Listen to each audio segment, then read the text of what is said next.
This is an era where all people practice martial arts reaching for the stars. Su Yu has always believed that his father Su Wu is an ordinary middle-aged man who needs protection. He worked hard, humble, and cautious, scrimping and saving to support his son's education. To protect his father, Su Yu trained madly, earning the reputation of a once-in-a-millennium peerless prodigy. However, Su Yu didn't know that his father had awakened the father's prestige through son's system, always 4 realms higher than him, and every improvement would be amplified 1,000-fold on the father. Kanglan Base City F District. The hazy sunset looked like a stain of old blood smeared on the towering alloy city wall. Outside the wall, the beast plains roared, inside a steel jungle with strict hierarchy. Hey, what are you standing there for? The scavenger beast fluid here hasn't been wiped clean yet. An impatient shout broke the silence. Su Wu, holding a rag covered in foul grime, hunched over laboriously wiping the remaining beast flesh from the cracks in the wall. Hearing the shout, he trembled, hurriedly straightened his back, which should have been upright as a spear, and forced a flattering smile. Coming, young Master Liang, almost done. Standing before him was a clean-faced young man in a brand-new nanofiber combat suit named Liang Qi. He was the nephew of the 3rd captain of the city defense force and the squad leader of this area. Liang Qi covered his nose in disgust, kicked the iron bucket beside Su Wu with his toe. Old Su, I'm going to drink at Jiao Tian with some buddies tonight. Take my night patrol shift. You're an old bachelor anyway, nothing to do at home. Earn some overtime pay to buy medicine for your good-for-nothing son, right? Su Wu's movement froze for a moment. Overtime pay. According to usual practice, the money would end up in Liang Qi's pocket, and even getting a tenth of it would mean Liang Qi was in a good mood today. But could he refuse? He could not. Liang Qi, though a playboy, was at least a martial artist at the early Qi blood stage, not to mention his uncle. And himself. Su Wu lowered his eyes, hiding the fleeting sharpness deep within, and bowed humbly. Yes, it's my honor to serve young Master Liang. Rest assured I'll guard this section of the wall. Not even a fly will get in. Smart. Liang Qi chuckled, patted Su Wu's greasy shoulder like a dog. Work hard in this world. Without strength you have to accept your fate. After saying this, Liang Qi hummed a tune and turned to walk toward the distant levitation train station in the wealthy district. Su Wu stood there watching Liang Qi's retreating figure. His curved back straightened for a moment, but then a sharp phantom pain struck from his dantian, forcing him to hunch over again. Accept fate. Accept fate. Su Wu muttered bitterly, looking at his rough, cracked, calloused hands. Who would have thought that these hands, which now could only hold a rag and a shovel, had once shattered a mountain with a single punch 20 years ago? Who could imagine that this middle-aged man cowering beneath the city wall and enduring contempt actually did not belong to this time and space? He was a time traveler. Originally, he lived in a technological world called Earth.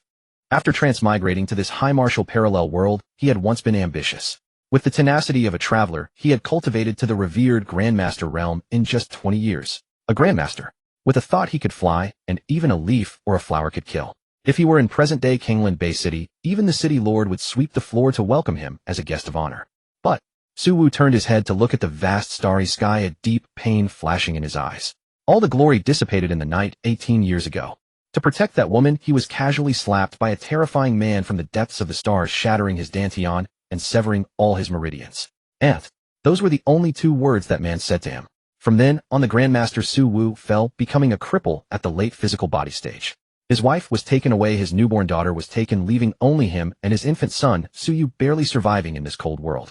Sigh. Su Wu exhaled a breath of turbid air and picked up the rag again. No more thinking. Thinking too much won't bring it back. Now he was just a father bending for a living with a son to raise. Midnight. The bustling city neon gradually dimmed, only the distant holographic billboards in the wealthy district still flickered tirelessly. Su Wu dragged his exhausted body back to the old tenement building in the F District slum. The air was filled with the sour smell of sewers and the cheap aroma of synthetic food. Wallpaper peeled off, wires tangled like spider webs in the hallway. Beep identity verified. Welcome home, grade 3 citizen Su Wu. The interior space was small, only 30 square meters, but it was spotlessly clean. The furniture was old, but neatly arranged. Su Wu gently closed the door and skillfully opened the old refrigerator that had been with them for 10 years. Inside were 2 lunchboxes, the dinner Su Yu had left for him. He put the food into the warmer, and the sizzling sound of heating was especially clear in the silent night. Su Wu collapsed onto the worn fabric sofa with its sagging springs, every bone in his body aching in protest. He habitually looked up at the mottled white wall of the living room.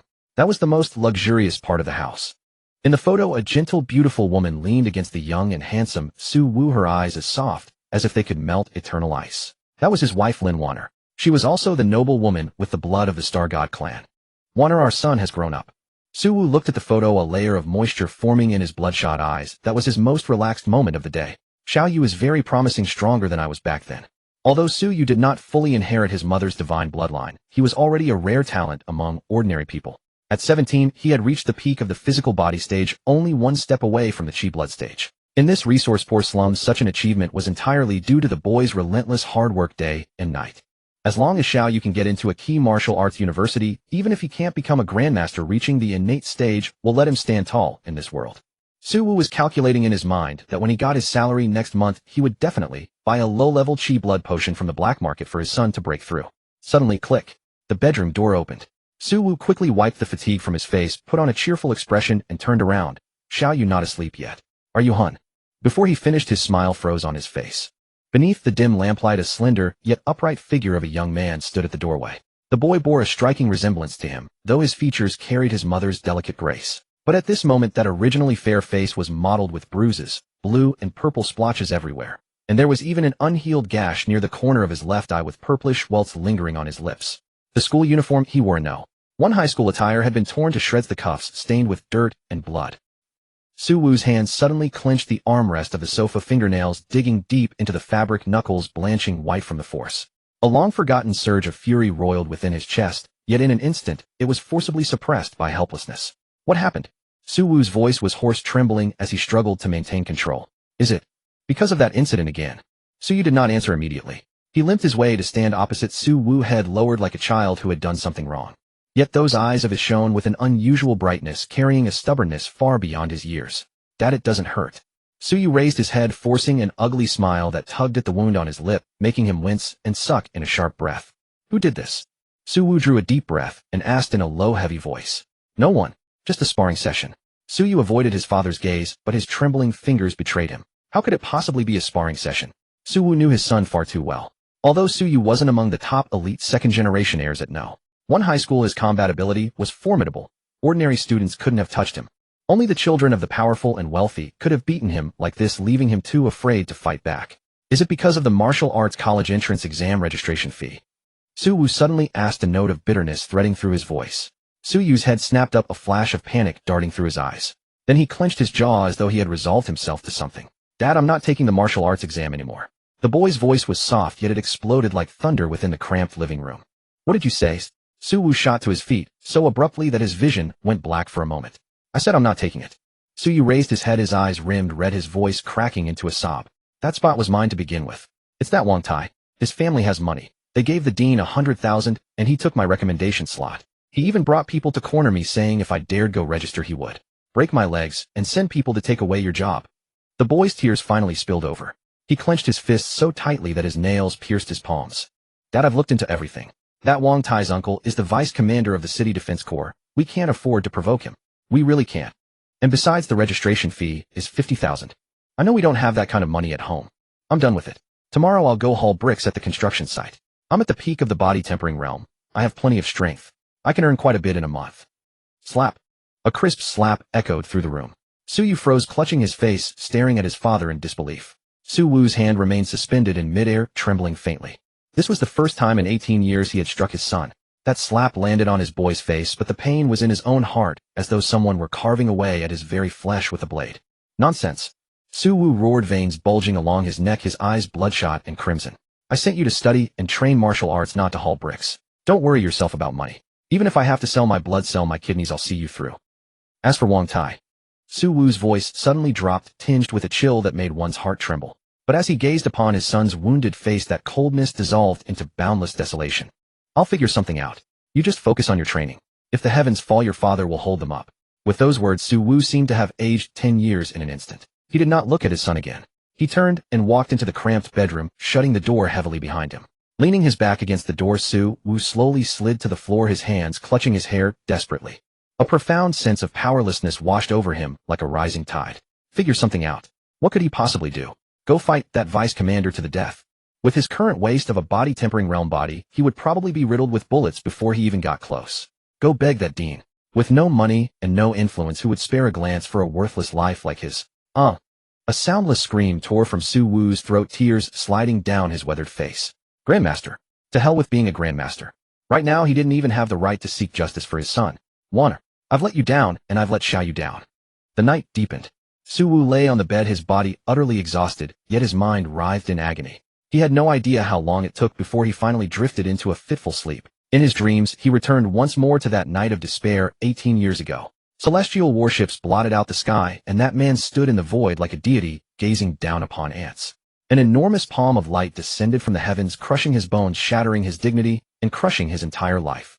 That suffocation, that despair. Even within a dream, it stole the breath from his lungs. No. No.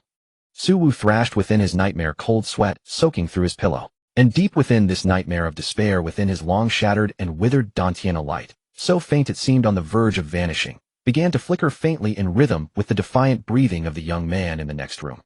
He gasped for air, his eyes slightly unfocused. Once again that dream where his dignity was crushed beneath a single palm.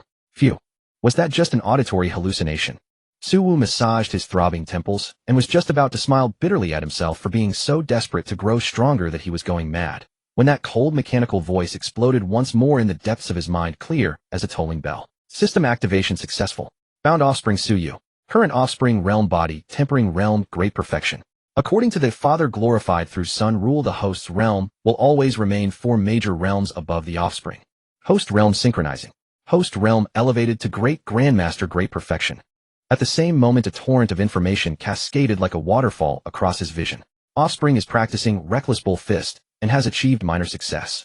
Host's Reckless Bull Fist automatically reaches great perfection, a fist intent comprehended. Offspring is circulating the foundational chi-breaking art, having just glimpsed its threshold. Host's chi-breaking art automatically reaches great perfection, evolving into the primordial unity chi art. This is...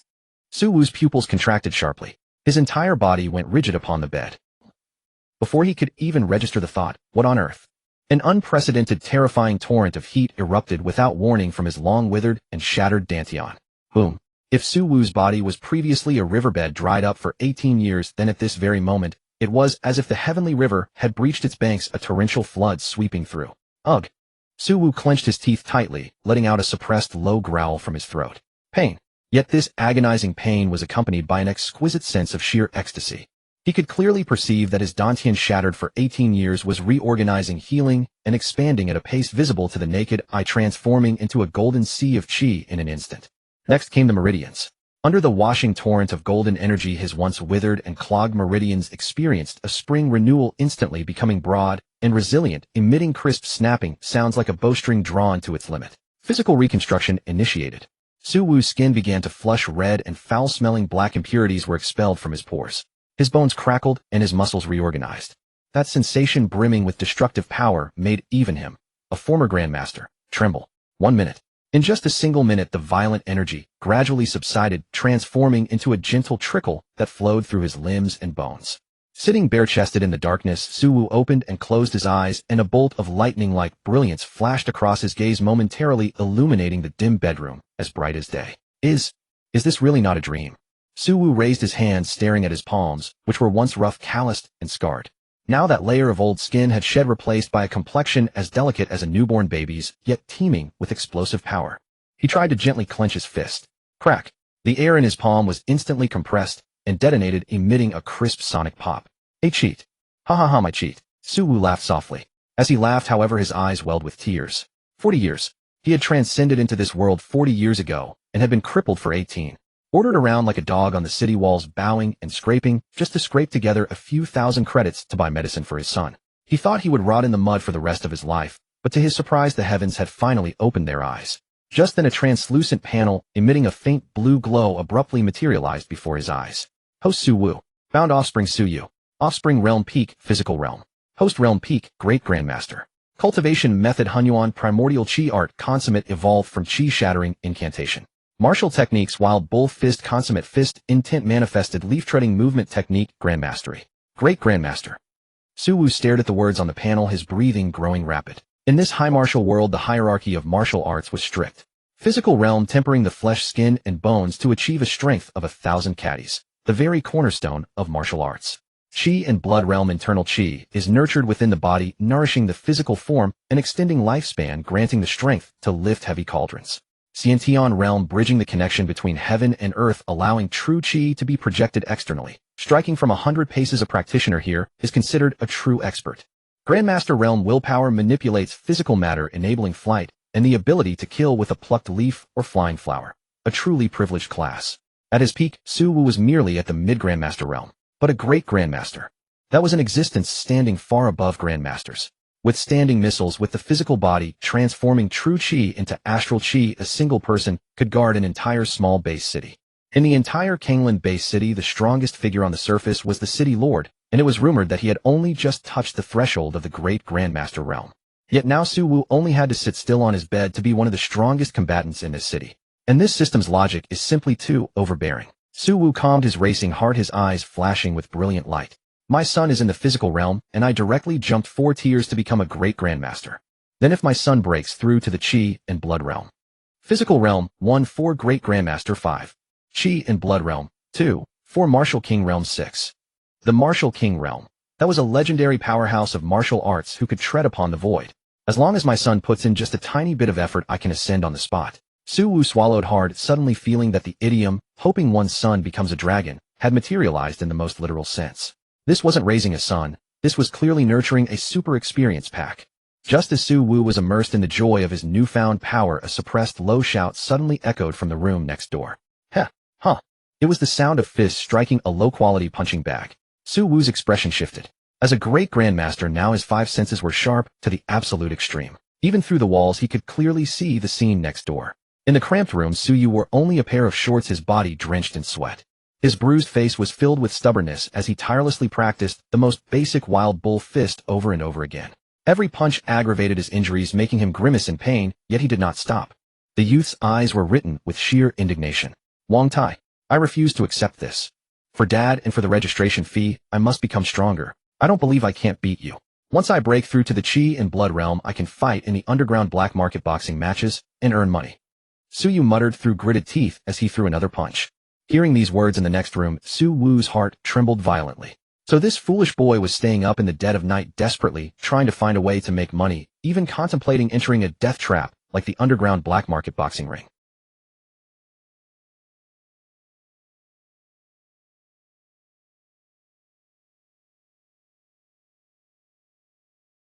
He slowly rose from the bed. Crack.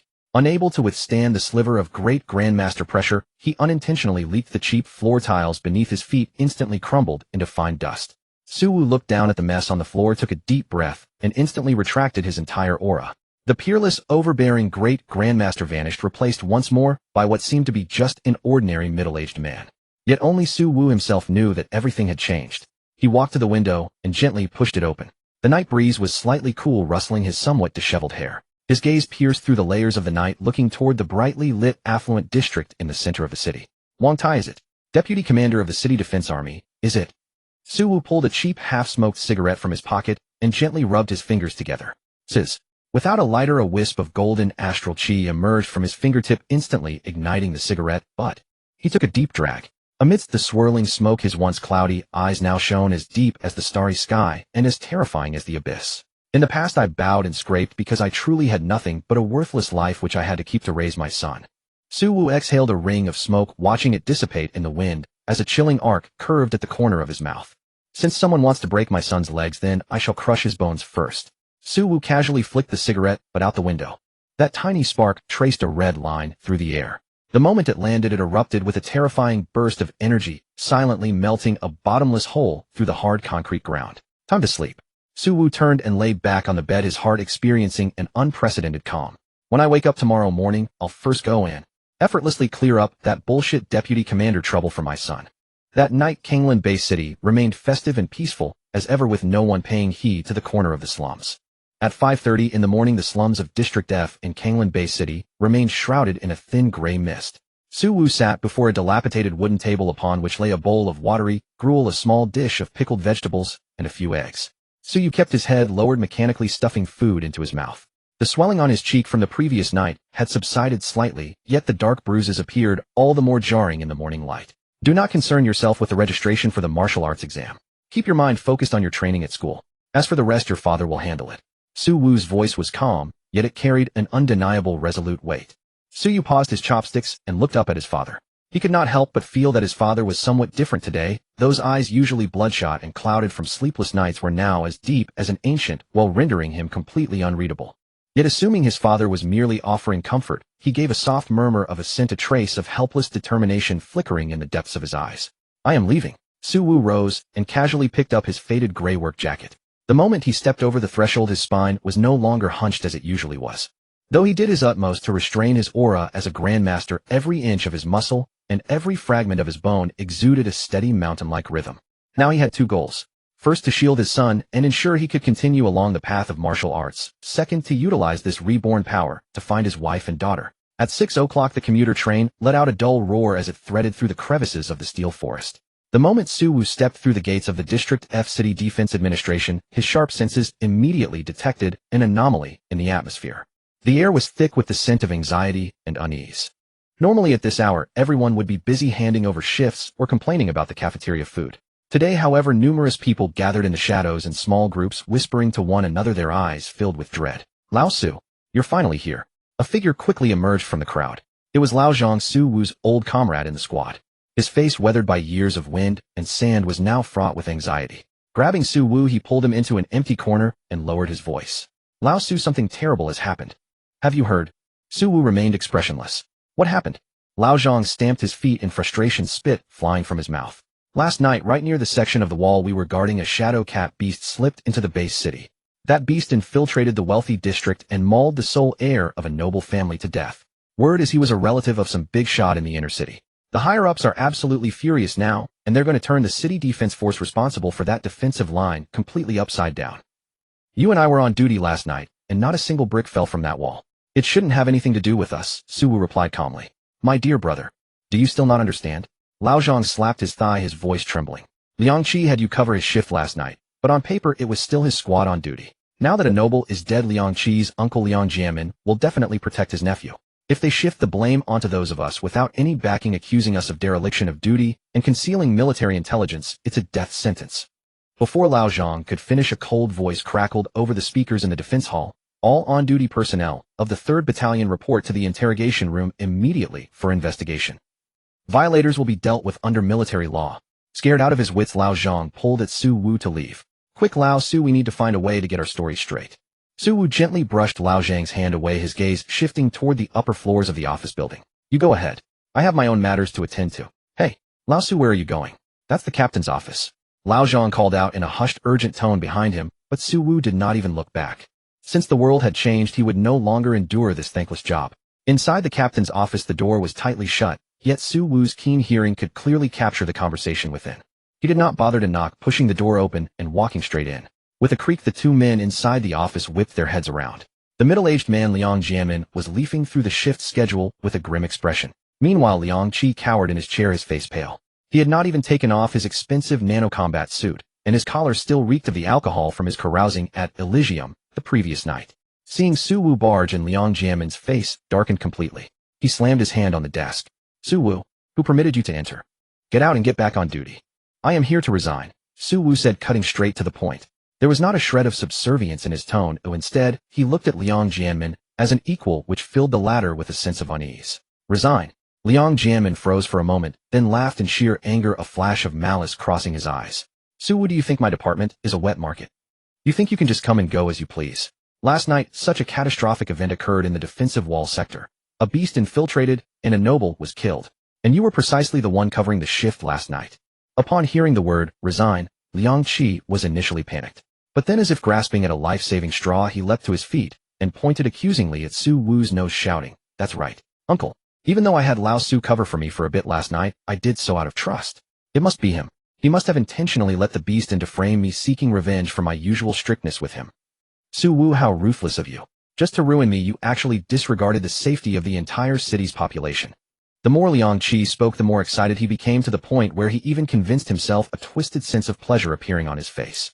Damn you, you lowly plebeian, you want me dead, don't you? Liang Qi rushed up to Suwoo, raising his palm to strike him down. I'll cripple you first. Suwoo stood rooted to the spot, not even blinking. In the eyes of a Grandmaster, Liang Qi's movements, which were only at the early stage of the Blood Qi realm, were as slow as a crawling snail.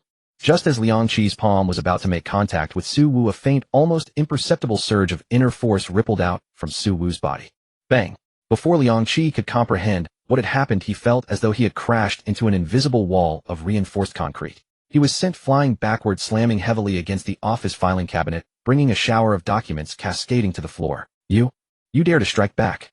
Clutching his chest, Liang Qi stared at Su Wu in terror. Liang Jianmin also stood up, a trace of shock and suspicion flickering in his eyes. As a cultivator of the Xiantian realm, he had surprisingly failed to see how Su Wu had made his move. Su Wu, do you intend to resist the investigation? Liang Jianmin's voice was low, carrying the oppressive weight of a superior. Resign. Before last night's case is closed, you are going nowhere. If you confess obediently right now, admitting that your temporary negligence allowed the beast to slip in, perhaps I can spare your life for the sake of your years of service. Otherwise, Su Wu let out a soft chuckle. Otherwise what? Otherwise your son Su Yu, who attends First High School, might not be able to smoothly participate in the martial arts college entrance examination. Liang Jianmin spoke in a slow, deliberate manner, his tone dripping with menace. After all, the son of a suspect will never pass the background check. In that instant, Su Wu's gaze turned exceptionally cold. He could disregard the slander of these ants, but he would never tolerate anyone using his son's future as a bargaining chip. Captain Liang, I advise you to take those words back. Su Wu took a step forward. Instantly, a wild gale erupted within the otherwise peaceful office, and the window panes creaked under the sudden immense pressure. Liang Jianmin felt as though his heart had been targeted by a primordial beast, and the true qi throughout his body unexpectedly ground to a halt. You? Who on earth are you? Cold sweat poured down Liang Jianmin's face. He tried to stand firm, only to find his legs trembling uncontrollably. Just then the office intercom suddenly rang, shattering the deathly silence of their confrontation. Liang Jianmin answered the phone with a trembling hand, and an urgent voice came through. Captain Liang. This is bad. The inner-city disciplinary team has already arrived at the gates. They said they want to take away everyone directly responsible for patrolling District F last night, especially the squad leader Liang Qi. Liang Jianmin's hand shook, and the receiver clattered onto the desk. He glanced at his spineless nephew, who was like a pile of mud, and then at the unfathomable Su Wu before him. As long as Su Wu remained a member of the city defense force, and as long as they could get him to confess, or take full responsibility before then, his nephew would be completely cleared of any involvement. Su Wu, since you wish to resign, I can sign off on it. But before that, you must do one last thing for me. Liang Jianmin gritted his teeth, a desperate do-or-die madness flashing in his eyes. Go to the disciplinary team and take the fall for this. I will give you a sum of money you couldn't earn in a lifetime, enough for your son to enroll in a martial arts university in one of the grand bases outside. What do you say? Su Wu looked at him as if he were looking at an idiot. It seems that years of living at the bottom have truly given you some sort of illusion. With a sudden flash of movement, he appeared right in front of Liang Qi, and right before Liang Jianmin's eyes brutally crushed both of his legs. Up! Liang Qi's pig-like squeals echoed throughout the entire room. Liang Jianmin went entirely numb. What could he do? It seemed he truly was no match for the middle-aged man before him. Yet immediately after, Su Wu stepped toward Liang Jianmin. There is indeed no point in staying in a city defense bureau as rotten as this. As for your so-called disciplinary team, your so-called scapegoats, whoever dares to block my path, I shall kill. As for you, Su Wu slapped Liang Jianmin across the face. Since you dared to do this, I hope your commander can protect that worthless head of yours. Boom. Liang Jianmin crashed heavily to the floor, his face burning with pain. Su Wu turned and walked out the door. The two heavy alloy doors of the captain's office, unable to withstand the residual force of his energy, collapsed with a deafening crash. Liang Jianmin slumped on the floor, drenched in sweat. Only when Su Wu's aura had completely vanished did he finally catch his breath, his eyes overflowing with venom. Arrogant fool. So what if you are a hidden master? This Kanglan city belongs to the Wang family, not the Su family. You want to resign? Fine, I'll let you leave, but I will make sure you end up dead without a grave. He rose shakingly, picked up the phone, and dialed a number. Hello, Commander. A few minutes later, Su Wu strolled leisurely down the empty street. He was, of course, not wandering aimlessly. His target was clear: District D, the residence of the Deputy Commander of City Defense. Since the other party sought to sever his son's path forward, he would personally reconnect it. To him now, those once unapproachable nobles of Kanglan City were merely ants with slightly louder voices. Even as Deputy Commander, at most, he has merely entered the Grandmaster realm as chi and blood unrefined. Before a true Grandmaster, how different is he from someone at the physical body realm? Su Wu remained as calm as still water within. He was not one given to slaughter. 2 decades of obscurity had polished away his restlessness, leaving only the deepest composure. As long as the other party proved sensible, he had no desire to slaughter indiscriminately within this base city. Yet as he stepped onto a bustling commercial street at the edge of District D, several presences behind him caught his attention. Captain, there is something off about Su Wu. In the shadows, several men and women in specially tailored form-fitting battle suits were exchanging rapid words through their earpieces. According to the files, Su Wu was once a Grandmaster. 20 years ago, an alien powerhouse shattered his dantian with a single palm strike, destroying his meridians completely. Such injuries cannot be healed even by Earth's most advanced restorative fluids. He should only possess residual strength from the physical body realm. The cold-eyed youth known as Captain saw his pupil's contract to pinpricks as he fixed his gaze on Su Wu's retreating figure. But there is an indefinable aura about him. When I probed with my peak primordial realm cultivation, it felt as though I were gazing into an abyss. Retreat or engage. Orders from above are absolute. Liang Jianmin reported him for colluding with the Star Demon cult, and last night's beast infiltration incident is directly linked to him. If he escapes, we cannot answer to them. Keep tailing him. Find somewhere isolated. Su Wu walked as though utterly indifferent, even pausing to glance with mild curiosity at a martial arts examination advertisement displayed on a holographic screen by the roadside. Their tracking skills appeared laughably amateurish to him, as though they were playing a child's game of hide-and-seek. He deliberately slowed his pace, leading his pursuers through the neon-lit bustle until he came to a halt before an abandoned heavy machinery factory. The area was strewn with collapsed cranes and rusted steel beams, the wind whistling through like dying breath. Su Wu stopped and slowly turned, the setting sun stretching his shadow long across the ground. You have been following me for 3 blocks. Aren't you tired? Come out and soak up some sunlight. As the words left his mouth, 5 figures emerged from the silent corners around him, 3 men and 2 women arranged in a pentagonal formation, sealing off all his escape routes. The leader was a stern-faced young man named Han Feng, his dark alloy blade casting an ominous blue glow. He stared intently at Su Wu, his confusion deepening. Su Wu, a renowned Grandmaster from 20 years ago, has fallen to such a state. But I am curious, if your Dantian is destroyed, how did you manage to repel Liang Qi at the City Defense Bureau just now? Aside from some demonic technique from the Star Demon cult that burns life force as sacrifice, I cannot imagine another explanation. Su Wu let out a faint laugh, the kind of indulgent amusement an elder shows toward an ignorant junior. The Star Demon cult, that soul-selling parlor trick, does not warrant my attention. But you lot, believing everything Liang Jianmin says.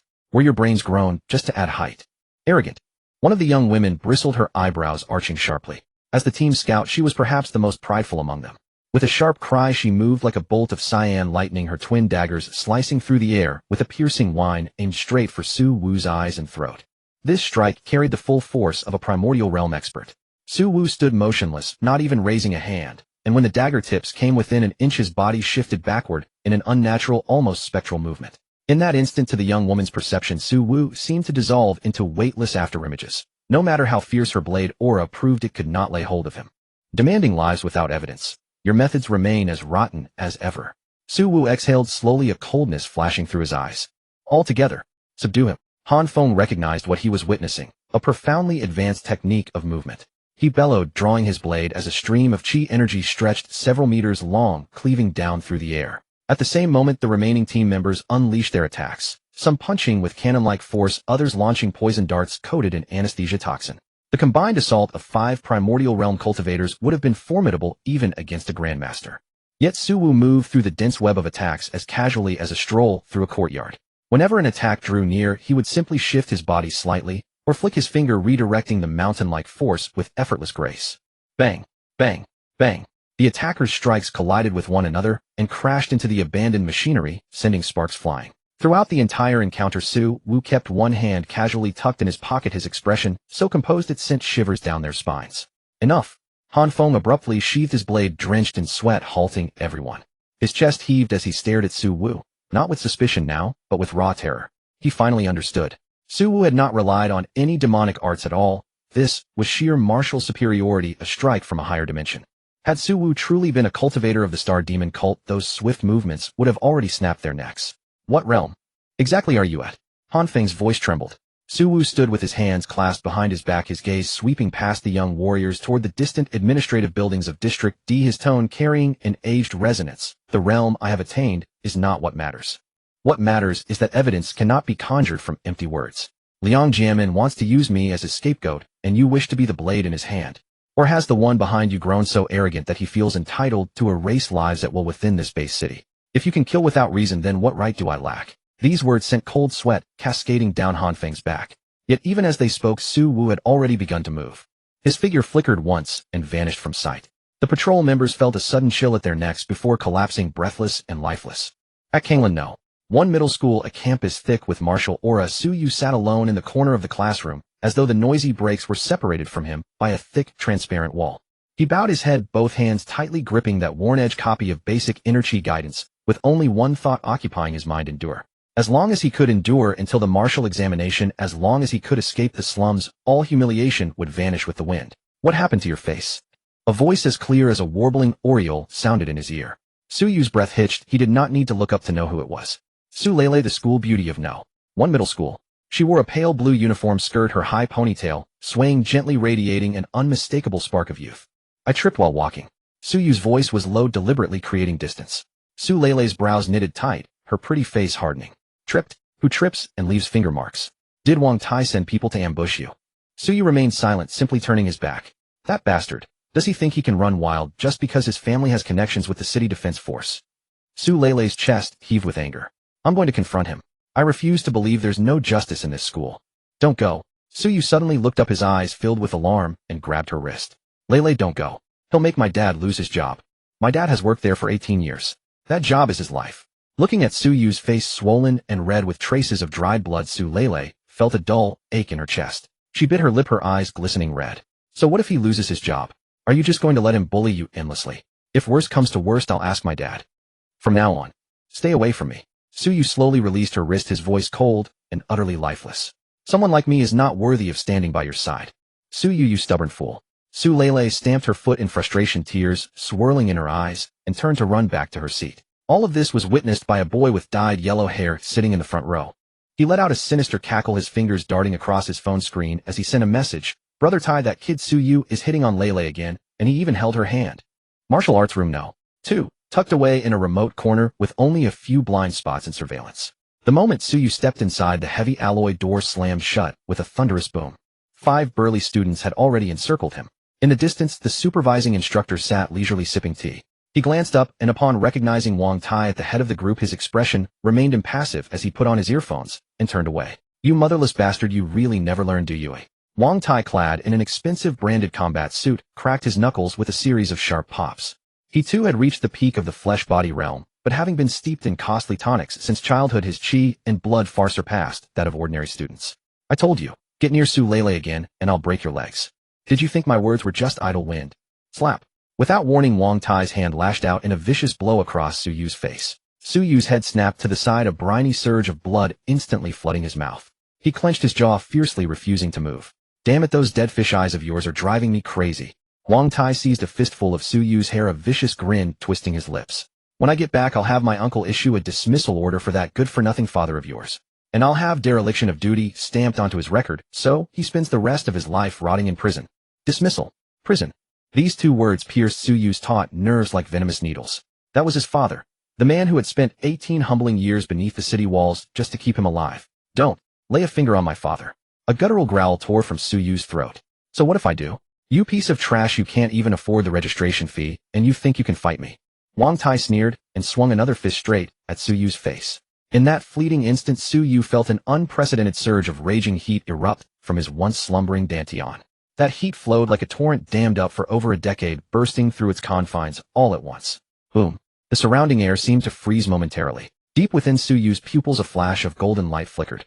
His once frail frame, stunted by years of malnutrition, now pulsed with violently contracting muscles, while a faint veil of crimson steam began to rise from his skin. Slap.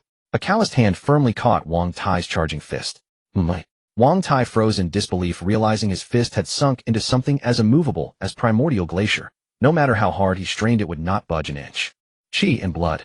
Wang Tai recoiled in horror as he sensed Suyu's aura skyrocketing at a terrifying pace, blasting past the barrier of the flesh-body realm.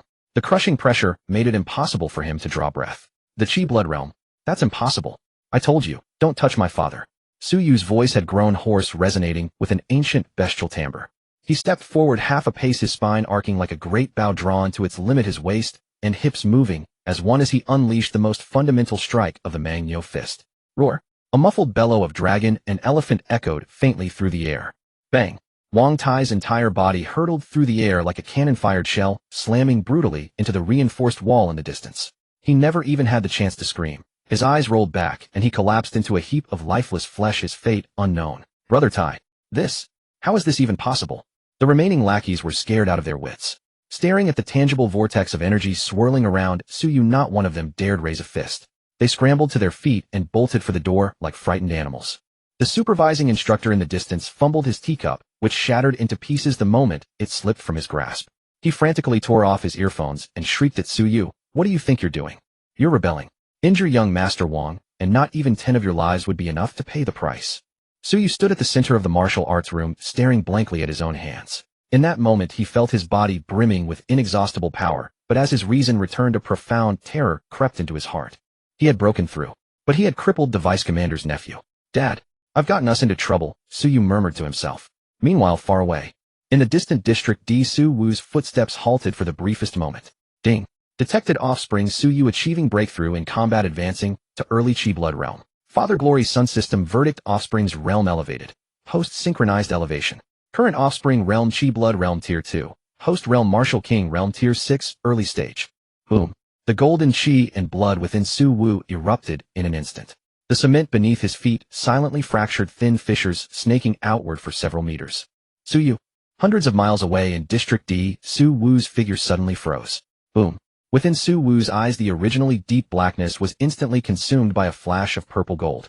No longer concealing himself or remaining dormant, the terrifying pressure of the early Martial King realm swept outward like a tempest. In that instant, the rusted steel frames of the surrounding abandoned factory groaned under the unbearable weight before collapsing with a thunderous crash. He stomped heavily on the ground, transforming into a streak of purple lightning that pierced the sky, treading on empty air, shrinking the earth to inches. This was a Martial King, a powerhouse who surpassed mortal comprehension, capable of physically manipulating gravity. Meanwhile, at Kanglan First High School, the tense atmosphere had reached the brink of shattering. The originally quiet classroom was disrupted by a frantic knocking at the door. Behind it appeared the dean, whose face, usually slick and greasy, was now completely filled with sheer terror. Disregarding all decorum, he immediately called out the homeroom teacher, who was in the middle of lecturing. The classroom instantly erupted into a frenzy. "What's going on? The dean looks like he's seen a ghost. Look, Suyu's seat is empty. He was just called away by Wang Tai and his gang." Sitting in her seat, Su Lele dug her nails deep into her palms, a wave of anxiety nearly overwhelming her. She knew Wang Tai all too well. A tyrannical playboy who ran rampant, relying on his uncle's position as deputy commander. He was capable of any atrocity. Suddenly rising to her feet, she ran toward martial arts room 2. When she pushed open the heavy alloy doors, the scene before her nearly took her breath away. Wang Tai lay unconscious on the ground like a dead dog, his fate unknown, while his previously arrogant lackeys trembled like leaves huddling in the corner, not daring to make a sound. Meanwhile, Suyu, the boy who was always silent and habitually slouched, stood in a daze at the center of the martial arts arena. "Suyu!" Su Lele shrieked, rushing over to him. You actually dare to commit violence and injure someone at school." The dean arrived shortly after. Beholding Wang Tai on the ground, his soul nearly departed from fright. His finger trembled violently as he pointed at Suyu. "Do you have any idea who Wang Tai is? You have pierced the heavens. You've caused a catastrophic disaster." The homeroom teacher was also filled with shock and anxiety. "Suyu, what on earth happened here? What are you doing?" Suyu slowly turned his head, a heartbreaking stubbornness flickering in his hollow eyes. His voice was terrifyingly raspy. He said, "He wanted to throw my dad into prison, that he was going to ruin my dad. I couldn't let him hurt my father. Absolutely not. Foolish." The dean stamped his feet in anger, his words dripping with snobbery. "Even if he said so, so what? By beating him up, your worthless father will only die faster. Deputy Commander Wang could crush the two of you like ants." Just as he finished speaking, the screech of brakes and the hurried thud of combat boots echoed from outside. A middle-aged couple burst in, radiating a murderous aura that pierced the sky. "Tire!" The middle-aged woman shrieked in agony, throwing herself by Wang Tai's side. Meanwhile, the man clad in sleek black combat gear with eyes as sinister and cold as a venomous serpent was Wang Tai's father, Wang Hung of the Wang family. The moment he witnessed his only son's miserable state, the air around Wang Hung seemed to freeze. "Who did this?" Wang Heng's voice was low and raspy, as if grinding stones in his throat, each word carrying a chilling fluctuation of blood chi. The dean fawned over him like a lapdog, bowing obsequiously as he pointed at Suyu. "Mr. Wang, it was this bastard from the slums. He must have taken some forbidden drug, just now suddenly going mad and attacking young Master Wang Tai. We couldn't stop him at all." "Good, very good." Wang Hung laughed in extreme rage, and the powerful aura of the mid-stage blood chi realm erupted instantly, the crushing pressure making it nearly impossible for the surrounding students to breathe. "In this Kanglan city, no one has ever dared to beat my Wang Hung's son into such a state. Little bastard, today I will tear you limb from limb. Don't you dare touch him." Su Lele spread her arms, shielding Suyu fiercely, her eyes red as she cried out. "It was Wang Tai who brought people to corner him first. They were the ones who attacked first. You can't be so unreasonable." "Reason?" Wang Hung snorted with disdain, his gaze towards Su Lele filled with a cold indifference that treated human life like grass. "In this Kanglan city, my Wang family is the law. Get lost." He waved his hand casually, and a surge of powerful dark force materialized into a visible wave of air directly blasting the frail Su Lele off her feet. Lele! Suyu cried out in alarm. Darting forward like a flash of lightning, he caught Su Lele securely in midair. At that moment the golden light in Su Yu's eyes erupted completely. His blood chi, which had mostly been depleted due to his breakthrough, suddenly surged like a withered tree in spring, roaring wildly within him. A faint pressure emanated from his slender frame.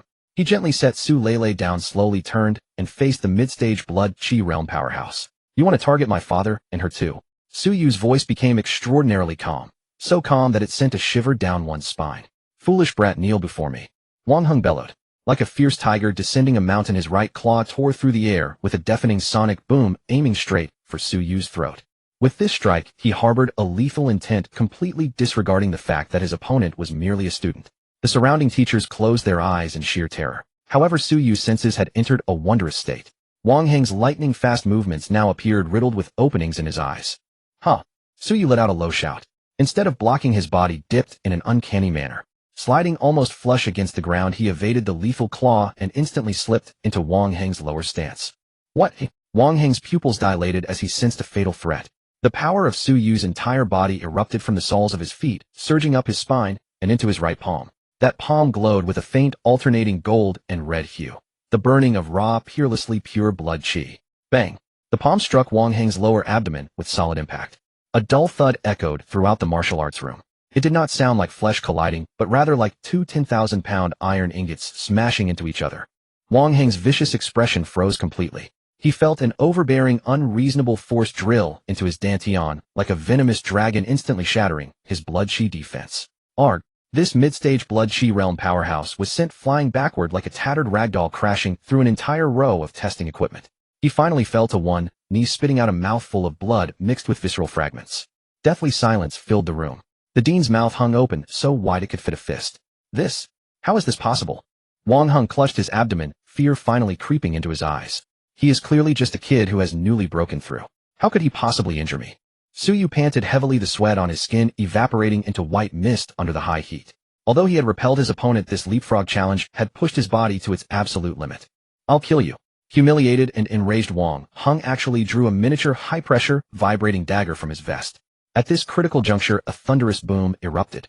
The ceiling shattered and massive alloy beams were snapped like dead twigs, the steel rebars twisting with a tooth-gritting groan. Dust and debris filled the air, forming a massive pillar of light under the sun's rays, shining directly upon the center of the martial arts hall. And at the very center of that pillar of light, a figure stood suspended in the void. At this moment, his faded gray overalls appeared even more majestic than a dragon robe. Purplish gold vital energy like tangible silk ribbons circulated slowly around him. The martial king realm, treading on empty air, crossing the void with the physical body. This was the hallmark of transcending the mundane, a true ascension to a higher plane of biological evolution. An indescribable, terrifying pressure like 10,000 mountains crashing down simultaneously instantly filled the entire martial arts hall. Thud, thud.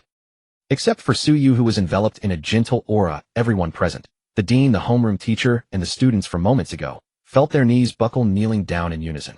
It was not that they wished to kneel, but a tremor from the depths of their genes toward a higher life form that forced them to do so. And the focal point targeted by this immense pressure was none other than Wang Heng, who had just been trying to kill Su Yu. At this moment, where was any of Wang Heng's poise as a vital energy realm expert? He was like a dead toad pinned to a cutting board, his body splayed out in a star shape, pressed flat against the cracked ground. His bones creaked and popped, his face was distorted under the pressure, and his eyes bulged as he stared intently at the figure in the air, who resembled a god or a demon. Treading on empty air. A raspy, broken wheeze like a damaged bellows squeezed out of Wang Heng's throat, the venom in his eyes instantly turning into boundless terror. A martial king. When did Kanglan Bay City have a martial king? In this base city, where even a grandmaster was considered a great figure, a martial king was the heavens itself. A legend. In the air, Su Wu slowly lowered his head. In those purplish gold eyes there was only the cold indifference of looking down upon ants. Dad? In this moment of dead silence, Su Yu looked up, staring at that familiar, yet unfamiliar figure. His eyes instantly turned red and his voice trembled as he cried out that single word. This single word, Dad, was like a bolt of lightning striking heavily upon the crowns of everyone present. Kneeling on the ground, Su Lele struggled to lift her head, her beautiful eyes wide with shock. Su Yu's father. That father who guards the city wall. The dean was trembling like a leaf in the wind. His mind echoed with his own previous words, calling Su Wu a useless trash. His vision darkened and he wished he could just pass out on the spot. Heavens! He had actually just mocked the son of a martial king for not being able to afford the registration fee. To dare lay a hand on my son.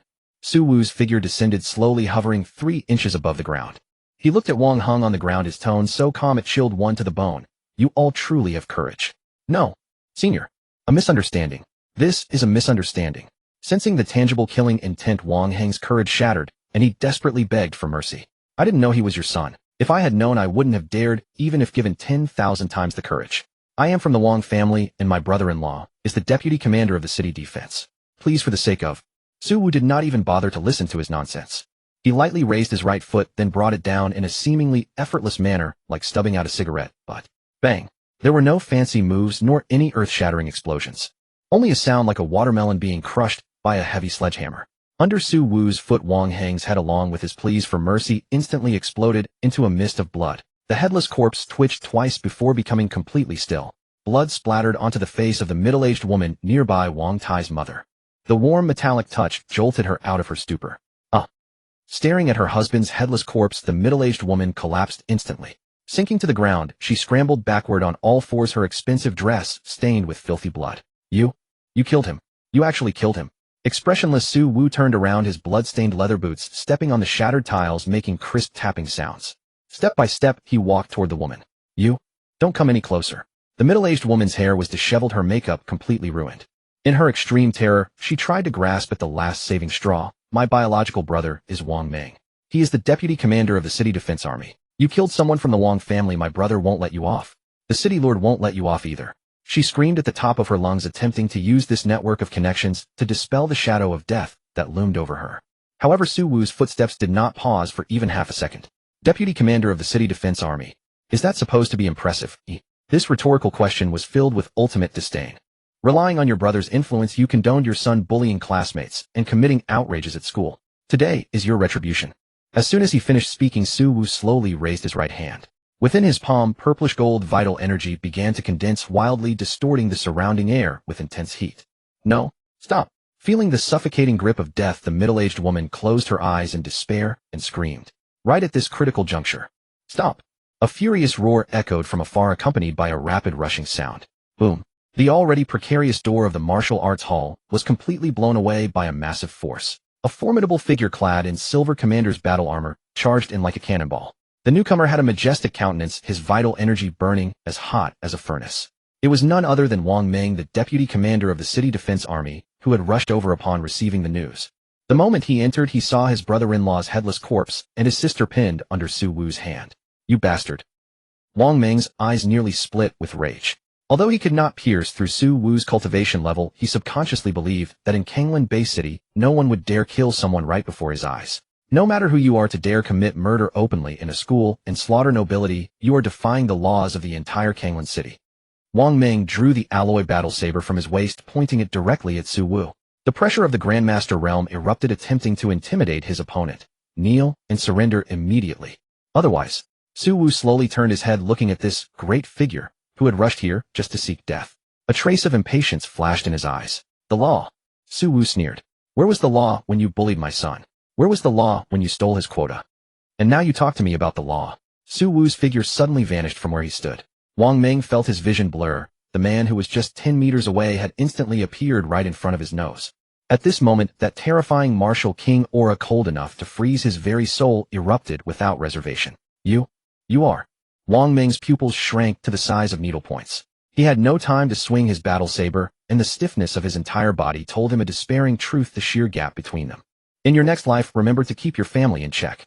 Su Wu's large hand, like iron pincers, effortlessly clamped onto Wang Meng's skull. Without any nonsense, without any hesitation. Bang. Just like crushing a rotten tomato. This deputy commander, who held immense power in Kanglan Bay City and controlled the lives of countless people, did not even have time to scream before his head exploded. The headless corpse swayed, and the battle saber slipped from his hand, clattering onto the ground. Su Wu casually shook the blood from his hand, as if flinging off some filth. The entire hall fell into a dead silence, so quiet that a falling pin could be heard. Su Lele covered her mouth, and the dean rolled his eyes and fainted. Standing in the pool of blood, Su Wu released half of the pent-up fury he had accumulated over 18 years. Today he was extremely angry. With the experience of living 2 lifetimes, there were many things he could tolerate, yield to, or simply laugh off. But of all things they could have done, they should never have laid a hand on his son. Su Wu slowly turned around, looking at Wang's mother, who had already fainted from incontinence. The killing intent in his eyes had not faded in the slightest as his gaze swept toward the trembling dean in the corner. "Senior, please show mercy." Before the person appeared, a deep and prolonged voice rushed into the shattered martial arts room. No. Too like a tide. Su Wu's palm, which had been about to strike, paused slightly in midair. He slowly turned his head, those purplish gold eyes gazing indifferently toward the doorway. Their light and shadow twisted.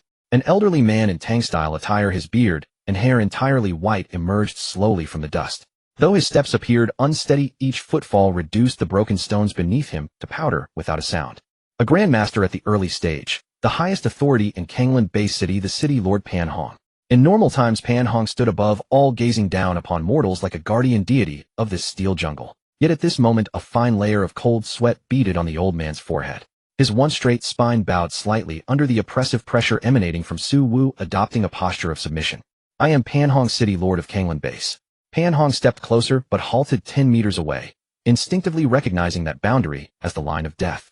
Glancing at the two decapitated corpses on the ground, his eye twitched violently before he took a deep breath and bowed deeply to Su Wu, his tone laced with respect. "Senior, I'm somewhat aware of what transpired today, truly. A misunderstanding." "Misunderstanding?"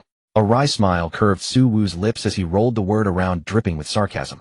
Pan Hong forced out the words. "The Wang family has always relied on their military merits and influence, becoming increasingly arrogant and domineering. As city lord, I bear responsibility for neglecting oversight of subordinate families while preoccupied with defense matters. The ringleaders Wang Hong and Wang Meng have already met their deserved fate. The remaining women, children, and students do not deserve death. I implore you, senior, to show mercy on my account." Pan Hong's words were masterfully crafted, preserving Su Wu's dignity while attempting to minimize the situation through appeals to greater considerations. However, Su Wu threw back his head and laughed loudly. What a misunderstanding! What dereliction of duty! What not deserving death! The laughter abruptly ceased as Su Wu lowered his head, pointing directly at Su Yu standing nearby. "Pan Hong, open your dog eyes and look. If I hadn't possessed the power of a martial king, where were you when Wang Hong was about to kill my son? Where was your misunderstanding when Wang Meng held a blade to execute me on the spot?" Su Wu's voice grew progressively louder and colder with each word, each one striking Pan Hong's chest like a heavy hammer. "If my son and I had died today, would you have spoken up, calling it a misunderstanding? You'd merely sign the case report labeling us rebels who deserve to die." Pan Hong's face turned ashen. He opened his mouth but could find no words. Su Wu spoke the truth. This was the hidden rule of their martial world, where the weak were devoured and power reigned supreme. "Since you established such rules, don't blame me for breaking them." The golden-purple light in Su Wu's eyes blazed fiercely. "I've only killed a few attempted murderers, yet here you all, clowns, emerge to lecture me about righteousness and mercy. Too late." With a thunderous boom, Su Wu didn't relent. He intensified his oppressive pressure. This time the pressure concentrated precisely on the three survivors: Wang Tai's mother, Wang Tai himself, and the dean, who had already been terrified senseless. "Oh!" A scream pierced the heavens. The middle-aged woman, already collapsed, felt an ancient mountain crushing her back. Crack! Crack! The sound of her entire skeleton shattering under the unbearable weight. Her well-maintained face turned the color of cured liver as blood gushed from her nose and mouth. She lay like mud on the ground, eyes rolling back, barely drawing breath. Wang Tai, the once arrogant school bully, fared even worse. His already injured organs from Su Yu's blows ruptured completely under the crushing pressure. He convulsed desperately in his own blood, his face contorted by excruciating pain, making guttural sounds of a dying man. His gaze towards Su Wu held no hatred anymore, only despair pleading for swift death. The dean's forehead was already a mangled mess of blood and flesh. "Senior, spare my life. Spare me. I have elderly parents and children to care for. Please let me go." Watching this scene, City Lord Pan Hong's face darkened.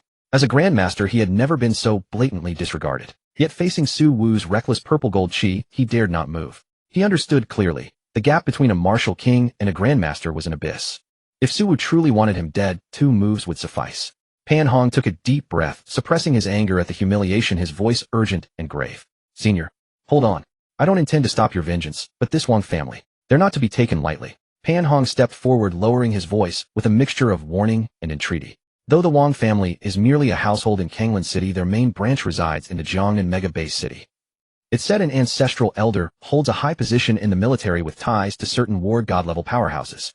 With Wang Hong and Wang Meng now dead, the Wang family will surely be enraged. If you slaughter these widows and orphans today, you'll provoke an endless vendetta. This could attract far more terrifying powerhouses, and even federal pursuit. Pausing, Pan Hong studied Su Wu's expression before continuing. You senior are unmatched in your divine abilities and naturally fear nothing. But what of your son? He's still young. If he must spend his days hiding and fleeing, unable to attend a legitimate martial university, could this truly be what you wish for him? Hearing this, Su Wu sneered inwardly. Pan Hong is another opportunist riding on others' backs. Having harmed his son, he would definitely kill. But why not squeeze more from this man? With that thought, Su Wu's gaze cut toward Pan Hong like a blade. Threatening me with the Federation, with the Wong family. Pan Hong, do you think I fear them? Yet in the next instant, Su Wu shifted his tone. The oppressive pressure threatening to crush their last breaths faltered slightly. You want me to spare these dogs? Very well. Su Wu pointed at the Wong mother and son lying like dead dogs on the ground, then at Pan Hong. Since you wish to protect them, pay their blood price. Your urgency to save them stems from fear that the Wong family's main branch will hold you responsible, jeopardizing your position. Since it's your reputation at stake, shouldn't you pay the price for them? Pan Hong froze, then rejoiced inwardly. As long as there was room for negotiation, he wasn't trapped.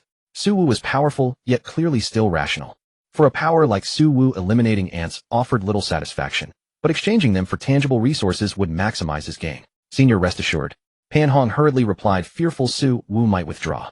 I'll serve as guarantor.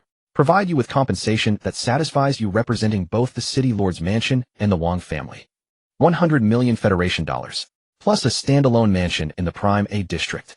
Additionally, Pan Hong gritted his teeth through the pain of parting with his wealth. 3 B-grade chi blood vials and a high-tier martial technique manual. Those still conscious around them gasped sharply at these terms. 100 million Federation dollars was enough for wealthy families to squander across multiple generations in Kanglan Base City. B-grade chi blood vials were virtually priceless in Kanglan Base, rare beyond measure. High-tier martial techniques were secrets reserved exclusively for core disciples of major families. Is that all? Su Wu countered coldly. Cold sweat poured down Pan Hong's forehead. This is the absolute limit of liquid assets I can muster in Kanglan City. Additionally, the repair costs for martial arts room No. 2 are waived entirely. I personally approved Su Yu's direct admission quota for the Martial Academy. At these final words, Su Wu's mouth curled into a sinister smile. Very well. Skip the admission quota. My son will earn his place at the finest martial university on his own merits. Su Wu waved his hand dismissively as shooing flies. I'll spare your wretched lives this time. But then his gaze shifted to the dean, who had already lost control, his finger flicking gently. Whoosh. A beam of purple gold chi pierced the dean's dantian in an instant. Off. The dean's scream of despair rang out. Death you may escape, but your crimes demand punishment. A sycophant like you is unfit to teach. Your cultivation is revoked. Begone from the education sector. With that settled, Su Wu cast Pan Hong no glance, the terrifying pressure of a martial king receding like the tide. He turned, his murderous expression dissolving instantly into one of concern and tenderness. He hurried to Su Yu's side, his heart aching at the wounds and blood covering his son. The Wong family had truly struck with vicious intent. Suddenly, an even heavier oppressive force crashed down upon Wong Tai and his mother, crushing them both dead on the spot. Pan Hong stood dumbfounded. They had just reached an agreement. Pan Hong wasn't the only one shocked. Everyone present was stunned by Su Wu's rapid shift in demeanor. Pan Hong, I've killed the people, and I'm keeping your promise. The icy words echoed in Pan Hong's ears. Speechless, he could do nothing. Su Wu was far stronger, a martial king capable of flight. Are you alright? Su Wu extended his hand, channeling gentle purple gold spiritual energy into Su Yu's body to calm his turbulent chi. Su Yu felt the warm current spreading through him, gazing at his tall, familiar father with burning eyes. He shook his head, determination blazing within. Father, I'm fine. Just superficial wounds. Excellent. You have spirit. Truly, my son. Su Wu laughed boisterously, clapping his son's shoulder firmly before turning his attention to the young girl Su Lele beside them, disheveled yet standing defiantly. Young lady, thank you for protecting my son today. I'll have him treat you to a meal sometime. Su Lele blushed furiously under the martial king's gaze, stammering, no need to thank me, uncle. Su Wu smiled and put his arm around his son's shoulders. Let's go home, son. We're celebrating tonight. The sunlight fell warmly as Su Wu and Su Yu strode out of campus together. Along the familiar noisy streets, their minds had shifted in ways neither would soon forget. Su Yu stole glances at his father's face, still the same features, still wearing that lazy expression. Yet in his son's eyes, his father had become as towering as a mountain. At last, in the quiet of an empty alley, Su Yu couldn't hold back his questions. Father, how did you suddenly become a martial king? I remember you were only a grandmaster when you were young. And all these years, your injuries. Su Yu's mind raced with confusion. His wounds had healed, and he'd leaped through multiple cultivation realms to become a king. More unbelievable than any novel. Su Wu stopped and produced a crushed cigarette, lighting it with a wisp of golden flame from his fingertips. He drew deeply, exhaled a smoke ring, and turned to his son with eyes as deep and still as a dark pool. How could he explain the system? Too extraordinary, too complicated. Instead, you or your father never stopped training all these years. Su Wu began weaving an elaborate lie, yet laced it with genuine emotion. Though my wounds were severe, they became the catalyst for rebirth. For over a decade, I cleaned blood along the walls and hauled bricks at construction sites, outwardly merely surviving, but inwardly tempering my heart through the mortal world. I waited for that pivotal moment, the opportunity to unleash everything I'd accumulated. Perhaps it was your courage today. Su Wu reached out, straightening his son's rumpled collar, his voice softening. That shattered the chains I'd borne for over a decade and brought my mind to completion. Su Yu's blood boiled with emotion, tears welling again. Father, he choked out. Enough, man up. Su Wu chuckled, ruffling his son's hair. Some things needn't be questioned. Know this: from today forward, no one in Kangland Bay City, or anywhere in the Federation, will ever dare to bully us again. And Su Wu lifted his gaze to the distant stars, a chilling gleam flashing in his eyes. Now that I've recovered and grown even stronger, certain debts from years past deserve settling. You are trained hard. When you enter Kyoto Martial University and reach the Martial King realm, we'll venture into the depths of the starry sky. Su Yu froze, his heart pounding. To the stars? What for? Su Wu extinguished his cigarette, his voice barely above a whisper, yet carrying enormous weight. To bring your mother home. The setting sun stretched their shadows long as Su Yu clenched his fists. Yes. His answer rang with conviction. Of course, Su Wu hadn't forgotten Liang Jianmin. He visited the City Defense Management Office and disposed of him.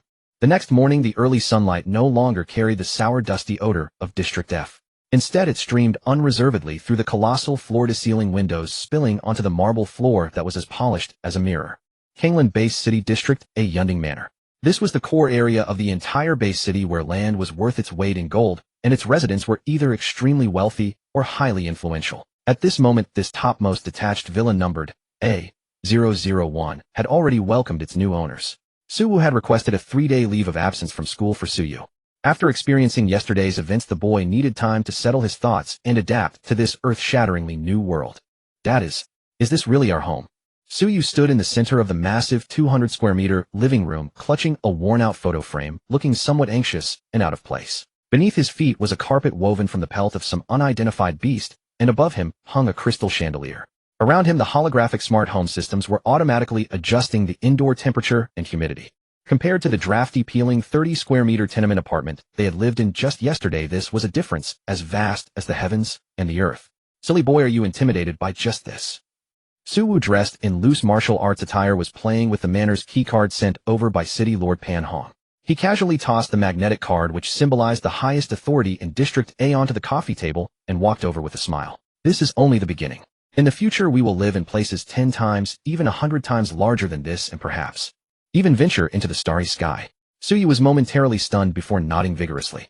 In the past, he would have thought his father was boasting. But after witnessing yesterday's scene in the martial arts chamber, which felt like the descent of a deity, Su Yu would have believed his father even if he claimed he had fashioned the sun with his own hands. The father and son did not bring much luggage. Aside from memories, there was indeed nothing of material value worth retaining from their home in the slums. They only took some old clothes and, most importantly, that weathered tin box filled with photos of his mother.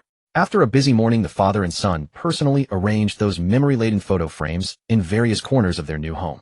Seeing his mother's gentle smile and the photographs remaining warm even against the luxurious backdrop, this cold, massive mansion finally felt a bit more like a home. Phew. Su Yu wiped the sweat from his forehead and slumped onto the leather sofa, casually picking up a bottle of the specially supplied blue algae nutrient water from the table to take a swig. This kind of luxury, which cost 5 federal credits per bottle, was something he had only ever seen in advertisements before. Now it had become their daily drinking water. Dad. Su Yu suddenly set down the water bottle, his expression turning somewhat solemn and perplexed. What's wrong? Su Wu, who was calibrating the gravity training room in the house, walked out upon hearing him. Actually, when we were in the martial arts chamber yesterday, I kept feeling like my state was a bit strange. Su Yu stared at his hands, his brow furrowed. Even though I broke through to the blood chi realm, I read in books before that for those who have just entered the blood chi realm, their blood chi is volatile like mist. Meanwhile, Wang Heng is in the mid-stage of the blood chi realm, so his blood chi should be as condensed and refined as water. Logically speaking, even if my punch could land on him, it should have only caused him minor pain at most. It should have been absolutely impossible to directly shatter his protective true chi and send him flying so far. Moreover, at that instant, I felt as if there were a vortex inside me, with the surrounding air rushing into my body.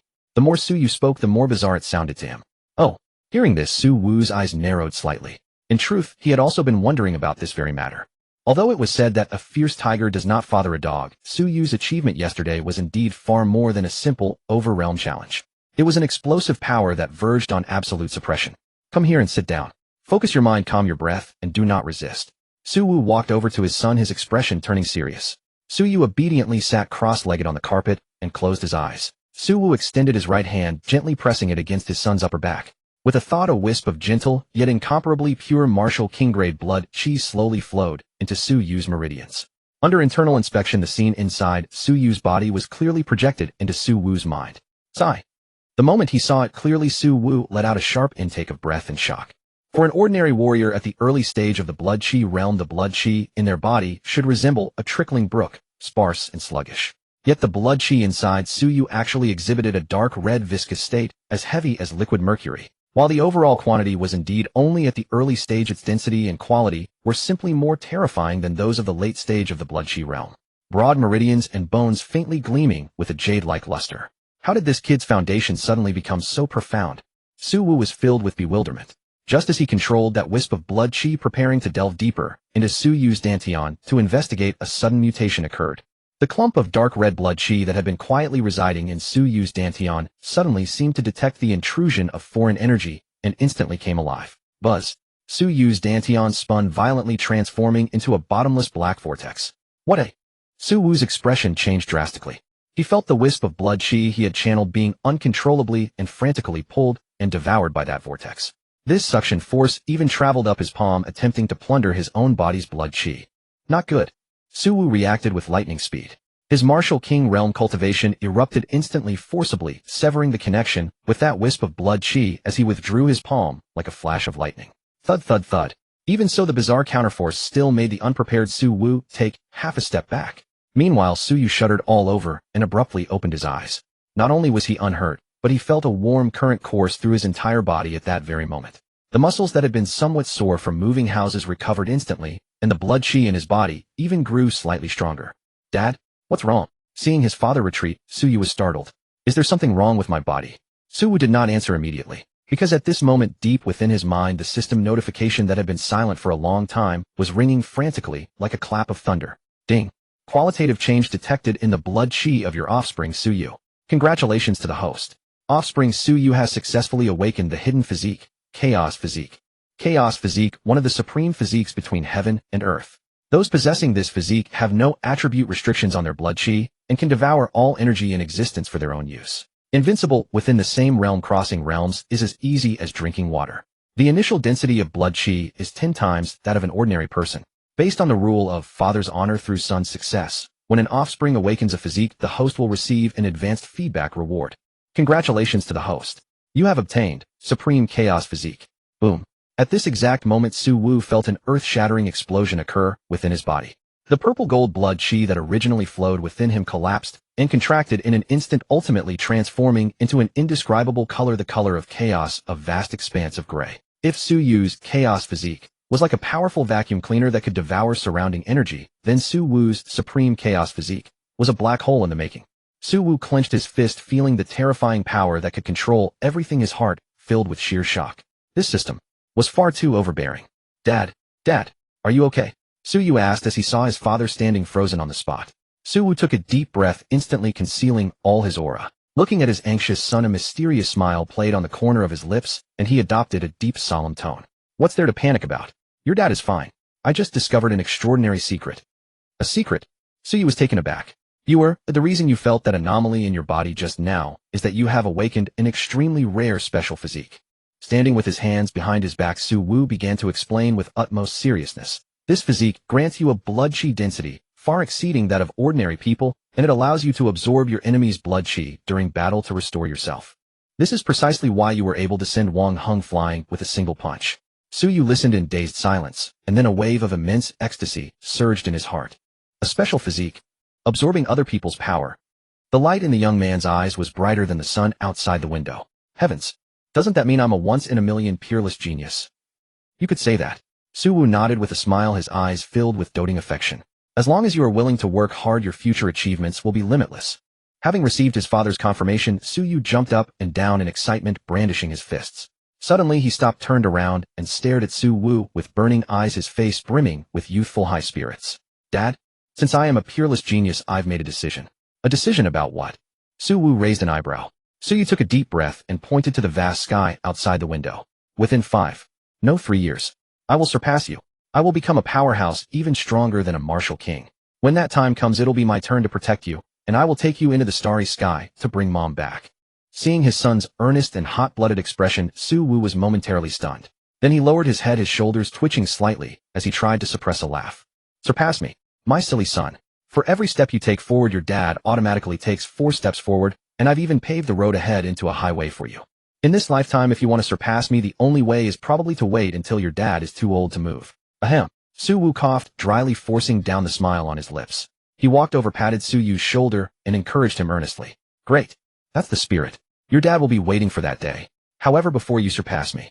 Su-woo changed the subject, pointing to the unorganized box of odds and ends nearby.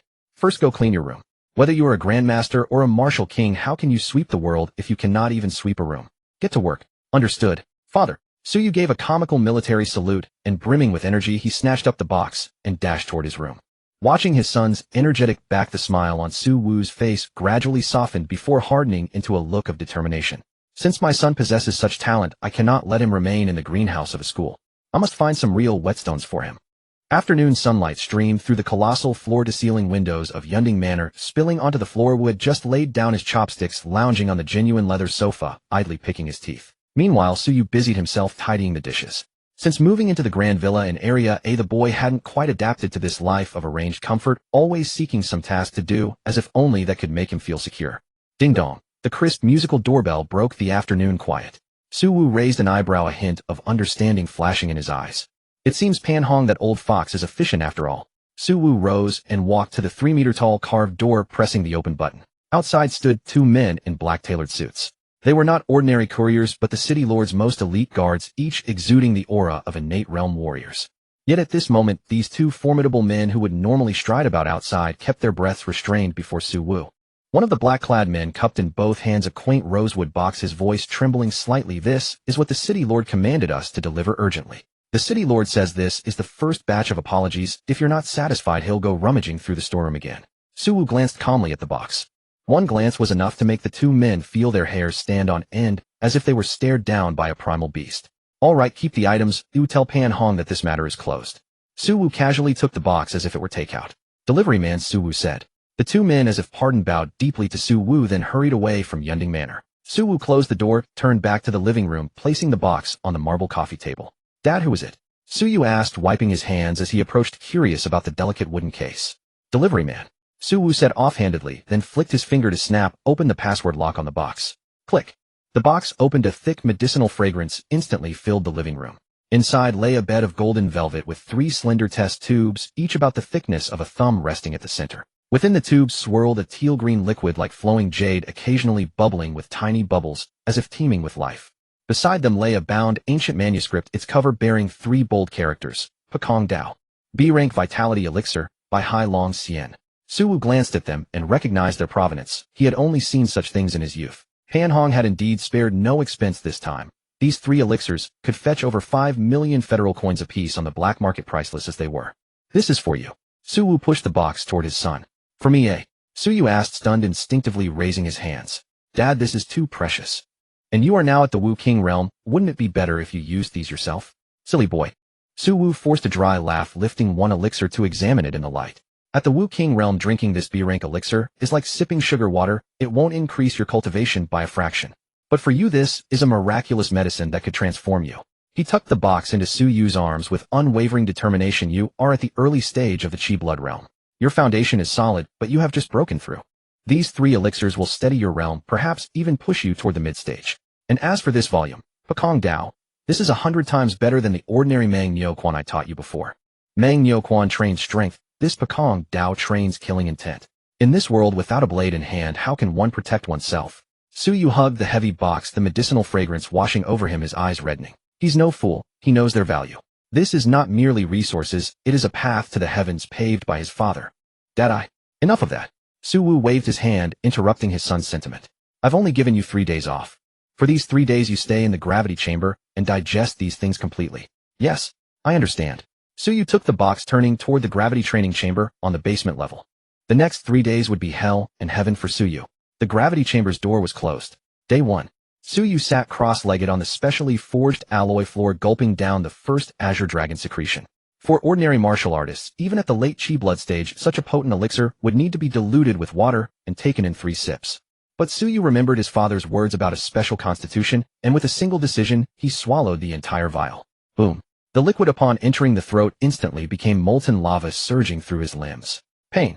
It felt as if every blood vessel in his body would burst. Yet just as Suyu clenched his teeth to endure the mysterious black hole, and his dantian woke again. That was the chaotic body's instinctive greed. A small cyclone formed around Suyu. The rampaging force inside him, as if facing a natural foe, instantly became docile and was drawn into the black hole like a swallowing sea. In merely half an hour. Ordinary people would need a week to absorb that potency. Suyu digested it completely. Is this what a special constitution feels like? Suyu felt the chi and blood within him swell to a much greater extent. Astonished. He did not rest, a hint of a fierce glint crossing his eyes as he picked up the second elixir. Day 2. Suyu had already fully adapted to this surge of power.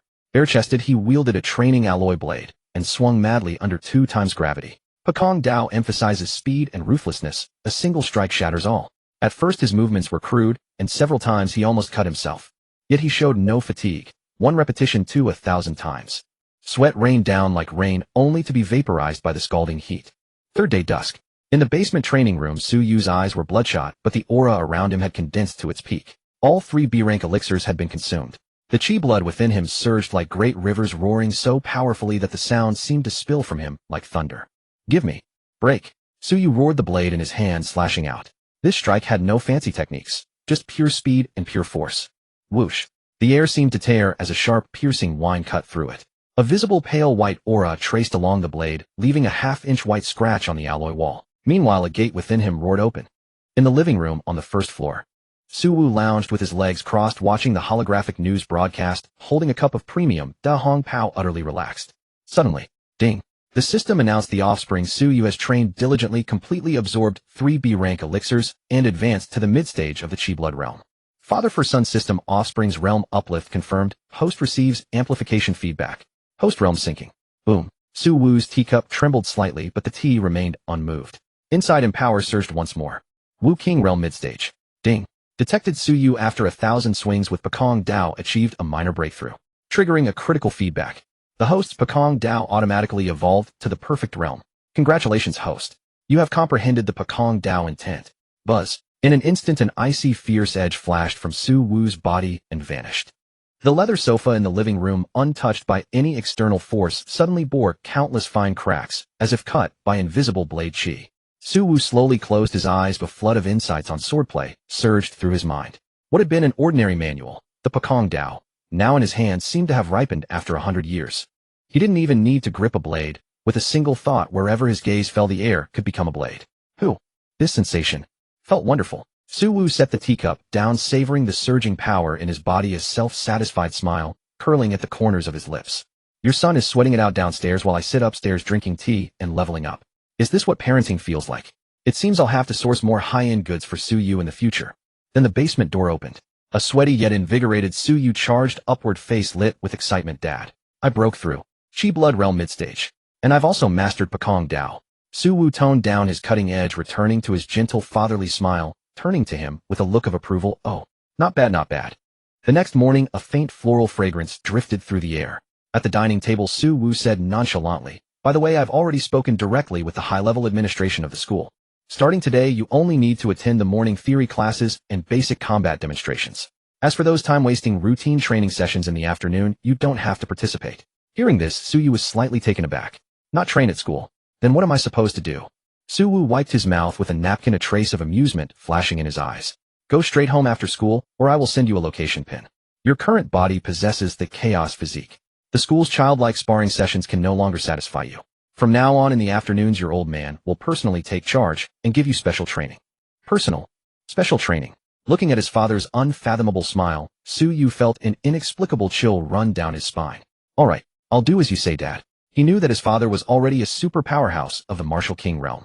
To receive personal guidance from a martial king was an opportunity that countless people could only dream of. At 6 in the morning at Kanglan No. 1 High School. The moment Suyu stepped through the school gates with his backpack, the originally bustling campus seemed as if someone had pressed the mute button. In the past, due to his impoverished family background and the oppression from Wang Tai-su, he was like an invisible man in the school, occasionally enduring the cold mockery and sarcasm of snobbish peers. But today everything had changed. Look, it's Suyu. Chill. Keep your voice down. Do you want to die? I heard the Wang family was wiped out a few days ago precisely because they provoked him. My God, how did we not realize before that he was this kind of top-tier elite heir? I heard even the city lord has to bow when meeting his father. Countless gazes fell upon Suyu like spotlights. There was envy and jealousy, but even more so there was a deep-seated awe and dread that stemmed from their very bones. Those students who used to act like sycophants behind Wang Tai now shrank their necks one by one, not even daring to meet Suyu's gaze, deeply afraid of being targeted for retribution by this crown prince later on. Suyu's expression remained calm, his steps steady. Having experienced the threshold of life and death, as well as the awakening of his martial path, the naive gazes of these peers could no longer stir any ripples in his heart. Does an eagle care about the chatter of sparrows? Obviously not. Blockhead. So you finally decided to show up at school. Just then a crisp and melodious voice echoed from behind him, shattering the oppressive atmosphere. Suyu stopped and turned around. He saw Su Lele running over carrying a pink backpack, her hair tied in a high ponytail. Seeing this, the surrounding boys felt their hearts shatter, yet none dared to step forward and chat. To them, the current Suyu was a terrifying existence labeled "Do Not Approach." You have no idea, the school has been absolutely buzzing these past few days. Su Lele ran to Suyu's side, her large eyes blinking. Everyone is talking about what happened that day. They say your dad is a peerless master living in seclusion who crushed that bully from the Wang family with a single stomp, and even the city lord had to apologize. Now everyone is calling you young Master Su. Suyu smiled helplessly and shook his head. What young Master Su? Don't listen to their nonsense. I'm still just me. But keep pretending. Su Lele drew closer and lowered her voice, asking with a face full of curiosity. But seriously, are those resources your dad got for you incredibly powerful? I feel like your current aura seems even deeper than it was that day in the martial arts chamber. As one of the few in the class who genuinely cared for Suyu, she could keenly perceive his changes. That change was not merely in strength, but rather a settling of his temperament. Like a sharp blade hidden in its scabbard, its brilliance concealed. Recalling the tearing pain he had endured in the gravity chamber over the past few days, a gleam of confidence flashed in Suyu's eyes. There has indeed been some improvement. If I were to encounter Wang Hung again now, I am confident I could resolve it within 3 moves. Wow. Su Lele covered her mouth, her face filled with admiration. You're boasting? Wang Hung is in the mid-stage of the Qi blood realm. But this lady believes you. Doesn't that mean you can easily get into top academies like Jingwu or Mo now? Jingwu is only one of my goals. Suyu looked into the distance, his tone calm, yet resolute. My goal is to be the national top scorer. Tisk tisk tsk. 3 days apart, and your boasting has no bounds. Su Lele curled her lips, though a smile she couldn't hide lingered in the depths of her eyes. By the way, the first class is a combat simulation. The teacher said we'll be doing group confrontations. How about we team up? It's the perfect chance for me to see just how strong the future national top scorer really is. Sure, as long as you aren't afraid of losing too embarrassingly. If it's not decided yet who will win and who will lose. This lady hasn't been slacking off these past few days either. Bantering back and forth, the two walked toward the academic building. Meanwhile, dozens of kilometers outside Kinglan Bay City. This was a forbidden zone of human civilization, a wasteland overrun by ferocious beasts. The ruined highway of the old era resembled a fractured spine lying across the weed-choked wilderness. Collapsed skyscrapers wrapped in massive vines had become nests for birds and beasts. High above this sky filled with danger and slaughter, a figure stood with his hands behind his back, treading upon the void. Suwu. He wore an inconspicuous suit of gray casual clothes, but when the biting astral winds blew within 3 feet of him, they would automatically part, unable to even rustle the corners of his clothes. Powerhouses of the martial king realm were already capable of projecting their intent outward, even if it was only within a 1-kilometer radius. Strange. Suwu furrowed his brows, slightly muttering to himself. Under normal circumstances, the area 30 to 50 kilometers outside the Bay City was the most densely populated active zone for low-grade beasts. In the past, this place should have been teeming with wolf packs roaming herds of mutated wild boars, and occasionally, even grade F and grade E beasts slaughtering each other to fight for territory.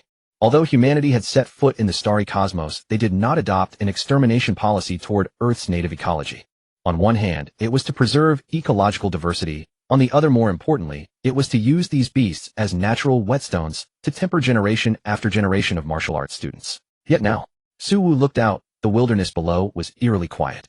Aside from a few scattered solitary ironclad boars and gale rabbits foraging for food, the pack of bloodthirsty demonic wolves that originally occupied the abandoned industrial park had vanished. The iron-armored crocodiles inhabiting the old riverbed were also nowhere to be found.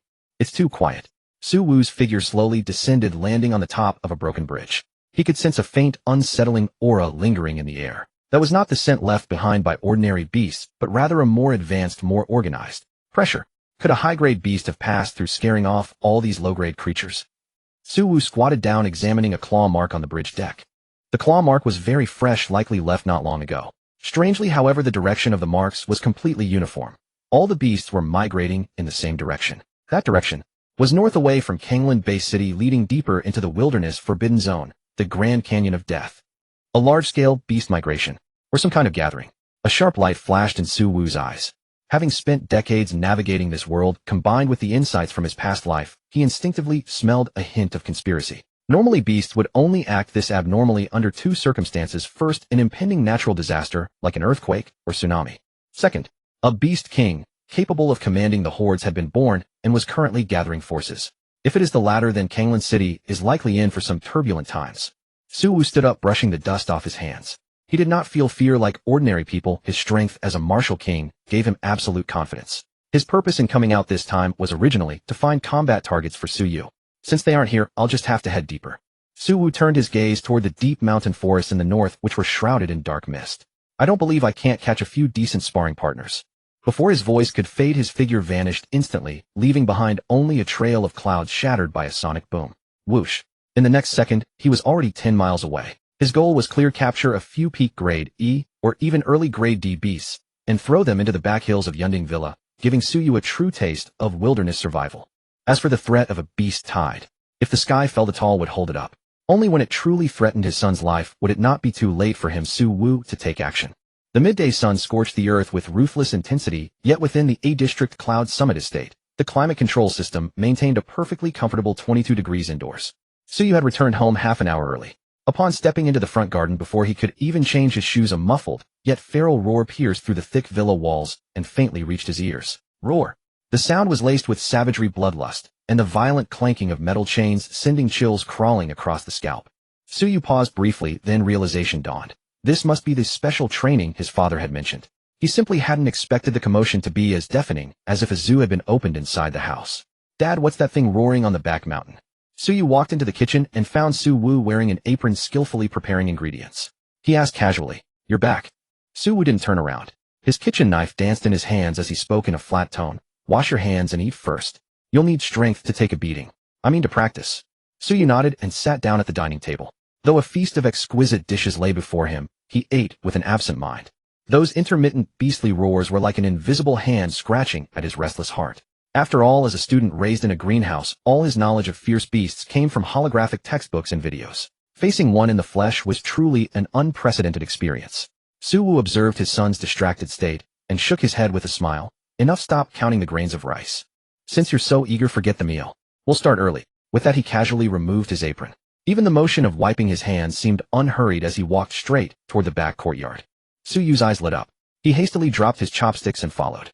Passing through the elegant garden, he pushed open the heavy iron door leading to the back mountain. The scene before him made Su Yu sharply gasp, his pupils dilating. The once lush, picturesque rear mountain of the estate had been violently cleared, revealing a patch of yellow earth the size of a football field. On that clearing stood over a dozen sturdy alloy stakes. Upon each stake, secured by specially crafted shackles as thick as a wrist, were fierce beasts of various forms, emanating a thick stench of blood. On the left was an iron-armored porcupine, its entire body covered in black iron spikes. It was furiously slamming its body against the ground, each impact causing the earth to tremble. In the center stood a giant rock bear, over 3 meters tall when upright. Its thick rocky skin still bore wounds from its capture, and its blood-red eyes locked onto Su Yu, viscous saliva dripping from the corners of its mouth. On the right were several lithe, swift-winged wolves with sinister gazes. Though bound by chains, they maintained predatory crouches, emitting low whimpers from their throats. This place was nothing less than a miniature Colosseum of ancient Rome. These are all ones you captured, Dad." Su Yu stared at these terrifying creatures he had only ever seen in illustrated manuals, his throat parched. "Are these the E-class beasts corresponding to the Blood-Chi realm? That overwhelming aura of malevolence, that undisguised killing intent. Nothing like those classmates wearing protective gear at school could compare?" Su Wu gave a slight nod, arms folded across his chest, leaning against a tree that had been snapped in half. His expression was as relaxed as someone watching their own pet dog. "That's right. From today onward, they are your sparring partners." "Sparring partners?" Su Yu's mouth twitched. Any single one of these beasts could cause panic across F District, yet in his father's mouth, they had become mere sparring partners. Dad, you mean? I have to practice against them now. Suyu pointed at the most violent iron-armored porcupine. What else? Save them for the new year. Su Wu's lips curled into a mischievous grin. Suddenly his figure flashed, and he instantly appeared before the iron-armored porcupine's cage. This is an early-stage E-class iron-armored porcupine corresponding to the early stage of a human's blood chi realm. You're currently in the mid-blood chi realm, so by all rights you should be able to overwhelm it. Go on, show me what you've got. The moment his words fell, a flash of cold light burst from Su Wu's hand as he directly severed the chains binding the porcupine. Roar! The newly freed iron-armored porcupine let out a thunderous howl. Its crimson beast pupils instantly locked onto Suyu in the arena. Boom! It pawed the ground with all four hooves. Its massive body, like a runaway heavy truck, kicked up clouds of dust and charged straight towards Suyu with unstoppable momentum. That fast? Suyu was inwardly shocked. The books said porcupines were slow. They lied. That explosive power was terrifying. Catched. Su Wu casually tossed an unsharpened alloy training blade, which traced an arc through the air. Suyu scrambled to catch it. By then the porcupine's tusks, carrying a reeking wind, were already closing to within 3 meters. Dodge! Suyu reacted instinctively, his footwork chaotic as he dove to the left. Whoosh! The porcupine's spike-covered body grazed past Suyu's sleeve, the gust of wind it generated stinging his cheek. Before Suyu could steady himself, the porcupine displayed an agility that defied its massive frame. Its front hooves slammed to a halt, pivoting on its hind legs, and its thick tail lashed out like a steel whip, sweeping toward him with a howling wind. Damn it! Suyu could only raise his blade to block. Clang! A piercing shriek of metal striking metal rang out. Suyu felt a tremendous force surge through the hilt. The tiger's mouth of his palms split instantly, and his entire body was sent staggering back 7 or 8 steps before he barely found his footing, both arms numb. So this is real combat. Cold sweat poured down Suyu's forehead. Clearly his blood chi value was higher than this beast's. Clearly his strength should have been greater. Yet in the exchange just now, he had been completely overpowered. The porcupine gave him no chance to catch his breath. It roared and charged again, its sharp tusks glinting with a cold lethal light, determined to impale this young human. So you could only rely on instinct to dodge time and time again in a sorry state. The void-breaking saber technique in his hands had become fragmented. He could not execute any coherent form. Occasionally when he managed to land a slash or two, they merely struck the hard black iron spikes, sending up sparks without penetrating the beast's defenses. Too rigid. Su Wu, not far away, shook his head. Though his voice was soft, it reached Su Yu's ears clearly. What you've learned in school is dead routine. Will beasts wait for you to assume your stance before attacking? Is your mid-blood chi realm just for show? So you don't forget your constitution. Su Wu's gaze suddenly sharpened as he commanded in a low voice. The chaotic body isn't meant to be used as a meat shield. Try at the moment of contact to devour its blood chi. Devour. Suyu, who had been dodging in a fluster, felt a violent jolt in his heart. The porcupine charged again, but this time Suyu did not choose to retreat. Under extreme tension, he forced himself to calm down. Deep within his dantian, that grayish, chaotic vortex began to rotate slowly. An indescribable hunger suddenly radiated from every pore of his body. Come on. Suyu narrowed his eyes, staring fixedly at the charging porcupine. At the instant its tusks were about to make contact, he sidestepped like a phantom. No longer a panic dodge, but a calculated entry. He extended his left hand, seemingly lightly touching the porcupine's spiked flank. Before, such a palm strike would have left his hand throbbing from the rebound. But this time, chaotic body activate. The blood chi in Suyu's palm instantly formed a miniature negative pressure vortex. Oink it! The once ferocious iron-armored porcupine suddenly let out a terrified squeal. It felt the violent power within its body upon contact with this human's palm gush out, like floodwaters breaching a dam. The fleeting wave of weakness caused a fatal stiffness in its originally fierce charging motion. Now, Suyu clearly felt a stream of warm, violent blood chi essence surge into his body through his left palm, instantly replenishing his exhausted stamina, and even causing his strength to surge briefly. As one rose, the other fell. Such was the terror of the chaotic body. The panic vanished completely from Suyu's eyes, replaced by the hunter's thrill upon sighting prey. Seizing the instant the porcupine stiffened, the alloy saber in his hand no longer trembled, but was gripped with unshakable steadiness. The blood chi he had just plundered mixed with his own madly poured into the blade. Void-breaking saber first form, severing flow. Break. Open. Suyu let out a thunderous roar. The saber transformed into a mournful streak of white light, carrying a shriek that tore through the air and slashed viciously toward the porcupine's most weakly defended neck joint. Puffed. This time there were no sparks, no rebound. Only the smooth sensation of a blade slicing through butter. The iron-hard armor crumpled like thin paper before this strike. The saber plunged deep into the porcupine's neck, severing its spine and arteries in a single cut. Squeal. The iron-armored porcupine let out a pitiful wail. Its massive body slid forward several meters under inertia, plowing a deep furrow in the ground before collapsing with a thud. Its limbs twitched a few times, and then lay still. A torrent of blood gushed forth, staining the earth beneath Suyu's feet. Suyu held the pose of his swing, chest heaving with ragged breaths. Though his body was exhausted, his spirit was more exhilarated than ever. He gazed at the colossal creature lying at his feet, then looked at his own left hand. The intoxicating thrill of that plunder still lingered in his mind. This is real combat, Suyu murmured to himself. From the initial pathetic scramble to the clean instant kill after mastering the rhythm, the gap between them was merely that he had learned to utilize the trait of the chaotic body. Clap, clap, clap. The sound of applause came from behind. Suyu walked over, glanced at the thoroughly dead porcupine, and nodded with satisfaction. Not bad, good comprehension. That final strike had some form to it. Using force against force. Dad, this chaotic body is simply too monstrous. Suyu turned around, his eyes gleaming. Just now I felt like it wasn't ramming me, but rather delivering supplies to me. The harder it pushed, the stronger I became. Naturally. Suyu tossed his son a towel and said meaningfully, but don't celebrate too soon. That was just an early E-class, stupid pig. If you encountered a speed type or long-range beast, you wouldn't even have the chance to get close and absorb its blood chi. As he spoke, Suyu's gaze shifted to the few swift-wind wolves nearby who were eager to pounce. Rest for 10 minutes. Smooth out your blood chi. Suyu revealed a devilish smile. Next round, 2 swift-wind wolves both at once. Suyu's barely settled heart instantly leapt back into his throat. He wailed, Dad, you can't force growth like this. 2 at once. Less nonsense. If you want to survive in this dog-eat-dog world, if you want to protect those you wish to protect. Suyu pointed at himself, then at the distant starry sky. You must keep growing stronger. Suyu was stunned for a moment. Gazing into his father's solemn eyes, he tightened his grip on the saber, and the weariness was swept away in an instant. Bring it on. Just 2 wolves. They aren't even enough for a good fight. The youth wiped the blood from his face, his gaze now as sharp as a blade's edge. Time slipped away silently. For Suyu, the upcoming week would be a living hell, yet also a crucible for forging a new self. The back mountain of Sector A's Yunding Manor, once a picturesque garden, was now steeped in a chilling, bloodthirsty aura. From dawn till dusk, the roars of wild beasts and the metallic clashes of weaponry echoed incessantly. Suyu's rate of progress could only be described as utterly terrifying. From his initial frantic struggles against an early E-class ironclad boar to later slaying a mid-E-class gale wolf with a single blade, and now.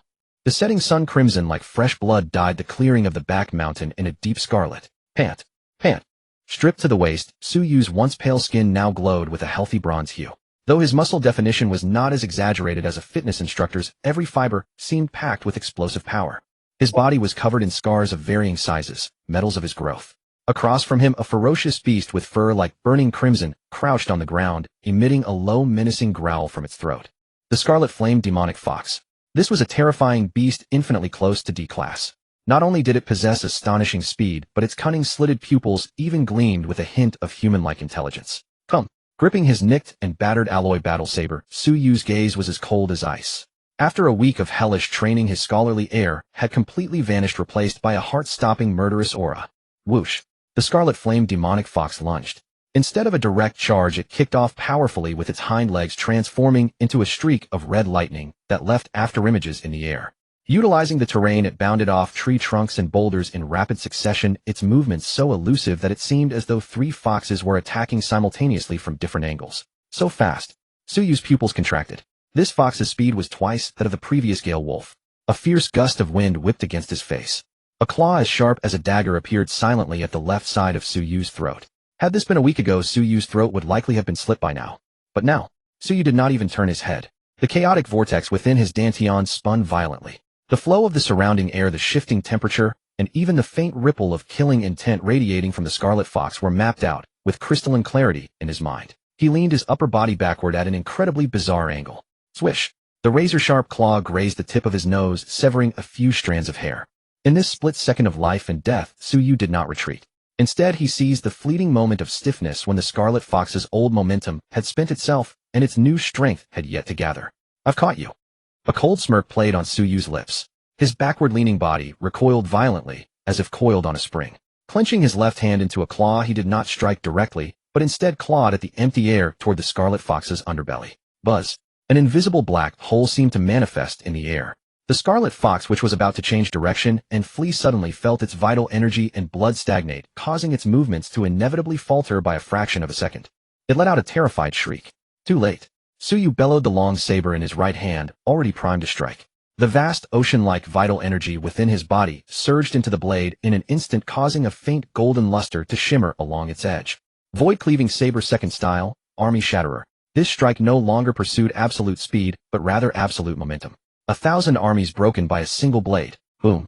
The blade's light descended like a falling meteor, tearing through the air with a deafening sonic boom as it slashed down ruthlessly. In desperation, the Scarlet Fox waved its claws to block, but before Suyu's terrifying monstrous strength, amplified by his chaos physique, its resistance was as futile as a mantis trying to stop a chariot. Crack. Squelch. The cringe-inducing sound of shattering bones rang out. The Scarlet Fox's claws were severed instantly. Without losing momentum, the blade sliced down diagonally from its shoulder, pinning it directly to the ground. Blood sprayed, staining half of Suyu's body crimson. The Scarlet Fox convulsed twice before the light in its eyes rapidly faded, finally turning into a cold corpse. Suyu maintained his downward slashing posture, his chest heaving violently. He slowly drew out his long blade, staring at the corpse on the ground. The sheer thrill of conquering a powerful foe made him want to let out a long, resonant roar. A near D-class beast. I can slay it too. Clap, clap, clap. On a lounge chair not far away, Suyu set down his teacup and clapped gently. Not bad. You know how to utilize your chaos physique, and the momentum of that final army shatterer strike reached 70% of its potential. This week of training was not in vain. Suyu's voice remained lazy, but pride was unmistakable in his eyes. In just 7 short days, he had transformed from a bookworm student into a warrior capable of slaying a cunning beast of a higher rank. Such talent was indeed terrifying. He truly inherited his mother's talent. However, just as Suyu was about to stand up and hand his son a towel, the familiar system prompt echoed deep within his mind once more like heavenly music. Ding. It is detected that your offspring Suyu has survived dozens of life and death battles within a week. His combat skills have improved significantly, reaching the mastery level. Father's eminence from Sun System evaluation. Offspring's skills have advanced. Host receives a critical strike feedback. Congratulations to the host. Combat skill realm breakthrough, micro realm. Boom. Suyu felt as if a bolt of lightning had pierced through the chaos in his mind. An indescribable warm current rose from his dantian, instantly flowing through his limbs and bones. Yet this warm current did not strengthen his physical body. Rather, it enhanced his perception and control. The world changed in his eyes. The space that had previously seemed to be mere air was now decomposed into countless minute currents. The trajectory of falling leaves in the distance slowed to a crawl like a slideshow in his eyes. He could even predict exactly which spot on the ground a leaf would land on a few seconds later. Every inch of muscle, every tendon, and even the energy flow of every single cell within his body was now entirely under his absolute control. The microrealm. This was a state that countless martial artists could never hope to touch in their entire lifetimes. The so-called microrealm meant that one's control of force had reached the absolute pinnacle. A single ounce of strength could be wielded with the power of 10e, anticipating the enemy's moves before they even stir, passing through 1,000 flowers without a single leaf clinging to one's clothes. Suyu reflexively reached out, pinching a speck of dust floating in the air between 2 fingers. Is this the microrealm? A glint of pleasant surprise flashed in Suyu's eyes. If his former self possessing only the raw power of the martial king realm was like a child holding a massive sledgehammer who could only bludgeon with brute force, then his current self was like a surgeon wielding a scalpel capable of precisely dissecting any opponent.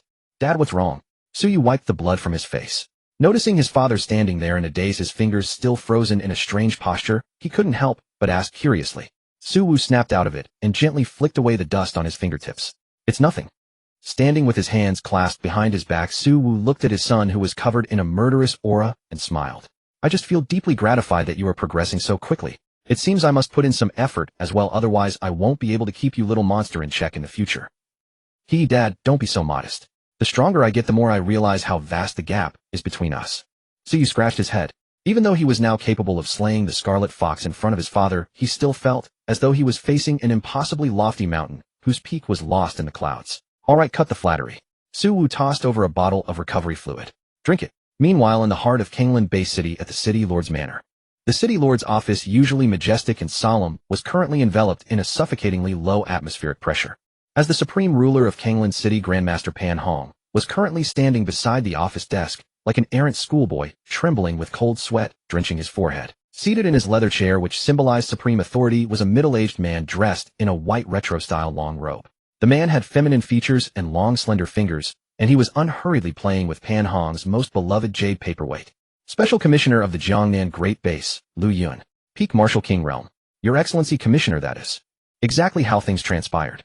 Pan Hong swallowed hard, his voice dry as he recounted every single detail of what had occurred at the first high school that day. He detailed how Su Wu had stepped through the void, how he had crushed Wang Hung underfoot, how he had strangled Vice Commander Wang Meng to death, how he had ruthlessly executed Wang Tai and his mother, and how he himself had endured humiliation to offer compensatory gifts.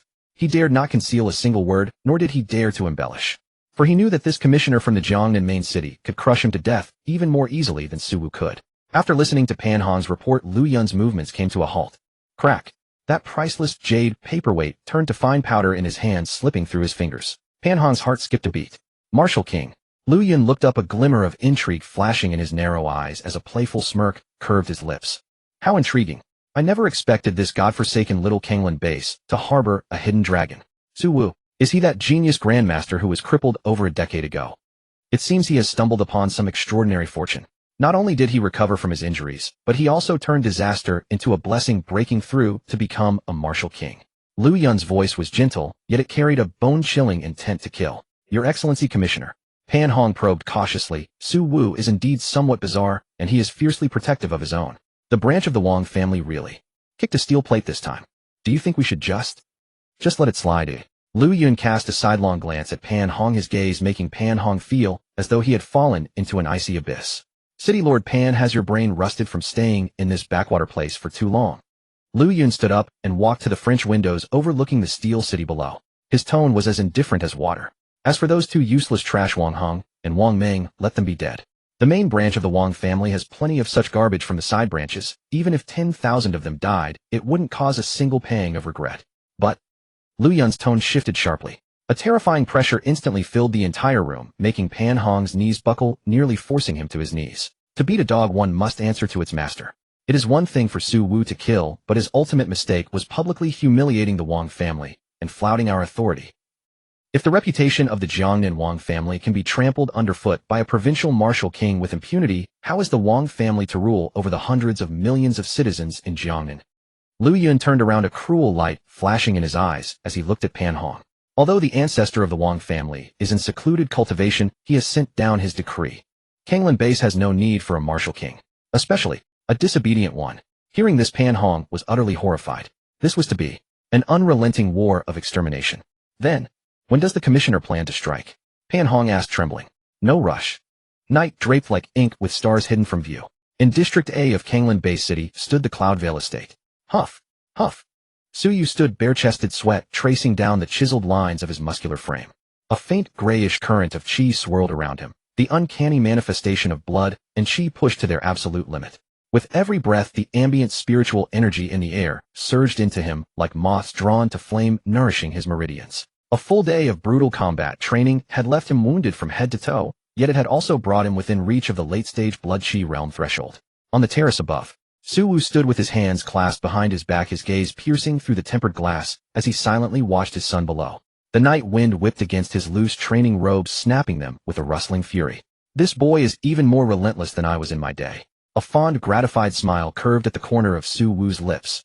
With a mere thought, the Azure system panel, visible only to him, rippled into view like water spreading across glass. Host Su Wu. Bound progeny Su Yu. Progeny realm late-stage blood chi realm. Host realm late-stage martial king realm. Cultivation technique primordial unity chi art perfected evolved from the chi shattering formula. Martial skills Mangry Ox Fist perfected fist intent awakened sky breaking saber perfected saber intent awakened leaf treading body art grandmastery. Combat technique microcontrol level.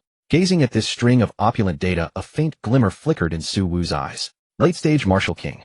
He clenched his fist, feeling the vast ocean-like power surging within his body.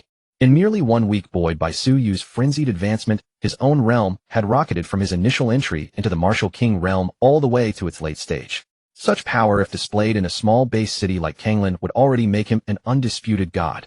But it's still not enough. Su Wu's gaze drifted northward toward the vaster starry sky, and the places where enemies might lurk. The martial arts college entrance exam is less than 3 months away. Based on tradition, the exam won't just draw geniuses from every base city. There may even be seeded contenders parachuting in from above. It's not impossible for a Grandmaster realm prodigy to appear among the candidates. Although Yu possesses the chaos physique, he started far too late. To sweep the entire nation in 3 months and claim the top scholar, brute training alone won't suffice. The path of the scholar is lean, the path of the warrior demands wealth. The chaos physique is a devourer of treasures. It must be fed with boundless resources. With this thought, a flash of resolve glinted in Su Wu's eyes. The previous batches of grade B potions had been entirely consumed by Su Yu, and new fuel must be replenished. Tomorrow I'll make a trip to District B.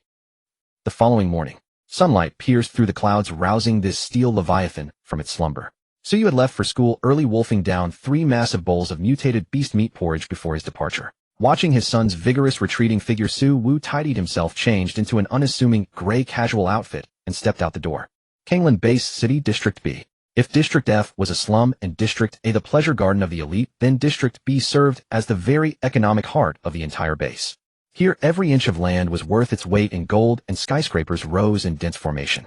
Enormous holographic advertisements crisscrossed the sky, showcasing the latest alloy warblades, genetic serums, and protective combat suits. Luxury vehicles zipped through the streets, and pedestrians were dressed to the nines.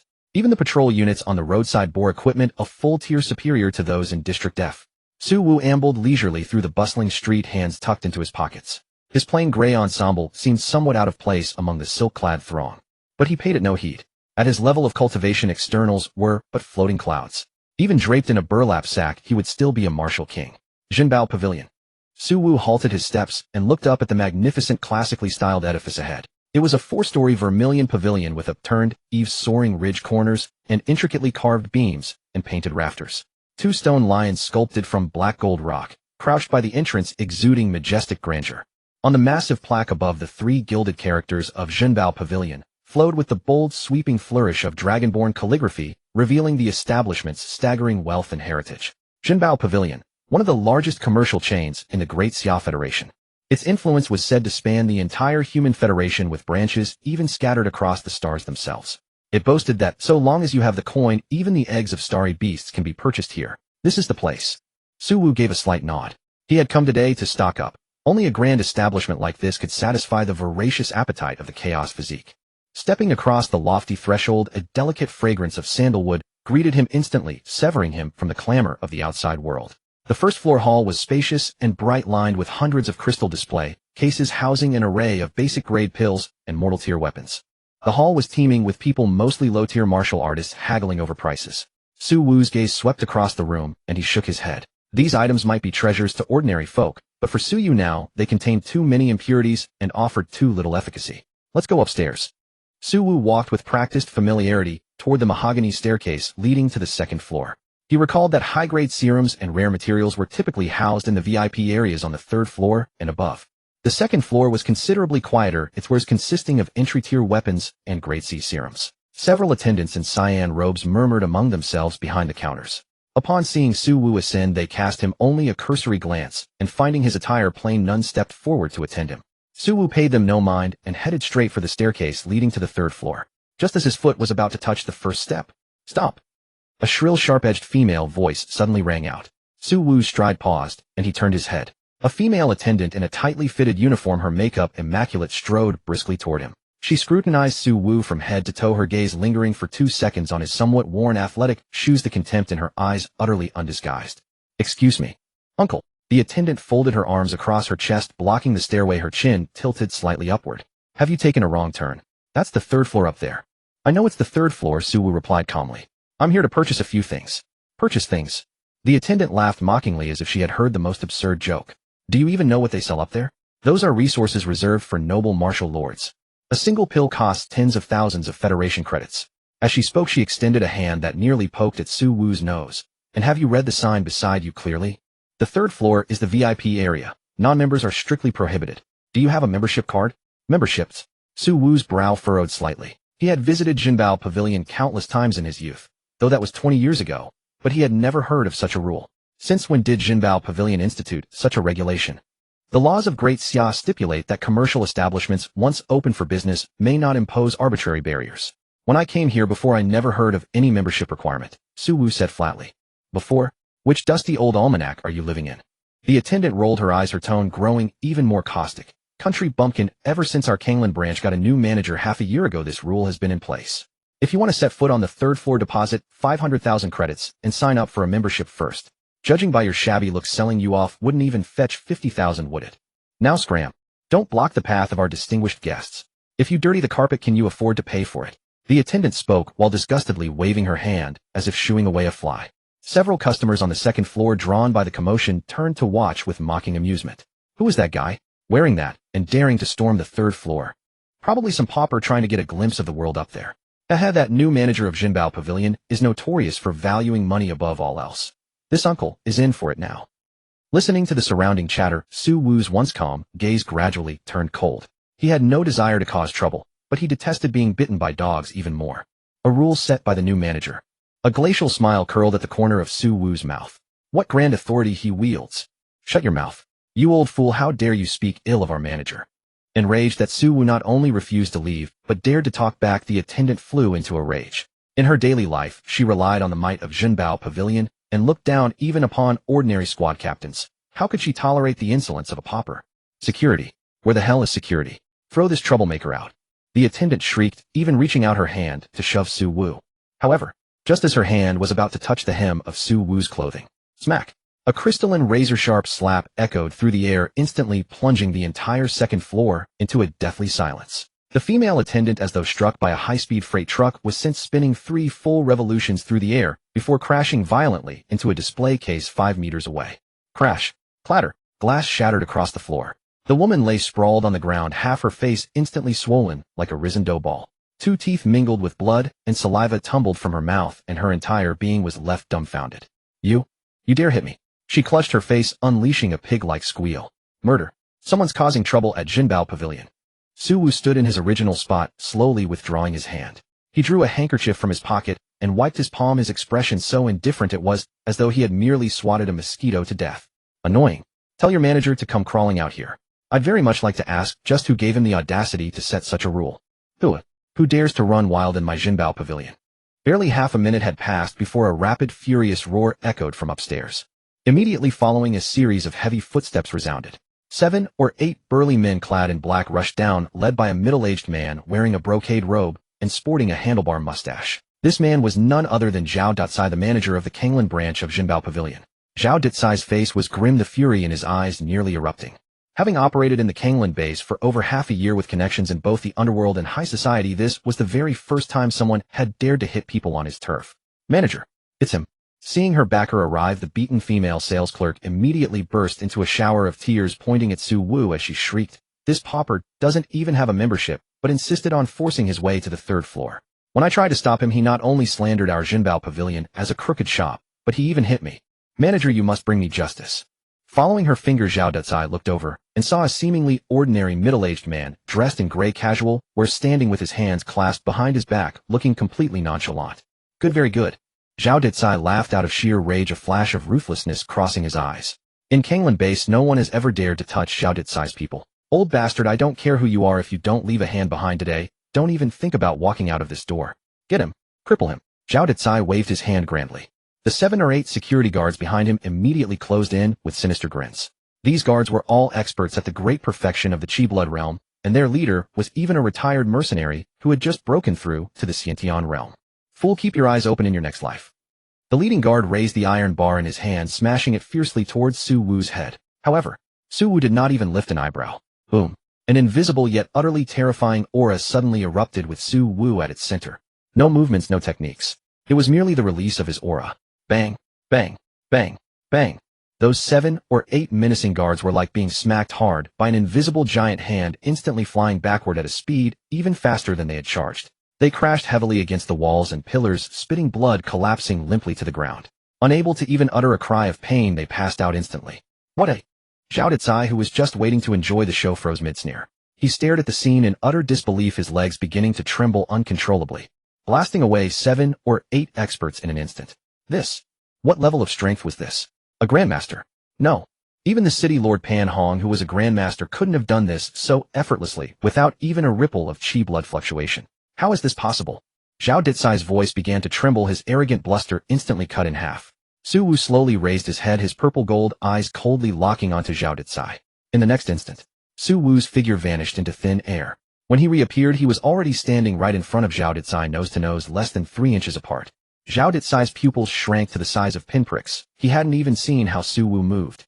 Did you just say you wanted to take one of my hands? Su Wu's voice was very soft, yet it sounded like a demon's whisper. Then, under the horrified gazes of everyone present, Su Wu's feet slowly left the ground. Floating a foot off the ground, The surrounding gravity seemed to lose its effect beneath his feet, and an absolute pressure belonging to a higher level of life descended upon Zhao Dicai like a collapsing sky. Treading on thin air. Zhao Dicai shrieked, scared out of his wits. Although he was merely a businessman, he had traveled widely and was highly knowledgeable. He knew all too well what this implied. To break free from gravity and physically tread into the void. This was a martial king. Thud. Zhao Dicai's knees buckled, and he knelt heavily on the ground, shattering his kneecaps. Yet he felt no pain at all, only endless terror. Heavens! He had actually threatened to take the hand of a martial king just now. How was that any different from seeking death? Lord, spare my life. Spare my life. Zhao Dicai kowtowed frantically, his head thumping against the floor until it bled. This lowly one had eyes but failed to recognize Mount Tai. This lowly one deserves to die. I was blinded by greed. As for the female sales clerk who had been so arrogant moments ago, she had already rolled her eyes back and fainted from sheer terror. Su Wu hovered in midair, looking down on this trembling ant from above. Is this membership system your idea? No, it's not. Zhao Dicai stammered in panic. It was this lowly one's private decision. I thought that since Kanglan Base is remote and far from the capital, I could skim some money. Lord, I was wrong. I was truly wrong. I will abolish it right now. Immediately. Su Wu reached out a hand, and as if lifting a chick, choked Zhao Dicai's throat from afar, hoisting him into the air. Ugh. Zhao Dicai kicked his feet wildly, his face turning the color of pig liver as the suffocation made him feel the summons of the Grim Reaper. Skimming money from me, are we? Su Wu looked at him coldly. If this were back when I was younger, you would already be a corpse by now. However, I came here today to buy things for my son, and do not wish to see blood. It is bad luck. Thud. With a casual toss, Su Wu threw Zhao Dicai into the corner like a piece of trash. While you are spared from death, you cannot escape punishment. Su Wu landed back on the ground, clapped his hands, and said calmly, I plan to shop at Jinbao Pavilion today. Do as you see fit. Having escaped with his life, Zhao Dicai gasped heavily. Hearing this, how could he dare to hesitate even for a second? He scrambled and crawled to Su Wu's feet, flattering him like a lapdog. Lord, your presence in our humble shop is the greatest blessing for Jinbao Pavilion. Forget about shopping. Whatever you fancy, just take it. It's all free. All free. Oh, free. Su Wu raised an eyebrow. You said it yourself, I didn't force you. No force. Absolutely no force. It is this lowly one's offering to you. Zhao Dicai shook his head like a rattle, terrified that this martial king would turn him into meat paste if he displeased him. Very well, since you were so sincere. Kindly. Smile played on the corner of Su Wu's lips. Lead the way to the 3rd floor. Bring out your best chi blood potions, body tempering pills, and any natural treasures you have. 10 minutes later. On the 3rd floor of Jinbao Pavilion, the shelves that were once filled with a dazzling array of goods were now completely bare, cleaner than if they had been licked by a dog. Looking at the empty storeroom, Zhao Dicai's heart bled, yet he still had to force a smile. Lord, this is all the inventory in our shop. 3 grade B dragon blood grass extract vials and 10 bottles of purple gold body tempering pills. Together, these items were worth over 200 million Federation coins. It was equivalent to 3 years of profit for this branch. But compared to his own life, what was this bit of money worth? Su Wu looked at the mountain of resources before him and nodded in satisfaction. These things would be enough to feed that kid Su Yu's chaos physique for a while. Not bad. Su Wu was just about to find a bag to pack them, but his gaze suddenly landed on an ancient silver ring on Zhao Dicai's left index finger. Su Wu's eyes lit up. Spatial ring. In this world, although storage equipment existed because spatial crystals were extremely rare, they were exceedingly expensive and hard to come by even with money. Even a 1 cubic meter spatial ring could be exchanged for a villa in District A. He hadn't expected this minor manager to harbor such a fine treasure. Sensing Su Wu's predatory gaze, Zhao Dicai froze, subconsciously tucking his hand behind his back. Well, I see that ring of yours is rather exquisite, Su Wu said with a smile. Zhao Dicai wanted to cry. This was his life-saving asset, bought from the black market using his connections and half a lifetime of savings. But did he dare refuse? Looking at Su Wu's half-smiling expression, Zhao Dicai swallowed his bitterness, trembling as he took off the ring and presented it with both hands. Lord, if you like it, this spatial ring is also presented to you as a tribute. Su Wu accepted the ring without hesitation. Sweeping his divine sense inside, he found that although the space was small, only about 1 cubic meter, it was enough to hold all these potions and pills. Smart move. Su Wu swept all the resources on the ground into the ring in one go, then slipped the ring onto his finger, his mood soaring. Alright, regarding today's matter, I don't want a third person to know about my identity. Su Wu patted Zhao Dicai's greasy cheek, leaving behind a warning. Understood. I understand. You are just an ordinary customer passing by. Zhao Dicai nodded frantically. Su Wu turned and strode out of Jinbao Pavilion. With sunlight spilling over him, feeling the spatial ring on his finger, and thinking of his gold-devouring beast, of a son waiting to be fed at home, Su Wu felt he was truly an exemplary father.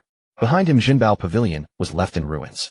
Zhao Detsai slumped on the floor looking at his thoroughly plundered shop with tears welling up and could only kick the unconscious female clerk in frustration. You ruinous woman. You almost got me killed. The midday sunlight streamed through the floor-to-ceiling windows of the Cloudview Manor, bathing the living room in warmth. Suyu had barely pushed open the front door when the sight before him froze him rooted to the spot in astonishment. Where the table once stood, an exquisite mountain of gift boxes had been erected, crafted from golden Phoebe Jinan jade, and even cryogenic alloys, each more ornate than the last.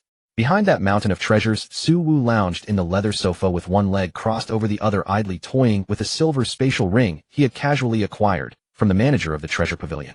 A look of nouveau riche contentment glimmered in his eyes. Spotting his son's return, Su Wu gave a casual flick of his wrist. Whoosh!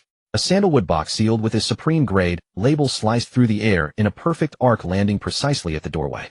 Dad, this is... Suyu fumbled to catch the box, his face a mask of bewilderment. Open it, and take a look, Su Wu said, gesturing toward the box with an offhand tone. Weren't you complaining the other day during your special training at the rear mountain about your chi and blood recovering too slowly? Today your old man took a little stroll and happened to pick up some supplies for you. Should last you a while. Suyu swallowed hard, his trembling fingers prying open the wooden lid. Boom. A surge of medicinal fragrance, so dense it seemed almost tangible, crashed into him. With just a single breath, Suyu felt his exhausted chi and blood instantly surge to life. Within the box lay 3 vials, each radiating a lustrous blood gold sheen. Emblazoned upon them was the treasure pavilion's anti-counterfeit seal, Grade B dragon blood grass extract. Hiss! Suyu drew a sharp breath, his hands trembling so violently he nearly dropped the box. A single vial of this Grade B elixir cost 10 million Federation credits. And here were 3. This was hardly a few supplies. Dad, just how much did this? How much did all of this cost? Suyu's voice quavered. Sure, our family has some money now, but we can't just squander it like this. Suyu shot his son a glance, a roguish smile curling at the corner of his lips, and replied coolly. Money. Talking about money hurts feelings. Your old man didn't spend a single credit today. Didn't spend any. Suyu's eyes went wide, his face practically screaming, You're pulling my leg. Who on earth would be generous enough to give away something worth hundreds of millions to us? Oh, I ran into a most enthusiastic manager from the treasure pavilion. Su Wu spouted nonsense with the utmost seriousness. He took one look at my extraordinary bone structure and insisted on gifting me all this to be friends. It would have been rude to refuse, so I graciously accepted. Suyu. Though he knew his father was spouting pure nonsense, looking at these tangible treasures, Suyu felt a surge of gratitude welling up inexpressibly within him. He understood. His father was employing every conceivable means to lay the foundation for his martial path. All right, quit spacing out.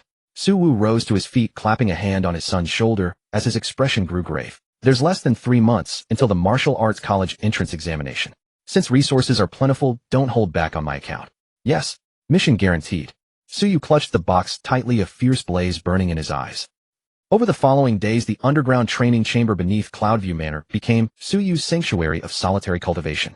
Blessed with the cheat-like existence of his chaotic body constitution, Suyu had no need to worry about the fragile vessel cannot contain potent medicine conundrum that plagued ordinary martial artists. Grade B dragon blood grass. Devour. Purple gold body forging pills.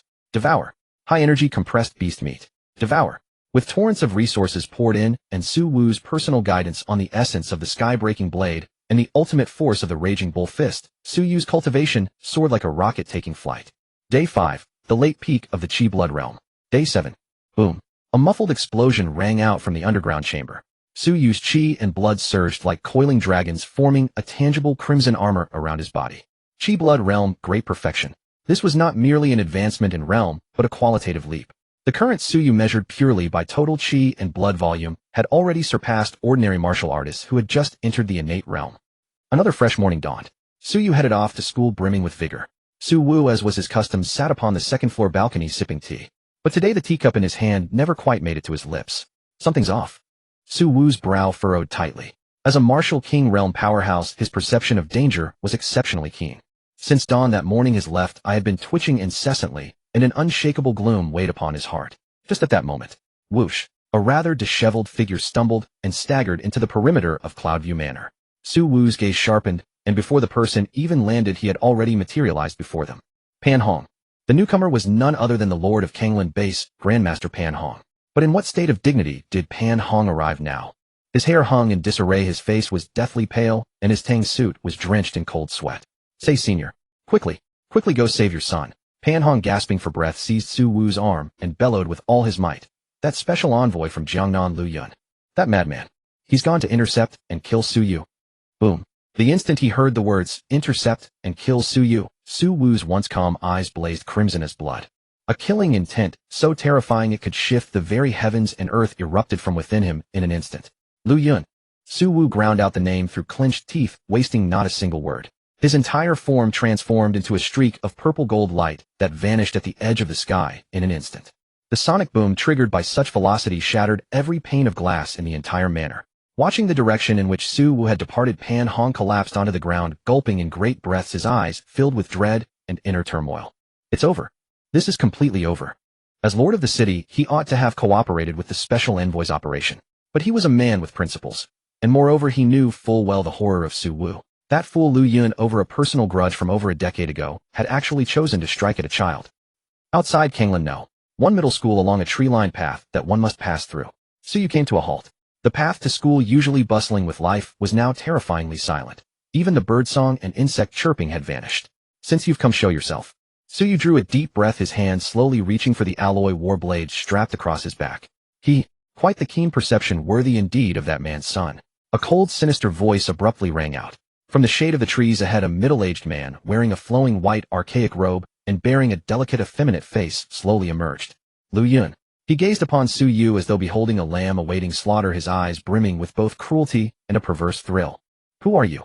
Su Yu's every muscle coiled taut as his sixth sense screamed a frantic warning that the man before him was exceedingly dangerous. Who I am is unimportant. Lu Yun flicked at his fingernails, remarking casually. What matters is that your father is called Su Wu, and I despise most thoroughly anyone who bears the surname Su. 20 years ago at the Jiangnan main city genius battle, your father Su Wu was also at this age, also brimming with such lofty ambition. A savage, reminiscing smile twisted across Lu Yun's face. Su Yu's heart jolted.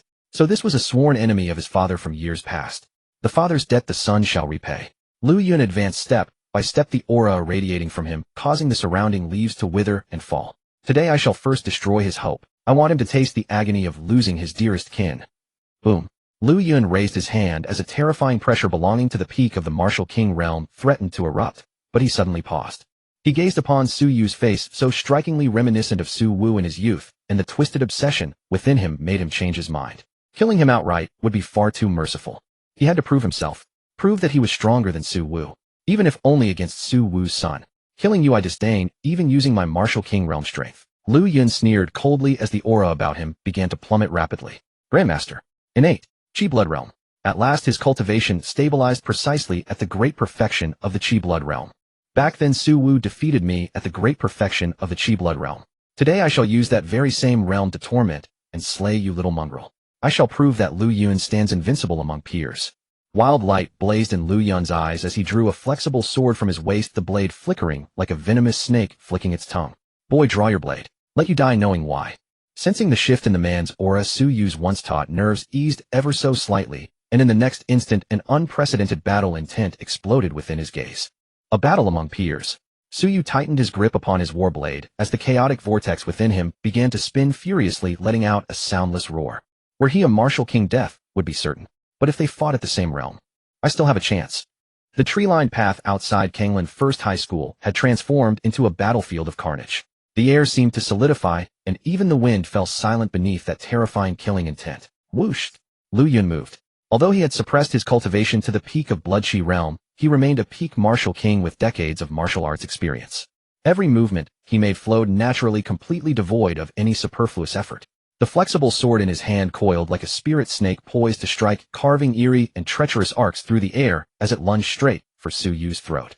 Fast, precise, ruthless. This was the combat awareness of a martial king. Su Yu's eyes narrowed sharply, every hair on his body bristling in that instant. His perception fully opened, everything around him slowing in his mind. Yet even so, Lu Yun's sword remained fast enough to make his heart race with terror. Su Yu shifted his feet lightly, his body drifting aside like a phantom, narrowly evading that fatal strike by the slimmest margin as he grazed the cold blade's edge. The sword aura sliced through the collar of his school uniform, leaving a shallow trail of blood. Slash! As he dodged, Su Yu did not retreat. His alloy battle knife swept horizontally in one fluid motion, channeling all the power of the peak Blood Chi realm as it slashed toward Lu Yun's waist and abdomen. Heh! A disdainful sneer curled Lu Yun's lips. His body seemed to lack bones, entirely twisting at an angle that defied common sense, effortlessly evading that heavy strike. Immediately after his wrist flicked, and the flexible sword exploded into a rain of steel cascading down like a pear blossom storm, every single blade targeting the vital points surrounding Suyu. Clang, clang, clang, clang. The dense clash of metal echoed through the forest, sparks flying in all directions.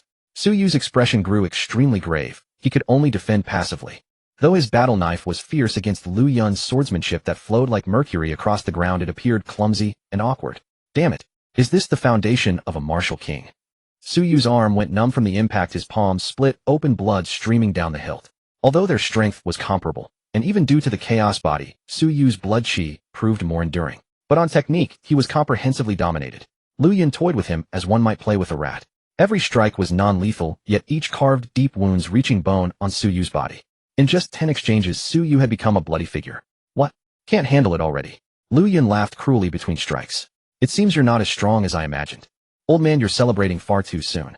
Suyu took a deep breath and no longer defended passively. He waited for that single moment when his opponent would grow careless. The chaos body spun wildly within him, and the agony from his wounds only sharpened his clarity. Finally, clang. His long blade was knocked from his grip, arcing through the air in a parabola. A flash of satisfaction crossed Lu Yun's eyes. The flexible sword struck like a venomous serpent's fang, aiming straight for Suyu's throat. It's over, you little bastard. However, at that critical moment, Suyu's eyes, once filled with panic, suddenly blazed with fierce light. He advanced instead of retreating. Facing that certain death strike, he deliberately met it with his left shoulder. Thud! The flexible sword pierced through Suyu's left shoulder, blood spraying everywhere. But Suyu didn't even furrow his brows. He clamped the blade firmly with muscle, and his right hand, like iron pincers, seized Lu Yun's wrist, gripping the sword. Got you. Suyu grinned broadly, revealing blood-stained white teeth. A smile that sent a chill through Lu Yun, a martial king himself. A terrifying suction force erupted from Suyu's palm. What a... Lu Yun's expression changed instantly. He felt his blood chi surging uncontrollably toward Suyu's body. Like a water-filled balloon punctured open. Get off me. As Suyu drained the opponent's blood chi, his depleted strength surged back instantly. Fierce bull fist, mountain shaker. With a low cry, his right fist did not swing through the air but pressed directly against Lu Yun's chest, releasing short-range explosive power. This punch carried all of Suyu's fury and the power plundered by the chaos body, like an ancient fierce bull charging into a sacred mountain. Bang! A deep ear-splitting crash resounded. Lu Yun felt as though a massive hammer had smashed into his chest. That overwhelming force lifted him entirely off the ground, sending him flying backward like a severed kite for over 10 meters before he crashed into a massive tree, snapping the two-person girth trunk in half. Dust and smoke billowed everywhere. Suyu pulled the flexible sword from his shoulder and tossed it aside, gasping heavily, yet his eyes burned with terrifying brightness. Even a martial king, with suppressed cultivation, still gets beaten. Cough, cough. From the ruins, Lu Yun struggled to his feet. His once pristine white robes were now stained with mud and blood. He wiped blood from his mouth, looking at Suyu nearby. The contempt in his eyes had completely vanished, replaced by extreme shame and madness from being bitten by an ant. Good. Very good. If I were truly only at the blood-chi realm, I might have fallen to you today. Lu Yun's voice turned hoarse and venomous. I never expected that way, Su Wu, to produce a monster like you. That ability to absorb blood chi must be a demonic art, right? Suyu's heart sank slightly. He could feel that although that punch had broken the opponent's ribs, it had not inflicted a fatal wound. A martial king's physique had been tempered through countless trials. Even with suppressed cultivation, its strength far exceeded ordinary humans. But the game is over. Lu Yun slowly straightened his body, red light growing increasingly intense in his eyes. I admit you're a genius. But geniuses often die the earliest. Boom.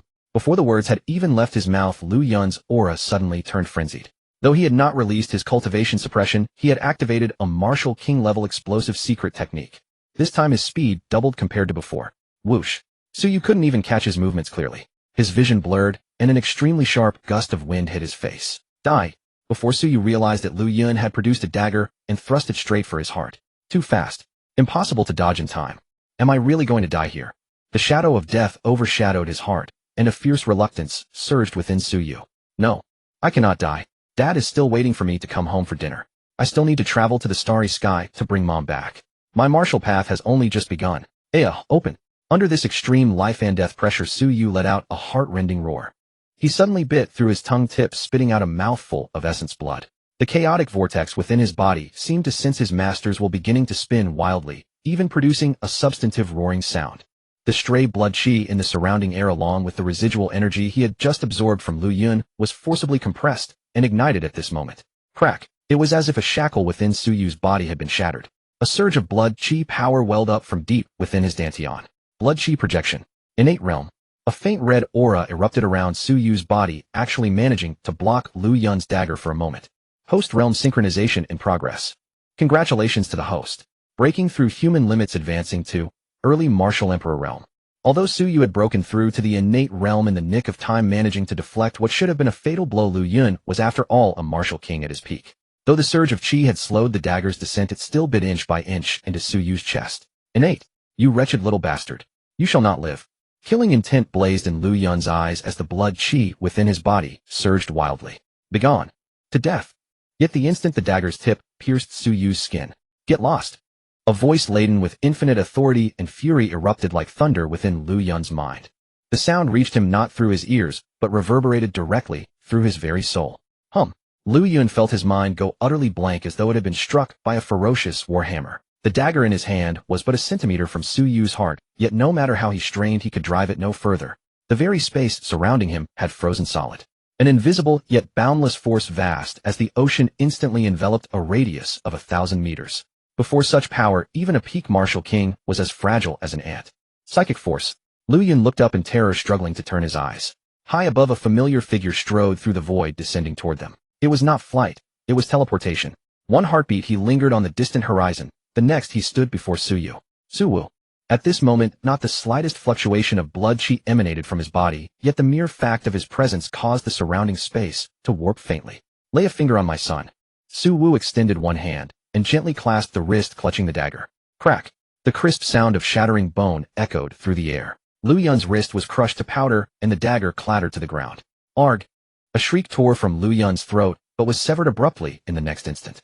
For Su Wu's other hand had already descended upon the crown of his skull. Lu Yun, 20 years apart, and you're still every bit as loathsome. Su Wu regarded the old enemy, now contorted with terror before him, his voice as cold as a winter gale devoid of any warmth. I had intended to spare you a few more days, long enough to witness the glory my son would achieve. But you should never have harbored the intent to kill. Since that is so, descend into hell and beg the Lord of Death for forgiveness. In that moment, naught remained in Lu Yun's eyes save boundless despair and utter disbelief. He felt the force that bound him, not the aura of a martial king, but materialized psychic power. Martial emperor. How could this be? How could you possibly be a martial emperor? Lu Yun held these words in the recesses of his shattered mind. The martial emperor realm. A true sovereign who had ascended to humanity's zenith, whose spirit had merged with the heavens and earth. A being who could slay with but a thought. But just days ago, Su Wu had been nothing but a martial king. How could he have vaulted across such an unfathomable chasm in a single bound? Yet an answer he would never receive. Su Wu's palm tightened ever so slightly. In your next life, do be more careful. Crack. It was as though he had crushed a cube of tofu. Thus perished Lu Yun, the haughty special envoy from the Jiangnan Grand Base, a martial king at the apex of his power. He did not even manage a final breath before his entire head detonated beneath Su Wu's palm. Crimson and pallid matter sprayed forth in all directions, yet a barrier of psychic force conjured by Su Wu halted it a full meter away. Not a single drop of blood so much as touched Su Yu. The headless corpse swayed, then crumpled softly to the ground. A generation's overlord had thus met his end. He died without dignity, died with clinical efficiency. Su Wu shook his hand, a hand that had never truly been soiled, with careless ease. As he turned the killing god visage he had worn moments before evaporated into nothingness. He beheld Su Yu battered and swaying, drenched in blood, and the glacial cold in his eyes dissolved in an instant into infinite tenderness and heartache. Are you alright? Su Wu reached out, channeling a stream of incomparably pure martial emperor-grade blood chi into Su Yu's body. In moments it stanched his wounds and began mending his ravaged meridians. Su Yu felt the warm current coursing through him. He gazed at the father who had slain a man in fury for his sake, and his eyes grew hot. He shook his head, and despite his weakness managed a radiant smile. Dad, I'm fine. Besides, I think I've broken through to the innate realm. You foolish boy. Su Wu ruffled his son's hair, his voice thick with emotion. Breaking through is a good thing, but don't ever throw your life away like that again. Your old man couldn't bear the fright. Half an hour later, Yunding Manor. Su Yu had been settled into a medical pod for rest. Though his injuries appeared terrifying, the dual restoration of martial emperor blood chi and his chaotic body meant his vital foundation remained intact. First floor living room. Su Wu sat upon the leather sofa, a cup of hot tea cradled in his hand, his expression unruffled. Before him knelt Pan Hong, lord of Kanglan Base, trembling as violently as chaff in the wind. He had witnessed with his own eyes how Lu Yun, a man before whom even the highest echelons of Kanglan had to bow and scrape, was crushed like a helpless chick in Su Wu's grasp. Such a shattering revelation had driven his awe of Su Wu to its absolute peak. "Rise," said Su Wu indifferently. "Though you're little better than a fence-sitting weed in that final moment you chose to report to me. For that kindness I shall remember you. Thank you, senior, for sparing this worthless life." Pan Hong scrambled to his feet, as though granted celestial pardon, though he remained bent at the waist, not daring to meet Su Wu's gaze. "This Lu Yun, was he sent by the Wang family?" Su Wu blew the foam from his tea, asking with studied nonchalance. "Why, yes," Pan Hong dared not dissemble. "Lu Yun is a guest elder of the Wang family. It seems he had some old grievance with you, senior, from 20 years ago. The incidents involving Wang Hong and Wang Meng gave him a convenient pretext to settle personal scores through official action." "The Wang family." Su Wu set down his teacup. A cold glint flickered in his eyes. "It seems this feud is now sealed beyond all repair. Tell me, exactly what manner of power is this Jiang and Wang family?" Pan Hong nodded hurriedly, his expression turning solemn. "Senior, you must not underestimate them. The Wang family is a renowned aristocratic powerhouse of the Jiangnan Grand Base, their influence vast and deeply entrenched. Within the clan there are no fewer than 10 martial king realm experts. Lu Yun, for all his might, ranks only among their top 10. Pausing, Pan Hong lowered his voice, still further weighted with dread. "Moreover, rumor has it the Wang family possesses an ancient ancestor who has lived for 200 years, one who has spent decades in seclusion. Allegedly, that ancestor breached into the martial saint realm a full decade ago." "Martial saint?" Su Wu's fingers drummed lightly against the tabletop, producing a soft tap. "The 8 realms of martial Tao, flesh, blood, chi, innate, Grandmaster, great Grandmaster, martial king, martial emperor, and martial saint. The martial emperor realm is one where psychic force achieves material form capable of slaying through telekinesis, with divine sense blanketing an entire city. But the martial saint realm, that is the domain of beings who have truly transcended the mortal world. Their psychic force fuses in perfect harmony with the essence of heaven and earth. With but a gesture they can summon the very forces of nature. Their flesh becomes imperishable. Their lifespan stretches to 500 years. They can even briefly leave the atmosphere, surviving in the near-Earth orbit. Though seemingly separated by merely a single realm, the gulf between them is as vast as the heavens and the earth. A single martial saint could effortlessly suppress 10 martial emperors. Now this is interesting." Far from being afraid, Su Wu found the corner of his mouth lifting into an eager arc. Had he still been a mere martial king, facing a martial saint would have given him pause, perhaps even compelled him to flee with his son in tow. But now, he was a martial emperor, and given the temperament of his system, once Su Yu broke through a few more minor realms. What dogshit martial saint? At that juncture he too would fall to a single punch. "Enough. I understand." Su Wu rose and clapped Pan Hong on the shoulder. "Bury this matter where no one will find it. Lu Yun perished in a feral beast attack. Do we understand each other?" "Understood. Understood." Special Envoy Lu was inspecting the wilderness where he was tragically ambushed by a beast emperor and laid down his life for the nation. Pan Hong, possessed of lightning reflexes, immediately wove together the cover story. "Begone." Having dispatched Pan Hong, Su Wu strode to the floor-to-ceiling window and gazed toward the Jiangnan Grand Base. "Martial saint, is it? I do hope your old bones prove sturdy enough. It would be dreadfully dull if you couldn't even withstand a single punch from me." At that same moment in the medical pod, a slumbering Su Yu turned over and mumbled in his sleep. "Daddy, I want some braised pork." 2 months. On the endless martial path, it was no more than the snap of a finger. Curiously, the Kanglan base city remained eerily calm during this time. It was as if the Jiangnan Wang clan had utterly forgotten the deaths of Lu Yun and Wang Hong, showing no sign of retaliation. But Su Wu knew this was merely the suffocating stillness before the storm. When they finally moved, it would be with the force of a thunderbolt. District A, the rear mountain of Cloudview Manor. The clearing that had once served as an arena was now pockmarked and scarred. The alloy railings surrounding it were riddled with horrifying blade marks. Whoosh, whoosh, whoosh. A blur of afterimage darted through the trees, moving so swiftly that even falling leaves remained undisturbed. A youth, bare-chested and wielding a dark iron warblade, weaved through the plum blossom stakes with a phantom-like grace. Each swing of his blade produced not the slightest whisper of wind, yet wherever the edge passed, the air rippled in visible waves. That was blade intent. Sky-breaking blade, at the realm of great completion. "Huh." Su Yu barked sharply. His figure twisted midair in defiance of physical law. The tip of his foot lightly touched a falling leaf, and borrowing its force, he vaulted another 3 chi higher. Leaf-stepping body art. Perfection.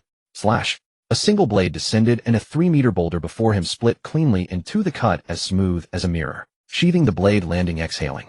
Su Yu wiped the sweat from his brow. His once youthful face now cut sharper angles, and his eyes gleamed with unshakable resolve. 2 months.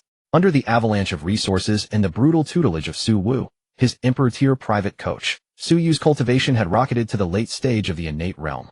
Were this speed to spread, it would send shockwaves through the entire Federation's martial education establishment. One had to understand an ordinary prodigy would need at least a full year to walk this path. On the second-floor terrace, Su Wu held a purple clay teapot watching his son's performance below as a faint smile curved his lips. Not bad. He summoned his will, and the Azure system interface materialized before his eyes. Host Su Wu bound offspring, Su Yu offspring cultivation late, innate realm, host cultivation, late martial emperor realm cultivation art, chaos, origin chi art, perfection evolve, from chi breaking, art martial techniques, brute bull fist perfection fist, intent awakened sky breaking blade perfection blade, intent awakened leaf stepping body art perfection, combat mastery subtlety grade, late martial emperor. Su Wu tightened his fist, feeling the vast power coursing through him.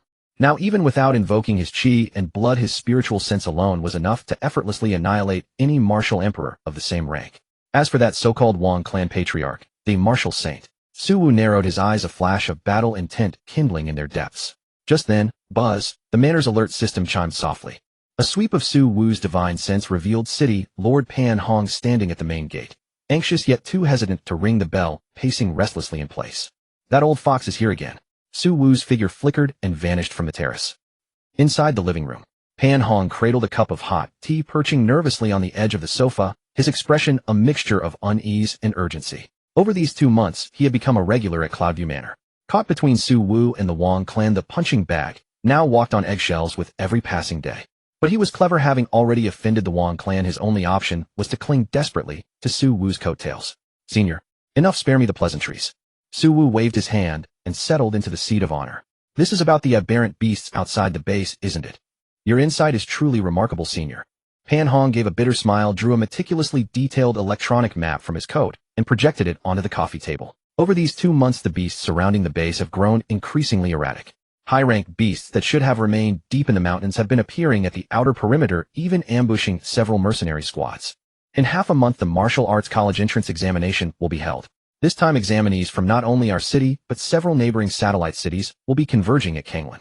If chaos erupts at the examination site or a beast tide strikes, Pan Hong dabbed at his cold sweat. Losing my head as city lord would be a small matter, but ruining these children's futures, that would be the true catastrophe. Su Wu glanced at the map, densely marked with red dots converging toward a single direction. He nodded. Su Yu was to take the examination. He would permit no accidents. Senior, after our reconnaissance drones risked everything to scout, we finally pinpointed the source. Pan Hong pointed to a crimson zone 300 li from the Kanglan base, his tone grave. Deep within the falling Sunset Mountain range, a newly crowned beast king has appeared. A mutant thundercloud tiger. Based on energy fluctuation analysis, its strength is at least equivalent to a human martial king at peak, with 1 foot already crossing the threshold into beast emperor. It is rallying all the surrounding beast hordes, seemingly preparing to unleash a massive tide.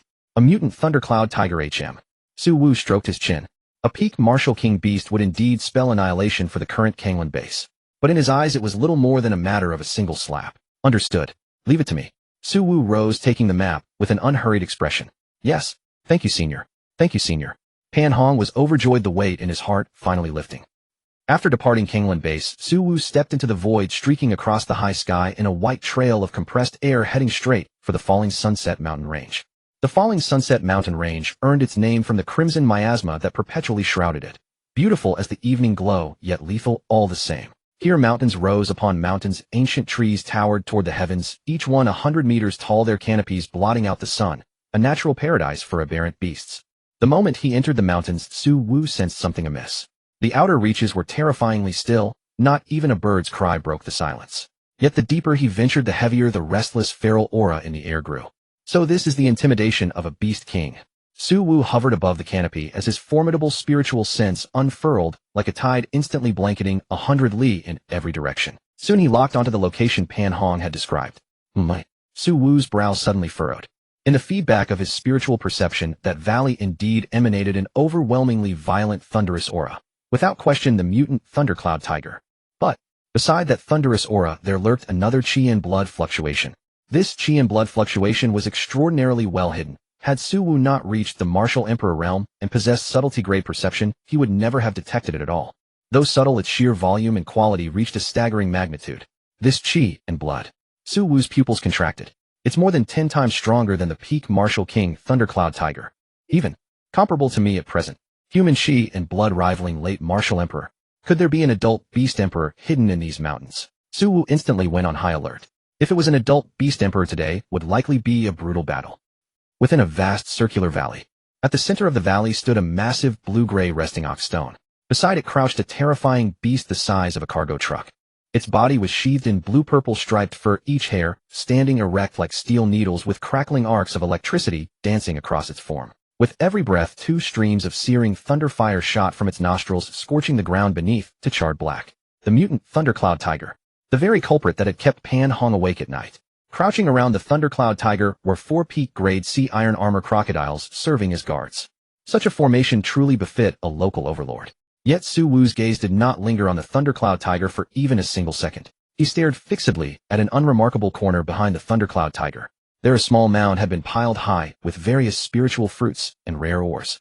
And atop this, treasure mountain sprawled. A little white fur ball. It was a tiny beast no bigger than a house cat. Its entire body was snowy white without a single stray hair, fluffy and impossibly adorable. Its ears were pointed, somewhat fox-like, somewhat cat-like, and on its forehead were 2 faintly raised bumps. At this moment, the little beast lay sprawled on its back amid the spiritual fruits, fast asleep, a thread of crystal drool glistening at the corner of its mouth. Meanwhile, the majestic thundercloud tiger now resembled an obedient, oversized cat, gingerly using its tail from time to shoo away the insects buzzing around its little charge.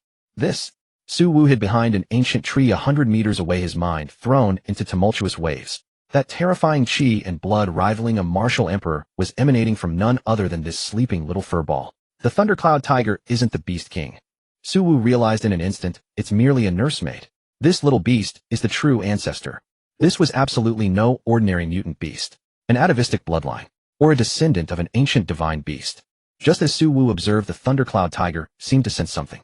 It suddenly raised its massive head, and a pair of bell-like tiger eyes locked dead onto the direction where Su Wu was concealed. A low rumbling growl tore from its throat. Roar! That roar instantly startled awake the sleeping little beast. Groggy, the little creature rolled over, muttered in displeasure, then, remarkably human-like, covered its ears with its paws. Seeing its master disturbed, the ferocity in the thundercloud tiger's eyes intensified. It was certain that the insect hiding in the shadows had interrupted its liege's rest. Boom! Lightning erupted across the thundercloud tiger's body as it opened its maw and unleashed a thunder pillar as thick as a water barrel, blasting toward the ancient tree where Su Wu was hidden. Spotted, have I?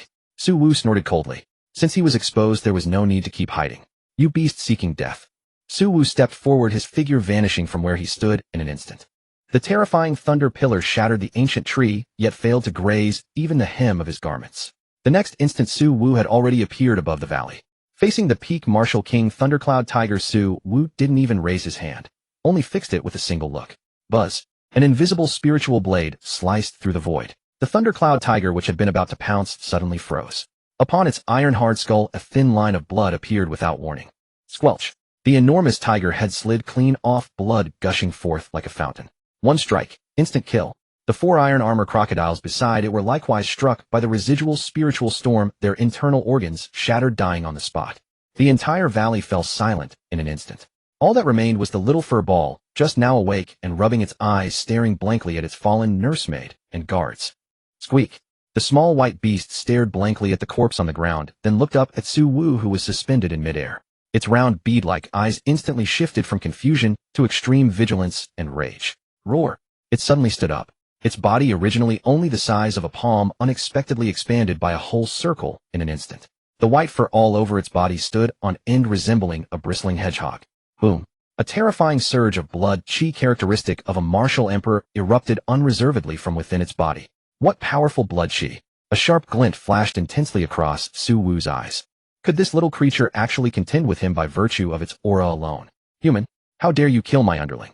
In the next instant, a scene that caused Su Wu's pupils to dilate in shock unfolded. The little beast actually opened its mouth and uttered a sentence of human speech, which, though childish, was clearly articulated. Speaking in human tongue. This was a feat legendary to be achievable only by those who had attained the realm of beast saint, or those possessing an extremely noble, divine beast bloodline. I'm going to eat you. The little beast roared with adorable ferocity, its hind legs kicking off the ground with tremendous force. Thud! The ground of the entire valley instantly caved in. Its speed was swift to the extreme, transforming into a streak of white lightning. It instantly broke the sound barrier, hurtling straight towards Su Wu's face with a screech that tore through the air. As that claw lunged forward, space itself warped, faintly rippling with golden claw light. So fast, Its pure physical speed is actually more than 3 times faster than that of a lion tiger. Su Wu was inwardly startled, but he was after all a battle-hardened martial emperor. His gaze instantly turned calm as his microcontrol combat techniques were activated. Within the trajectory of the leaping beast, he precisely anticipated its landing point. With a slight tilt of his body, swoosh, the beast's sharp claws grazed past the tip of Su Wu's nose. Again, failing to land a hit, the little beast agilely twisted its body in midair, its tail whipping toward the back of Su Wu's head like a steel whip accompanied by the whistling of breaking wind. Su Wu raised his right hand. Instead of meeting the blow head-on, he employed a subtle deflection force, lightly tapping its tail. Bang! Thrown off balance by this clever force, the little beast tumbled several times in the air before hitting the ground. Roar! Clearly infuriated, it launched a tempestuous onslaught once again. Clawing, biting, pouncing, and sweeping. Its movements were as swift as lightning, with every attack carrying a terrifying, monstrous strength capable of shattering mountains and splitting rocks. However, a few minutes later, Su Wu still hovered in the air with his hands clasped behind his back, his robes not even slightly disheveled. The little beast, on the other hand, lay on the ground, panting heavily from exhaustion, its tongue lolling out. Su Wu finally understood. This little creature was a typical spoiled rich kid. It possessed a terrifying blood chi comparable to a martial emperor and the foundation of a divine beast, yet its combat experience was practically negative. Its attacks relied entirely on instinct, straightforward and devoid of any technique. Confronting a master of skill like Su Wu, it was essentially being played like a fool. Finished fighting. Su Wu looked down at it from above, a playful smirk playing on the corner of his mouth. Since you're out of tricks, it's my turn. Boom. Su Wu no longer held back. The martial emperor blood chi within his body erupted, instantly condensing into a massive violet gold hand seal that blotted out the sky, clawing ruthlessly down toward the little beast. Sensing the terrifying power contained within that massive hand seal, the little beast's fierce gaze instantly changed. It was a fear originating from the deepest depths of its soul. It discovered that the power of its blood chi, of which it was so proud, was actually utterly suppressed before this human. I'm doomed, I'm doomed. I'm going to die. Seeing the massive hand seal about to descend, the little beast, which had been so overbearing just moments ago and threatened to eat him, suddenly performed an action that left Su Wu completely dumbfounded. It suddenly prostrated itself on the ground, hugging its head with its 2 front paws and sticking its rear high in the air, trembling violently as it shrieked. Spare my life, great hero. I surrender. Huh. Su Wu froze in midair, the violet gold hand seal halting abruptly a mere 3 inches above the little beast's head. This wasn't how the script was supposed to go, was it? What happened to the dignity of a divine beast? What happened to preferring death over surrender? Dispersing his blood chi, Su Wu slowly landed in front of the little beast, looking with amusement at the still shivering ball of white fur. Weren't you quite fierce just now? Didn't you want to eat me? The little beast stealthily lifted a paw, revealing a watery round eye. Seeing that the massive hand seal was gone, it finally breathed a sigh of relief. It immediately assumed an utterly fawning expression. Standing upright on its 2 hind legs, it clasped its front paws in a gesture of greeting and with teary eyes said, "A misunderstanding. It is all a misunderstanding. Big brother, boss, grandfather, that was just my morning grumpiness. I was only playing around with you." As it spoke, it even managed to squeeze out 2 tears, looking pitiful, weak, and helpless. Even though my blood chi is strong, I'm really just a baby. I was born less than 3 years ago and have barely been in any fights. I was just trying to scare you. The little beast sniffled, looking at Su Wu's half-smiling expression, its heart panicking immensely. Though cowardly, it was clever. Its inherited memories told it that the human before it was a ruthless character, and he carried an aura that made it feel comfortable yet extremely threatened. If it didn't back down, it would truly be turned into a scarf today. Don't kill me. I'm very useful. Seeing that Su Wu was still sizing it up, the little beast grew anxious and hastily began to pitch itself. I can find treasures. I can smell any natural treasures within a 100-mile radius. All the treasures in this valley were found by me. I can also foresee danger. If anyone harbors ill intent toward me, I can sense it from 8 streets away. And I eat very little. I'm very easy to feed. Listening to the little beast's self-introduction, the killing intent in Su Wu's heart had long dissipated, replaced by a deep curiosity. Capable of finding treasure. Capable of foreseeing danger. This was practically a tailor-made bodyguard and cheat code for Su Yu. That kid Su Yu would inevitably face countless perils when venturing into a wider world in the future. Although he was strong, he couldn't provide round-the-clock protection. If only there were such a little thing following him. A treasure-seeking mouse. No, looking at its appearance, it should be some kind of ancient exotic species.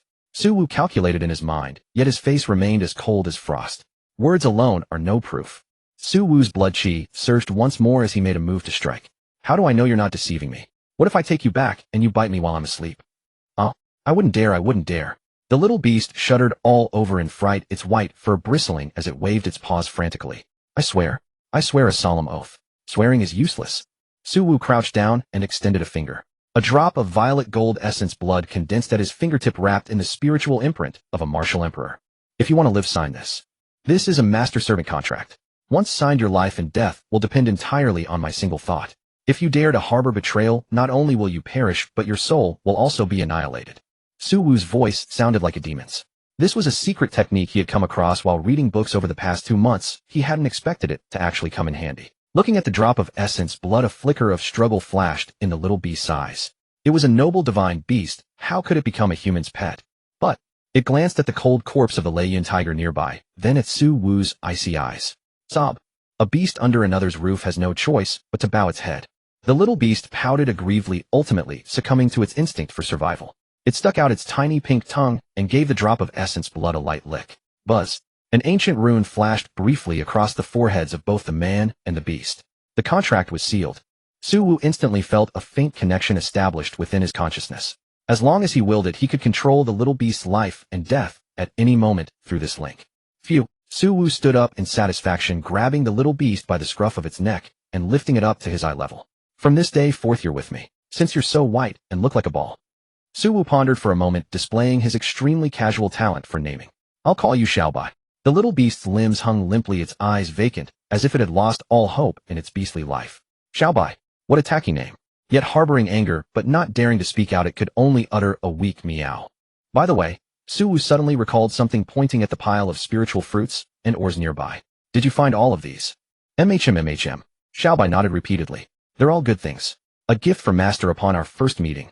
With a wave of his hand, Su Wu swept the entire pile of priceless treasures into his storage ring. Not a bad performance. Su Wu rubbed Xiaobai's head and casually tossed it onto his shoulder.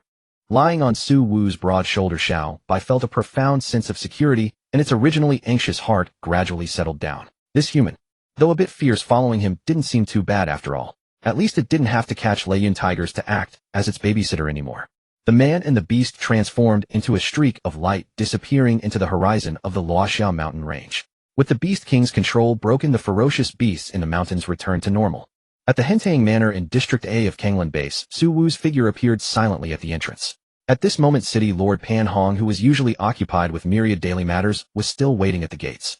Seeing Su Wu return without a single speck of blood on him, half of the anxiety weighing on Pan Hong's heart finally dissipated. Senior. Pan Hong hurriedly went forward to greet him, the Beast King of the Luoxiao mountain range. Resolved, Su Wu replied in a flat tone. Go arrange the matters for the martial arts exam, and make sure there are no mishaps. Yes. Thank you, Senior. Overjoyed, Pan Hong bowed deeply to Su Wu before tactfully taking his leave. Having dismissed Pan Hong, Su Wu did not return to the villa to rest, but instead walked straight toward the back mountain. By now, the Colosseum on the back mountain was already in complete disarray. Over a dozen carcasses of D-grade fierce beasts lay scattered across the ground, and the thick metallic scent of blood permeated the air. At the center of the pile of carcasses, Su Yu stood bare-chested, clutching an alloy battle saber as he panted heavily. Several new wounds had been added to his body, yet his eyes shone with a terrifying brightness. Dad, you're back. Seeing his father, Su Yu casually flicked the blood off his blade and grinned. The murderous aura forged from slaughtering his way through mountains of corpses and seas of blood vanished instantly the moment he smiled, restoring him to a bright and sunny youth. Not bad. Su Wu nodded, just about to praise him with a few words. Huh, Dad, what is that thing on your shoulder? Su Yu's gaze was suddenly drawn to the fluffy white fur ball perched on Su Wu's shoulder. The creature looked like a cross between a cat and a fox, lying there lazily with a haughty expression that practically screamed, "Don't touch me." Upon hearing the word thing, Xiaobai, who had been playing dead, instantly bristled. It suddenly stood upright, placing its two front paws on its hips, and glared at Su Yu with its large round eyes. In a babyish yet incredibly arrogant voice it roared, "How audacious! You are the thing. Your entire family are things. I am an ancient divine beast, a spiritual entity born of heaven and earth. In light of your disrespect toward this venerable one, I have decided to punish you by making you my little lackey." Su Yu was stunned. He blinked, looking at the palm-sized furball, then at his perfectly calm father. This thing can speak. Has it attained sapience? Su Wu shrugged and flicked Xiaobai's forehead, sending it stumbling back. This is a little fellow I subdued in the Luoxiao mountain range. Its name is Xiaobai. Don't be fooled by its small size. The beast-tide crisis that kept Pan Hong awake with fear was actually caused by this fellow. What a... Su Yu's eyes widened, his interest instantly piqued. He squatted down, bringing his line of sight level with Xiaobai on Su Wu's shoulder, and teased with a playful grin. Oh, so it is the Lord Divine Beast. My humblest apologies. In that case, I'll be counting on you to cover for me from now on. Walking sideways through the Kangland base shouldn't be a problem, right? Xiaobai raised its chin proudly. Though it had lost face earlier when flicked by Su Wu, it could not afford to lose its imposing aura in front of its underling. It wagged its fluffy tail and snorted, of course. As long as you are obedient, this venerable one will ensure you live in luxury. Any female beast, cough cough fierce beast, within 100 miles will have to detour when they see me. Watching this little beast put on airs, Su Yu could not help but burst into laughter. However, he would soon discover that the true worth of this divine beast was far greater than he could ever imagine. Over the next half-month, life at the Hentang Manor became exceptionally fulfilling. Su Yu initially thought that with the addition of a divine beast the household would be turned upside down. But he never expected that this divine beast named Xiaobai would actually become the greatest cheat code on his path of martial arts. Although Xiaobai had been subdued by Su Wu, the terrifying blood energy within its body, comparable to the martial emperor realm, was like a nuclear reactor leaking at every moment. Due to its tender age, it was utterly unable to control this power, causing its blood energy to frequently surge and create an unbearable heat that it could only suppress by sleeping. As for Su Yu, the possessor of the chaos physique, what he lacked most was high-purity blood energy. Thus an extremely bizarre, yet harmonious scene emerged. Every afternoon, Su Yu stopped practicing his saber and simply sat cross-legged in the courtyard. Meanwhile, Xiaobai would sprawl out lazily atop Su Yu's head or in his arms, wearing a look of pure bliss. Su Yu circulated his cultivation technique, frantically drawing the escaping blood energy from Xiaobai. This blood energy was pure to the extreme. It required no refining at all, instantly transforming into his own blood energy upon entering his body. Watching this mutually beneficial pair from the side, the corner of Su Wu's mouth twitched uncontrollably. How was this cultivation? This was clearly two cheaters exploiting a bug together. Xiaobai was an infinite power bank, and Su Yu was a super fast charging plug. With these two together, their leveling speed was simply unreasonable. On the third day, Su Yu broke through to the great circle of the Xiantian realm. On the 7th day, Su Yu touched the threshold of a Grandmaster. On the 12th day, boom, a domineering and peerless aura erupted from Su Yu's body. The Grandmaster realm. An 18-year-old Grandmaster. Su Yu opened his eyes, a brilliant light flashing within them. Clenching his fists, he felt the power to control everything and was so excited he nearly fell from the sky. Dad, I've become a Grandmaster. I've really become a Grandmaster. Meanwhile, Xiaobai lay on the ground, utterly exhausted, its tongue sticking out. This venerable one is exhausted to death. Is this kid a Taotai? He almost sucked this venerable one dry. And at the exact moment Su Yu broke through to become a Grandmaster, the long-awaited heavenly voice rang out in the mind of Su Wu, who had been sitting on the second-floor terrace safeguarding him. Ding! Detected that descendant Su Yu has made consecutive breakthroughs in a short period, ascending to the early stage of the Grandmaster realm.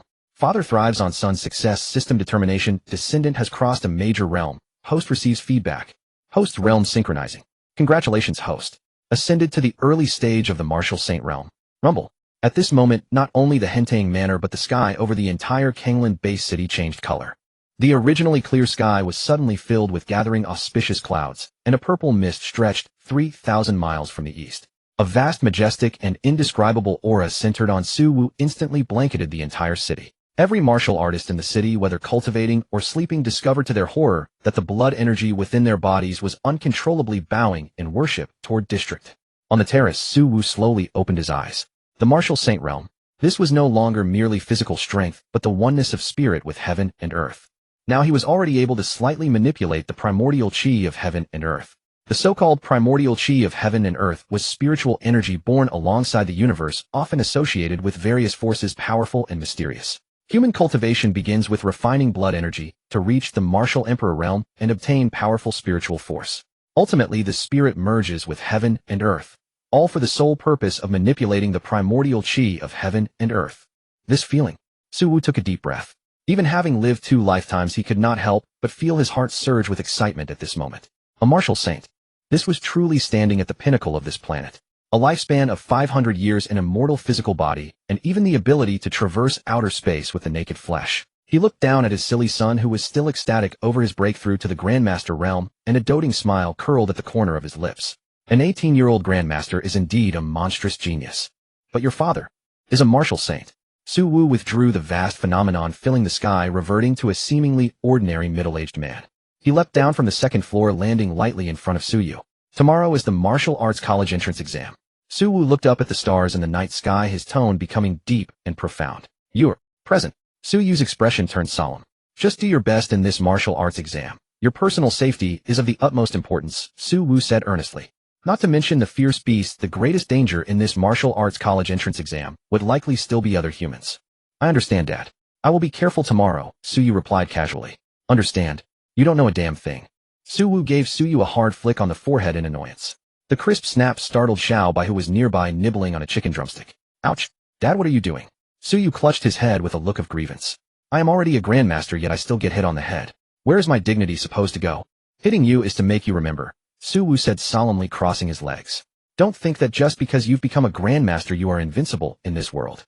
This world is vast, far beyond your imagination. Suwu turned on the holographic projection and pulled up an encrypted file. I have already gathered clear information through some special channels. The reason so many outside examinees are gathering at the Kanglan base this year is because several satellite cities for interstellar jump points have recently been built near Kanglan. Suwu pointed at the red markers on the map, his voice deep and solemn. Most of these examinees are from Mars. Mars? Suyu frowned slightly. In this era, Mars was no longer that desolate red desert. Centuries ago, as Earth's resources depleted, a portion of the elite, who possessed cutting-edge technology and immense wealth, migrated their entire clans to Mars, establishing a more advanced civilization. One could say that Martian humans were the aristocratic class of the current Federation. Exactly. Suwu sneered. That group of self-proclaimed superior humans might have advanced technology and drink gene optimization fluids like water, but because they lack wild, fierce beasts, their native-born descendants have high cultivation realms, but often superficial combat capabilities. Therefore, to pass the rigorous Federation elite selection, many Martian families send their children to Earth to take the college entrance examination. They call it gilding themselves in the countryside, but in reality they are here to snatch the quotas of Earth examinees and farm points. A cold gleam flashed in Suwu's eyes. Furthermore, these young masters and ladies play extremely dirty. In their eyes, the natives of Earth are no different from the fierce beasts in the wilderness. In previous years, there have been numerous instances of Earth examinees being crippled or even permanently disabled. Suwu looked at Suyu, his tone turning solemn. I am not worried that you cannot defeat them. I am only worried that you will be too soft-handed and end up inviting trouble. Remember, once you enter the exam grounds, regardless of whether they are from Mars or Mercury, if they dare bare their teeth at you, beat them to within an inch of their lives. Hearing this, a trace of coldness also flickered in Suyu's eyes. Snatching quotas. Treating Earthlings as stepping stones. He clenched his fists, his knuckles cracking as a confident arc curled at the corner of his lips. Don't worry, Dad. No matter where they are from, if they dare provoke me, I will show them what I'm capable of. On the next morning, just as the sky was beginning to brighten, outside the gates of Kanglan First High School, a sea of people had already gathered. The police line stretched 3 kilometers long, with fully armed city defense forces maintaining order. Countless parents waited anxiously outside the barricades, their eyes filled with hope and anticipation. For ordinary families, the martial arts college entrance examination was the sole opportunity to defy fate and change their destiny. Suwu drove the limited edition luxury hovercar gifted by the city lord, carrying Suyu and Xiaobai, who had transformed into a scarf draped over Suyu's shoulder, as they pulled up quietly at the VIP entrance. Go on. Suwu patted Suyu's shoulder without any unnecessary words. I'll wait for you outside. MHM. Suyu nodded. Dressed in a black combat suit, he looked sharp and resolute. The moment he stepped out of the car, many surrounding students recognized him. Look, it's Suyu, that legendary young Master Su. I heard his dad is a hidden powerhouse. Chill. Quiet down. Suyu ignored the chatter around him and walked straight toward the school gates. However, just as he was about to step through, rumble, the originally clear sky suddenly darkened. A massive downdraft descended from the heavens. The howling wind whipped up a storm of dust, causing countless examinees and parents to stumble and even tore down the electronic banner at the school gates. What's happening? Look at the sky. Everyone looked up in panic. They saw the clouds violently torn apart, as over a dozen sleek, pitch-black small spaceships hung, suspended over the school like metallic behemoths. Blue tail flames spewed high heat, warping the surrounding air. Those were private shuttles from Mars. Beep. Clear the way, bystanders. A cold, arrogant voice blared from the ship's speakers, showing absolutely no regard for the dense crowd of examinees below. The spaceships slowly descended onto the large, open ground adjacent to the school that had been temporarily requisitioned. The massive landing gear pressed deep indentations into the earth. The cabin doors opened. Hiss! White cold mist gushed out. A group of young people dressed in silver-white nano-combat suits and exuding noble, aloof temperaments filed out. The men were handsome and tall, while the women possessed exquisite features, all with skin as flawless as fine porcelain. Instead of lining up for registration immediately, they stood at the cabin doors, scanning the dust-covered Earthlings with gazes reserved for monkeys in a zoo. Tisk TSK. Is this Earth? There is so much dust in the air, it's making my throat sore. A blond youth covered his nose in disgust. We have no choice but to bear with it.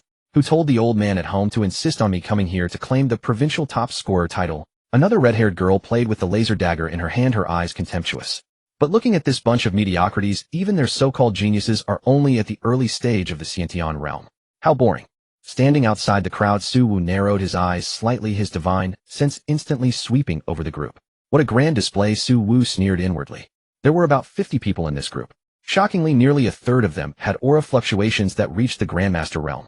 Although most of them were Grandmasters piled up by drugs with unstable foundations compared to these Earth students still struggling in the Chi blood and Xiantian realms, it was indeed a dimensional strike. Since the ecological recovery, Mars's resources were indeed far richer than Earth's. Just then another deeper rumble echoed from the sky. A luxurious, streamlined spaceship with a hull inlaid with star gold descended slowly. It was even escorted by 4 combat drones, a display of grandeur that left onlookers speechless. The cabin door opened, and a red carpet unrolled automatically. 2 figures, one old and one young, slowly stepped out. The youth walking in front, around 18 or 19 years old, possessed an extraordinarily handsome and striking appearance, dressed in a flowing cloud silk robe that seemed simple but was worth a fortune. Holding a folding fan in his hand, a casual smile hung on his face, as if he were here on an outing. I really don't understand, father. The youth fanned himself as he walked, his tone filled with impatience. Insisting that I come to this godforsaken Kanglan base. With my talent, I could easily get into a top university, even on Mars. Why should I come to snatch food from this bunch of mud-legged peasants? His name was Li Xinghe, the young master of the Martian Li family. And the Li family was an influential clan that ranked highly across the entire Federation. Following behind him was a hunched old man dressed in a gray robe. Though the old man appeared to be in the twilight of his life, the violent air currents surrounding the spaceship miraculously turned perfectly calm within 3 feet of him. Young master, the master's arrangements naturally have their reasons. The old man, named Li Bo, spoke in a raspy voice that nevertheless sounded clearly in Li Xinghe's ears. Although Earth has declined, it is still humanity's ancestral land and harbors many great opportunities. Furthermore, the Federation high-ranking officials of the First Star Zone seem intent on selecting seeds on Earth this time. The level of attention here is no less than that on Mars. Fine, I get it. Li Xinghe waved his hand. Let's finish the exam quickly and leave. Li Bo smiled, his cloudy old eyes filled with indulgence. However, just as he was about to withdraw his gaze and escort his young master into the examination hall, buzz. Li Bo's half-closed eyes suddenly snapped open. An invisible mental storm erupted with him as the center instantly sweeping across the entire field. His gaze bypassed City Lord Pan Hong, who was maintaining order, bypassed the so-called Martian geniuses, and finally locked dead onto the middle-aged man leaning against a car at the edge of the crowd with a white cat resting on his shoulder. Su Wu. The instant Li Bo looked over, Su Wu also raised his head. Their eyes met. Across a sea of hundreds of people across the bustling world, there was no earth-shattering explosion, nor any phenomena of lightning and thunder. Yet in their mental worlds, it was as if 2 10,000-foot mountains had violently collided. Boom. Li Bo's footsteps abruptly halted, his hunched back instantly straightening, as in terrifying sharp light erupted from his cloudy eyes, locking onto Su Wu. A martial saint. A storm of shock raged in Li Bo's heart. How could a martial saint be hidden in this tiny Kanglan base, a place so remote that one had to zoom in on the map several times just to find it? The other party's aura was as deep as the ocean, though seemingly restrained. That faint, elusive fluctuation actually caused even him, an established martial saint, to feel a tremor of dread. What is it, elderly? Walking ahead, Li Xinghe noticed the old man's abnormality and stopped in confusion, turning back to ask. Li Bo took a deep breath, forcing down the boiling blood in his body, and withdrew his gaze with a complex expression. It is nothing, young master. Li Bo's voice carried an unprecedented solemnity. I merely did not expect that a true dragon would actually reside in such shallow waters. Young master, during this examination, remember to restrain your arrogance. This place is not simple. Li Xinghe was stunned. It was his first time seeing Li Bo show such an expression. He followed Li Bo's previous line of sight, only to see an ordinary-looking middle-aged uncle feeding a ham sausage to a white cat. Tisk, talking in riddles. Unconcerned, Li Xinghe turned around and strode into the examination hall. Meanwhile, on the other side, Su Wu leisurely peeled open the packaging of the ham sausage to feed Xiao Bai on his shoulder, a faint, indifferent smile playing on his lips. A martial saint, is it? An old fellow from Mars. His strength is decent, but unfortunately his vitality has waned. He is merely an initial stage martial saint.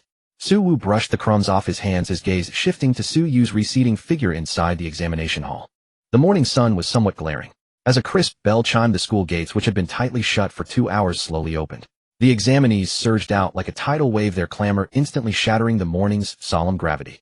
For most martial arts students, the theoretical exam was merely an appetizer. Important, yes, but far from a matter of life and death. In this world where might ruled supreme, even if one memorized the fundamentals of martial theory cover to cover, it would all be in vain the moment they were torn apart by a fierce beast in the wilderness. I think I got that question about the mutated wind wolf's weakness wrong. I chose the abdomen. Don't worry, the theory score only accounts for 10%. The practical combat this afternoon is the real main event. Slaying a single E-class beast is worth more than getting 10 multiple-choice questions right. The examinees gathered in small groups, some beaming with excitement, others utterly dejected. Meanwhile, the aristocratic examinees from Mars maintained their aloof, high and mighty posture. They did not even deign to converse with the surrounding Earth examinees, their faces masked in haughty disdain. From the crowd, Suyu emerged with steady steps. His expression was calm, betraying not the slightest ripple of emotion, as though he had just completed an ordinary classroom quiz rather than the college entrance examination. Dad. Suyu spotted Su Wu at a glance, leaning lazily under the shade of a tree. How did it go? Su Wu smiled as he handed over Xiao Bai, who was fast asleep on his shoulder. Don't worry. Suyu took Xiao Bai, gently stroking the creature's soft white fur. Those questions were too simple, mostly just basic common sense. That's good. Su Wu nodded. Come, let me treat you to a feast. The practical combat assessment this afternoon is the real battle. It lasts for a day and a half, 36 hours. During this time you'll be eating, sleeping, and surviving in the wilderness. You won't last without sufficient stamina. The father and son found a quiet restaurant and ordered several portions of high-energy exotic beef steaks. At the dining table, while cutting his steak, Su Wu remarked with feigned nonchalance, "Just now outside the exam hall, I noticed those Martian examinees. Although most have unstable vital energy, quite a few have reached the early Grandmaster stage. One of them, seemingly a scion of a great clan, has even attained the late Grandmaster stage." Late Grandmaster. Su Yu's movements paused, a flicker of surprise crossing his eyes. A late Grandmaster at the age of 18 was indeed a genius. But do not be afraid. Su Wu smiled, his gaze turning profound. He is a Grandmaster, and so are you. Furthermore, you possess the chaos physique as well as the killing techniques I taught you. If it really comes to blows, it's anyone's game. Remember, once you enter the exam grounds, trust no one but yourself. Especially those Martians. Understood, Dad. Su Yu swallowed his last bite of meat, his eyes gleaming with the sharp intensity of a hunter. I will not provoke others unless provoked. But if they do, I don't care if they are from Mars or Mercury, I will thrash them all the same. At 2:00 p.m., 10 kilometers outside the Kangland base lay the edge of the Black Iron Forest. This was the boundary between human civilization and the wild beasts of the wilderness. Towering trees stretched into the clouds, blotting out the sky, while heart-stopping beast roars echoed from the distance from time to time. Thousands of examinees assembled in the buffer zone, each wearing a black metal band around their wrist. This is the Heavenly Eye Terminal.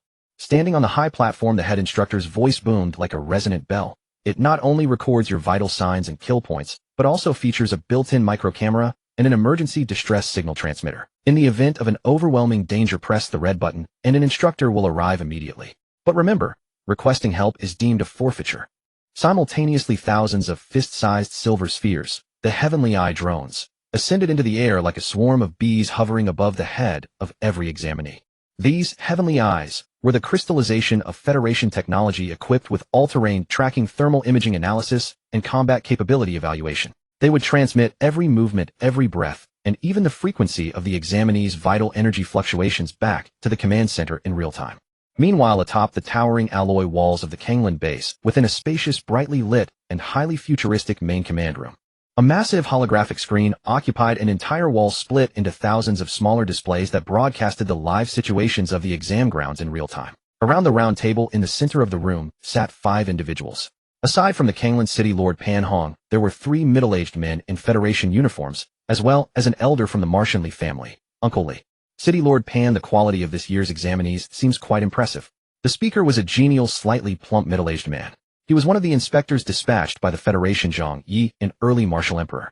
"Inspector Zhang flatters us," Pan Hong replied with a polite smile, though his heart was pounding with anxiety. In previous years, as a great Grandmaster, he would have been the highest-ranking official on such occasions. But this year, with the influx of Martian examinees, the room was packed with martial emperors, placing immense pressure upon him. Just then, the automatic doors of the command room slid open. A staff member respectfully ushered in a middle-aged man dressed in casual gray attire. Senior Su." Pan Hong's eyes lit up as he hurriedly stood to greet him. This gesture left the 3 seated Federation inspectors slightly taken aback. This must be Brother Su. Zhang Yi, naturally sociable and sharp-witted, had already received insider intelligence that a hidden martial emperor had seemingly emerged in the Kangland base. Seeing Su Wu's extraordinary bearing, Zhang Yi immediately stepped forward courteously. "I am Zhang Yi, inspector of the Federation's Eastern Theater." Su Wu nodded slightly, his gaze sweeping across the room. His gaze lingered for a second on the other 2 inspectors. One had a stern, humorless expression, while the other possessed sharp eyes that seemed to be sizing him up. Finally his gaze came to rest on Uncle Lee, who sat beside the head seat with his eyes closed, resting his mind. Sensing Su Wu's gaze, Uncle Lee slowly opened his eyes. A sharp glint flashed through his cloudy aged eyes as he gave Su Wu a slight nod of acknowledgement. The tacit understanding between two martial saints required no words.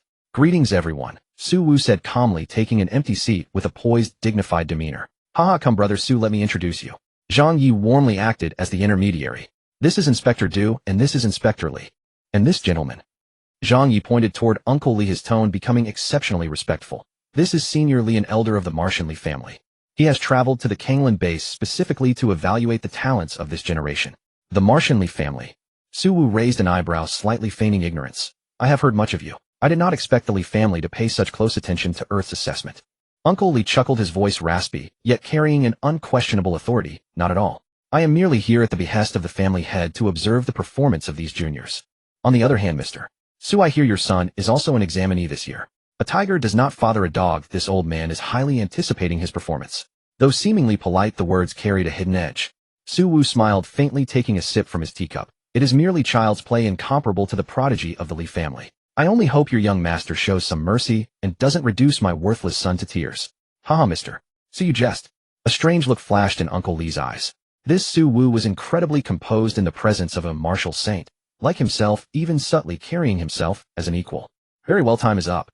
The stern-faced Inspector Du, who had remained silent, checked the time and spoke in a deep voice. "The assessment begins. Everyone please look at the main screen." Hearing this, everyone turned their attention to the massive holographic screen ahead. At the edge of the black iron forest, with a single command from the head instructor, tens of thousands of examinees charged into the dense jungle like beasts unleashed from their cages. The rules are clear to everyone. First, hunt fierce beasts to earn points. F-class yields 1 point, E-class yields 5 points, D-class yields 20 points, and C-class yields 100 points. Second, plundering another's wristband awards you half of their points. However, malicious crippling or killing is strictly prohibited. Violators will be disqualified and held legally accountable. Third, survive for 36 hours until the evacuation signal sounds. Su Yu blended into the crowd in no hurry to dash forward frantically like the others. He looked down at the black band on his wrist, then looked up at the heavenly eye drone hovering above. A playful smile curled at the corner of Su Yu's mouth. With a shift of his body, he executed the leaf-treading movement technique. He shot into the jungle like an arrow released from a bow, his speed so immense that even the heavenly eye had to activate high-speed tracking mode to keep up. 500 meters passed in the blink of an eye. In an open forest clearing, a massive bear covered in black iron like fur lay on the ground, devouring a wild deer. A mid-vitality realm iron-backed bear. This type of beast was renowned for its defense. Ordinary alloy blades could only leave a faint white mark on its hide. For average examinees, encountering an iron-backed bear was an absolute nightmare, usually requiring a team of 3 to 5 to hunt down. Roar. Sensing the human presence, the iron-backed bear reared up and unleashed a deafening roar. Its bloodshot eyes glared intently at the small biped before it, as if eyeing an extra meal. Yet Su Yu did not even draw his blade. He simply stood there quietly, even letting out a yawn. Too weak. Su Yu shook his head. Having survived Su Wu's hellish training, this clumsy iron-backed bear was nothing but a mass of openings in his eyes. Raging at the humans' contempt, the iron-backed bear dropped onto all fours and charged forward like a heavy tank, making the ground tremble with every stride. Just as the bear's paw was about to crush Su Yu's skull, Su Yu moved. There was no flashy evasion, only a simple direct punch. Reckless bull fist, inch force. Boom. A dull, heavy explosion echoed, and time seemed to freeze. That bear, weighing over a ton, was actually blasted off its feet by Su Yu's seemingly effortless punch, flying backward 7 or 8 meters. A deep fist imprint was caved into its chest, its sternum completely shattered. Before it could even let out a whimper, it crashed heavily onto the ground, twitched twice, and lay still. A single punch and instant kill. Ding. Slayed a mid-vitality realm beast. Points 5. Current rank 1022. Su Yu did not even glance at the corpse on the ground. He turned and walked away with effortless cool. This scene was captured by the main screen in the command room, which zoomed in for a close-up. Hiss. In the command room, the inspectors who had been chatting and laughing earlier collectively sucked in a breath of cold air. What domineering physical strength. This kid's physical power has probably surpassed that of an ordinary peak Xiantian realm cultivator. Zhang Yi could not help but praise. It is not just strength. The cold-faced Inspector Du, who had remained silent, had a sharp glint in his eyes. His force exertion technique is flawless. Is that fist intent? To comprehend fist intent at such a young age. Listening to the compliments of these powerhouses, Pan Hong was overjoyed internally, yet he had to maintain a humble facade. Ahem, this is Su Yu from our Kanglan First High School. He is usually quite low-key. Only Su Wu and Uncle Lee remained unmoved. Su Wu had long known his son's strength, while Uncle Li's eyes narrowed slightly. This kid is indeed not simple, Uncle Li thought to himself. Meanwhile, at the other end of the exam grounds within a forest of jagged rocks, a miserable shriek rang out. An Earth examinee was kicked flying, crashing heavily against a boulder as the point's wristband was forcibly ripped from his wrist. TCH, only 15 points. What a pauper. Li Xinghe disdainfully tossed the stolen wristband onto the ground and crushed it underfoot. Behind him stood 4 Martian examinees clad in silver combat suits, each radiating the aura of the Xiantian or even Grandmaster realm. Young Master, we have already cleared out dozens of Earth examinees in this area. Our points currently rank first, a sycophantic youth flattered. First, that is a given. Li Xinghe lightly fanned his folding fan, his gaze drifting deeper into the forest. Let us continue. The combat assessment noon of the second day. Under the scorching sun, the temperature within the black iron forest had climbed to 40 degrees, and the air was thick with the scent of rotting leaves and a faint hint of blood. Beep. Su Yu raised his wrist, wiped the sweat from his forehead, and glanced at the latest leaderboard. No. 1 Li Xinghe, 1850 points. No. 2 Su Yu, 1005 points. No. 3. Still second, and the gap has widened. Su Yu leaned against the trunk of a towering ancient tree, his brow slightly furrowed. From yesterday afternoon until now he had barely closed his eyes. Relying on his chaos physique's acute perception of vital energy, his efficiency in hunting fierce beasts was more than 10 times that of ordinary examinees. If it were a one-on-one duel, Li Xinghe wouldn't even come close. These Martians really treat the exam grounds as their own back garden. Su Yu snorted coldly. From what he had gathered from some Earth examinees, he had long known what trick Li Xinghe was playing. Teaming up. Although the rules did not explicitly forbid teaming up, Li Xinghe led for experts with extremely clear division of labor. With this assembly line operation, how could their points not soar rapidly? However, just as Su Yu was about to stand up to continue searching for prey, buzz, an extremely chaotic and violent fluctuation of vital energy suddenly surged into his range of perception. It was the aura erupted from human martial artists clashing, and among them there was an aura that felt strangely familiar to him, yet it was currently filled with panic. My. Su Yu paused in his tracks, his gaze instantly turning sharp. Without the slightest hesitation, Su Yu executed the leaf-treading movement technique. Like a ghost in the jungle, he silently slipped toward the direction of the fluctuations. A clearing in the woods. Run. Keep running. Weren't you quite the runner just now? Haha, the girls from Earth really can't take a hit. Just a few blows and she's out of strength. Harsh mocking laughter rose and fell. 5 Martian examinees in silver combat suits formed a circle, watching the young girl in the center as if they were looking at a monkey. The girl was none other than Su Lele. At this moment, she was in a wretched state. Her high ponytail had come undone, and disheveled her face was covered in dirt and scratches, and her pure white martial arts uniform was slashed in several places by sharp blades, oozing bright red blood. Her left arm hung limply, clearly dislocated, while her right hand tightly gripped a broken dagger. Her eyes were filled with rage and humiliation. And at her feet her points bracelet had already been trampled into pieces. You all went too far. Su Lele gritted her teeth, her eyes rimmed with red. You've already taken the bracelet, and the points are yours. Why must you? Why must you humiliate me like this? Why, oi? The crowd parted and Li Xinghe strolled out unhurriedly, swaying his signature folding fan. He looked at Su Lele with no pity in his eyes, only a high and mighty playfulness. Because it's boring. Li Xinghe shrugged. Hunting fierce beasts is too dull, we have to find some amusement. Someone mentioned you have a good relationship with that second place guy. What was his name? Su Yu. Hearing the name, Su Lele's expression changed. TSK tisk, seems it's true. A trace of malice flashed through Li Xinghe's eyes. That Su Yu is currently in second place, biting closely at my heels. I really dislike having someone chasing behind me. Since we can't catch him, we'll start with his little girlfriend first. Li Xinghe snapped his fingers.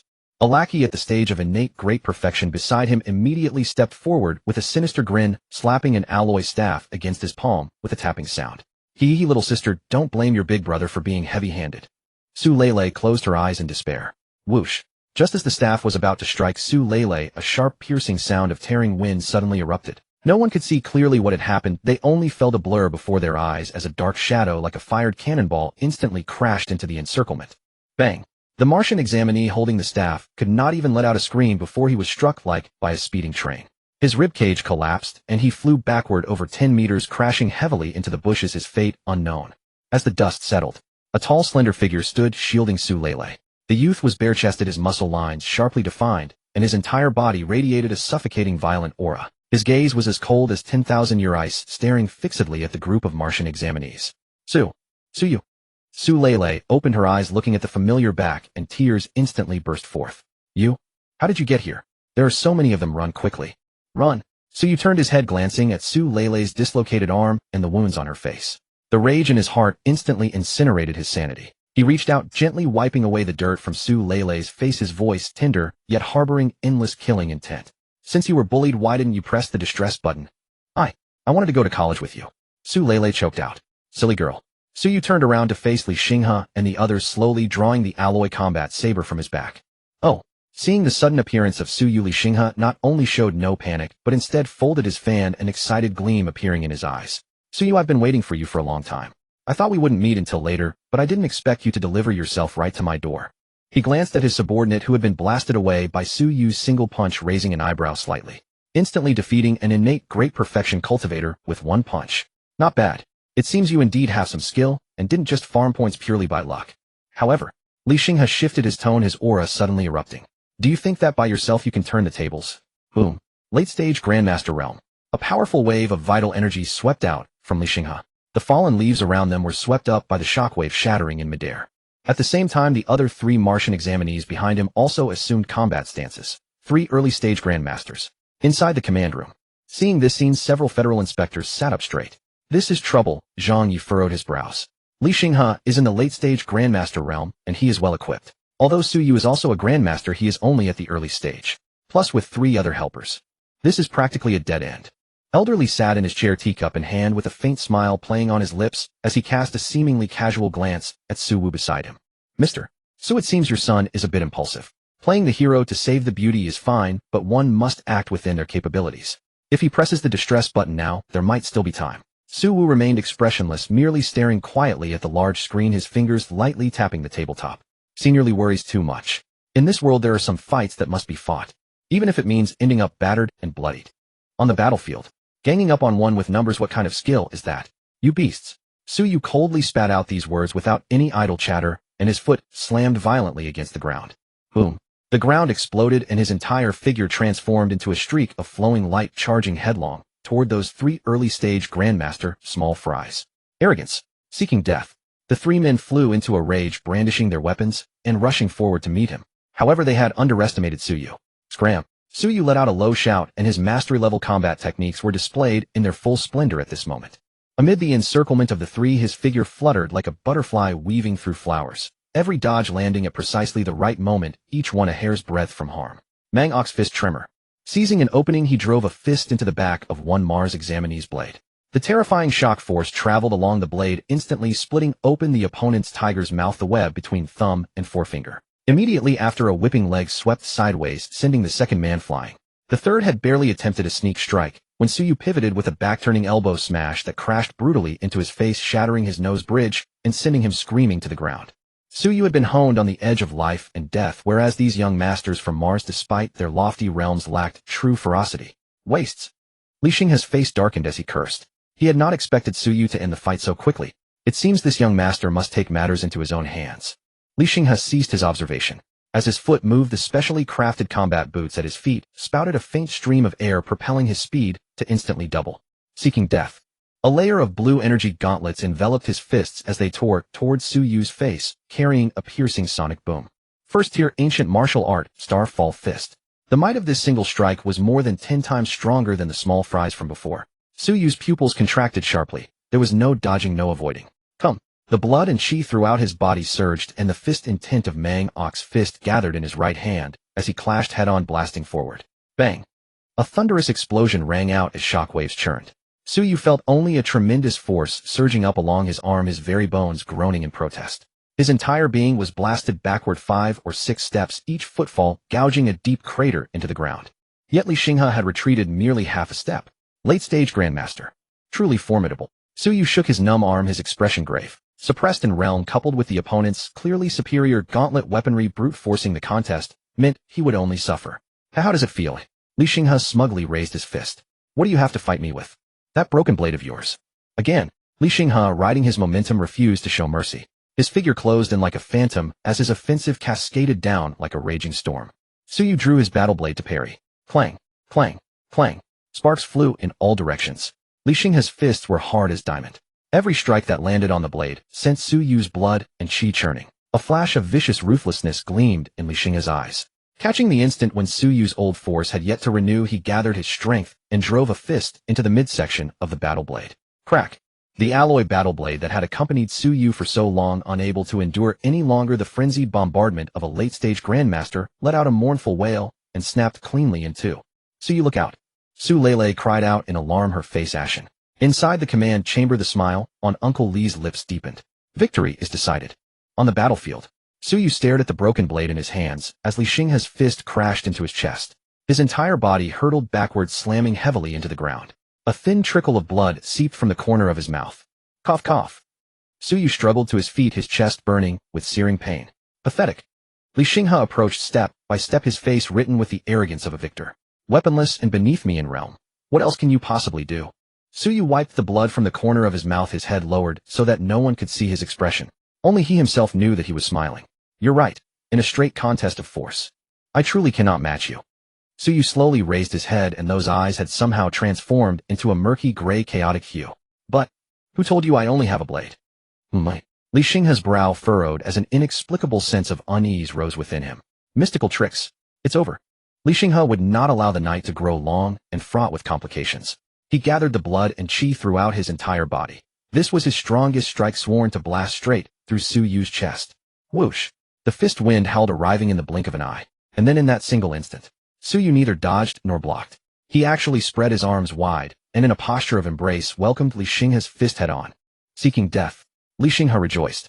However, the instant his fist made contact with Su Yu's chest, no sound of shattering bone rang out. On the contrary, his fist felt as though it had plunged into a ball of cotton, or perhaps sunk into a bottomless quagmire. Immediately after, one of Su Yu's hands locked in a death grip around his wrist. Got you. Su Yu's voice was like the murmur of a demon. Chaos physique activate. Hum. A terrifyingly extreme suction force erupted through the skin where the two made contact. What? Li Xinghe's pupils dilated to their absolute limit in an instant. He stared in horror as the late-stage Grandmaster blood and chi he had so prided himself on, like floodwaters with their gates thrown wide, poured madly into Su Yu's body. What are you doing? Let me go.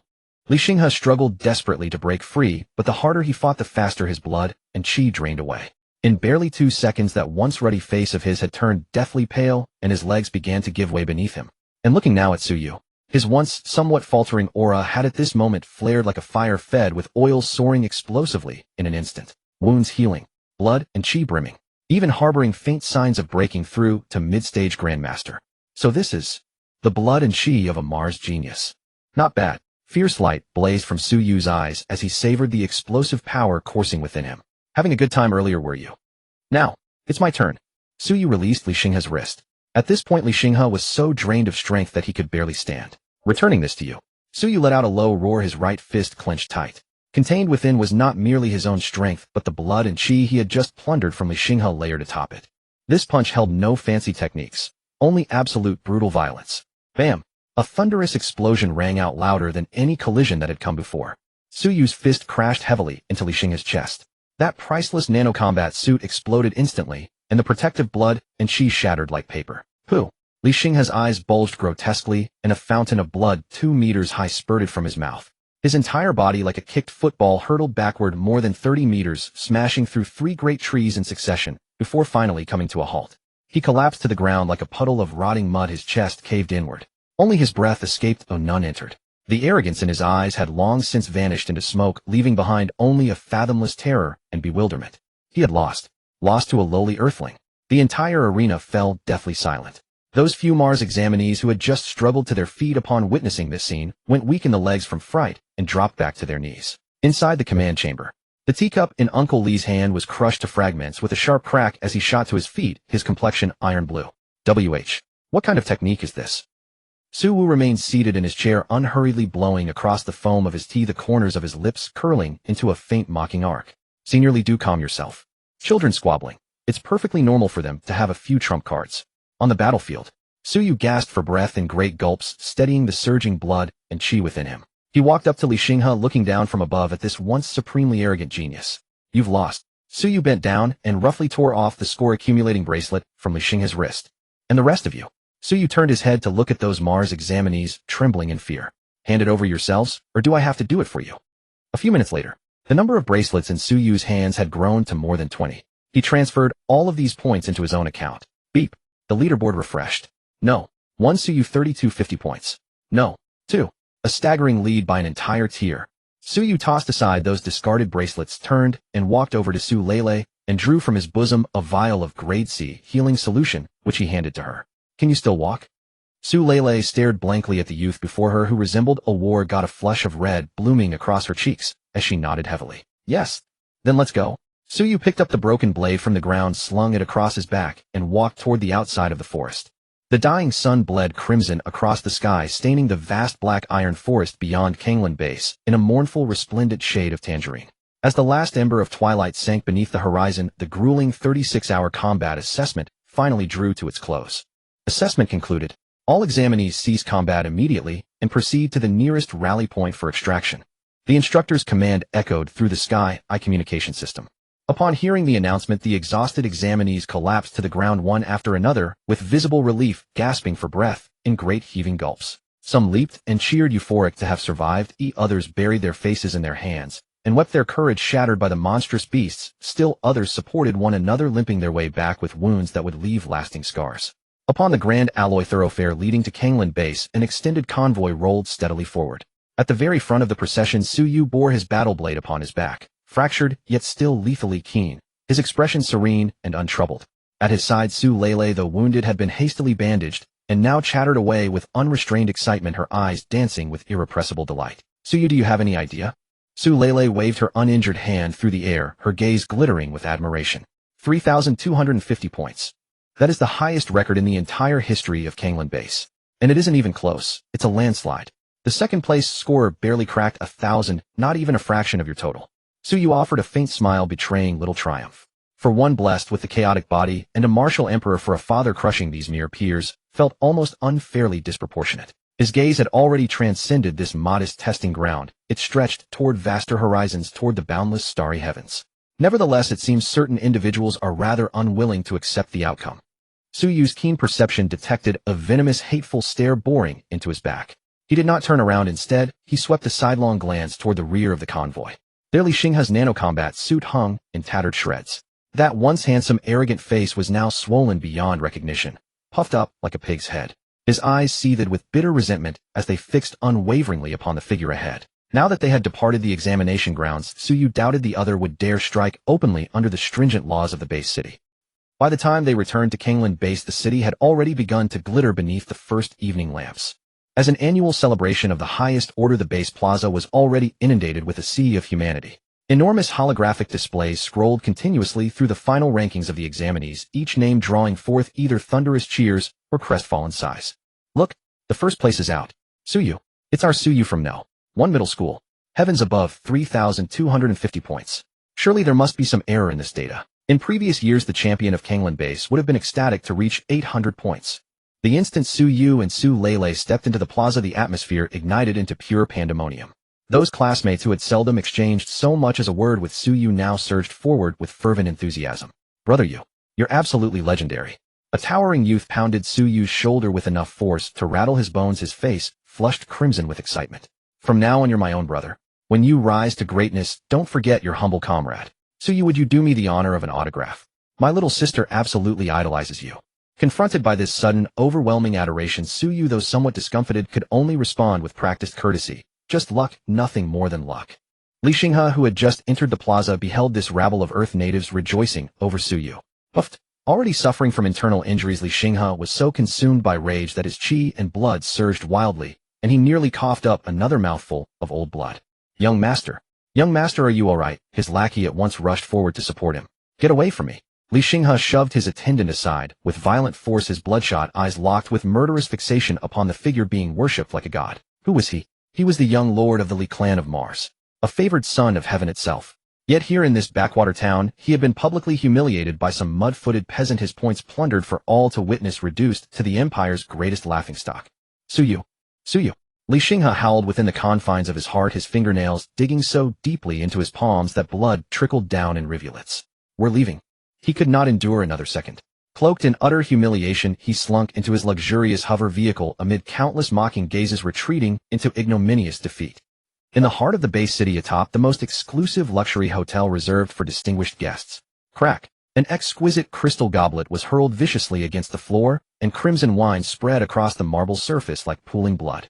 I want him dead. I want him dead right now. Li Xinghe's countenance warped into a grotesque mask, his ravings consumed by sheer madness as he raged about the chamber. Uncle Li, that Suyu must die. Not only must he perish, but I shall see his entire family destroyed alongside him. I shall teach all of Kanglan Base what fate befalls those who dare offend the Li clan. From the shadowed corner of the room, Uncle Li stood in perfect stillness, his weathered, deeply lined features revealing neither sorrow nor joy. He observed his young master's unhinged state and offered only a silent sigh within his heart. Is this the heir that the clan has so painstakingly cultivated? Reduced to hysterics at the slightest setback, utterly devoid of composure or cunning. Young master, Uncle Li spoke at length, his voice a rasping whisper. This Suyu cannot be killed.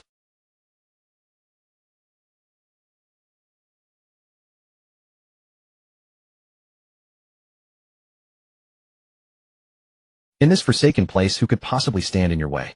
Li Xinghe bellowed with crimson-rimmed eyes. Because Suyu is now the foremost examinee, an individual under the Federation's most vigilant protection. Moreover, Uncle Li paused, a recollection surfacing unbidden. The image of that middle-aged man outside the examination grounds meeting his gaze. Furthermore, Suyu's father Su Wu is unfathomably deep. I suspect he too may be a martial saint. A martial saint? Huh. Ha ha ha. Li Xinghe erupted in laughter as though he had been regaled with the most preposterous jest. Uncle Li, have you finally lost your wits in your dotage? A martial saint could possibly emerge from this godforsaken wasteland. And even if he were one, he would be nothing more than a self-taught savage. How could any crude rustic possibly compare to a genuine martial saint forged through the clan's accumulated heritage? I don't care. Li Xinghe lunged toward Uncle Li with desperate fury, his fingers clutching the old man's sleeve with crazed intensity. This is a command. I am the clan's heir. I am commanding you now. Go and slay Suyu. At once. This instant. Or I shall inform my father that you stood idly by watching me be humiliated without lifting a finger to protect me. Gazing upon this frenzied, half-mad youth, Uncle Li fell into profound silence. The clan's hierarchy was absolute and merciless. Though he himself stood at the pinnacle of martial saints within the household of the Li clan, he remained nothing but a servant. This old servant understands. Uncle Li exhaled a long, weary breath, and the helplessness within his gaze gradually crystallized into a frigid, inexorable killing intent. Since the young master is so resolute, this old servant shall excise this demon from the young master's heart. As for that Su Wu, if he possesses any sense, he will know better than to interfere. But if he proves obstinate, then even at the cost of Federation censure, this old servant shall ensure his downfall here and now. Having spoken thus, Uncle Li's figure grew faintly indistinct, dissolving into thin air and vanishing from the chamber. At this moment, Suyu remained blissfully unaware that a killing formation had already begun to close around him. Having completed the score registration procedures, the hour had grown late. Suyu and Su Lele strolled leisurely through the commercial district of the base. Neon lights flickered in dazzling constellations along both sides of the avenue, while street vendors filled the air with mouth-watering aromas. Here, the strawberry ice cream you wanted. Suyu extended a pink confection toward her. Thank you. Su Lele accepted the sweet treat with a radiant smile, her great doe eyes curving into crescent moons of pure delight. Suyu, do you know what? Today is the most handsome you have ever looked in 3 whole years. Suyu took a bite of his own vanilla ice cream and shrugged. What? Was I not handsome before? You were handsome before, but far too brooding. Like a miniature old man. Su Lele stuck out her tongue in a playful grimace, then cast a furtive glance at Suyu, a delicate flush creeping across her cheeks. Now that you've placed first, you'll definitely be heading to the best academies. Jingwu or Mowu, right? Suyu nodded. Then, I need to work harder too. Su Lele clenched her small fists, a fleeting shadow of melancholy passing through her gaze. I might not be able to get into Jingwu, but I'll apply to the school right next to it.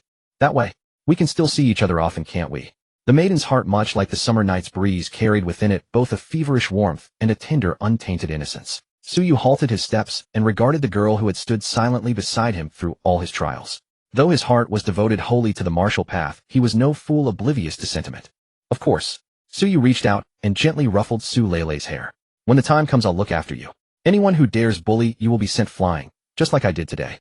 Su Lele froze for an instant, then blossomed into a smile more dazzling than fireworks. It's a deal. It's a deal. The two exchanged a knowing smile, and the very air between them seemed to shimmer with floating pink bubbles of unspoken affection. However, tisk tisk tsk. You two are shoveling dog food so hard I'm about to burst. An utterly unwelcome voice suddenly drifted from behind, eerie and sudden. Suyu and Su Lele were startled and hastily sprang apart. Turning around, they saw Su Wu standing beneath the street lamp, no one knew since when. His hands stuffed in his pockets with Xiao Bai perched on his shoulder, gnawing a chicken leg. He regarded the two with an indulgent, besotted smile. This girl here is not bad. Ample hips for bearing strong children. I mean, she has remarkable innate talent. Before Su Wu could respond, Xiao Bai on his shoulder spoke first, adopting an insufferably precocious air of appraisal. She's passable, I suppose, but is one human female sufficient? I see on television those powerful warriors all have 3 or 4 wives and concubines. Xiao Bai licked the oil from its paw, tilted its head, and sized Su Yu up and down with those bright, intelligent eyes. Su Yu's face turned crimson from the teasing of this human and beast duo. He wished the earth would swallow him whole. Su Lele blushed even deeper, covering her face, and after blurting out, "Hello, uncle," turned and fled. "Dad? Xiao Bai, could you two be serious for once?" Su Yu stared at the pair of walking disasters in helpless exasperation. "I'm being perfectly serious," Su Wu replied, sauntering over. Gazing at Su Lele's retreating figure, a faint smile tugged at his lips. "Just ordinary friends." "All right then, Dad believes you. Though, young man, you ought to practice restraint while you cultivate the martial arts before your primordial yang is spent." Stop, stop, stop. Su Yu hastily cut off his father's outrageous words. "There's really nothing between us. All I want right now is to grow stronger." Su Wu chuckled, and the mischief gradually faded from his eyes, replaced by an unprecedented solemnity. He lifted his gaze toward the darkness at the far end of the street. There the once brilliant starlight had suddenly begun to dim. An invisible yet terrifying pressure descended like a dark cloud, blanketing the entire street in an instant. The street lamps began to flicker. Sensing some nameless dread, the pedestrians instinctively scattered and fled in all directions. The once bustling street was utterly deserted within seconds. "He's here." Su Wu uttered 2 words, calm and measured. In the air above, an aged figure slowly materialized. He required no flying artifact to stay aloft, simply standing with his hands clasped behind his back, treading upon the void itself. His gray robes fluttered fiercely in the night wind, wreathed by a suffocating aura of blood and chi. Uncle Li. In this moment, he was no longer the hunchbacked steward, but a martial saint, holding the power of life and death. He looked down upon Su Wu and his son with the sharp gaze of a hawk. His voice was as cold as 10,000-year ice. Originally, this old man did not wish to bully the young with his status. But alas, some people simply do not know the heights of heaven and the depths of the earth, and have offended those they should never have crossed. Su Wu placed Su Yu behind him. His expression remained serene, as though he faced not a martial saint, but an unremarkable neighborhood elder. Does the esteemed young master of the Li family truly think that losing a match entitles him to lose all decorum? Su Wu spoke, a hint of mockery in his tone. "Beat the small one, and the old one comes. Is this all the Mars Li family amounts to? How dare you?" Uncle Li's face darkened as he barked a cold rebuke. Boom. A terrifying pressure belonging to the martial saint realm surged down like a tidal wave. The glass of surrounding buildings shattered all at once, and the asphalt streets were instantly laced with web-like cracks. Whether one can afford to lose is not for you to decide. Today I simply act on the young master's orders. Killing intent blazed nakedly in Uncle Li's eyes. Su Yu found his breath strangled, his entire body pressed beneath an immovable mountain. He could not so much as twitch a single finger. So this is the might of a martial saint. Merely his pressure reduced a grandmaster like me to utter helplessness. Su Wu smiled. He took 1 step forward. Boom. An aura equally terrifying, nay even more overbearing, erupted from within Su Wu, soaring into the heavens. A blood chi of purple and gold like a coiling dragon instantly tore through Uncle Li's pressure blockade. 2 martial saint-grade auras collided in midair, emitting a deep rumbling thunder. "On my turf you dare to touch my son." Su Wu raised his head, his gaze like lightning locking directly onto Uncle Li in the air. "Old fool, who gave you the courage?" Uncle Li's pupils contracted sharply. You truly are a martial saint as well." Although he had long harbored his suspicions, upon truly feeling Su Wu's unfathomable depth of aura, a stormy sea still rose within Uncle Li's heart. This remote outpost truly conceals a dragon. But now that the arrow was knocked, it could not be loosed. Since we are both martial saints, then this old man shall come and witness the fine moves of your esteemed self. Uncle Li knew well that if he did not complete his mission today, he would have no face to return to the family. Moreover, he prided himself on his prestigious lineage and the top-tier cultivation art he practiced, refusing to believe he could not defeat some country-bred bumpkin. "Su Wu, I advise you not to meddle in others' affairs. Don't waste the cultivation of a lifetime over some boy. No one my Li family intends to kill has ever survived." Looking at the impending cataclysmic battle, Su Wu did not strike first. Instead, he tilted his head slightly and whispered to Xiao Bai on his shoulder, "Xiao Bai, take Su Yu away." "I'm not leaving." "Dad!" Su Yu cried out, urgently rushing forward. "Leave?" Su Wu's voice brooked no argument. "A battle of this caliber, the mere shockwaves could kill you. Your presence here will only distract me." Although Xiao Bai was usually unreliable, at the critical moment, it understood the gravity of the situation. Knowing what was at stake, it immediately leapt down from Su Wu's shoulder, its body swelling in size, and clamped its jaws on his Su Yu's clothes. "Boy, don't make trouble. Compared to your old man, you're just a fragile chick. Move." Xiao Bai transformed into a streak of white light, forcibly dragging Su Yu away into the distance. Seeing this, Uncle Lee condensed a stream of primordial chi into a jet of flames and hurled it at Su Yu. Thinking of running. Stay here. Your opponent is me. Su Wu snorted coldly and flicked a finger outward. Crack. A bolt of purple golden finger force instantly shattered the jet of flames. Old fool, your opponent is me. Tonight I'll teach you what it means to never leave once you've come. Su Wu slowly ascended into the air, facing Uncle Lee from afar. The great battle was about to erupt. At this moment, atop the city walls several kilometers away, three silhouettes stood quietly in the night, gazing from afar at the two terrifying auras erupting in the city center. The Federation's three inspectors. A battle between martial saints. Zhang Yi looked at the warped sky, shaking his head slightly, his eyes full of wariness and helplessness. Rumors say the Marsley family is domineering on their home turf. It seems to be true. For a dispute among juniors, they actually deployed a martial saint to fight in the heart of a city. On Earth, our own turf, and yet they swagger about so brazenly. Shall we simply stand by and watch? The hot-tempered Inspector Lee surname, and all said from the sidearms, crossed coldly, snorting as his fists cracked. What else can we do? The ever-silent Inspector Du sighed, a deep sense of powerlessness shining in his eyes. That is a martial saint. Though we three are martial emperors, we'd simply be delivering ourselves on a platter if we intervened. And that is the Lee family. The Lee family for whom even the upper echelons of the Federation must show a degree of deference. Inspector Du stared at the two figures already clashing in the distance, shaking his head. Our duty as inspectors is to maintain order during examinations. But faced with private duels of this magnitude, we are utterly powerless to intervene. That's Su Wu. Although also a martial saint, I'm afraid the odds are heavily against him. What a pity about that Su Yu, a born prodigy. Tonight he seems doomed to perish alongside his father. The night wind howled, sweeping up withered leaves from the ground. Two streaks of light, one following the other, instantly pierced the night sky above the Kanglan base, landing on a desolate Gobi desert 30 kilometers away. This was a true no-man's land, devoid of anything save for jagged rocks and the whistling wind. Good, very good. Li Bo stepped upon the void, his gray robes fluttering loudly in the wind. He looked at Su Wu, who was also suspended in the air opposite him, a hint of admiration flashing in his eyes, though it was swiftly overtaken by a cold, murderous intent. Su Wu, I originally thought you would use the civilians in the base as a shield to make me hesitate. I did not expect you would actually dare to follow me out. For this courage alone, you are quite the character. Su Wu stood with his hands behind his back, his purple-gold blood chi rippling slightly across his skin, shielding him from the freezing wind. He looked at Li Bo and smiled faintly. There is no one else here, so there is no need to play the part of a venerable senior.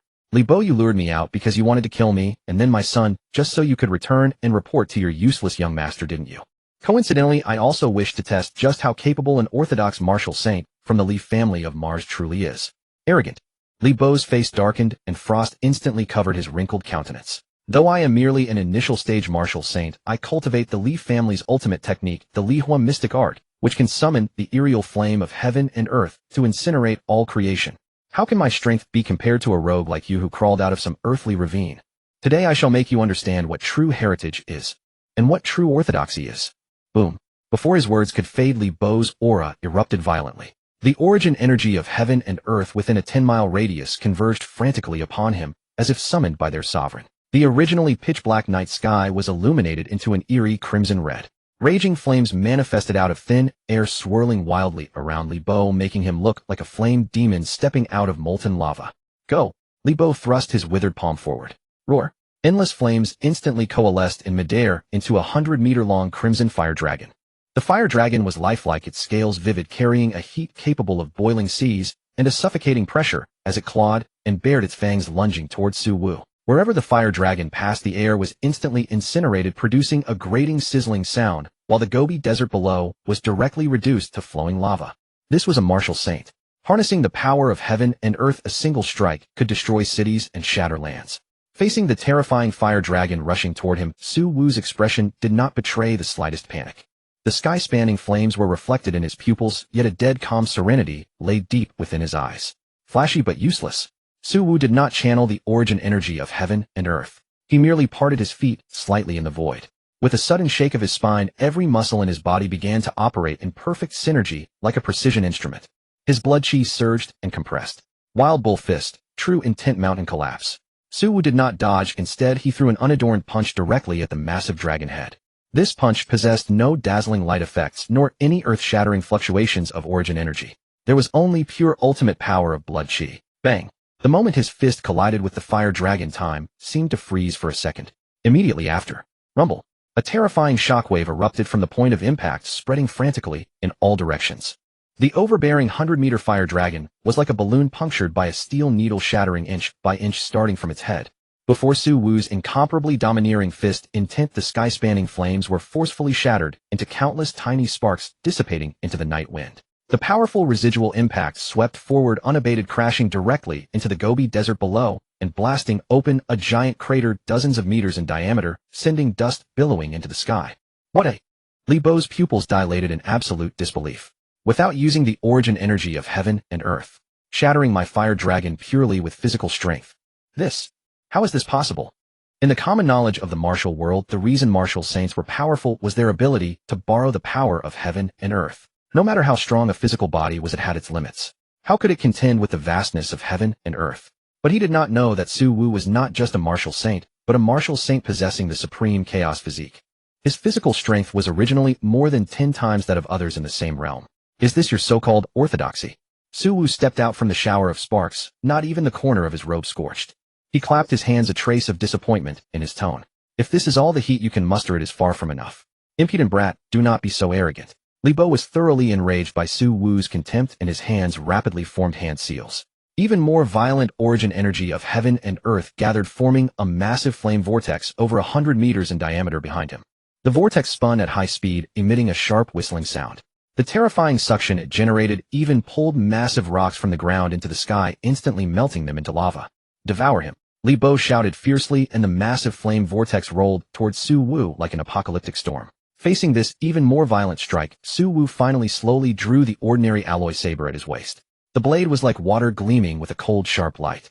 In the next instant, a sharp edge that seemed capable of slicing through space itself erupted from Su Wu's body. With no wasted movement, he simply took a deep breath, gripped the saber with both hands, and gently slashed at the flame vortex that blotted out the sky. Void cleaving blade, flow severance. With a soft hiss, a purple-gold blade light, only 3 meters long, flew from his hand. This blade light appeared so minuscule before the 100-meter vortex, yet it was so sharp that one dared not look directly at it. Like a red-hot knife slicing through butter, it severed the outer wall of the flame vortex without any resistance, cutting through the internal nodes of origin energy, and finally, boom. The massive flame vortex was split in two in midair, then violently exploded as its structure collapsed. A rain of fire cascaded down, resembling magnificent fireworks. Yet Su Wu still stood with his saber, his expression indifferent. Li Bo stumbled out from the firelight, his face somewhat pale, but the rage in his eyes burned even hotter. I did not expect that a rogue martial saint like you would actually comprehend intent to such a degree. Li Bo gritted his teeth. However, without the reinforcement of the origin energy of heaven and earth, you are ultimately just depleting your own strength. Let's see how long you can last. Condense. With Li Bo's loud shout, the scattered flames around him coalesced once more, turning into a flowing, radiant crimson battle armor that enveloped his entire body. Lava-like patterns flowed across the surface of the armor, radiating temperatures of thousands of degrees. Immediately after, Li Bo made a grasping motion in the air. A long saber, completely crimson, appeared out of thin air. The moment this saber appeared, the surrounding space was warped by the heat, emitting a sizzling sound. With a shift of his body, Li Bo chose close-quarters combat, this time instead of casting spells from afar. Though he was a mage-style martial saint with the reinforcement of a divine weapon and battle armor, his close combat was equally terrifying. Li Bo closed in like a meteor, the long saber in his hand carrying the momentum to boil seas as it slashed viciously towards Su Wu's head. A strange smile flashed across Su Wu's eyes.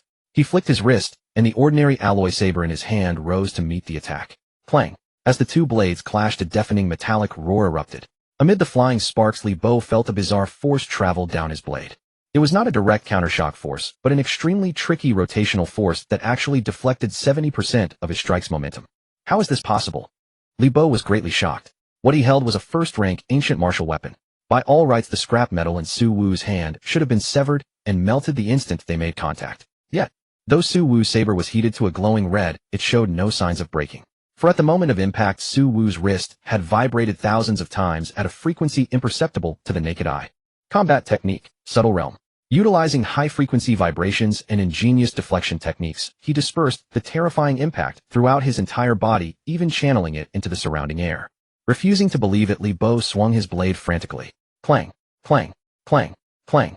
In the night sky, the two figures turned into blurs of light, colliding madly. Li Bo's offensive was like a tempest, each strike carrying a raging fire, wishing nothing more than to melt Su Wu down.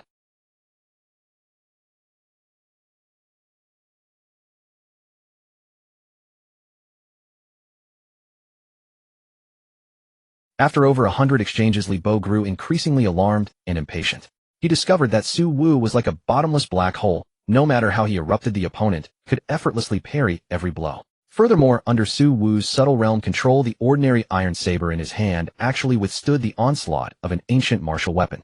Su Wu forced Li Bo back with a single strike, shook his slightly sore wrist, and said indifferently, "Your blade technique is too crude, relying entirely on divine weapons and cultivation to suppress others. It seems the martial arts of Mars have indeed gone astray." "Shut up." Li Bo's composure completely shattered. "I shall show you now what true despair means." Li Bo had gone completely mad. Holding nothing back, the martial saint blood chi within his body surged frantically, and he even began to burn his source essence blood. Boom, boom, boom. 9 massive fire dragons appeared out of thin air, sealing off all of Su Wu's escape routes. Li Bo leaped high into the air, the ancient martial weapon in his hand erupting with a dazzling red light, as the blade instantly swelled to 10 meters, slashing down upon Su Wu, who was trapped in the center with earth-shattering power. This strike concentrated Li Bo's lifelong cultivation. It was his strongest move. Die. Facing this overwhelming lethal formation, Su Wu suddenly sheathed his long saber. He looked up at Li Bo descending from the heavens, a cold smirk playing at the corner of his mouth. "I have been waiting for the moment you risk your life." If Li Bo had kept his distance and kited him, Su Wu would have had to exert more effort to take him down.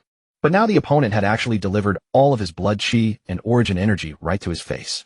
Then he would not stand on ceremony. With a flash of his body, Su Wu actually advanced, instead of retreating, rushing straight toward the terrifying blade light. Seeking death. Li Bo rejoiced. However, at the very instant the blade was about to touch Su Wu's figure swayed slightly as his subtle realm movement technique erupted. Evading the blade's edge in the nick of time, he clung to Li Bo like an octopus, instantly closing the distance. The distance between them was less than 10 centimeters. Su Wu reached out and pressed both hands directly onto Li Bo's chest, which was covered in burning flame armor. "Old man, I've got you." With a hum, Li Bo, who had been laughing wildly, froze instantly. He felt the patch of skin touching Su Wu suddenly turn into an entrance to an abyss. The majestic origin energy and blood chi within his body, which were burning furiously to unleash his ultimate strike, actually burst like a broken dam in this single instant. What? My blood chi, my origin energy. Li Bo screamed in terror. He tried to struggle to retreat, but found himself entirely unable to move. The suction force was simply too terrifying. In just the span of a single breath, the majestic flame armor on Li Bo's body was extinguished with a soft puff. The 9 terrifying fire dragons in the air instantly dissolved into nothingness due to the loss of their energy supply. Even the light on the ancient martial weapon in his hand grew dim. Su Wu, on the other hand, saw the purple gold light around his body skyrocket as a massive amount of high-quality martial saint blood chi poured into him. "No, don't, let go. I am of the Li family." Li Bo was now scared out of his wits. Su Wu looked at the old man before him. He released his grip and delivered an elbow strike. Bang! This elbow strike smashed squarely into Li Bo's chest, which was now devoid of protective true chi. Crack! Crack! The grating sound of fracturing bones rang out. Li Bo's sternum shattered instantly. Like a cannonball, he spewed blood mixed with fragments of his internal organs, flying backward hundreds of meters before crashing violently into a rocky mountain, collapsing half of the peak. Dust billowed. Su Wu slowly touched down on the ground, cracking his neck with a series of crisp pops. Walking over to the ruins, he looked at Li Bo, who lay among the rubble like a dead dog, barely drawing breath, and shook his head. "The so-called orthodox martial saint. Is that all?" Su Wu reached out and hoisted Li Bo up like a chick. At this moment, Li Bo's face was covered in blood, and his eyes were vacant, completely devoid of any martial saint dignity. Looking at Su Wu, nothing but endless fear and despair remained in his eyes. Don't kill me," Li Bo pleaded weakly. "Rest assured I won't kill you just yet." Su Wu grinned, revealing a row of white teeth that gleamed particularly cold under the moonlight. "Your young master is still waiting for you back at the base." Holding Li Bo, Su Wu's figure flashed as he transformed into a streak of light, flying back toward the Kanglan base. Kanglan base atop the steel fortress wall. The night wind howled, carrying the distinctive chill of the wilderness. 3 martial emperor-level inspectors from the Federation stood upon the rampart, their gazes fixed intently upon the wasteland several dozen kilometers away, where the ripples of energy had only just subsided. Just minutes ago, that place had resembled an inferno. Blazing firelight soaring skyward, blade chi crisscrossing in all directions. That was a battle befitting the martial saint level. "Is it over?" Zhang Yi swallowed hard, his voice somewhat parched. Just as the 3 wavered between shock and uncertainty, whoosh! A streak of purple-golden escape light tore through the pitch-black curtain of night, approaching from afar with a suffocating sound of piercing air. "He's coming." The 3 felt their hearts tighten, instinctively channeling their protective chi and blood. Boom! The streaming light descended heavily upon the fortress wall, the hardened alloy ground instantly cracking apart as a skyward storm of dust and debris erupted. As the dust settled and the radiant light faded, a tall stalwart figure emerged slowly from the shadows. He wore that same gray casual outfit, not even a speck of dust clinging to his person. His expression was as calm as though he had merely taken a leisurely stroll downstairs. Suwu. And in his hand, dangling like a dead dog, was an old man. Drenched in blood, his 4 limbs limp, his life or death uncertain. When the 3 inspectors clearly discerned that old man's face, hiss! A chorus of perfectly synchronized sharp inhalations rang out. Though that face had been beaten beyond recognition, swollen and streaked with blood, that signature gray robe could not deceive the eye. It was Uncle Lee. It was that lofty orthodox martial saint from the Marsley family, Uncle Lee. Now his breath hung faint as gossamer threads, his chest caved inward, where was even a trace of his former imperious arrogance. This. Zhang Yi felt as though his mind were about to explode. He had envisioned countless outcomes: Suwu defeated and slain in battle, or Suwu gravely wounded and fleeing, or even the two fighting to a draw. But the one thing he had never imagined was that Suwu could capture a martial saint alive and beat him into such a state. To defeat and to kill were 2 different concepts, and to kill and to capture alive were worlds apart. To take a martial saint alive, one's strength must exceed the opponent's by at least 2 minor realms, reaching the level of absolute crushing dominance.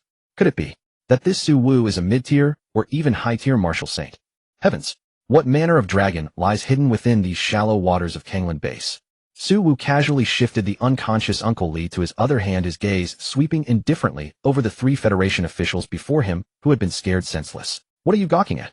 Suwu's voice was not loud, yet it carried an unquestionable authority. Where's Li Xinghe? Huh? The 3 looked at each other and turned their minds blank. Their mouths opened and closed, but the overwhelming shock and terror had seized their throats like a vice, rendering them unable to utter a sound. Struck dumb, Suwu's brow furrowed slightly, and an imperceptible trace of the martial saint's pressure he had just wielded in combat leaked from his person. Crack! The floor tiles beneath their feet instantly shattered into pieces. At the Tianhao Hotel, the penthouse presidential suite. Zhang Yi was the first to react, nearly collapsing to his knees in fright, his words firing off like a machine gun. That's where the base specially hosts foreign dignitaries. Li Xinghe has been there ever since his examination concluded. Thanks. Suwu nodded, sparing them not another glance. With a tap of his toe, his entire form transformed once more into a streak of purple-golden light hurtling toward the heart of the base. Only after Suwu's aura had completely vanished did the 3 upon the wall finally feel that mountain that had been crushing their hearts lifted away. Huff! Huff! The 3 gasped for breath, discovering that each other's backs had long been soaked through with cold sweat. The heavens have changed. Truly changed. Inspector Du gazed in the direction Suwu had departed, murmuring to himself. Kanglan Base City Center, the Tianhao International Hotel. Within the penthouse presidential suite, luxurious crystal chandeliers cast a soft glow and costly Persian carpets blanketed the floor. Everything here bespoke nobility and ease, seemingly severed from the blood-soaked world outside. Damn it! Damn it! Damn these Earth natives! Li Xinghe sat upon the leather sofa, a bottle of exceedingly expensive red wine clutched in his hand, yet he drank with a venomous gnash of teeth. Though his face had received simple treatment, and the swelling had subsided, that burning, stinging humiliation clung to him like a bone-deep ulcer impossible to shake. Li Xinghe took a savage gulp of wine, a venomous gleam flickering in his eyes. In his reckoning, Uncle Lee's intervention was nothing less than a dimensional strike. What difference was there between a martial saint killing a grandmaster and crushing an ant beneath one's heel? Suyu was most likely a corpse by now, or perhaps wishing for death in Uncle Lee's clutches, yet unable to attain it. So what if he's a genius? So what if he's first place? Before absolute strength and background, they're all trash. Li Xinghe consoled himself, thus attempting to fill the void of defeat with the glory of his clan. Just at this moment, boom, an ear-splitting roar detonated without warning. That blast door, forged from special alloy, had been kicked flying like a sheet of flimsy paper by a terrifying force. The twisted, warped door panel whistled across half the living room and slammed heavily into the floor-to-ceiling window, shattering the entire pane of bulletproof glass to pieces. Off. Li Xinghe flinched, his hand jerking. Wine splashed across his body, and he sprang up from the sofa, terror-stricken, as he stared toward the doorway. Who dares break into this young master's room? As the dust cleared, a middle-aged man stood at the doorway. Suwu. His face was expressionless, and in his right hand, he carried a man drenched in blood. Uncle Lee. The moment Li Xinghe made out that blood-soaked face, the fury on his countenance instantly froze, replaced by abject terror. That was his protector. That was the Li family's martial saint. That was the greatest confidence that allowed him to run amok on Earth. And now that very figure dangled from a man's hand like a dead dog. This is impossible. This must be an illusion. Li Xinghe stumbled back 2 steps and collapsed onto the sofa, his lips trembling, unable to form a single complete sentence. What? Surprised? Su Wu sneered, striding into the room. So this is the orthodox martial saint you relied upon. This is the confidence with which you sought to take my son's life. Thud. Su Wu gave a casual flick of his arm, tossing the half-dead Uncle Li at Li Xinghe's feet. Blood splattered across Li Xinghe's skin, its warm touch finally driving home the truth. This was no dream. Oh! Li Xinghe let out a piercing shriek, scrambling backward on all fours, cowering in the corner of the sofa. Don't come any closer. I'm warning you. I am a direct-line young master of the Marsley family. My father is the patriarch of the Li family. My grandfather is a star master realm powerhouse. If you dare lay a single finger on me, the Li family will never let you off. Even at this point, he still attempted to use his clan's name to frighten off the middle-aged man before him. Alas, the man he faced was Su Wu. Su Wu advanced step by step, his formidable aura pressing Li Xinghe to the brink of suffocation. The Li family. Su Wu halted before the sofa, gazing down from above at this trembling ant, his eyes brimming with contempt. If every member of the Li family is of your caliber, then I would very much like to see just what they can do to me. Though his words were thus in his heart, Su Wu understood clearly. The current him truly could not afford to provoke the entire Li family. But he could not show weakness, and he could not kill. To kill Li Xinghe would forge an irreconcilable blood feud. The Li family would stop at nothing to exact revenge. Therefore he would attack the heart. He would stage a play. Seeing his threats prove useless, Li Xinghe's psychological defenses crumbled entirely. What do you want? He whimpered, tears and snot smeared across his face. What do I want? A flash of cold light swept through Su Wu's eyes. He lunged forward, seized Li Xinghe's expensive collar in his fist, and hoisted the man bodily into the air. Weren't you utterly arrogant before? Didn't you send that old coffer to take my son's life? Go on, be arrogant for me now. Whoa, I was wrong. I was truly wrong. Li Xinghe dangled mid-air, legs kicking wildly like a helpless child. Please, I beg you, let me go. I have money. I can give you a fortune. 1 billion. 10 billion. Just let me go, and I'll give you anything. Money. Su Wu sneered, his gaze filled with loathing. Slap. Su Wu swung his arm in a wide arc and delivered a vicious backhand blow across Li Xinghe's face. This strike employed no chi and blood whatsoever, purely the force of flesh and bone, but it was enough to leave an indelible lesson. Half a blood-stained tooth flew free. Li Xinghe's left cheek instantly swelled like a leavened bun, his vision bursting with stars, his skull ringing with a maddening drone. That slap was on behalf of my son. Slap. Another backhand strike followed without pause. That one. I just felt like hitting you. Li Xinghe was thoroughly beaten, his eyes vacant, reduced to weeping and pleading. Every last shred of resistance extinguished. No more. Please, no more. I'm nothing but a fart, please just let me go. Watching the once imperious Martian noble grovel like a dog, the murderous fury in Su Wu's heart finally dissipated for the most part. He tossed Li Xinghe back onto the sofa as casually as one would discard garbage. Listen well. Su Wu smoothed his slightly rumpled collar, donning an inscrutably profound expression. He turned his back upon Li Xinghe, gazing out through the shattered night sky, his voice dropping low and mysterious. Uncle Li, I know you are awake. Upon the floor, Uncle Li, who had been feigning death, trembled slightly, prying open a sliver of vision through blood-crusted lids. Go back and tell those undying old fossils of your Li family. Su Wu's voice radiated an arrogance that lorded over all beneath heaven, as well as an unfathomable depth of foundation. Do you truly believe that this little Kangland base could spawn a martial saint out of thin air? Were it not that the forces behind me are unwilling to reveal themselves, prematurely unwilling to squabble over your Li family's petty cultivation, today the two of you would have died here. Upon finishing these words, Su Wu's form flickered, leaping directly through the shattered floor-to-ceiling window and vanishing into the boundless night, leaving behind only an old man and a young one in the room, trembling in the cold wind. The forces behind him. Uncle Li gasped with great difficulty, his eyes filled with terror. Indeed, how could a rogue cultivator possibly possess such terrifying strength? How could one possess techniques for battling across realms? Unless he is a successor of some ancient reclusive sect, or a guardian secretly cultivated by the highest echelons of the Federation. Kangland Base District, a Cloud Summit Estate. Su Yu paced anxiously back and forth in the living room, his forehead drenched in cold sweat, his eyes flicking to the wall clock every few seconds. It's all my fault. All my fault. Su Yu muttered to himself, his nails digging deep into his flesh. If I hadn't provoked Li Xinghe, Dad wouldn't have gone to fight a martial saint to the death. That's a martial saint. If something happens to Dad. At the mere thought that his father might perish, Su Yu felt as though the heavens themselves were collapsing, his heart clutched in a vicious grip. Ugh, stop pacing, you're making this venerable one's head spin. Upon the sofa, Little White lounged, gnawing upon a roast chicken, though the restless rolling of its beady little eyes betrayed its unease. If the boss really got beaten to death, we should hightail it out of here. Little White mumbled indistinctly, casually wiping the grease from its mouth. I just took a look. Heading south should work. We can find some deep mountain forest to hide in for a few hundred years. Once you've become a martial saint, we can come out for revenge. How splendid is that? Shut up. Suyu whirled around, glaring at Little White with reddened eyes. Run if you want to. I'll wait right here. If Dad really doesn't come back, I'll go fight that old monster to the death. TCH, why can't you appreciate my kindness?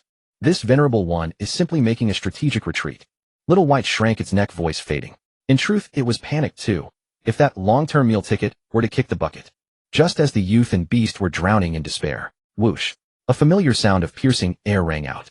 Immediately after, a figure descended like a meteor, landing steadily upon the lawn of the courtyard.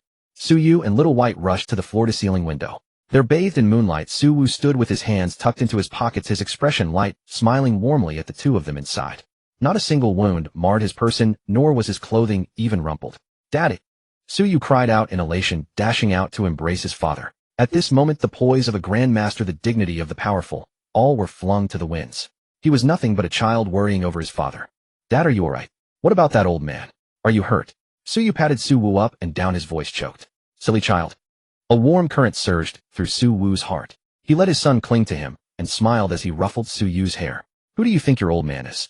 Some codger who wandered over from Mars could actually hurt me. I sent him packing long ago. Boss, you're finally back. At this moment, a white blur also bounded over. Little White lashed directly onto Suwu's thigh, rubbing its face shamelessly against his trouser leg. The fawning manner, truly an eyesore. Whoa, boss, you scare me to death. That kid just tried to drag me into running away, but I righteously refused.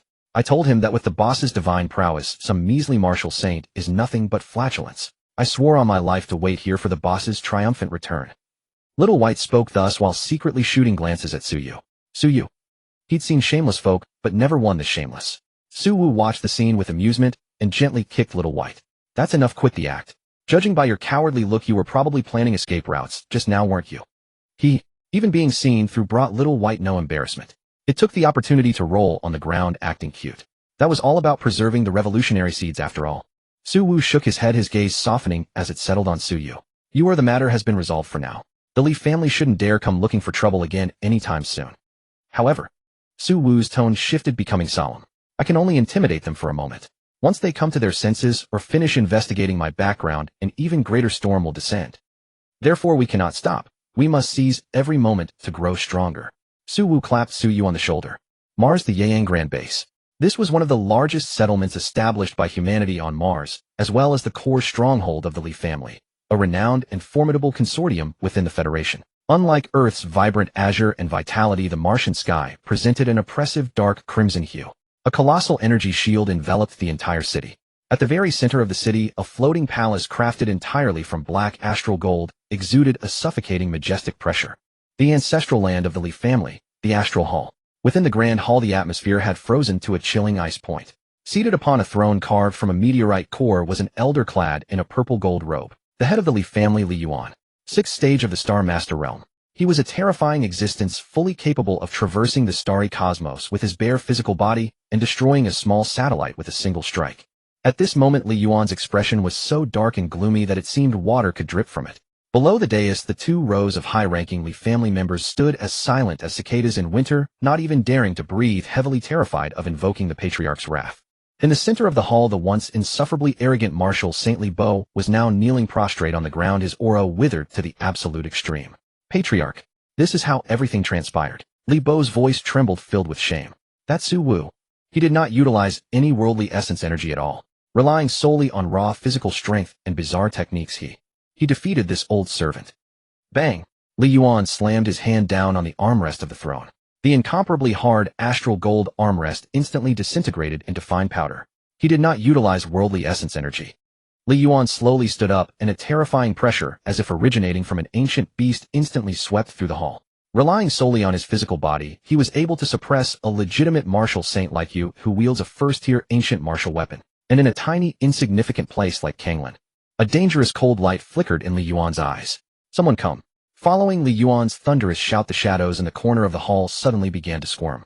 A cold and beautiful woman clad in a tight-fitting black nano-combat suit appeared out of air, dropping to one knee. Maying, leader of the Dark Guards, awaits the Patriarch's command. Mobilize all of our family's intelligence networks on Earth and investigate. I want to know everything about this Su Wu, as well as the exact power that stands behind him. Yes. The woman named Maying accepted the order. Her figure transformed into a wisp of black smoke, instantly vanishing from the hall. Li Yuan seated himself back upon the throne, his gaze falling once more upon the shivering Li Bo. As for you, Li Yuan snorted coldly. As a consecrated martial saint of the family, you were actually captured alive by a nobody and even dragged like a dead dog to meet a junior. You have completely disgraced the Li family. While you are spared from death, punishment is inescapable. Go to the fire refining pool to receive your punishment for 3 years. Whether you can come out alive depends on your own fortune. Li Bo heard this, his face turning as pale as paper, his body trembling violently. Yet he dared not offer the slightest resistance, only kowtowing heavily. Thank you, Patriarch, for sparing my life. Having dealt with Li Bo, Li Yuan looked toward the direction of Earth, his gaze seemingly piercing through hundreds of millions of kilometers of starry space. Earth Kingland Base. Time flew like a fleeting shadow. In the blink of an eye, a week had already passed since the conclusion of the martial arts college entrance examination. Ding dong. The doorbell rang once again. Again. Is there no end to this? Splayed out on the leather sofa, while munching on a spirit fruit, Xiaobai rolled its eyes, its limbs spread wide in a picture of utter despair. This is already the 12th wave today, isn't it? My precious beauty, sleep has been completely ruined.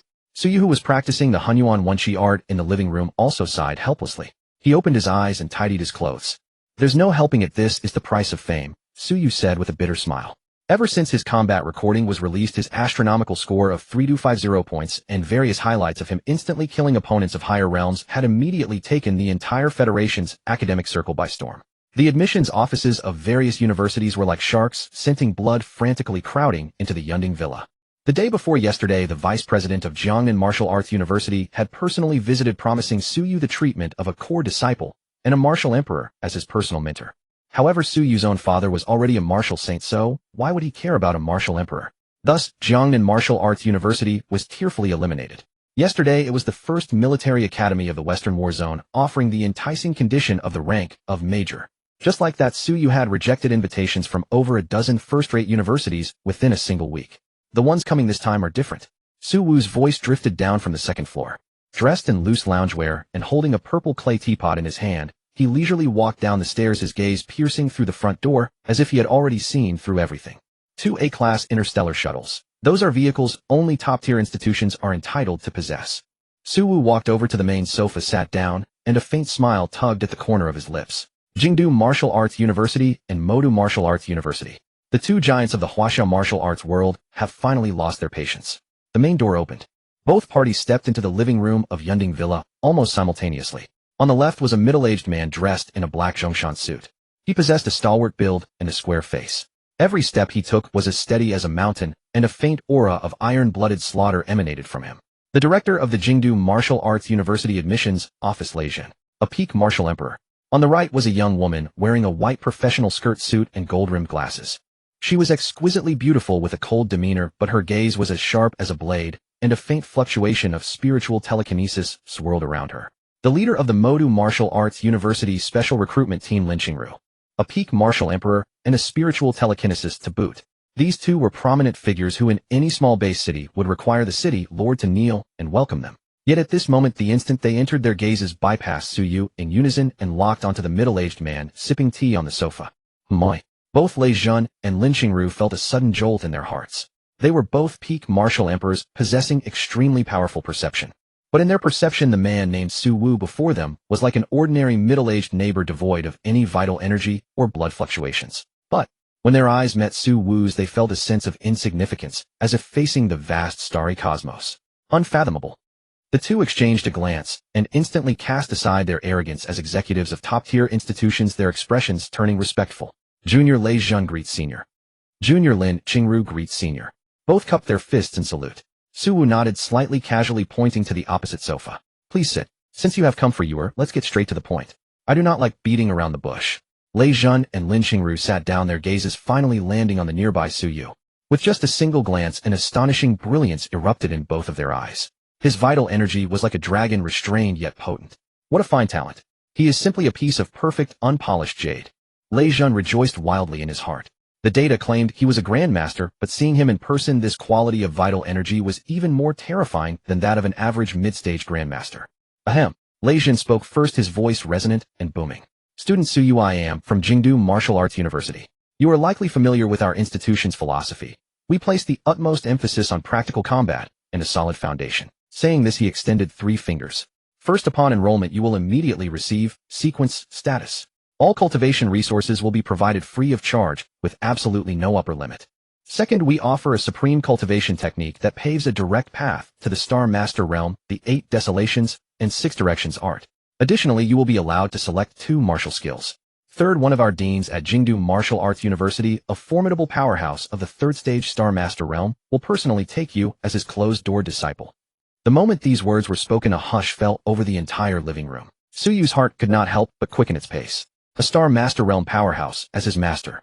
This was a supreme opportunity that countless people could only dream of. Director Lei, what a grand gesture indeed. Beside him, Lin Qingru adjusted her glasses, the corner of her mouth curving into an elegant yet aggressive smile. However, student Suyu is a saber user. Can that bunch of fist-wielding brutes at your Jingwu truly guide him properly? Lin Qingru turned to look at Suyu, her gaze softening and becoming laced with an alluring charm. Student Suyu, our Modu Martial Arts University is situated in the Federation's most prosperous economic hub.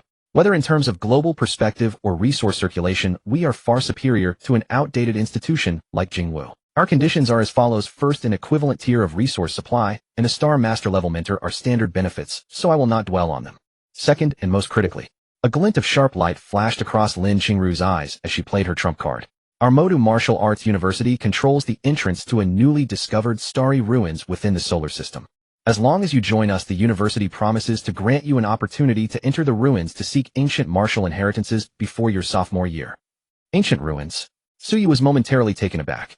In this era of advanced martial arts, aside from modern martial arts, the most mysterious and formidable forces were the ancient martial inheritances unearthed from the depths of the starry cosmos. The discovery of every ancient ruin represented countless opportunities and risks. An opportunity to explore ancient martial arts. Su Wu, who had remained silent until now, suddenly set down his teacup with a soft, crisp click. He looked at Lin Qingru with a faint, knowing smile. Teacher Lin, if I remember correctly, that so-called ruin is a shattered tier relic, is it not? The space within is highly unstable, and those who enter face a 9 out of 10 chance of death.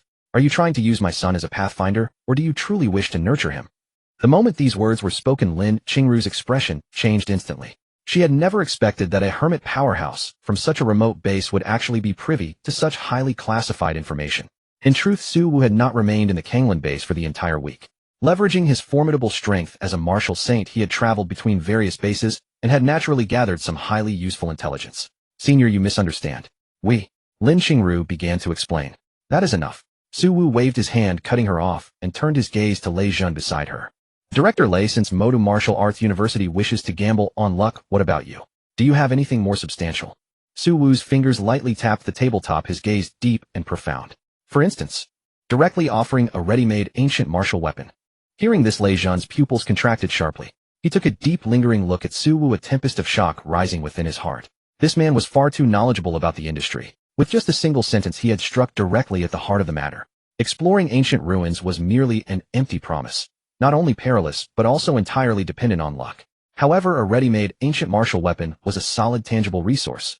Lei Jun fell silent for a moment, seemingly locked in an intense mental struggle. He glanced at the exceptionally talented Su Yu, then at the unfathomable Su Wu. Securing an extraordinarily gifted student, while simultaneously winning over a powerhouse suspected to be a martial saint, was a highly profitable endeavor. Ultimately, he gritted his teeth, retrieved a palm-sized metal box from his robes, and slammed it heavily onto the table. Senior Su is indeed an expert. Since Modu Martial Arts University deals in empty promises, our Jingwu will offer something concrete. Lei Jun opened the box. A bone-chilling cold instantly swept through the entire living room, immediately condensing the moisture in the air into frost.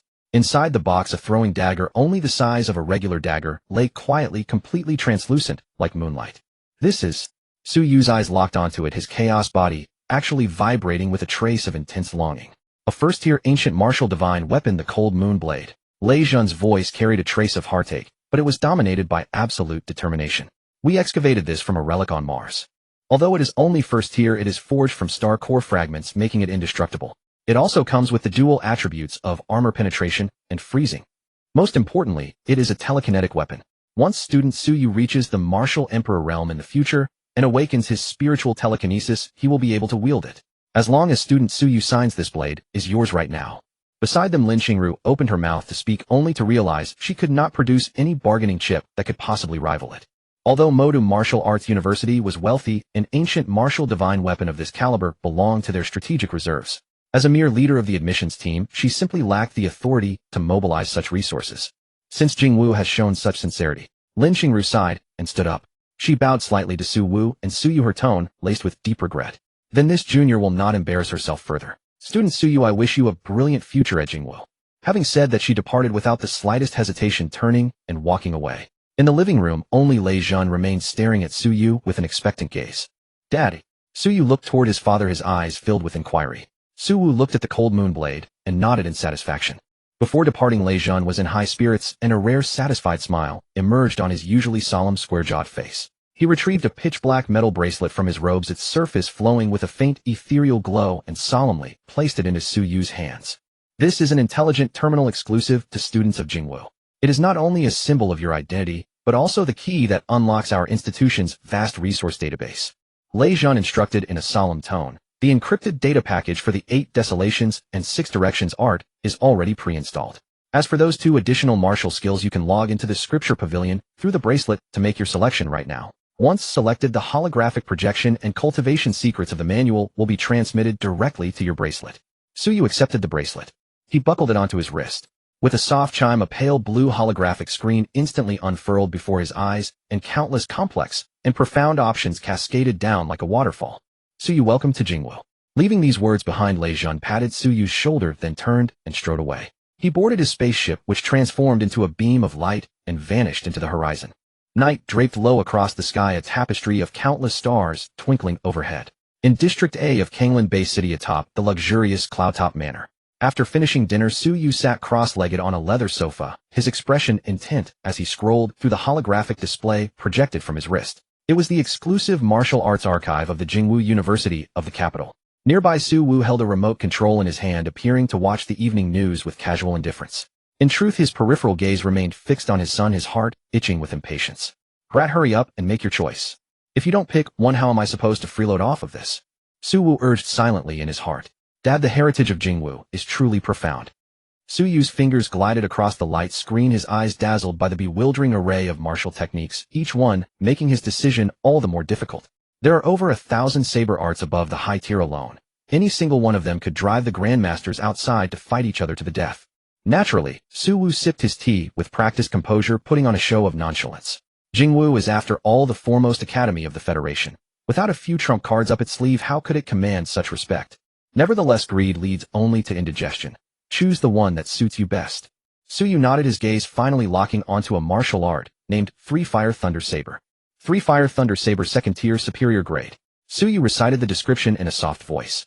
A saber art of fierce and domineering might, channeling one's own blood energy to friction, the blade simulating the terror of thunder and fire. Below the realm of martial saint, this technique allows one to prematurely comprehend the essence of elemental forces. Upon reaching martial saint, one can summon the true flames of heaven and earth and the 9 heavens' divine thunder. The 3 fires are blazing fire incinerating the flesh, soul fire scorching the spirit, and baleful fire assailing the mind. The 3 thunders are yang thunder banishing evil, yin thunder corroding bone, and water thunder devastating explosion. When the saber emerges, it conjures a purgatory of thunder and fire, overwhelmingly absolute. Su Yu's eyes gleamed. Although he possessed sky-breaking saber that art focused primarily on speed and sharpness, when facing enemies of vast numbers or opponents with formidable defenses, it lacked a certain explosive force. And this 3 Fire Thunder Saber perfectly compensated for his shortcoming. This one is good. I'll take this. Su Yu decisively tapped confirm. Beep. Exchange successful. Remaining selectable techniques 1. Without pausing, Su Yu continued browsing. Since his offensive techniques were settled, his movement art came from the leaf-treading body art, passed down by his father. Though the name was somewhat rustic, it proved quite practical. For defense, he relied on the resilience of his chaotic body. Then, Su Yu felt he still needed a trump card capable of instantaneous eruption, something that could turn the tide, even in a desperate situation. Suddenly, his gaze halted at the corner of the light screen. There, a tome with a dark crimson digital cover caught his eye. Bloodshot Transformation. A secret technique type martial art. Su Yu read the description carefully. Bloodshot Transformation, 1st tier, supreme, grade, incomplete volume. An ancient martial scripture that draws upon the baleful energies of heaven and earth into the body, burning one's own blood energy to triple one's strength in a short span. However, the side effects are dire. For those with insufficient blood energy who force its practice, the lighter consequence is the shattering of meridians and the heavier bodily explosion and death. Note, those whose blood energy is not vast as the sea should choose with caution. Had an ordinary martial artist beheld those 4 words, bodily explosion and death, they would have been terrified into swiping away long ago. But when Suyu saw those very words, blood energy vast as the sea, the smile at the corner of his lips could not be suppressed in the slightest. Insufficient blood energy. What a joke. He was a man who possessed the chaotic body. As long as Little White, that power bank, was present, or as long as he kept slaying enemies on the battlefield and devouring them, his blood energy would be inexhaustible. This desperate technique with its dire side effects was for him simply tailor-made. This is the one. A flash of excited brilliance flickered across Suyu's eyes as he once again tapped confirm. Beep. Exchange successful. 8 Wasteland 6 Unity Art 3 Fire Thunder Saber Bloodshot Transformation. Data packet transferring. Watching the progress bar on his bracelet complete its loading, Suyu exhaled a long breath, feeling as though he had grasped the key to becoming a powerhouse. Finished choosing. Suwu, who had been watching television all along, immediately sensed his son's movements and turned his head to ask in an instant. Finished. Suyu replied excitedly. Dad, I chose 3 Fire Thunder Saber and Bloodshot Transformation. I think. Alright, the specifics are for you to comprehend on your own. Suwu waved his hand, cutting off his son's enthusiasm for sharing, and said with an exceedingly solemn expression, martial techniques are mere trifles. The cultivation method is the true foundation. That 8 Wasteland 6 Unity Art is a supreme art that leads directly to the Star Master realm. Your current cultivation method, though decent, has a rather limited ceiling after all. Hurry to the cultivation chamber and recultivate the method first. Switching cultivation methods takes the most time, don't dawdle. This much was indeed true. Although Su Wu's ulterior motive was to quickly synchronize, having Suyu lay a firm groundwork for the Star Master realm as early as possible was also of paramount importance. Yes, Dad. Suyu harbored no suspicion, immediately rising to his feet, his heart brimming with passionate fervor, and charged toward the underground cultivation chamber. Watching his son's retreating figure, the smile at the corner of Su Wu's lips gradually grew unrestrained. Good son, Daddy's cheat, depends on you for renewal fees. The night deepened gradually, all was hushed into silence. Su Wu did not retire to sleep. Instead, he sat cross-legged on the second-floor terrace, waiting quietly. Time ticked by minute. Finally, when the hour hand pointed to 2 in the morning, a faint fluctuation of blood energy emanated from the underground cultivation chamber. Immediately thereafter, deep within Su Wu's consciousness, that familiar and exquisite mechanical chime rang out like celestial music. Ding. Detected offspring Suyu currently recultivating the Star Master Grade Art, 8 Wasteland 6 Unity Art. Exceptional talent having just glimpsed the threshold. Father Glory through Sun System Judgment Cultivation Method Grade Extremely High, triggering Super Enlightenment feedback. Hosts, 8 Wasteland 6 Unity Art, automatically evolved to Perfection Realm. Congratulations, host. Comprehended the core essence of 8 Wasteland 6 Unity Art, Elemental Domination. Successfully mastered the method of utilizing the primeval essence of heaven and earth. Boom. In that very instant, Su Wu felt as though his soul had been lifted by some mysterious power, breaking free from the shackles of flesh, ascending into a higher dimension. The world in his eyes had transformed entirely. The void that had once appeared to him as mere air now revealed itself in a riot of colors. Countless tiny specks of light leaped and flowed through the air. The crimson of ferocity, fire; the azure of gentleness, water; the cyan of gracefulness, wind; the violet of majesty, thunder; the golden of solidity, earth. This was the primeval essence of heaven and earth. This was the cornerstone upon which this world was constructed. Originally, although Su Wu had reached the martial saint realm and could forcibly mobilize these elemental energies, with his formidable spiritual force, he had never possessed the proper method to wield them. But now, with the perfection of 8 Wasteland 6 Unity Art, these elemental energies in his eyes had become obedient soldiers, an extension of his very being. So this is how it is. Su Wu extended his hand, his fingertip gently tapping the void. The once calm ocean of elemental energies instantly erupted into a boil. The crimson fire elemental energies gathered joyfully at his fingertip, as docile as a child. So this is what they call a multi-elemental cultivation method. A flash of enlightenment crossed Su Wu's eyes. In truth, the primeval essence of heaven and earth had no inherent elemental division. They were chaotic. It was through different circulation routes of cultivation methods that martial artists transformed them into specific forms. An ordinary martial saint could often specialize in cultivating only one element, such as Uncle Lee's fire. To cultivate 2 simultaneously not only demanded extraordinary talent, but also easily led to conflicts among the internal elemental forces, resulting in chi deviation. But 8 Wasteland 6 Unity Art was different. Its status as a supreme art of Jingwu stemmed from its all-encompassing nature, an incomprehensibly profound framework that forcibly harmonized the 3 entirely distinct, even mutually restraining elements of fire, water, and thunder. Su Wu clenched his fist, savoring the formidable power coursing within him. The current me. can finally be called a true martial saint. Though vast, the Cloud Peak estate could never withstand the havoc a martial saint might wreak upon it. Su Wu suppressed the surge of excitement welling within him, and in a flicker his form vanished. 2 minutes later he materialized from thin air within a desolate mountain range some 50 kilometers beyond the Kanglan base. Here jagged boulders rose in grotesque formations, and not a soul stirred. The perfect crucible for trial. Come, he murmured. Let me witness the might of this stellar lord-grade technique. Su Wu hovered hundreds of meters above the ground, his robes fluttering in restless cadence. He drew a slow, deliberate breath, ceasing at last to restrain the power coiled within. Fire arise. Su Wu raised a single hand toward the heavens. Boom. In an instant the fire elemental essence within a 10-li radius erupted into frenzy. They converged upon his palm with maddened velocity, and within the span of a breath an enormous sphere of flame, 10 meters in diameter, materialized from nothingness. This fireball bore no ordinary crimson hue. Instead it radiated an exquisite white-gold brilliance, its temperature surpassing 10,000 degrees. Su Wu felt the scorching tide rushing toward him, so fierce that even the very fabric of space seemed to tremble beneath its wrath. This flame eclipsed Li Bo's so-called severing fire by far more than a single grade. Disperse. Su Wu waved a hand to scatter the fireball, then swiftly wove a new seal between his fingers. Water arise.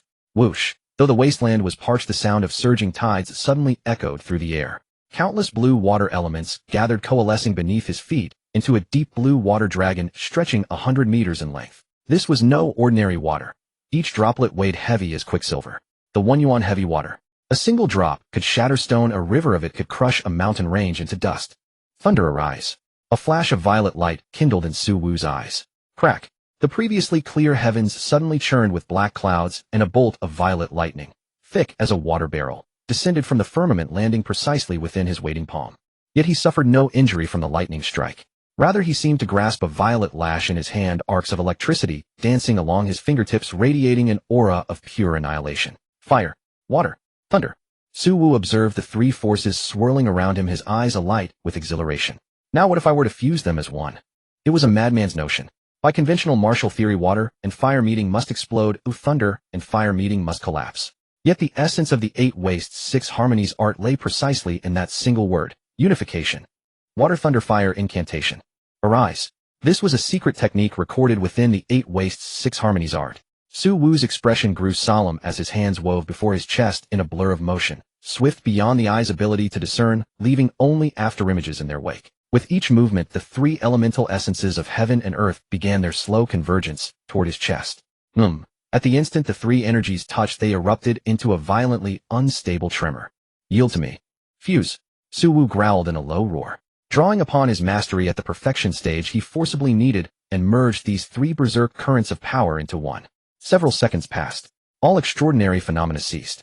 In their place, a tricolored orb no larger than a fist hovered suspended above Su Wu's palm. Across the orb's surface flowed halos of red, blue, and violet. Breathtaking, yet eerily beautiful. It radiated neither heat nor pressure, lying still, as though it were nothing more than a glass marble. But only Su Wu knew what terrifying energies lay compressed within that diminutive sphere, an exquisitely unstable miniature force field. Go! Su Wu's gaze locked onto a distant stone mountain, some 500 meters tall and utterly barren. He flicked a finger. Whoosh! The tricolored orb tore across the night sky, trailing a resplendent ribbon of flame. It reached impossible speed in an instant, plunging deep into the belly of the stone mountain. 1 second. 2 seconds. Silence, deathly as the grave. Then, a blinding flash of white light illuminated the heavens for 50 li in every direction, turning the black of night into the brightness of day. The delayed thunder of the explosion was as though the gods themselves were pounding war drums, shaking the earth into violent convulsions. The 500-meter stone mountain swelled from within like a balloon overinflated with air, and then disintegrated. There were no scattering fragments of stone, for all rock had been vaporized into gas by the extreme temperatures at the very instant of detonation. A blazing storm of fire surged skyward, coalescing into a colossal mushroom cloud.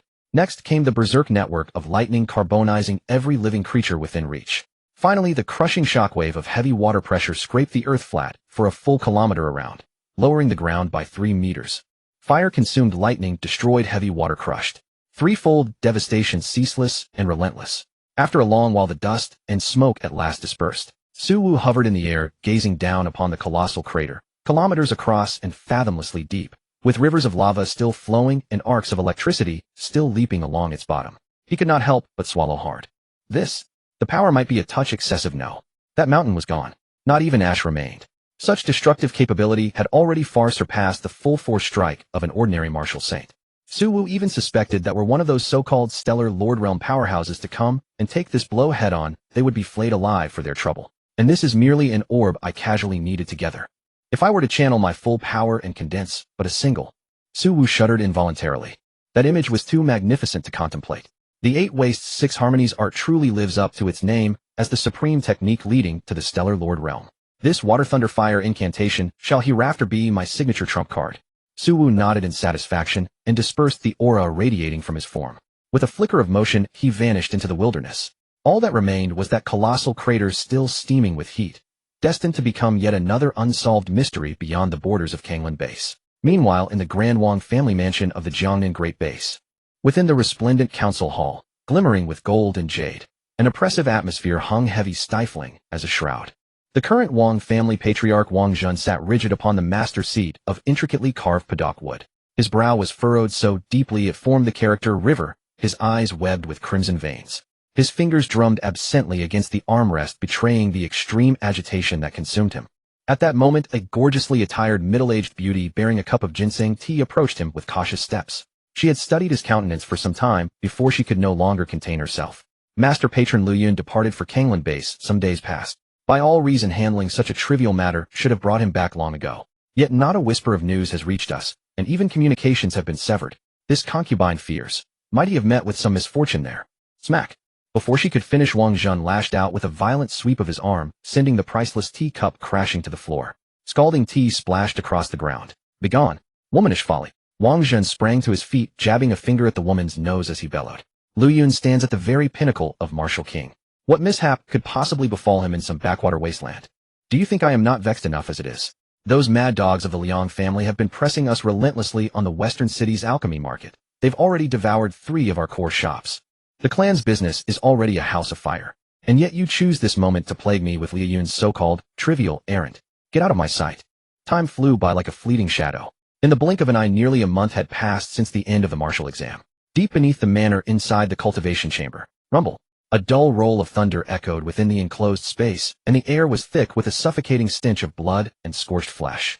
Suyu stood bare-chested, his muscles taut like iron as a sinister dark red halo flowed across the surface of his skin. With his every breath, the surrounding air seemed to be dyed crimson, and a violent, bloodthirsty aura erupted from within his body. Blood Fiend Transformation. This remnant volume of a first-tier supreme secret art granted ultimate explosive power at the cost of burning one's vital energy and blood. While it was a fatal poison to ordinary people, akin to drinking poison to quench thirst, to Suyu, who possessed the chaos physique, it was like a fish in water. Condense. For me. Suyu let out a low growl. The chaotic vortex within his body spun furiously, forcibly compressing and taming the violent blood fiend energy. At the same time, he violently swung the combat blade in his hand. Sizzle. Upon the blade's edge, 3 colored tiny flames and 3 colored electric arcs intertwined. Free Fire Thunderblade. Initiate stage. Though it was merely the initiate stage, the destructive force had already left deep scorched gashes on the alloy walls. Phew. Suyu sheathed his blade and stood tall, the crimson light in his eyes gradually fading. He glanced at the time, a satisfied smile playing on the corners of his lips. 1 month, 2 martial techniques initiated. This speed shouldn't be considered slow, right? Meanwhile, on the second floor terrace, Suwu, who had been in an idle leveling state all this time, was lounging comfortably in a rocking chair, holding a glass of iced cola. The very moment Suyu finished his cultivation, a wonderful heavenly voice echoed in Suwu's mind. Ding. Descendant Suyu has been detected to possess extraordinary talent, successfully cultivating the 3 Fire Thunderblade to the initiate stage.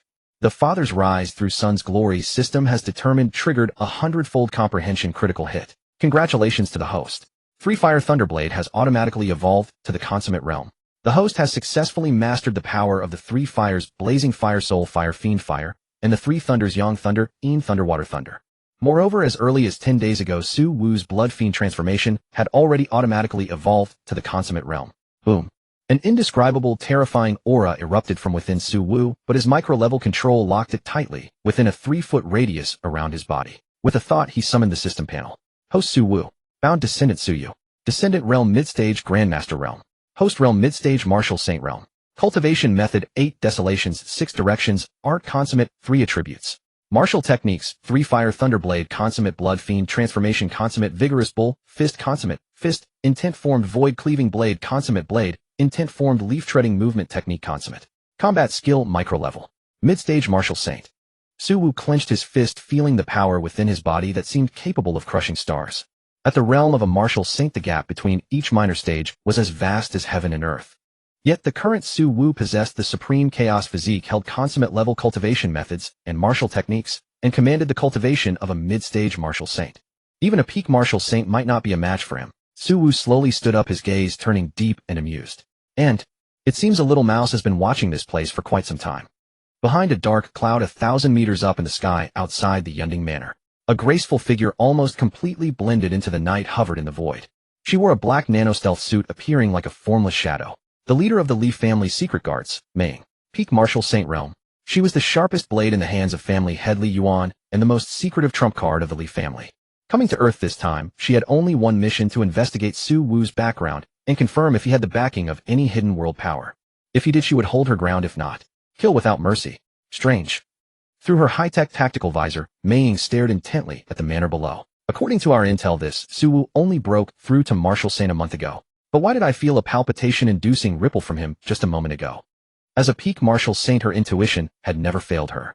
Though the aura that erupted from Suwoo just now was fleeting, that level of pressure actually reminded her of the family head Li Yuan. Could he be hiding his cultivation? Or does he hold some powerful ancient martial artifact in his hands? Mei Ying's mind was filled with suspicion and unease. She decided to get closer. Relying on her dark attributed chi, which was her pride, even a martial saint of the same rank would find it hard to detect her trace. However, the very moment she moved her body, preparing to infiltrate the inner perimeter of the manor, Suwoo on the terrace suddenly raised his head. Across 1,000 meters of void, through layers of night, those eyes gleaming with purple gold light locked onto the dark cloud where Mei Ying was hiding with absolute precision, a playful cold sneer playing on his lips. Have you seen enough? A clear voice did not travel through the air, but exploded directly in Mei Ying's mind. What a... Mei Ying's hair stood on end, her heart clenching violently. She was discovered, and it was a direct divine sense transmission. This meant the opponent's spiritual power strength was not the least bit weaker than hers, a peak martial saint. Not good. As a top assassin, Mei Ying's reaction was incredibly swift. Without the slightest hesitation, her entire body instantly transformed into countless black bat phantoms, fleeing madly toward the wilderness outside the Kanglan base. Since you've come, why be in such a hurry to leave? Suwoo's voice remained calm and unhurried, as if whispering right in her ear. In the next instant, boom. A purple gold stream of light soared into the sky, its speed reaching the absolute limit, unexpectedly surpassing Mei Ying's escape technique by a fraction. 300 kilometers outside the Kanglan base, over the desolate mountain range, two figures, one chasing and one fleeing, crossed hundreds of miles in an instant. Damn it! How is he so fast? Mei Ying glanced back, utterly terrified. She specialized in the shadow movement technique renowned for its speed and stealth. Yet the man behind her was like a shadow clinging to bone, and no matter how she changed direction or accelerated, she could not shake him off. Since I cannot escape, then. She abruptly stopped, hovering in midair, her hands forming hand seals. Buzz. All light within a 10-mile radius was instantly swallowed, plunging the entire space into absolute darkness. Within this darkness, Mei Ying's aura vanished completely, as if she were the absolute ruler of this dark night. A mere parlor trick. Suwoo's figure stopped at the edge of the domain. Without a trace of panic, he reached into the void.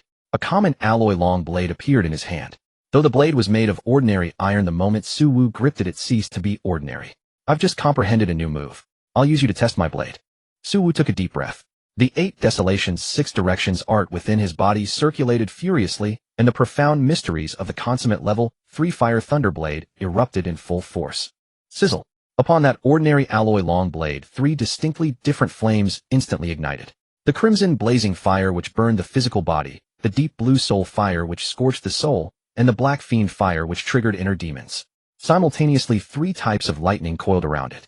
The golden yang thunder, fiercely peerless, the purple een thunder, sinister and unpredictable, and the white water thunder, capable of blasting all things to pieces. 3 fires and 3 thunders, 6 extreme energies perfectly fused on the blade's edge. The ripples they radiated caused dense cracks to appear in the surrounding space. Suwoo let out a low hum.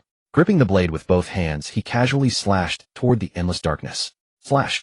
1,000-meter-long 6-colored blade energy carrying the power to destroy heaven and earth traversed the night sky. This single strike seemed to forcibly tear the entire canopy of heaven in half. The eternal night domain, that originally enveloped the world was as fragile as a piece of black rag before this six-colored blade energy instantly torn to shreds, incinerated and purified. Up. From the darkness came Mei Ying's utterly terrified scream. She felt a sudden flash of light before her eyes, immediately followed by an indescribable, terrifying power rushing toward her face. Seeing this, Mei Ying could no longer care about hiding her strength, and her peak martial saint cultivation erupted without reservation. Countless streams of black energy condensed before her, forming heavy black shields, and she even summoned miniature black hole vortexes in an attempt to swallow the terrifying blade energy. Yet all was in vain. Boom. The moment the blade energy collided with the shields, a dazzling light erupted. A deafening roar resounded across a 100-mile radius. The powerful shockwave directly flattened 3 mountains below, turning countless boulders into dust. Crack, crack. Under the strangling force of the six-colored blade energy, those seemingly indestructible black shields lasted for less than a second before shattering into pieces like glass. How is this possible? The power contained within this six-colored blade energy was too pure, too overbearing. This was a move born solely for destruction. Seeing the blade energy about to hit her, a look of resolve flashed in Mei Ying's eyes. Bang! She violently struck her own chest, spitting out a large mouthful of her origin essence blood. At that instant, her body actually exploded, transforming into thousands of black bloodbaths that fled madly in all directions. Boom! As the six-colored blade energy swept past, at least more than half of the bloodbaths were vaporized on the spot, leaving not even ashes behind. Yet a few of the core blood shadows managed to use the cover of the explosion to barely escape into the void and disappear. As the dust settled, Su Wu held his long blade quietly hovering in midair. By now half of the blade had melted, unable to withstand the sheer power. He watched the fleeing blood shadows and did not pursue them, for he knew that since the opponent had used such a foundation-destroying secret technique to escape, even if she survived and returned, she would be half ruined. Her cultivation would drop to at least the early martial saint stage, and she might never progress another inch in her lifetime. She certainly fled quickly. Su Wu threw away the half-melted long blade in his hand, clapped his hands, and looked indifferent. A peak martial saint. Although the Wang family has some influence in Jiangnan, their foundation is too shallow. It seems it is indeed the Marsley family. Beat the old, and an even older one comes. Li family, you truly are persistent like lingering ghosts. Although being targeted by a Star Lord level powerhouse was a hassle, Su Wu had no fear in his heart. Having verified his power with that strike, just now he had obtained a clear understanding of his current combat strength. With the enhancement of consummate-level martial techniques and the supreme chaos physique, his offensive power had already exceeded the scope of a martial saint, touching the threshold of the so-called Star Lord.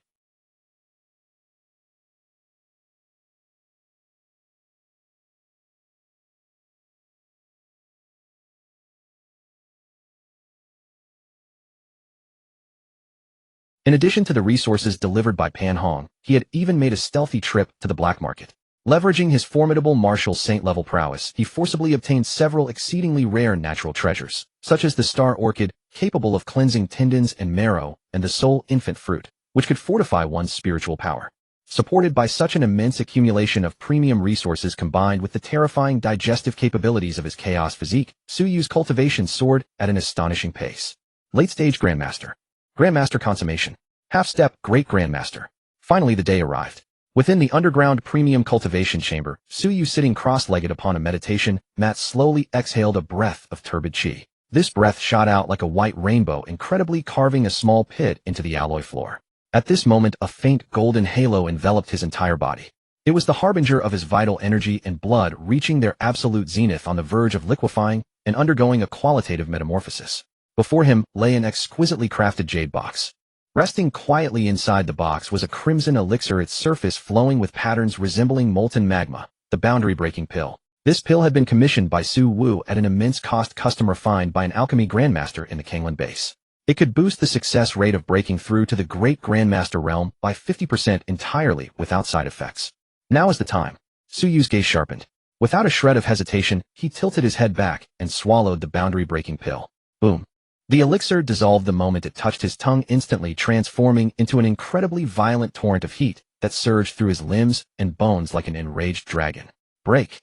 For me. Gritting his teeth, Su Yu endured the excruciating pain that felt as if his meridians were being torn apart, and furiously circulated the 8 desolates and 6 harmonies art. At this critical juncture, the chaos vortex within his body operated at maximum capacity, forcibly suppressing, absorbing, and refining the rampaging medicinal energy.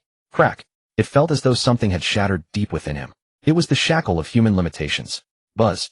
An aura as vast as the boundless ocean erupted from Su Yu's body. The vital energy and blood flowing through his meridians had now completely liquefied. Great Grandmaster. An 18-year-old Great Grandmaster. Suyu snapped his eyes open, two beams of golden light shooting forth like bolts of lightning. He felt that his current strength was at least 10 times more potent than his previous peak Grandmaster level. Meanwhile, on the second-floor terrace, Suwu, who had been guarding his son's breakthrough, was lying lazily on a rocking chair, leisurely reading a copy of Records of Starry Wonders. At the exact moment of Suyu's breakthrough, the familiar melodious mechanical voice chimed right on cue deep within Suwu's mind. Ding! Offspring Suyu detected to have cultivated diligently, with a flawless foundation, successfully breaking the human limit and advancing to the early Great Grandmaster realm. Father's glory through Sun System evaluation. Offspring has crossed a major realm Grandmaster to Great Grandmaster and achieved the Great Grandmaster realm at the age of 18. Triggering Super God tier feedback. Host realm synchronization in progress. Ultimate life level transition initiated. Congratulations, host. You have broken free from planetary constraints and advanced to First Order of the Star-Lord realm. Rumble. The commotion of this advancement was far more terrifying than any prior breakthrough. Suwu felt his consciousness abruptly wrenched from his body, as though he were floating amidst the endless starry expanse of the cosmos. Brilliant galaxies swirled around him, and a vibrant blue planet rested beneath his feet. A completely novel power transcending the mortal realm began to burgeon within him. Every single cell in his body divided, reorganized, and evolved at an astronomical rate. His original human genetic sequence was completely rewritten, transforming him into a flawless cosmic life form perfectly adapted to the harsh environment of outer space. If a martial saint merely borrowed the power of heaven and earth, then a Star-Lord was a self-contained world. Ugh! Suwu let out a muffled groan, his bones crackling like popping beans. Immediately after the most astounding transformation occurred, deep within his dantian, his once overflowing sea of qi and vital energy began to collapse and compress toward the center. Countless strands of energy converged into a single point before violently detonating. Buzz. A miniature vortex radiating a chaotic glow slowly took shape within his dantian. It rotated slowly, enveloped in specks of starlight, resembling a newly born miniature universe. The Star Vortex. This was the signature of a Star-Lord and the ultimate source of their power. With its existence, Suwu no longer needed to borrow the world's origin energy like a martial saint. Instead, he could directly devour and store it. Even in the airless void of outer space, the Star Vortex could extract energy from cosmic rays to sustain his life. So this is the Star-Lord realm. Suwu slowly opened his eyes. Deep within his pupils, two stars seemed to actually revolve. He extended his hand and gently clenched his fist. Following this transcendent advancement, he could feel that his physical constitution had been immensely fortified. Suwu took a deep breath, and with a mere thought, the Star Vortex inside him spun slightly faster. Whoosh! The origin energy of heaven and earth within 100 miles instantly surged, rushing toward him like 100 rivers returning to the sea. Even the clouds above Sector A were torn to shreds by this immense suction, forming a colossal funnel-shaped cloud vortex. Disperse, Suwu murmured. Not wanting to cause too much of a commotion, he quickly dissolved the phenomenon and concealed his aura. Once again, he appeared to be nothing more than an ordinary middle-aged man. Yet only he knew that with a single punch now he could likely obliterate an entire small city. So this is a Star-Lord realm warrior. A confident smile played on the corner of Suwu's lips. Meanwhile, Dad, I succeeded. I broke through to the Great Grandmaster realm. Just then the basement door was pushed open. Like an excited child, Suyu jogged all the way up to the second-floor terrace, his face beaming with uncontrollable joy. Yes, not bad. Suwu looked at his son and nodded with satisfaction. An 18-year-old Great Grandmaster is a true rarity, even in the entire history of the Federation. Indeed, those resources didn't go to waste. TCH, it's just a Great Grandmaster. Look at how excited you are, acting like you've never seen the world before. On the sofa, Xiao Bai, who was busy licking its paws, rolled its eyes in utter disdain. It shook its snow-white silky fur, its tail swishing into a proud arc as a powerful aura instantly burst forth. Mid-stage Martial Emperor realm. See that? This lord wasn't idle these past 2 months either. I broke through to the mid-stage Martial Emperor realm along the way. Xiao Bai raised its chin triumphantly. If I transform now, I could swat 10 of you to death with a single paw, believe it or not. Suyu. Though he wanted to argue back, he had to admit that this divine beast was indeed a freak of nature. He had fought tooth and nail just to reach the Great Grandmaster level, while this fellow had achieved the Martial Emperor realm simply by sleeping and eating spiritual fruits. Was this the sheer gap in racial talent? Alright, don't discourage him, Suwu chuckled, tapping Xiao Bai's head. You are a beast, and he is human. Your starting points are entirely different. However you are, with your current strength, you can easily secure a foothold even in a place like Kyoto Martial Arts University, where monsters and geniuses gather. By the way, Suwu's expression grew serious, his tone softening slightly. In 3 days we will depart for the Yenjing base. It is incredibly far from Kangland, and we probably won't have many opportunities to return in the future. If you have any unfulfilled wishes or anyone you wish to see over the next few days, go see them. Suwoo looked at Suyu with a knowing gaze. Suyu paused as a beautiful silhouette instantly surfaced in his mind. Yes, he nodded firmly, a flash of determination in his eyes. I understand, Dad. Night fell, and the city lights began to glow. Zone C of Kangland Base. This was a residential area for the middle class. Not as luxurious as Zone A, yet filled with a warm, homely atmosphere. In front of a townhouse, the street lamp stretched Suyu's shadow long across the ground. Dressed in simple casual, where he carried no expensive gift, he merely stood quietly there, his gaze nervously fixed on the familiar door. For the first time he came to see her as a Grandmaster, yet his nerves were more frayed than they would have been facing a Beast King. Click. The door opened. A young woman in a pale blue dress stepped out. Su Lele tonight was clearly dressed up with care. Her flowing gown shimmered like moonlit water, its hem swaying gently in the breeze. Her long hair was pinned up with a jade ornament, loose strands framing her face in an elegant, captivating way. She had abandoned her usual high ponytail and practical martial arts uniform. At that moment, she had shed the armor of a warrior, revealing only a young girl's tenderness. You're here, Su Lele said from the steps, nervously twisting the fabric of her dress, her voice barely above a whisper. Yes, I'm here. Suyu responded, watching her with a dry throat. They stood together in silence, neither speaking. The air around them grew thick with the weight of parting. Before this moment, the acceptance letter had arrived. Suyu had been admitted to Kyoto Martial University without controversy. It stood as the political and martial center at the northernmost edge of the Federation. Su Lele, despite her own efforts, had limited talent and was ultimately accepted to a key martial university in the Jiangnan region. One in the north, one in the south, separated by thousands of kilometers. In this era of high martial arts where spacecraft existed but academic burdens were crushing, this was more than just a long-distance relationship. It was a dividing line between two separate worlds. You're leaving? Su Lele broke the silence, first lowering her head, unable to meet Suyu's eyes. Yes. Suyu nodded, stepping up onto the porch to stand before her. I leave in 3 days. Father said I should go early to get used to the environment. Oh. Su Lele's voice carried a hint of sadness. Then, congratulations. Kyoto Martial University is the finest institution. You'll surely become an extraordinary warrior in the future. Lele. Suyu suddenly interrupted her. He reached out and gently lifted her chin, guiding her to meet his gaze. This is only a temporary separation. The youth's eyes shone with clarity and resolve, holding within them the vastness of stars and sea. I will cultivate relentlessly, growing ever stronger. Once I reach that peak, wherever you are, I will appear before you in an instant. Besides, communication is so advanced now. We can video call every day. At those somewhat clumsy words, the tears that had been lingering in Su Lele's eyes finally spilled over, yet her lips curved into a beautiful smile. Idiot. Who wants to video chat with you every day? I'm busy. She sniffled, her tears giving way to laughter. Suddenly, as though remembering something, she pulled a delicate little box from her pocket and offered it to Suyu. This is for you. Suyu took the box and opened it. Inside lay a hand-woven dark blue bracelet, the intricate knots revealing the care and effort put into crafting it.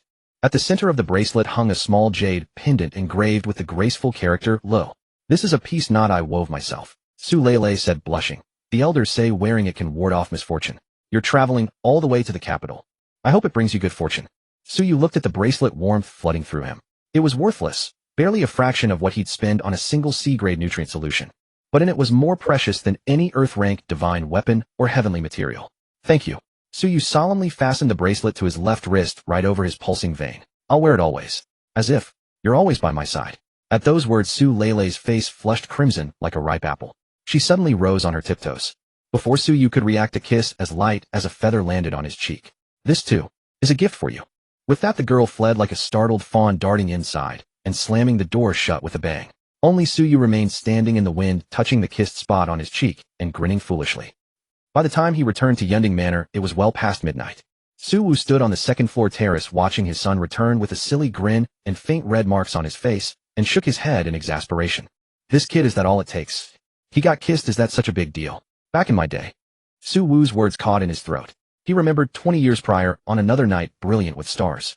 That extraordinarily beautiful woman named Lin Wanner had kissed him just as shyly, then promising eternity. Wanner. Suwu gazed up at the vast starry sky, a deep longing flickering in his eyes. Our son has grown up. He's not only become a Grandmaster, but he's also found a girl he cares for. Have you seen it? Just wait for me. Soon I'll be able to take him to see you. Suwu took a deep breath, hiding the tenderness in his eyes and replacing it with resolute determination. We depart in 3 days. Destination, Yinjing Base. It's time to see just how many monsters lurk in that so-called Federation capital. 3 days later, the doors of Yunding Villa remained shut. An S-class interstellar shuttle bearing the emblem of Kyoto Martial University rose slowly from the port of Kanglan Base. Suyu pressed his face to the porthole, watching the city shrink below and the home that held over a decade of his memories. Though reluctance lingered in his eyes, anticipation for what lay ahead dominated his gaze. Meanwhile, Su-woo reclined on a leather sofa in first class, his eyes closed in quiet contemplation. The S-class interstellar shuttle pierced through the clouds and began to decelerate. Suyu pressed himself against the porthole and looked down, his pupils contracting instantly. Breathtaking. It was a splendor beyond the reach of words. Below, sprawled across the plains, lay a city that resembled a colossal beast of steel, lying in wait. The black alloy walls of the city soared into the heavens, stretching for nearly 100 kilometers. Along the ramparts, dense ranks of heavy laser turrets glistened with an icy sheen beneath the sunlight, each one powerful enough to obliterate a beast emperor in an instant. Above the city, a translucent veil of pale blue energy unfurled like a great inverted bowl, enveloping the entire base within its embrace. This is Yinjing Base, Suyu murmured to himself. Compared to it, the Kanglan Base, where he had spent 18 years of his life, seemed nothing more than a remote, forgotten village. 10 minutes later, the shuttle touched down smoothly on the VIP landing pad at Yinjing Port. The moment Suyu stepped off the craft, a young staff member wearing the uniform of Jingwu University and black-framed glasses approached to greet him. A badge reading Orientation Specialist hung upon his chest, and his face bore the standard professionally practiced smile. Might you be Suyu and Mr. Su-woo from Kanglan Base? The staff member bowed slightly, his tone both respectful and warm. I am an escort dispatched by the Jingwu admissions office, assigned to guide Suyu through his registration at the academy. Su-woo cast a measured glance over the young man. His breathing was steady, his footsteps solid, a zongshur of the early stage. In a place like Jingwu, where hidden talents abounded, sending a zongshur to escort a student seemed entirely reasonable. Su-woo gave a nod. Mr. Su, according to Jingwu's regulations, in order to cultivate independence in new students, parents are only permitted to escort them this far. The remainder of the journey must be undertaken by Su-yu alone. The staff member offered the words with a note of apology. Su-woo voiced no objection. He turned his gaze toward his son, who stood ready to depart. Go. Su-woo straightened the collar of Su-yu's jacket, his voice calm. Once you've settled in at the academy, send me a message. I'll remain within the base. Call on me whenever you need. Understood, Dad. Suyu drew a deep breath, his eyes alight with anticipation for the new life that awaited him. And you? Su-woo extended a finger and flicked the little creature on Suyu's shoulder, who had been feigning death. Look after him. If so much as a single hair on his head is harmed, I'll stew you into soup. Yes, yes, you nagging old coot. Little White flicked his tail indignantly and pointed his rear end at Su-woo. As he watched his son's retreating figure following the staff member, the smile upon Su-woo's face gradually faded. Strange. Su-woo furrowed his brow slightly. An intuition born of his strength as a warrior detected an unusual scent lurking in the air. The next moment, Su-woo's form wavered and vanished into thin air. After leaving the port, Suyu followed the staff member onto an internal shuttle tram, then alighted at a remote, secluded stop. Suyu, the tempering grounds of Jingwu, lied just ahead. The staff member pointed toward a somewhat desolate cluster of buildings ahead and explained with a smile, this is a new regulation instituted by the academy this year. All students must traverse this old campus on foot before officially enrolling, as a reminder never to forget their original aspirations. I see. Suyu nodded, giving it no further thought. After all, Jingwu was a premier institution. Having some eccentric rules was perfectly normal. However, after walking for roughly half an hour, the surrounding buildings grew increasingly dilapidated, withered vines even creeping up the walls. Not only was there no other freshman to be seen along the way, but not even a shadow stirred. A faint mustiness hung in the air, the silence so profound it was deeply unsettling. Kid, something's wrong. Little White, who had been dozing on Suyu's shoulder, suddenly opened his eyes. His once languid gaze snapped into sharp alertness. He scratched Suyu's neck with his small claws and transmitted through divine sense. Suyu's heart clenched sharply. Little White's perception of danger had never once erred. Without betraying his suspicion, he slowed his pace and quietly reached for the alloy long blade at his waist, asking tentatively, Teacher, how much further is it? If I recall correctly, the main gate of Jingwu is to the east, yet we seem to have been heading north this entire time. The staff member walking ahead did not pause, only his voice grew somewhat lower. Almost there. Just ahead. There lies a shortcut, leading straight to hell. The moment the words fell, every hair on Suyu's body stood on end. Retreat. Without the slightest hesitation, he activated his treading leaves body art, his entire form exploding backward for dozens of meters. Simultaneously, the staff member, who had appeared so refined and courteous, slowly turned around. The professional smile had vanished entirely from his face, replaced by a twisted, venomous grin that carried distinctly inhuman features. Your reflexes are rather swift. The man tilted his neck, producing a series of sharp cracking sounds as bones dislocated. But it's a pity. Even if you sprouted wings, escape would be impossible. Boom. A terrifying aura belonging to the martial emperor realm erupted from within his body. Yet this aura was not pure vital essence, rather it was mingled with a nauseating black chi. Die genius. The man stomped downward, the ground cracking apart, as his entire form transformed into a black bolt of lightning surging towards Su Yu in an instant. A jet-black dagger had materialized in his hand, stabbing straight towards Su Yu's heart. It was far too fast. Though Su Yu was a grandmaster before a martial emperor unleashing his full power, he still appeared somewhat helpless. His dynamic vision barely managed to track the opponent's movements, but his body could not react in time. Seeking death. Just as the dagger was about to pierce Su Yu, a streak of white shadow shot forth from his shoulder. Roar! A deafening howl exploded within the narrow alleyway. Little White's form swelled dramatically mid-air, instantly transforming into a majestic beast as large as a tiger. His white fur stood erect like steel needles, sacred golden light swirling around his entire body as he struck savagely at the man with a single claw. What creature! The man had clearly not anticipated that Su Yu harbored such a monster upon his person. In his haste, he could only raise his dagger to block. Clang! Squelch! Following the clash of metal came the sound of a blade piercing flesh. Little White's incomparably sharp claws shattered the dagger outright, their momentum unchecked, as they raked 5 blood-grooved furrows so deep that bone was visible across the man's chest. Tear! The man's chest was ripped wide open, his entire body sent flying before slamming violently into an abandoned wall. Phew! That scared this venerable one half to death. Little White landed upon the ground, still maintaining his battle stance, and glanced back at Su Yu. Kid, you owe me a grand feast. Su Yu exhaled in relief. Not good. Little White's fur suddenly bristled. Su Yu fixed his gaze ahead and felt his scalp prickle with dread. The disemboweled staff member had not died. What flowed from his horrific wound was not fresh blood, but a viscous dark green liquid. Even more horrifying, his internal organs were writhing and mutating with frantic intensity. The man rose from the rubble, emitting a spine-chilling cackle. Faulty intelligence. A martial emperor-class demonic beast serving as a guardian. But even better, slaying you both means double the merit. Crackle, crackle, crackle. Accompanied by a sickening sound of tearing flesh, the man's skin burst apart entirely.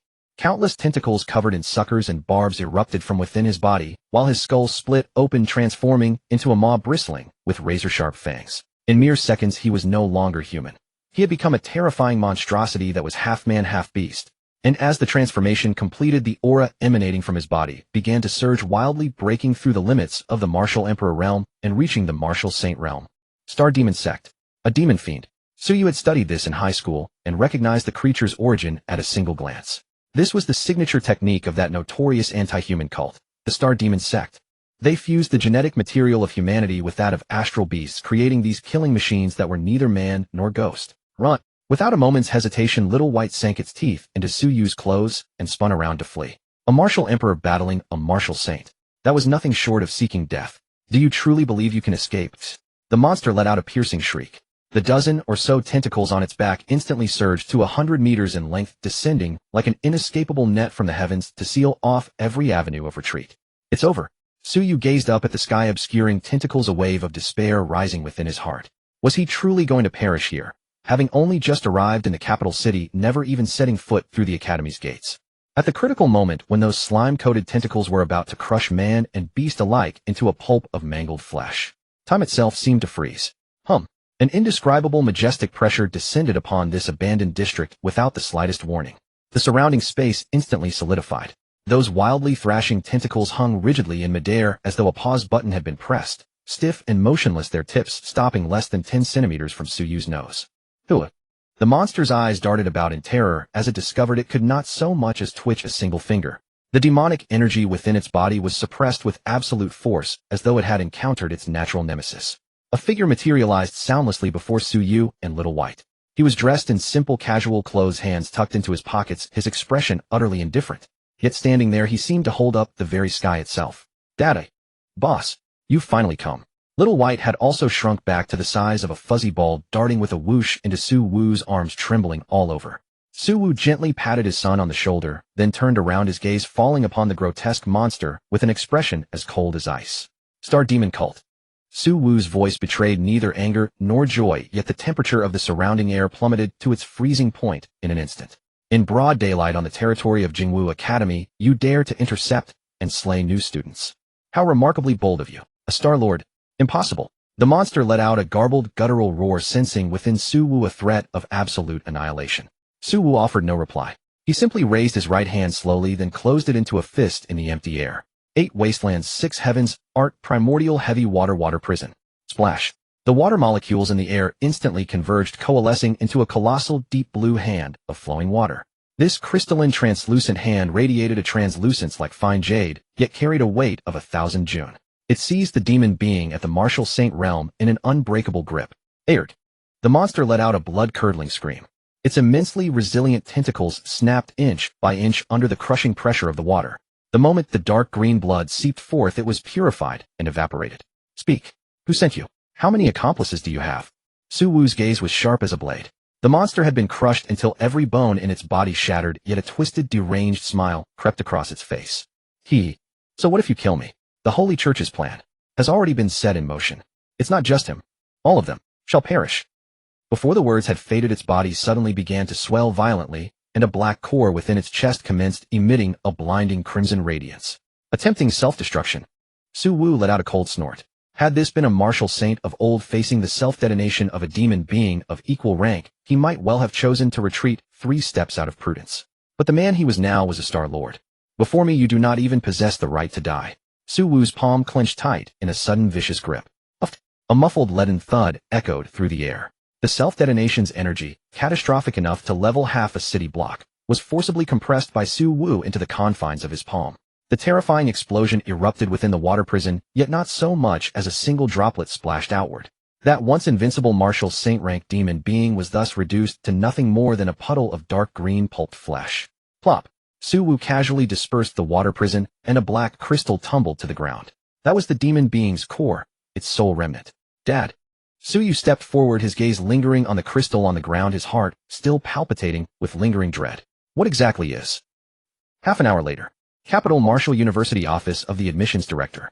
The Star Demon Cult. Admissions Director Lei Jun stared at the black crystal Suwu had tossed onto the desk along with the sample of foul-smelling liquid that had yet to dry, and leaped to his feet as though struck by lightning. This is a high-grade demonic crystallization core. Only demon beings at the martial saint rank can produce such a thing. Lei Jun's hands trembled violently. Never in his wildest imaginings had he fathomed that within Yanjing Base, reputed to be the safest bastion in the entire Federation right under the vigilant eyes of Jingwu Academy, a martial saint-rank demon being had managed to infiltrate and worse still sought to ambush and slay their students. Were it not for Su Wu's covert protection, Suyu, a prodigy of unrivaled talent, would have truly been lost here today. Mr. Su, please wait a moment. This matter is far too grave. I must report it to my superiors immediately. Lei Jun abandoned all pretense of decorum and snatched up the telephone at once. Yanjing Base, a place unknown to mortal eyes. This was an exceedingly opulent, yet dimly lit chamber. The walls were adorned with eerie starry totems while the faint lingering fragrance of incense permeated the air.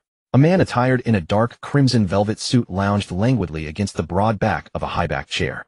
His features were bewitchingly striking, his eyes a rare and unsettling slit pupil, and in his hand, he gently swirled a glass of liquid, as scarlet as fresh blood. Grand Priest of the Star Demon Cult's Earth Branch, Night Owl. My lord. From within the shadows, a black-robed figure dropped to one knee, voice reverent. Report on the first phase of the cleansing plan of the 109 designated targets. 73 have been confirmed, eliminated 15, severely wounded. The mission is essentially complete. Oh, 73 you say? Night Owl took a sip from his glass, the tip of his tongue grazing his lips, an expression of exquisite rapture spreading across his countenance. The blood of these geniuses is, as expected, the most exquisite vintage imaginable. What a pity that a few managed to slip through our fingers. It is my subordinates' incompetence in carrying out their duties. The black-robed figure lowered its head. Among them, the demon being designated Hunter's Blade was dispatched to intercept target No. 100, but subsequently lost contact, its soul lamp extinguished. The final trace of energy fluctuations transmitted from the site indicates the apparent presence of a powerhouse at the Star-Lord realm. Star-Lord realm.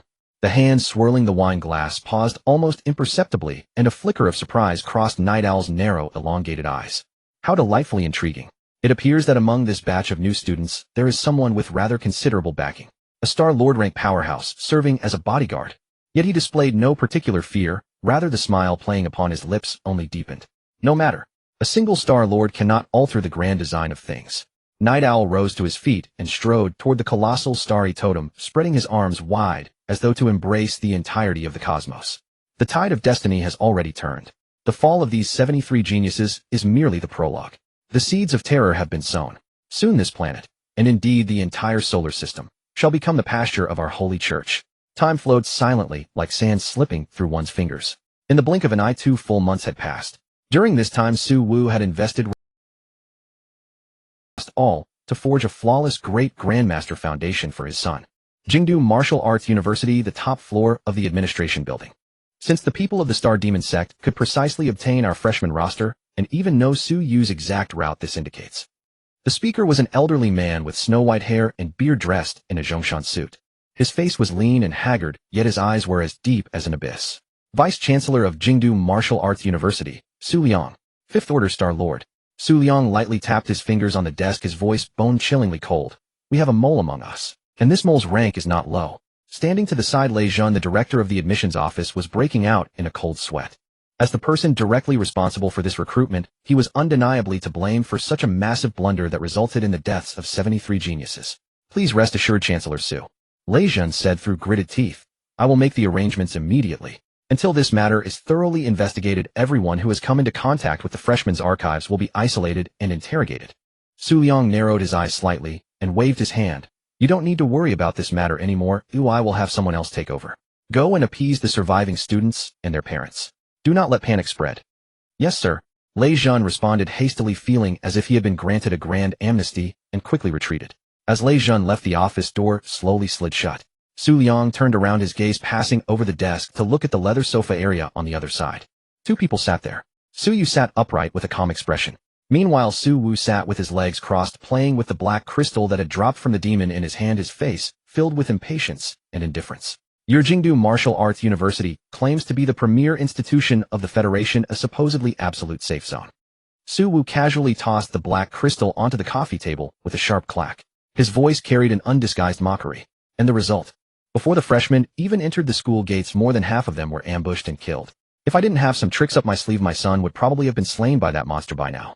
Chancellor Su, the way you handle things is truly reassuring to no one. Su Wu stood up, the pressure unique to the Star Lord realm faintly erupting from him, surprisingly holding its ground against Su Liang's presence. Originally, I thought of conforming to local customs and abiding by your school rules. Parents, stop here. But now it seems these school rules might as well be discarded. For my son's safety, I must remain by his side. If you do not agree, then we will simply not attend this school. This was a blatant threat. Yet Su Liang did not grow angry. Instead, a sharp glint flashed across his eyes. He had been observing Su Wu all along. According to the data, Su Wu was merely a destitute martial artist from the Kanglan base.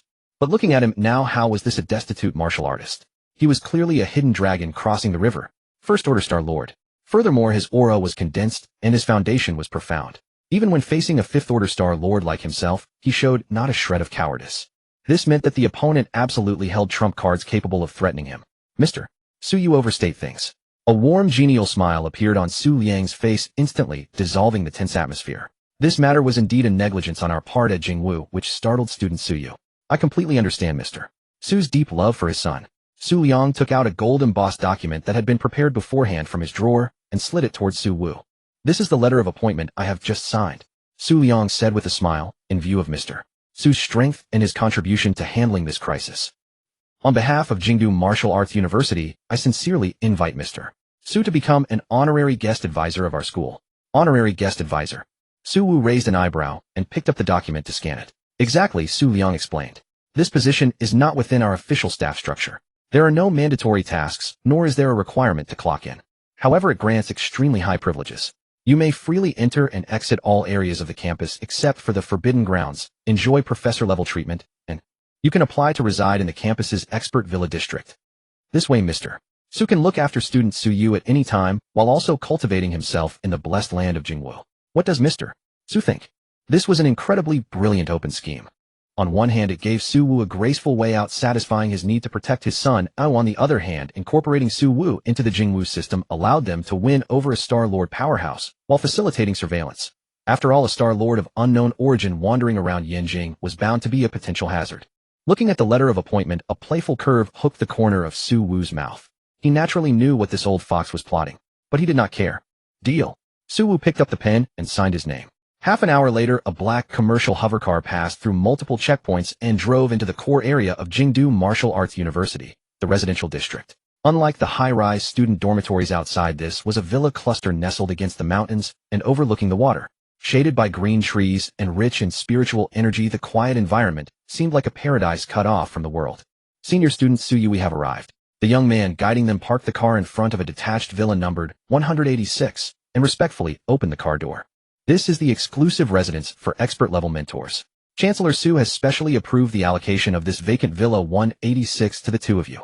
The young man introduced with a smile. The villa is equipped with an independent gravity cultivation room, a potion preparation room, and a full smart home system. The basement also connects directly to the school's essence vein node, making cultivation twice as efficient as the outside world. Suwu stood with his hands behind his back. With a sweep of his divine sense, the structure of the entire villa became instantly clear to him. The safety index was extremely high, and there were no troublesome neighbors around. Finally, a place to rest. Suyu had long been restless. The moment the car door opened, he dragged Xiao by and rushed inside. Wow, what is this sofa made of? It's so soft. Dad, the fridge here is completely stocked with B-grade and above nutrient solutions. And this cultivation room. The gravity multiplier can actually be adjusted up to 50 times. Looking at his son's behavior, Su Wu shook his head helplessly. He turned to the young man and said, "Thank Chancellor Su on my behalf. I am very satisfied with this place. It is wonderful that you are satisfied. Then I shall not disturb you further. If you have any needs, feel free to call the butler service at any time." The young man bowed and withdrew. As the main door closed, only the father-son and Xiao Bai remained in the villa. All right. Su Wu sat on the sofa watching Xiao Bai sparring with the sweeping robot, his expression turning solemn. Although we have entered Jingwu and moved into this comfortable nest, do not forget those 73 deceased students. Suyu paused, his movements, the smile on his face fading as his gaze sharpened. I know. The Star Demon Sect. We will settle this score sooner or later. Suwu nodded. Tomorrow you are to meet your so-called Star Lord level mentor. None of the Dean level figures at Jingwu are simple characters. Perform well. Don't worry, Dad. Suyu clenched his fist. The next morning, sunlight pierced through the thin morning mist spilling over the campus of Jingdu Martial Arts University. After having breakfast, Suyu took Xiao Bai and followed yesterday's young guide, officially stepping into Jingwu's teaching district. Along the way, Suyu truly experienced what it meant to be the first institution of the Federation. The academic atmosphere here was outrageously intense. Moreover, just as the rumors suggested, the students here were absurdly strong. Suyu casually glanced at possessed auras that were at least at the Grandmaster realm. As for those who appeared to be core disciples, each of them had profound auras, and quite a few had already touched the threshold of the Martial King. Student Suyu, the Jinglin Garden is just ahead.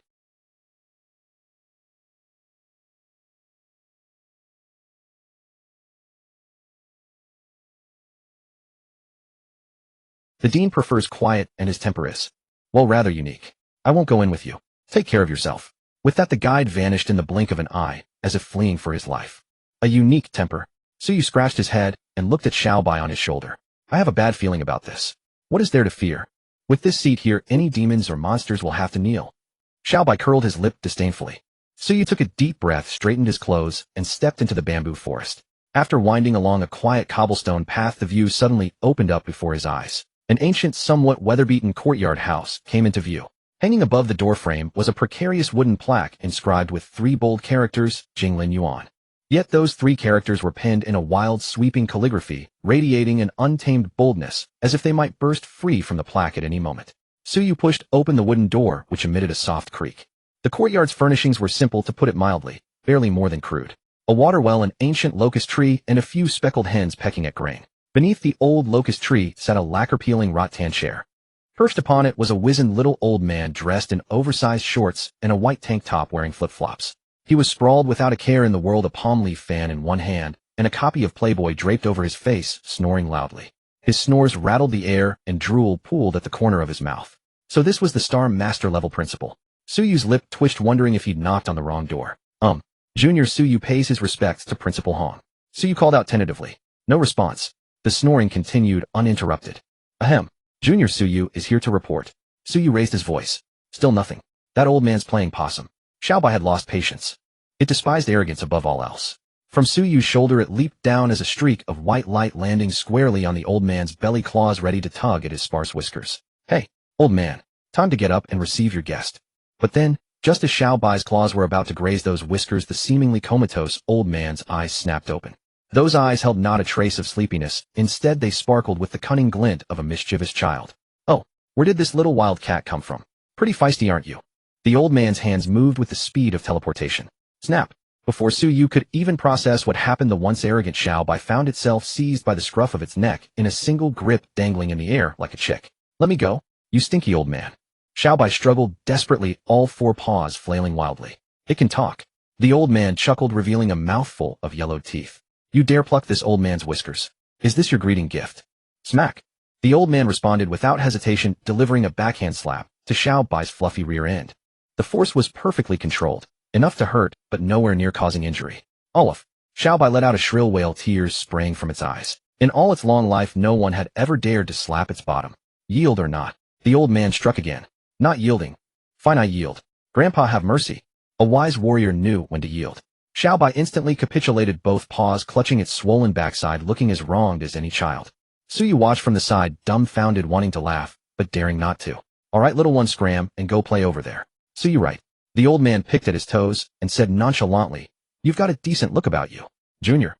Su Yu began preparing to offer some modest remarks.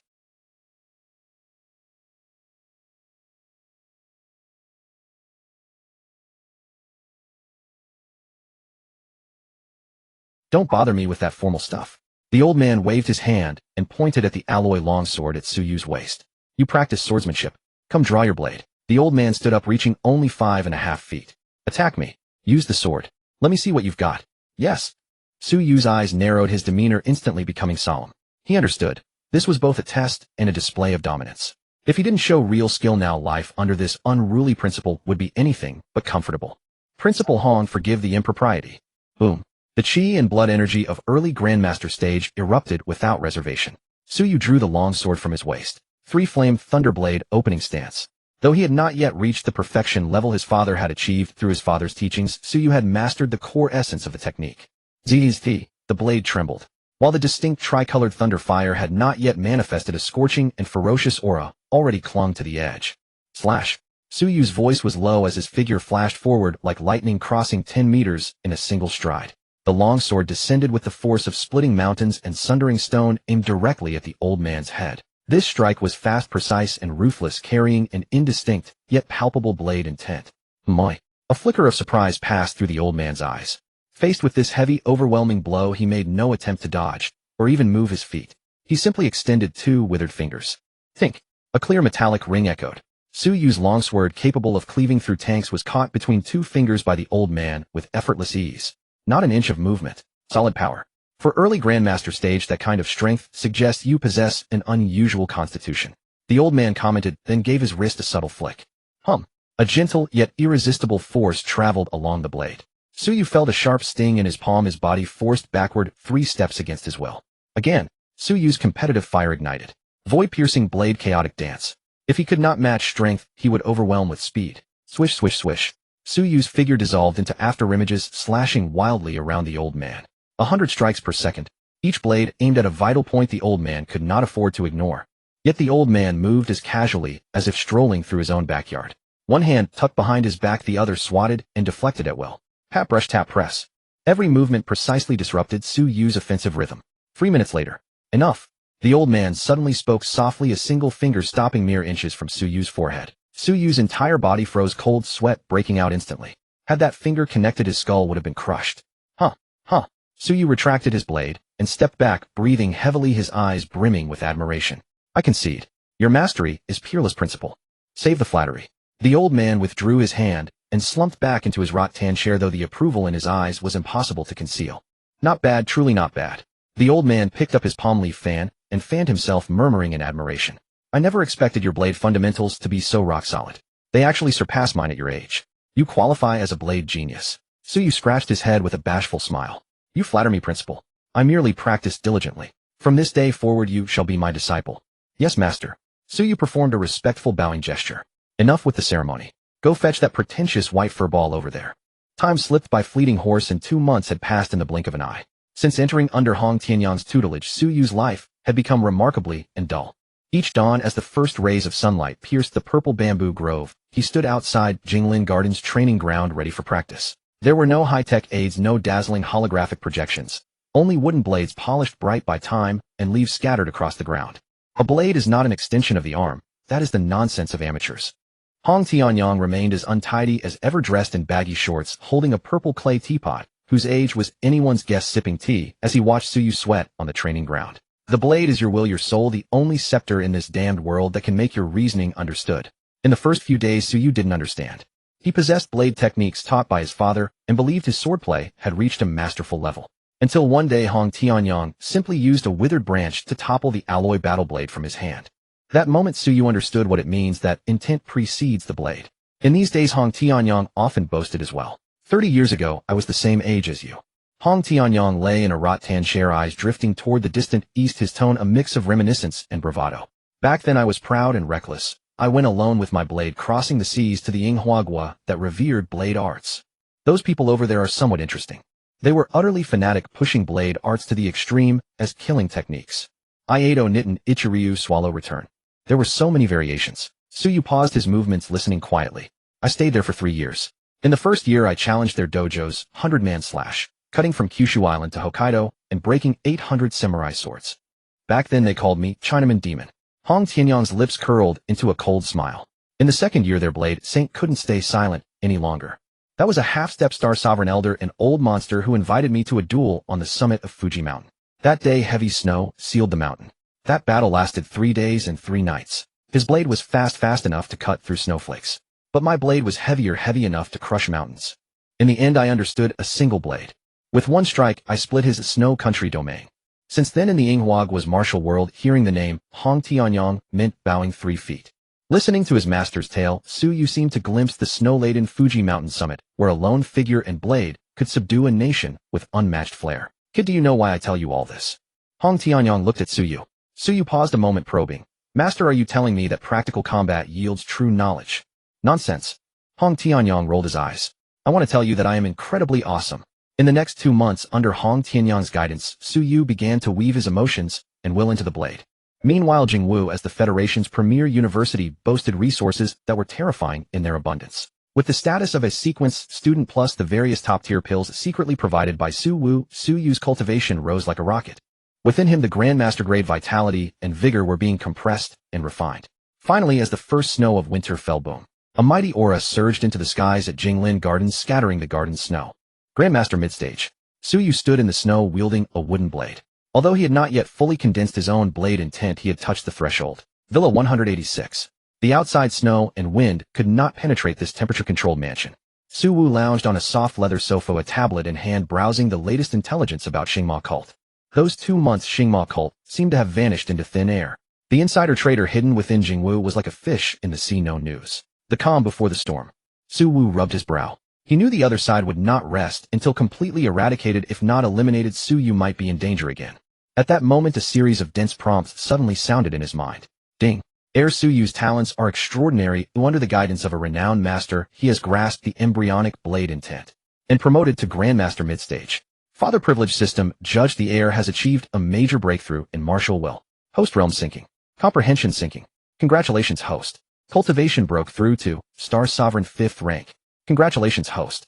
Based on the perfected 3-Fire Thunderblade and micro-level techniques, it automatically evolved into a divine power, the Blade Domain Beginner. Boom. An invisible yet terrifying surge surged from Su Wu, instantly sweeping out to a radius of 100 li.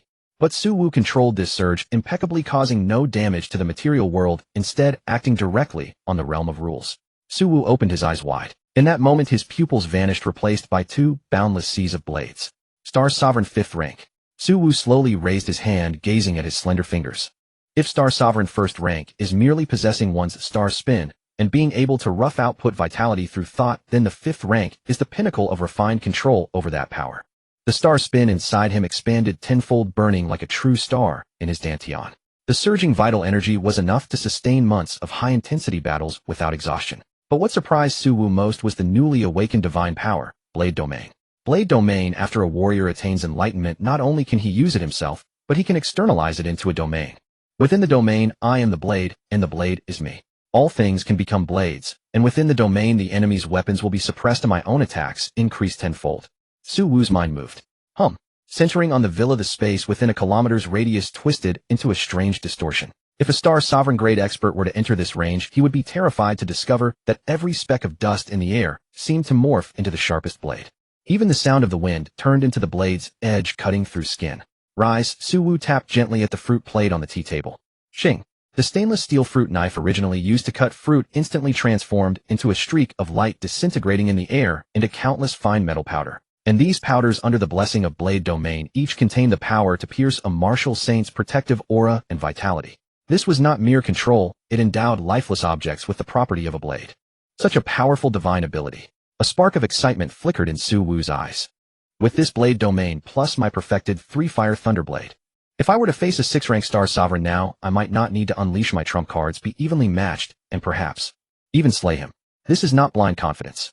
The 5th rank produced by the system carries far more value than ordinary warriors. His foundations are perfect, his techniques complete, and his body the supreme, chaotic body. Battles across ranks are as easy as eating and drinking for him. You truly are your father's lucky star. Su Wu steadied his breath and sheathed Blade Domain. Inside the villa, everything returned to its original state, as if that terrifying moment had been but a dream. 1 week later, the heavy snow had just cleared, leaving the entire Jingwu campus wrapped in a silver shroud. Carrying Xiao Bai, Su Yu stepped through the accumulated snow and arrived at Jinglin Garden. The moment he stepped through the gates, he sensed a subtle shift in the atmosphere. Usually at this hour, Hong Tianyang would be lounging on his rattan chair, either sipping tea or shouting curses. But today there was another person in the courtyard. It was a middle-aged man who appeared to be in his 40s, dressed in an immaculate gray Zhongshan suit. A pair of retro round-framed glasses rested on the bridge of his nose, and his hair was combed with meticulous neatness. Holding a peculiar metal device, he was scanning the ancient locust tree in the yard while muttering to himself. Xiao Yu, you've arrived. Seeing Su Yu, Hong Tianyang waved him over, and with a rare touch of solemnity introduced, "Let me introduce you. This is the Dean of our school's Academy of Cosmic Species Research, and also the Federation's top biologist, Dean Shi Yunshan." Dean Shi, Su Yu hastily bowed in greeting. Anyone who could hold the position of a dean at Jingwu had to be at least of the Star-Lord realm. Moreover, the title Cosmic Species Research sounded incredibly grand. Shi Yunshan adjusted his glasses, shifting his gaze from the ancient locust tree to Su Yu. His eyes were gentle, yet carried a probing depth. I've long heard that old ghost Hong boasting about taking in an unparalleled genius. Seeing you today with your vital energy thick as mercury and your spiritual glow restrained within you are indeed a piece of unpolished jade. All right, old Chi, cut the flowery language. Hong Tianyang waved his hand impatiently. I didn't call you here today to inspect my disciple, but to look at this little thing.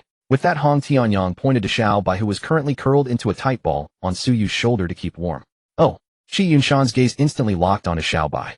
In that instant, his originally gentle eyes suddenly grew feverish, like a bachelor laying eyes on a peerless beauty. Is this the fierce beast suspected of possessing high intelligence? Stared at by those feverish eyes, Xiao Bai felt its fur stand on end. Bristling, it shrank back behind Su Yu's neck. What are you doing? This seat is not delicious. This seat hasn't bathed in days. It really can speak. Shi Yunshan grasped the situation at a glance, his excitement intensifying. And its vocal organs are completely different from a human's. It simulates vocal cords through spiritual vibrations. Perfect. Absolutely perfect. Xiao Yu, would you mind letting me examine it? Shi Yunshan rubbed his hands together, his face filled with anticipation. Su Yu hesitated slightly and looked at Xiao Bai. Big guy. Xiao Bai was about to refuse, but catching Hong Tianyang's half-smiling expression, it recalled the terror of having its backside smacked. It could only extend its paw with a pitiful, aggrieved look. Be gentle. Shi Yunshan took Xiao Bai's movements as gentle as if he were cradling a priceless treasure. From the cloth bag he retrieved a silver device. Though only the size of a palm, its construction was incredibly complex. He gently pressed it against Xiao Bai's belly, conducting gene sequence alignment, detecting energy wavebands. The device emitted a faint blue light, projecting rows of data that Su Yu could not comprehend. A moment later, the device let out a sharp, piercing beep, and the data on the screen flashed into a glaring red. Shi Yunshan's hand jerked violently, nearly sending Xiao Bai flying. This. Staring intently at the screen, Shi Yunshan's pupils dilated in utter shock, his voice cracking. Gene lock overlap 0. Energy level immeasurable. It even detected a star core reaction. Old Chi, speak in plain terms, Hong Tianyang said with a frown. Taking a deep breath, Shi Yunshan looked up, his eyes filled with a mixture of reverence and dread. Old Ghost Hong, this is absolutely not some fierce beast, nor is it a mutated beast. After a long pause, as if a sudden realization had struck him, Shi Yunshan added, perhaps it is a star beast. A star beast. Su Yu and Hong Tianyang were both stunned. With a solemn expression, Shi Yunshan began to explain, so-called fierce beasts are products of genetic mutations in native planetary organisms triggered by the revival of origin energy. No matter how powerful they become, they cannot transcend the boundaries of planetary creatures. But star beasts are different. Shi Yunshan's fingertips trembled. They are the darlings of the universe, born in the depths of nebulae, feeding on stellar radiance and nesting within asteroid belts. Every single adult star beast possesses the terrifying strength to cross the void with its physical body and tear battleships apart. Most crucially, the bloodline of a star beast is exceptionally noble and rare. In our first star sector, there has been no record of a living star beast for 300 years. Once this little thing matures, it will be at least at the peak of the Star Lord realm. Hearing this, Suyu sucked in a cold breath. He knew Xiao Bai was strong, and he knew his father had brought it back from that bizarre place in the Luoxia mountain range, but he never expected its origins to be so staggering. However, Qi Yunshan's tone shifted and his expression turned grim. The appearance of a star beast is often accompanied by calamity. Because of their very existence. To the advanced civilizations or powerful predators of the universe, a juvenile star beast is the ultimate prize of immortality, a walking delicacy. Whether keeping it in captivity or consuming it, the benefits to them would be immense. Suyu's heart clenched, and he instinctively reached out to pull Xiao Bai back. However, right at that moment, a sudden change occurred. Xiao Bai, who was still cradled in Qi Yunshan's hands, had been listening to the gossip about its own origins. Buzz. As if an invisible key had been inserted into a seal deep within Xiao Bai's mind, fragments of an ancient, desolate memory, filled with boundless dread, instantly exploded in its mind. It saw fire. Fire filling the sky. A massive purple planet was burning. Countless six-eyed creatures were slaughtering little beasts just like itself. In the next instant, a white behemoth as massive as a mountain, in an effort to protect it, was shattered by a beam of light that pierced the starry river. Run, my child, run. Don't look back. Run. Those desperate roaring cries spanned across time and space, echoing deep within Xiao Bai's soul. Aya! Xiao Bai suddenly let out an agonizingly shrill scream. This cry was no longer childish and babyish, instead it was filled with wildness and madness. Roar! A terrifying wave of energy erupted from its tiny body. Bang! Qi Yunshan bore the brunt of the impact. He was directly blown off his feet by the shockwave, crashing heavily against the courtyard wall, while the device in his hand shattered into fragments. What's happening? Hong Tianyang gasped in shock. With a flash of his figure, he sought to suppress the outburst. But it was already too late. Xiao Bai's eyes instantly turned blood red, and its originally snow-white fur began to grow rapidly, transforming into silver scales. Rumble. The origin energy in the sky above Jinglin Garden went completely berserk. Countless surges of origin energy converged frantically toward Xiao by forming a massive funnel-shaped storm. Immediately following that, a silver-white pillar of light extending thousands of meters surged into the sky from Xiao Bai's body.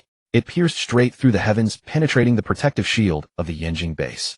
Yanjing base, serving as the core of the human federation in the Huaxiao region, possessed a uniquely blessed geographical position, yet it was fraught with hidden perils.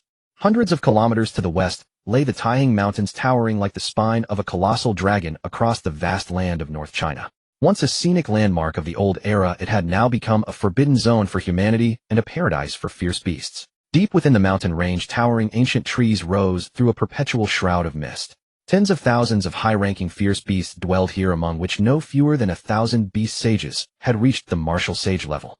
Furthermore, in the deepest recesses beyond the reach of human satellite detection, rumors whispered of several terrifying beast gods, slumbering, their power rivaling the Star Lord realm. To the east lay the boundless North China Plain and the turbulent waters of Bohai Bay. Across the plains, mutated reptilian beasts swarmed in countless numbers, weaving through the desolate ruins of abandoned cities and trampling once glorious civilizations beneath their feet. The ocean depths were even more unfathomable. The mere roll of a colossal mutated whale shark could whip up 100-meter tidal waves, while the tentacles of deep-sea krakens could effortlessly crush nuclear submarines. Under normal circumstances, these regional overlords possessed fierce territorial instincts, keeping strictly to themselves. However, today was different. As a pillar of silver-white light erupted from Jinglin Garden, within Yanjing base, piercing straight into the heavens, a sudden tremor, originating from the depths of their bloodlines, instantly swept through every fierce beast within a 1,000-mile radius. Roar! Deep within the Taihang Mountains, a golden-winged pung that had slumbered for a century abruptly snapped its eyes open, its wings spanning 1,000 meters as they blotted out the sky. It let out a piercing screech to the heavens, a sound sharp enough to crack stone and shatter metal, filled with a pilgrimage-like fanatical devotion. Howl! Upon the plains, millions of wolves, swarms of rats, and hordes of serpents ceased their slaughter. As if by unspoken agreement, they turned in unison, prostrating and trembling toward Yanjing base. Within Bohai Bay, the sea boiled. Countless marine beasts surfaced, their dense dorsal fins resembling a dark forest, as they frantically made landfall to pursue the source of that radiant pillar of light. The pilgrimage of 10,000 beasts. This was not merely an attraction of energy, but the instinctive submission and yearning of lesser creatures toward their supreme imperial royalty. At this very moment, the highest alarm of Yanjing base blared to life. Beep, beep, beep. Super S-class beast tide detected. Beast tides from the Taiying Mountains, North China Plain, and Bohai Bay are converging. Estimated arrival at the Yanjing defense line in 2 hours. The entire base city instantly descended into chaos. Countless searchlights pierced the night sky. The city defense forces mobilized urgently, and all laser turrets began charging. A catastrophe was imminent. At Jinglin Garden, the silver-white pillar of light continued to erupt, illuminating the entire courtyard as bright as day. At the center of the light pillar, Xiaobai had completely lost consciousness. Its body curled into a ball as silver scales continuously grew and shed its aura, surging upward at a terrifying speed. Awakening. No, this does not feel quite like it. Qi Yunshan adjusted the cracked glasses on the bridge of his nose, muttering to himself as he witnessed this scene that defied common sense. This seems more like an evolutionary ritual of bloodline atavism. Buzz. Just then a figure appeared out of thin air. He did not stir up even a whisper of wind, yet the moment his feet touched the ground, the raging tempest of origin energy around them eerily quieted down. Suwu. At this moment his expression was solemn, his body harboring a latent unreleased surge of purple-gold blood vitality. Yet the abyssal and prism-like pressure he exuded caused both Hong Tianyang and Qi Yunshan to catch their breath. Dad. Suyu, who had been guarding nearby, quickly rushed over. Xiaobai. I already know. Suwu waved his hand, his gaze resting on Xiaobai within the pillar of light. He could clearly perceive an immensely colossal power awakening inside Xiaobai. Tell me exactly what happened again, Suwu said in a deep voice.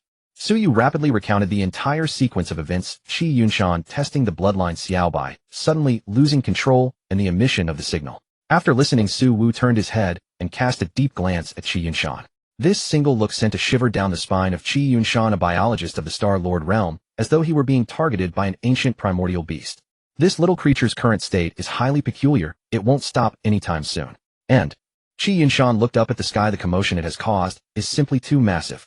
Standing aside, Hong Tianyang frowned as he stared at Suwu, a tempest of shock raging in his heart.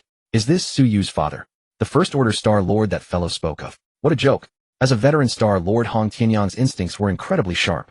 From Suwu he sensed a vastness that one would only experience when facing the boundless ocean or the starry sky. That unfathomable depth of foundation even filled him, a Third Order Star Lord, with a sense of despair. Suyu, go back first. Suwu suddenly spoke, his tone leaving no room for argument. Dad. But Xiaobai. Suyu said anxiously. Do not worry, I am here. Suwu patted his son's shoulder, a gentle force nudging him out of the courtyard gate. Go on. Do not make me lose focus. Seeing the determination in his father's eyes, Suyu gritted his teeth and turned to leave. He knew that staying here would only make him a burden. Having sent Suyu away, Suwu turned around to stand alone before the pillar of light. With his hands clasped behind his back, his posture was as upright as a pine tree, resembling an inviolable guardian deity. Qi Yunshan and Hong Tianyang exchanged a glance, both seeing the solemnity in each other's eyes. They did not leave, but instead quietly retreated to the corner. Yanjing Base, a stronghold of the Star Demon sect. What powerful fluctuations of origin energy. High Priest Yexiao stood before the altar, greedily inhaling the free-flowing energy in the air, a look of intoxication washing over his face. This wasn't your doing, was it? He asked, turning his head. No, the black-robed figure replied respectfully. Then, as if recalling something, his voice grew excited. My lord. Do you remember the wanted order issued by headquarters? The Imperial Star Beast cub that fled from the depths of the starry sky to the first star sector. Are you saying? Yexiao abruptly snapped open his slitted pupils. This commotion was caused by that Imperial cub. Highly likely. Your subordinate once read a description of the awakening of Star Beast royalty in an ancient tome. It is a phenomenon capable of drawing the pilgrimage of 10,000 beasts and resonating with the starry rivers. It is identical to the current situation. Ha! Heaven is truly on my side. Yexiao burst into wild laughter, his voice causing the altar to vibrate and hum.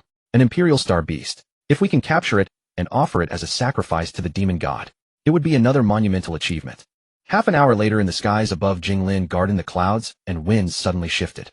Two powerful auras descended without warning, instantly locking onto the pillar of light below. The newcomers were a man and a woman. The man wore a custom-made blue-gold Federation battle armor. His face was resolute, yet his eyes harbored a sinister gleam. The woman was blonde and blue-eyed, clad in a tight-fitting suit that accentuated her voluptuous figure with swirling origin energy enveloping her. Chief Inspector of the Federation's North China War Zone Zhao Feng. Chief Inspector of the Federation's North China War Zone Catherine. These two were the supreme combat forces currently stationed at the Yanjing base, representing the Federation itself. Two fifth-stage Star Lords. Suwu instantly saw through their depths. A Star Beast. So that's how it is. Zhao Feng looked down from above, staring at Xiaobai within the pillar of light, his eyes gleaming with undisguised excitement. And judging by the purity of its lineage, this is absolutely a high-grade Star Beast. However, when his gaze fell upon the middle-aged man nearby, he muttered, Suwu. Zhao Feng frowned, seemingly recognizing the middle-aged man. The existence of this star beast threatens the safety of Yanjing Base, and even the entire solar system. We the Federation must take this star beast away, Catherine explained from the side. Su Wu took a step forward, his body slowly ascending into the air until he was at eye level with the two. Xiaobai is practically family to me. Suddenly the purple gold blood qi within Su Wu erupted. The aura of a fifth-stage Star Lord unleashed without reservation, feeling even more refined and overbearing than that of the two facing him. If you wish to take Xiaobai today, you must get through me first. A fifth-stage Star Lord. Zhao Feng and Catherine's expressions shifted slightly. But his blood qi intensity far exceeds that of an ordinary fifth-stage Star Lord. Is it a special constitution? Zhao Feng sensed that something was amiss with Su Wu. You are openly defying the Federation. Have you considered the safety of the people in Yanjing Base or the people of the solar system? Catherine barked sharply, origin energy slowly condensing in her hands. Su Wu sneered. A long saber suddenly materialized in his hand, which he slowly raised, its tip pointing directly at the two. What does any of that have to do with me, Su Wu? I only know that whoever touches my family I will kill. Boom. The space around Su Wu warped violently, as his saber domain instantly unfolded. The space within a 1,000-meter radius instantly transformed into Su Wu's domain, the very air turning into countless sharp blades locking onto Zhao Feng and Catherine with deadly precision. The sensation of imminent peril, like thorns pressing against their backs, made cold sweat break out on both of them instantly. What is this feeling? It's bizarre. Zhao Feng was utterly horrified. He was a fifth-stage Star Lord, and with Catherine beside him, they had two fifth-stage Star Lords. Yet he could sense that if they fought under these conditions, there was a 70% chance they would be severely wounded or even slain by Su Wu. This Su Wu is absolutely no ordinary fifth stage. Damn it, how can this be, yo? Zhao Feng's eyes flickered, the greed in his heart significantly diluted by the fear of death. Risking their lives against such a lunatic just to capture a star beast was simply not worth it. Zhao, what do we do? Do we fight? Catherine looked toward Zhao Feng. Having also sensed Su Wu's extraordinary nature, she did not dare to act rashly. But right then Zhao Feng seemed to think of something. Su Wu, very well. Zhao Feng suddenly withdrew his aura, a meaningful cold smirk playing on his lips. Since you refuse to see reason, do not blame me for being ruthless. However, with the beast tide currently looming over the city as a guardian, I must first head to the front lines to fend off the beasts.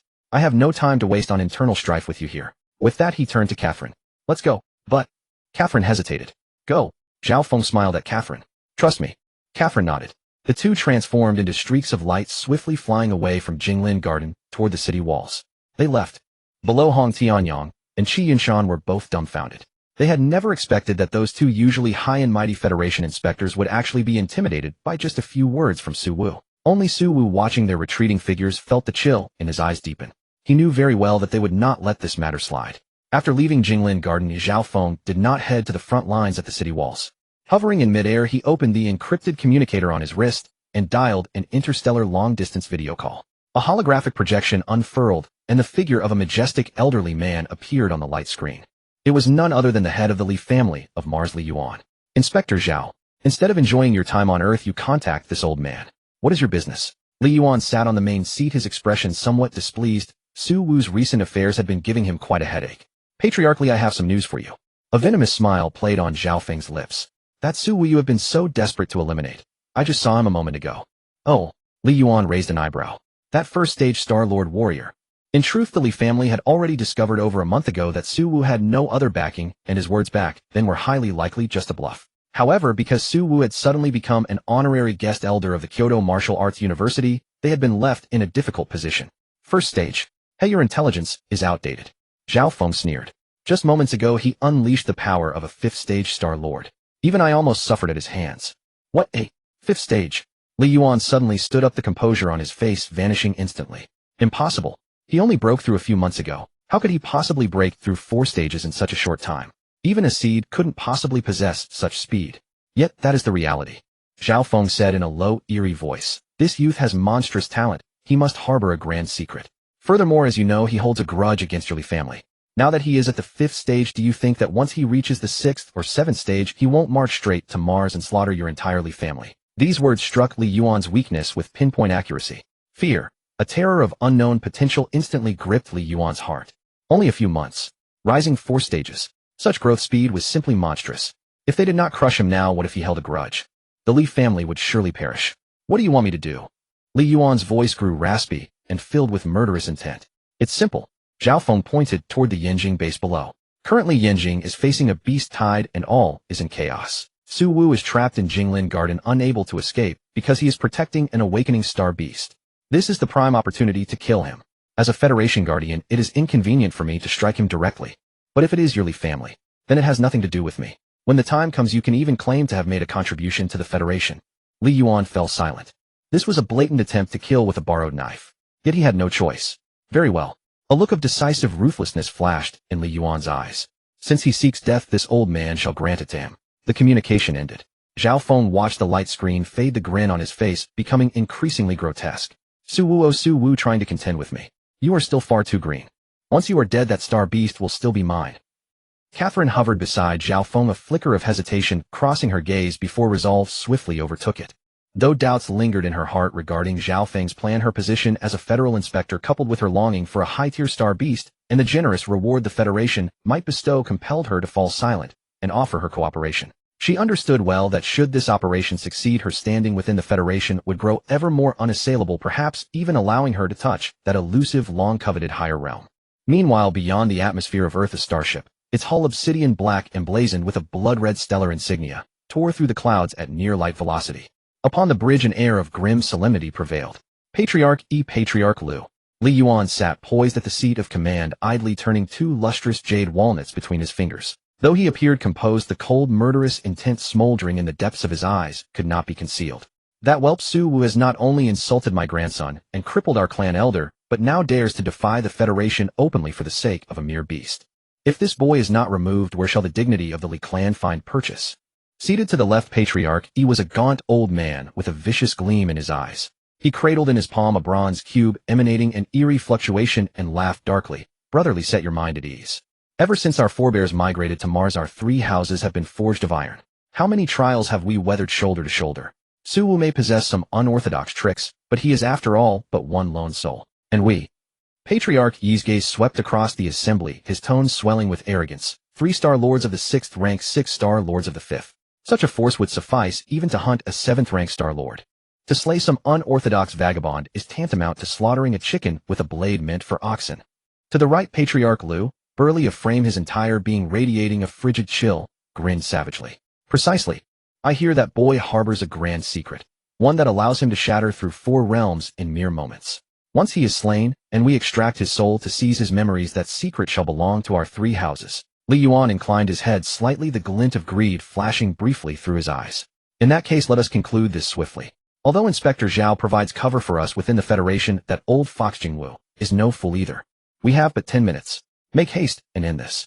Full speed ahead. Destination, Jinglin Garden. Boom. The warship's aft thrusters erupted with blinding azure radiance, and like a falling star bearing destruction in its wake, it plunged directly toward the Yanjing base. Jinglin Garden. The silver-white pillar of light still pierced the heavens. At its center, little white lay coiled, the aura emanating from its form growing ever more potent, already faintly brushing against the threshold of the Star-Lord realm. Beside the pillar of light, Su Wu sat cross-legged in meditation. He appeared to be resting with closed eyes, yet in truth his vigilance was absolute. Purple gold chi and blood surged through his meridians like mighty rivers, while his spiritual sense encompassed a radius of 100 li. They are coming. Su Wu's eyes snapped open. Almost in that same instant, Wu! A piercing shriek tore through the air. An incomprehensibly massive black warship materialized without warning above Jinglin Garden, blotting out the sky and shrouding the entire courtyard in a suffocating shroud of shadow. The hatch swung open. 9 figures descended in thunderous fashion, their arrival accompanied by a torrent of overwhelming pressure. The 3 leading the van possessed auras as deep and vast as oceans. 3-star lords of the 6th rank, without question. And behind them 6-star lords of the 5th rank stood in orderly formation, each gaze as indifferent as if beholding the dead. Hiss! Qi Yunshan, who had hidden at the far edge, drew a sharp breath. The Li Yi and Lu clans. The patriarchs of all 3 great Mars families have come in person. With such a force deployed, are they meaning to overturn all of Yanjing? Hong Tianyang likewise gripped his iron blade tightly, the veins on the back of his hand bulging. Principal Su and the others have been pinned down by the Star Demon sect and cannot arrive in time. This has grown most troublesome. High in the air, Li Yuan gazed down upon Su Wu from his lofty vantage, a dragon surveying an ant. Su Wu, you have obstructed the Federation's affairs, secretly harboring a star beast, refusing to surrender it to the Federation. Your crimes are monstrous. Li Yuan's voice, amplified by vital essence, roared like rolling thunder. I, Li Yuan of Mars Li clan, a family of Federation glory, shall today act on heaven's behalf to purge this malignant tumor. and execute you upon the spot. When one seeks to condemn, what need for lack of pretext? Su Wu rose slowly to his feet, dusted the earth from his garments, and curled his lips into a contemptuous, icy smile. Act on heaven's behalf. So it's that shameless pack of dogs from the Marsley clan. You couldn't beat the young ones, so the elders have come, is that it? Su Wu lifted his gaze, sweeping it across each of the 9 figures in the air. Far from fear, a wild and frenzied battle intent blazed to life within his eyes. 3 of the 6th rank, 6 of the 5th. You truly do hold me in high esteem. Enough prattle. Attack. Patriarch E clearly had no intention of granting Su Wu any opportunity to stall. With a twist of his wrist, the bronze cube shot forth and swelled against the wind, transforming into an enormous translucent cube that enveloped Su Wu and the surrounding 1,000 meters of space. A 2nd rank supreme ancient treasure, the imprisoning cube. Su Wu felt the scenery before his eyes shift. The familiar Jinglin garden vanished, replaced by a strange expanse of gray misty void. Here there was no vital essence of heaven and earth, no path of retreat. Only the inexhaustible force of binding. Once you enter my imprisoning cube, even a 7th rank Star Lord would be flayed alive. Patriarch Yi's figure materialized within the space, his face alight with triumph. Su Wu, this is to be your grave. In the next moment, Li Yuan, Patriarch Lu, and the other 6 Star Lords likewise appeared, arranging themselves in the formation of the 9 palaces to encircle Su Wu completely. At the same time, each of these 8 Star Lords summoned forth their own weapons. Each weapon, naturally, a formidable ancient armament. There were flying blades, long swords, long spears, while Li Yuan summoned a scarlet saber. Though it had yet to strike, the piercing intent of its blade assailed one with the sense that it could cleave space itself. Confronted by this hopeless encirclement, Su Wu's expression remained terrifyingly composed. He did not draw his blade at the first instant, but instead drew a deep breath. Su Wu suddenly laughed, and the laughter was somewhat feral. Excellent. Since this place is severed from the outside, I need not worry about damaging the flowers and grass. Since you wish to lock the door and beat the dog. Boom. The chi and blood within Su Wu's body erupted without reservation. His stellar vortex whirled into frenzied motion. Facing 9 Star Lords, he dared not be careless. He knew that the slightest misstep would cost him his life here. Blood Fiend Transformation. Supreme Chaotic Body. And even. Su Wu bit fiercely upon his tongue and spat forth a mouthful of purple gold essence blood. Blood Ignition Art. In that moment, Su Wu's aura surged, explosively shattering through the barrier of the 5th rank and momentarily reaching the pinnacle of the 6th rank. The alloy saber in his grasp was inundated with an incomprehensibly terrifying torrent of energy. Crackle, crackle, crackle. Tricolored flames ignited. Tricolored wild lightning detonated. The entire blade wailed as though on the verge of shattering. Li Yuan sensed that heart-palpitating fluctuation of energy, and his countenance changed dramatically. But it was already too late. Su Wu's figure vanished into thin air. In the next microsecond, he materialized right before Li Yuan. The distance between them was less than 3 meters. Li Yuan could even clearly see the blood-red pupils spinning wildly in Su Wu's eyes. You?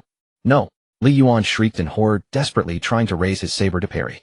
Let me borrow your saber. Su Wu growled low. The alloy longsword in his hand was already overwhelmed, shattering into pieces the instant he swung it. Yet he did not halt. Using his hand as a blade enveloped by the exploding shards of thunder and fire along with an indomitable, terrifying saber intent, he chopped savagely toward Li Yuan's neck. Free Fire's Thunder Saber, slash. This strike was swift and ruthless to the absolute extreme. Before this blade, Li Yuan's protective origin energy was as fragile as tissue paper. Blood erupted like a geyser, dyeing the hazy gray space crimson. A fine head soared high into the air, its eyes still wide and filled with utter disbelief. Li Yuan, the patriarch of the Marsley family and a 6th-stage Star Lord realm powerhouse, had fallen. Su Wu snatched the crimson saber from Li Yuan's hand, and in a fluid motion kicked the headless corpse toward Patriarchy. First one. Licking the blood from the corner of his mouth, Su Wu stared coldly at the remaining 8 men, looking like an Azura returned from the depths of purgatory. A deathly silence fell over the area. How is this possible? The other 8 Star Lords were completely dumbfounded. In a single exchange, Li Yuan had been instantly killed, without even a chance to resist. Su Wu, I will tear you into 10,000 pieces. Patriarch E stared at the headless corpse, his courage shattered, but what followed immediately was endless terror and madness. Li Yuan was dead. If he failed to keep Su Wu here, not only the Li family, the Yi family would surely be dragged into the grave with him. Everyone, do not hold back. Kill him with all your might. Patriarch E roared. The world-binding cube in his hand burst with brilliant light, as countless golden runic chains shot out from the void, winding towards Su Wu like venomous serpents. Patriarch Lu also snapped to attention. With a flick of his spear, an ice dragon roared forth, freezing the very void itself. The remaining 6 5th-stage Star Lords unleashed their attacks, frantically drowning Su Wu in a tempest of sword lights, saber shadows, and energy beams. Excellent timing. Clutching the seized crimson saber, Su Wu's eyes blazed with soaring battle intent. With this ancient weapon his strength increased by another 30%. Saber domain, fully unleashed. Buzz. Centered on Su Wu, the surrounding 100 meters instantly transformed into an ocean of saber chi. Slash. Instead of retreating, Su Wu charged forward like lightning, diving headfirst into the barrage of attacks. Bang, bang, bang. He withstood 2 energy beams with his bare body, his shoulders and back instantly flaying open, dripping with fresh blood. Yet he did not even groan. Carrying the power of thunder and fire, his long saber slashed savagely at Patriarch Lu's ice dragon. Crack. The dragon shattered. Taking advantage of the momentum, Su Wu closed the distance and kicked Patriarch Lu hard in the chest, sending the 6th stage Star-Lord flying backward hundreds of meters as he coughed up blood. Bind. Patriarch E manipulated the runic chains, finally snagging Su Wu's left leg. Break. Su Wu spun around and slashed. His thunderfire saber chi erupted cleanly, severing the runic chains that were as tough as alloy. But he was also hindered by this brief pause, and the combined attacks of 3 5th stage Star-Lords slammed heavily into his back. Uffed. Su Wu spat out a mouthful of blood, his body stumbling slightly. He's injured. Quick. Now is our chance. Patriarch E rejoiced, thinking he had glimpsed the dawn of victory. However, Su Wu wiped the blood from the corner of his mouth, the grin on his face growing even more ferocious. The chaos vortex born from his supreme chaos physique spun madly within his body, not only rapidly healing his wounds, but also voraciously devouring the free energy around him. Again, like an untiring mad tiger, Su Wu charged into the crowd once more. 5 minutes later, within the hazy gray space, blood splattered, and severed limbs lay scattered everywhere. Su Wu was covered in blood, both his enemies and his own. His left arm was fractured, 3 of his ribs were broken, and his body was covered in wounds of all sizes. Yet the crimson saber in his hand swung faster and heavier with every strike. At his feet already lay the corpses of 3 5th stage Star-Lords. As for the remaining Patriarch E, Patriarch Lu, and 3 others, though still alive, they were all wounded, their eyes filled with profound dread.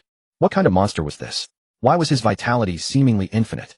How could he still unleash such terrifying combat power despite sustaining such grievous injuries? Pant, pant. The 2 sides temporarily pulled apart. Patriarch E clutched his shoulder, half of which had been sliced off, his eyes filled with despair. We can't drag this out any longer. If we do, we will all die. Patriarch Lu's face was also deathly pale. His spear was broken, and a terrifying saber wound scarred his chest. Let's risk it all. Use the Origin's secret technique. The 2 exchanged glances, deciding to burn their life force to launch one final strike. However, Su Wu did not give them that chance. It's time to end this. Standing atop the pile of corpses, Su Wu pointed his saber diagonally toward the ground, blood dripping along its edge. He slowly raised his left hand. During the chaotic melee just now, he had been secretly gathering energy. Utilizing his micro-level control, he quietly compressed the 3 types of Origin energy, water, fire, and thunder, that had dispersed during the battle into the palm of his left hand. Now the time was ripe. A cruel smile curled at the corner of Su Wu's mouth. 8 desolations, 6 directions, art, water, thunder, fire, curse. Buzz. 2 tricolored light spheres radiating destructive fluctuations shot out from Su Wu's palm without warning. Their speed was as swift as a startled swan. What in the world?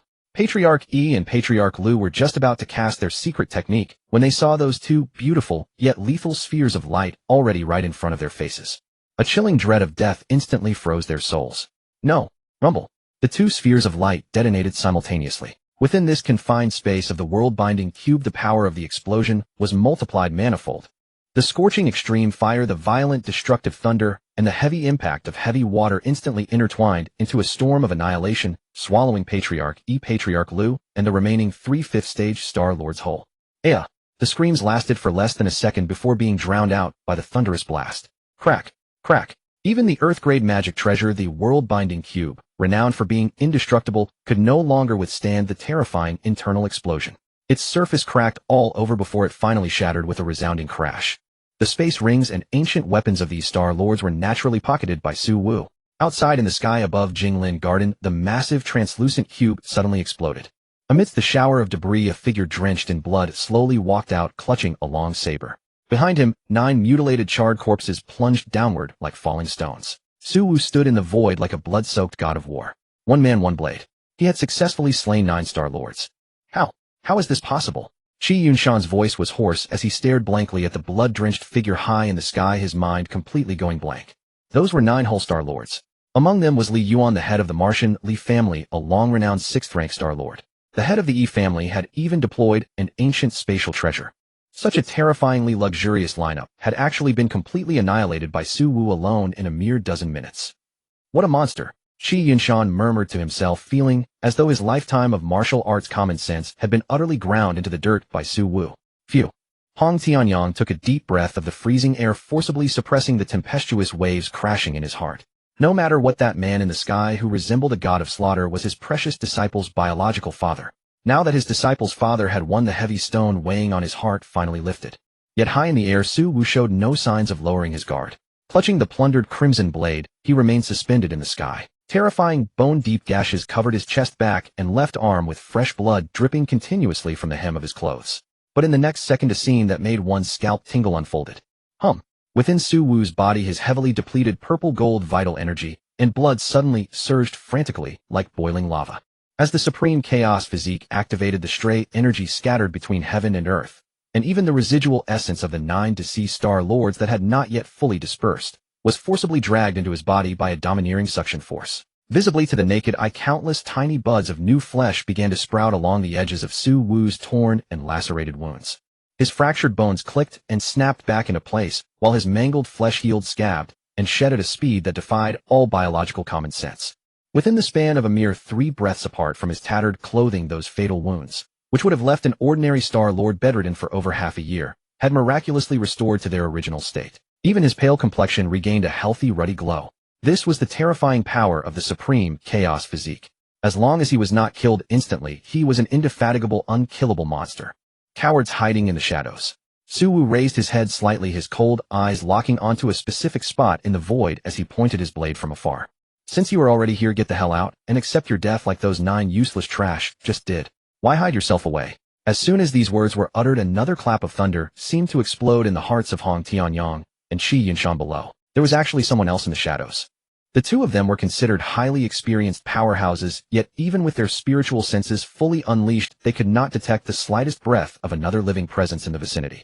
Clap, clap, clap. A slow, deep sound of clapping abruptly echoed through the void, sounding as if it were coming from all directions simultaneously. Immediately after, in the direction of Su Wu's blade point, the empty space suddenly rippled with black watery waves. A mysterious figure completely enveloped in a loose black robe materialized out of air like a specter. On his face was a featureless white mask, and he was shrouded in a sickening black mist that reeked of corruption and decay. As expected of one who could single-handedly slaughter 9 star lords of a higher realm. Your keen perception and formidable physique are simply a perfect work of art. The black-robed man's voice was hoarse and low, grating like 2 pieces of rusted metal rubbing together, making one's eardrums ache. Scum of the Star Demon sect. Below, Hong Tianyang recognized that signature, disgusting black mist at a glance. Gritting his teeth, his eyes blazed with fury. It was this pack of sewer rats that had ambushed and slaughtered so many geniuses right at the gates of Jingwu University. Yet he only dared to curse, but did not dare to charge forward. The pressure inadvertently radiating from the black-robed man had shockingly reached the 6th-rank Star Lord realm.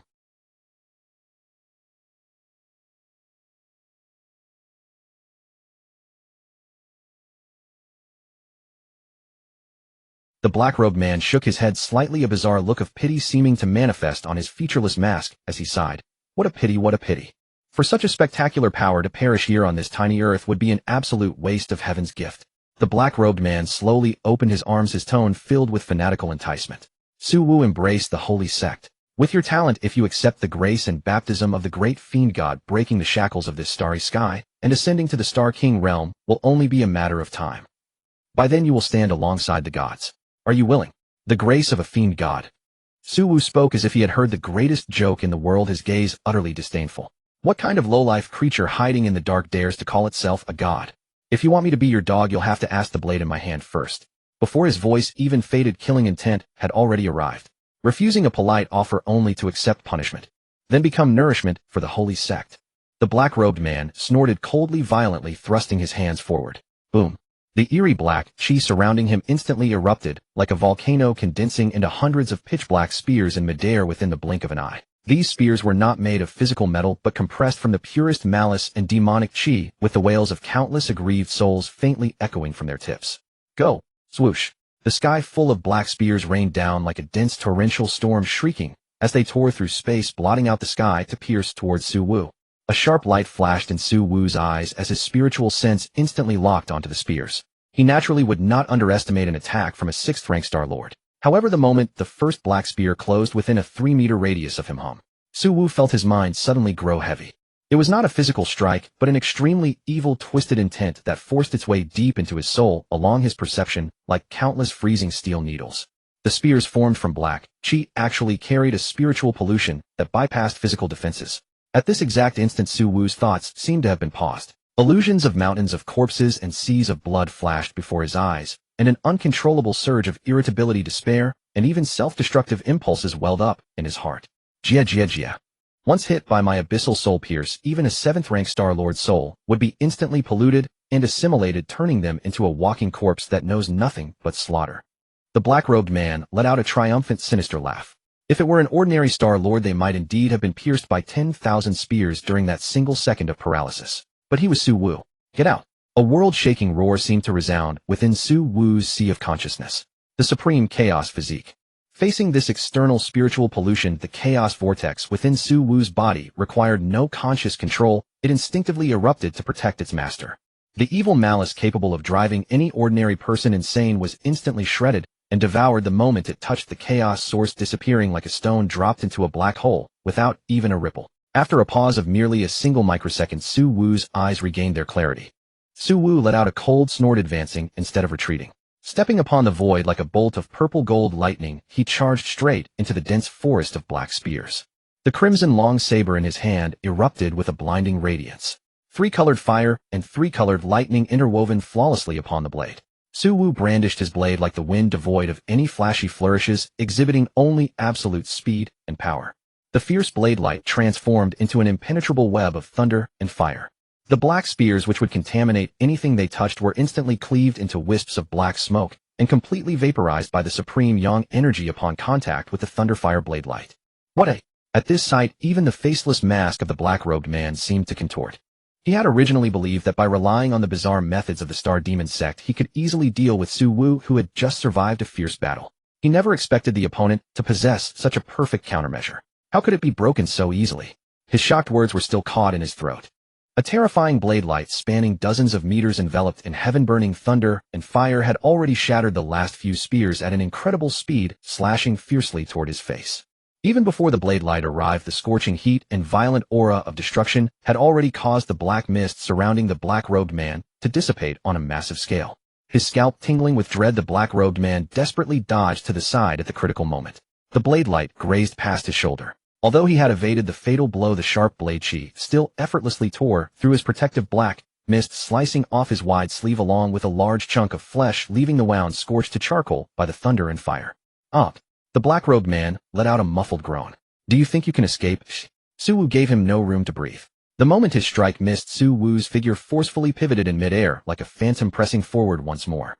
The star vortex within his body spun frantically, and his saber domain instantly contracted, concentrating all the crushing pressure solely onto the black-robed man. Slash. Suwu gripped the saber with both hands and unleashed 3 consecutive strikes. Each strike was faster and heavier than the last as fire and lightning interwove in the air to form a brilliant yet lethal storm.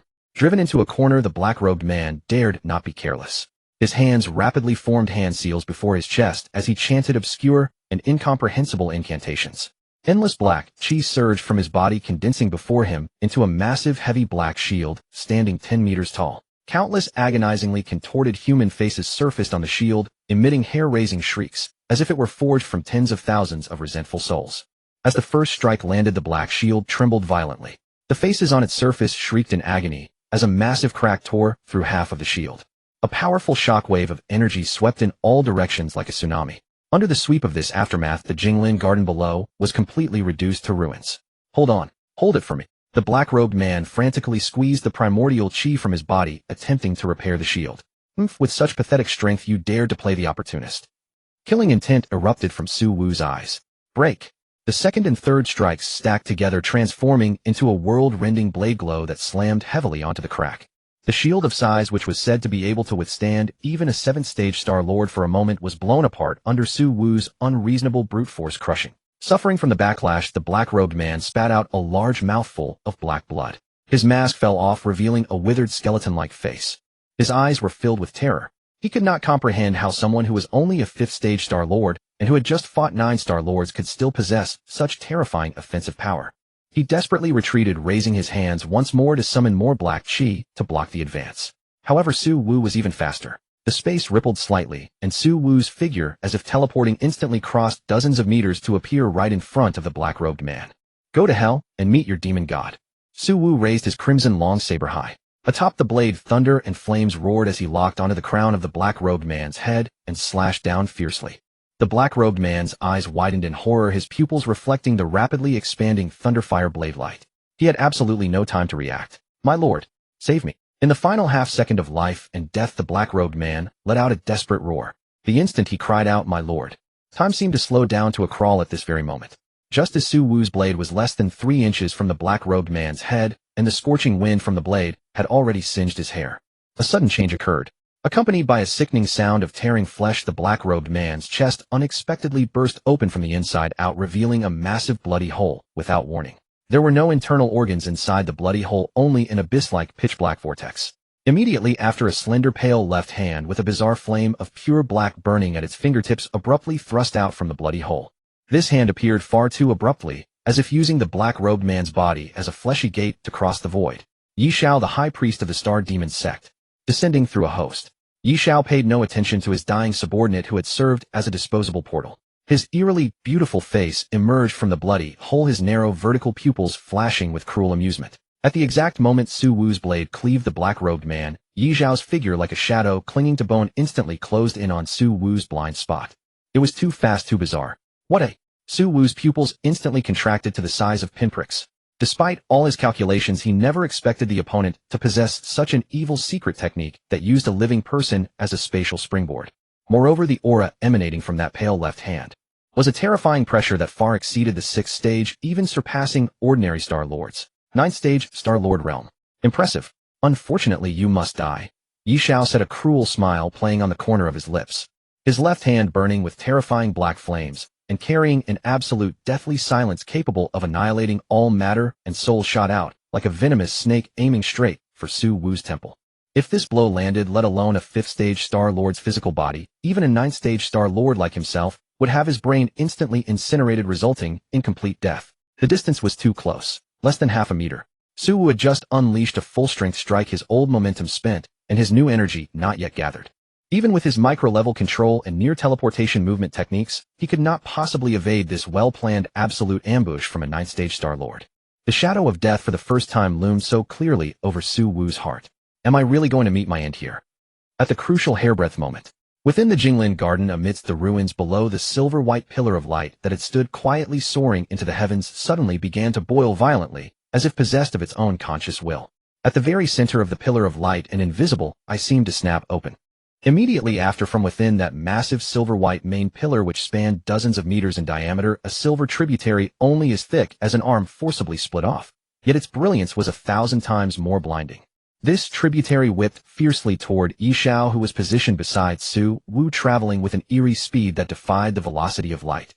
Yi Xiao, who was poised to deliver a fatal strike, suddenly felt a sudden chill run down his spine. Within his normally placid vertical pupils, a flash of utter horror flickered. From that seemingly inconspicuous silver beam, he sensed a supreme and terrifying power. Damn it! If he did not halt his assault on Su Wu, the latter would undoubtedly perish, but his own torso would also be utterly vaporized by this silver light. Madman though he was, Yi Xiao had no desire to perish along with a 5th-order Star Master. In the blink of an eye, he gritted his teeth and forcibly aborted his attack. His left hand, ablaze with black flames, wrenched violently mid-air to strike at the incoming silver beam. Simultaneously utilizing the recoil, his figure retreated backward by hundreds of meters in an instant, as if teleporting. The silver beam and Yi Xiao's black flames brushed past each other in midair. There was no earth-shattering explosion, only the harsh, sizzling sound of ice being thrown onto red-hot iron. Yi Xiao's black flames, capable of incinerating stars, were effortlessly pierced by the silver light. The beam grazed Su Wu's cheek, carrying a scorching torrent of air that cleanly severed a few strands of hair from his temples. Having narrowly escaped death, a fine sheen of cold sweat broke out on Su Wu's forehead. His chest heaved violently, and his knuckles turned white from gripping his blade with sheer tension. It was so close. Had the beam arrived 1/100th of a second later, his head would have been reduced to ash. Su Wu whipped his head around, his gaze locking onto the Jinglin garden below. His eyes were filled with shock and bewilderment. Where on earth did this silver light, carrying such terrifying power, originate from? Meanwhile, in the distant sky, Yi Xiao had also stabilized his footing. He looked down at his slightly trembling left hand where a charred, bloody hole had been burned into his palm. His face darkened, looking so grim it seemed ready to drip water. He abruptly raised his head, his vertical pupils glaring intently at the ruins of Jinglin Garden. Right at that moment, a majestic, earth-shaking beast's roar erupted violently from the center of the Jinglin Garden ruins. This roar contained nothing but pure dominance and brutality. The sound waves materialized into physical ripples, instantly shattering every pane of glass within a 100-mile radius and tearing apart the remaining dark clouds in the sky. Following this beastly roar, the massive silver-white pillar of light that had connected heaven and earth to provide energy for the awakening finally exhausted its last trace of brilliance and dissolved with a resonant boom. Taking its place in the center of the ruins was a terrifying beast that seemed to have stepped straight out of myth. When Su Wu and Yi Xiao clearly beheld the creature's form, both of their pupils constricted in sudden shock. Was that Xiao Bai? Yet at this moment, how was there even a trace of its former fluffy, adorable, and clingy kitten self? Its size had ballooned to that of an adult tiger, its limbs long, slender, and bursting with explosive power. Its once pristine snow-white fur had transformed into a deep grayish black. Every strand stood on end, gleaming with the cold, hard metallic luster of high-grade alloy. Atop its head, a pair of winding, sharp, dark gold horns, resembling those of an Argali sheep, had burst through its skin. But what sent a deeper shiver down one's spine was its face. Its once clear, large eyes had now turned entirely blood-red, brimming with nothing but pure violence, destruction, and ferocity. And right in the middle of its forehead, a crevice had actually split open, revealing a third eye that had grown there. It was a dark purple vertical pupil. Deep within it seemed to harbor a collapsing black hole. A single glance felt as though it could suck away one's very soul. No worldly energy swirled around its body, though instead it was enveloped in a faint layer of black mist. Xiao Bai clawed at the ground, the hard rock crumbling like tofu beneath its razor-sharp talons. Lifting its hideous head, its blood-red eyes first glanced at the injured Su Wu, in midair, a flicker of rage flashing deep within them. This was its long-term meal ticket, the very first family member it had ever acknowledged. Who dared to harm him? Slowly turning its head, Xiao Bai's three eyes locked dead onto Yi Xiao in the distance. With a ferocious roar, it opened its maw, which was lined with interlocking fangs. A low, murderous growl rumbled from the depths of its throat as the black mist surrounding it instantly boiled like a tempestuous sea. In midair, despite being a prestigious Ninth-Order Star Master and High Priest of the Star Demon sect, Yi Xiao felt his body shudder uncontrollably the instant he was targeted by that bizarre purple vertical pupil. Yet at that very moment, another change occurred. Centered on the now-ruined Jinglin Garden, 8 dazzling pillars of light shot into the sky without warning. A translucent array barrier resembling an inverted bowl closed shut with lightning speed. It instantly sealed the space within a radius of dozens of miles, trapping everyone present inside. Yi Xiao, since you have come, leave your life behind. Accompanied by a majestic booming roar that resonated like a great bronze bell, the void above the barrier trembled violently as another terrifying aura descended with a crash. The newcomer stood suspended in the air, revealing himself to be yet another top-tier powerhouse of the Ninth Order Star Master realm. He was enveloped in blinding, brilliant starlight as though standing in the midst of a galaxy. Abruptly raising his right hand, a blinding ball of lightning compressed to its absolute limit coalesced in his palm.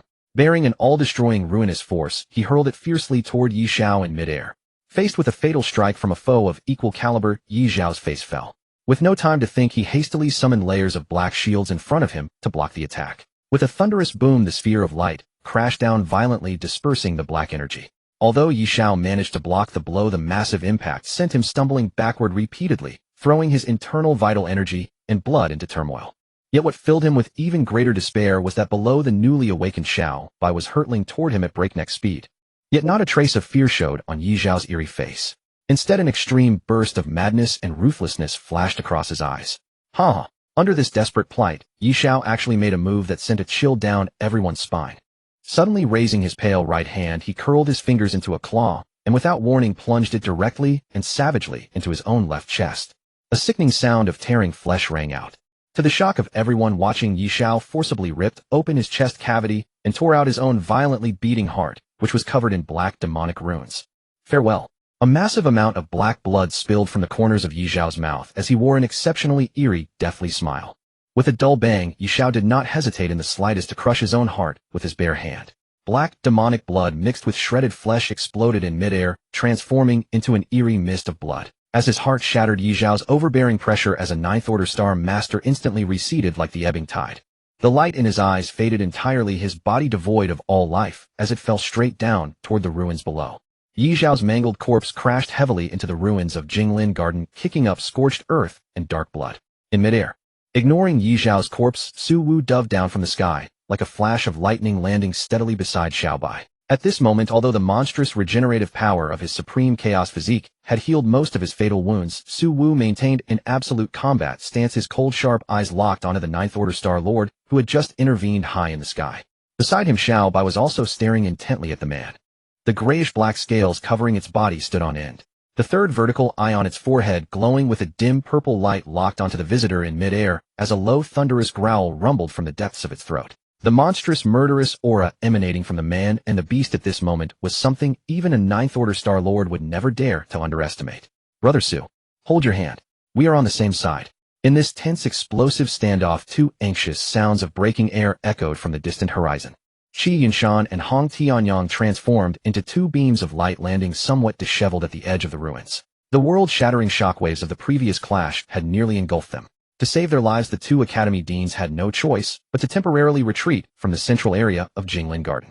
At this moment, the middle-aged man in midair, surrounded by brilliant starlight, also descended slowly. He wore a deep blue robe adorned with cloud patterns, possessing an elegant countenance that nevertheless exuded an innate majesty between his brows. As he descended, the massive formation that had completely sealed off the surrounding tens of miles dissipated. Little friend Su, do not be tense. I bear no ill intent. The middle-aged man smiled faintly and introduced himself in a gentle tone. I am Luo Ting, the president of Kyoto Martial Arts University. Luo Ting. Su Wu frowned slightly. Although he had heard the name and knew the man was nominally the strongest powerhouse in the entire Yanjing base, the vigilance in his eyes did not diminish, instead it grew even deeper.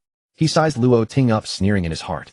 The esteemed president of Kyoto Martial Arts University, a Ninth Order Star Lord, chose not to show up earlier or later, but precisely when Su Wu had slain 9 Star Lords and was nearly decapitated by Yi Zhao's palm strike. How could there be such a coincidence in this world? Roar! Before Su Wu could speak, Xiao Bai beside him could no longer contain itself. It took a violent step forward, its blood-red eyes glaring at Luo Ting as it spoke in human tongue, its voice laced with violent fury. Old geezer. What are you acting like a good guy for? You hid and watched the show for so long, only showing your face when that Inyang freak unleashed his killer move. Did you purposely use my big brother as bait? Hearing Xiao Bai's blunt and somewhat crude interrogation, Luo Ting did not grow angry. Instead, looking at the beast's fierce protective stance, an unusual glint flashed across his eyes. He waved his hand and admitted it candidly. Little friend, there is no need for such anger. Luo Ting looked at Su Wu and sighed, his tone carrying a touch of helpless sincerity. Little friend Su, I indeed utilized you in this matter. As the high priest of the Star Demon sect, Yi Xiao not only mastered extremely bizarre spatial secret arts, but was also naturally cunning and suspicious, as slippery as an eel. Had I appeared too early or activated the formation directly the moment he sensed the aura of a Ninth Order Star Lord, he would have sacrificed the demonized without hesitation to flee instantly. I pursued and hunted him for 3 years, yet he escaped every single time using this very method. Luo Ting's gaze grew deep and sharp. If we did not push him into a corner and make him believe victory was within his grasp, how could I have seized that fleeting weakness to keep him here forever? Hearing this, Su Wu understood. To eliminate an extremely dangerous cult leader using a powerful guest elder as bait to force out the opponent's trump card made sense. Su Wu could comprehend the logic, but he was highly displeased. A masterfully calculated plan, President Luo, Su Wu sneered.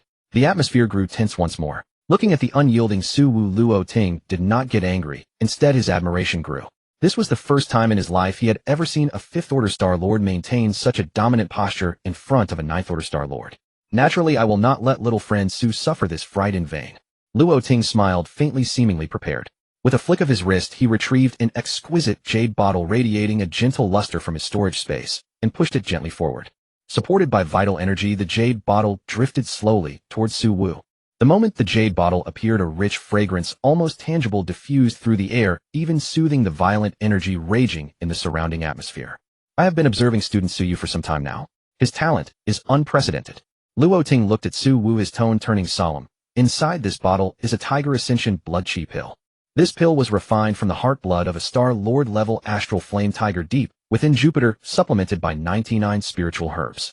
It took the solar system's greatest alchemy Grandmaster an entire year to refine. Luo Ting emphasized, in the entire solar system, there is only this one. Student Su Yu is currently at the Grandmaster realm. This pill can bypass any bottleneck, guaranteed to cleanse his marrow and temper his bones, condensing a perfect Martial King golden body, allowing him to swiftly step into the Martial King realm. Hearing the words, Tiger Ascension blood chi pill, Qi Yunshan and Hong Tianyang's eyes widened in shock. This was a strategic resource that even Star-Lord powerhouses would covet. To appease Suwu, the president had truly paid a hefty price. Suwu was slightly taken aback. He glanced at the jade bottle floating in midair, and the anger in his heart dissipated by more than half. This old geezer really knows how to play to my preferences. Suwu cursed inwardly, but his body was very honest. Without the slightest hesitation, he reached out, caught the jade bottle firmly in his palm, and stored it into his space ring. Since President Luo is so sincere, then the matter of me being used as bait today is completely written off, Suwu said calmly, while sheathing his long blade into his space ring. Seeing Suwu accept the pill, Luo Ting also breathed a sigh of relief. To dissolve the hostility of a monstrously talented Fifth-Order Star-Lord with a single pill was a highly profitable deal. With the crisis resolved, Luo Ting's gaze finally fell unscrupulously upon Xiao Bai beside Suwu.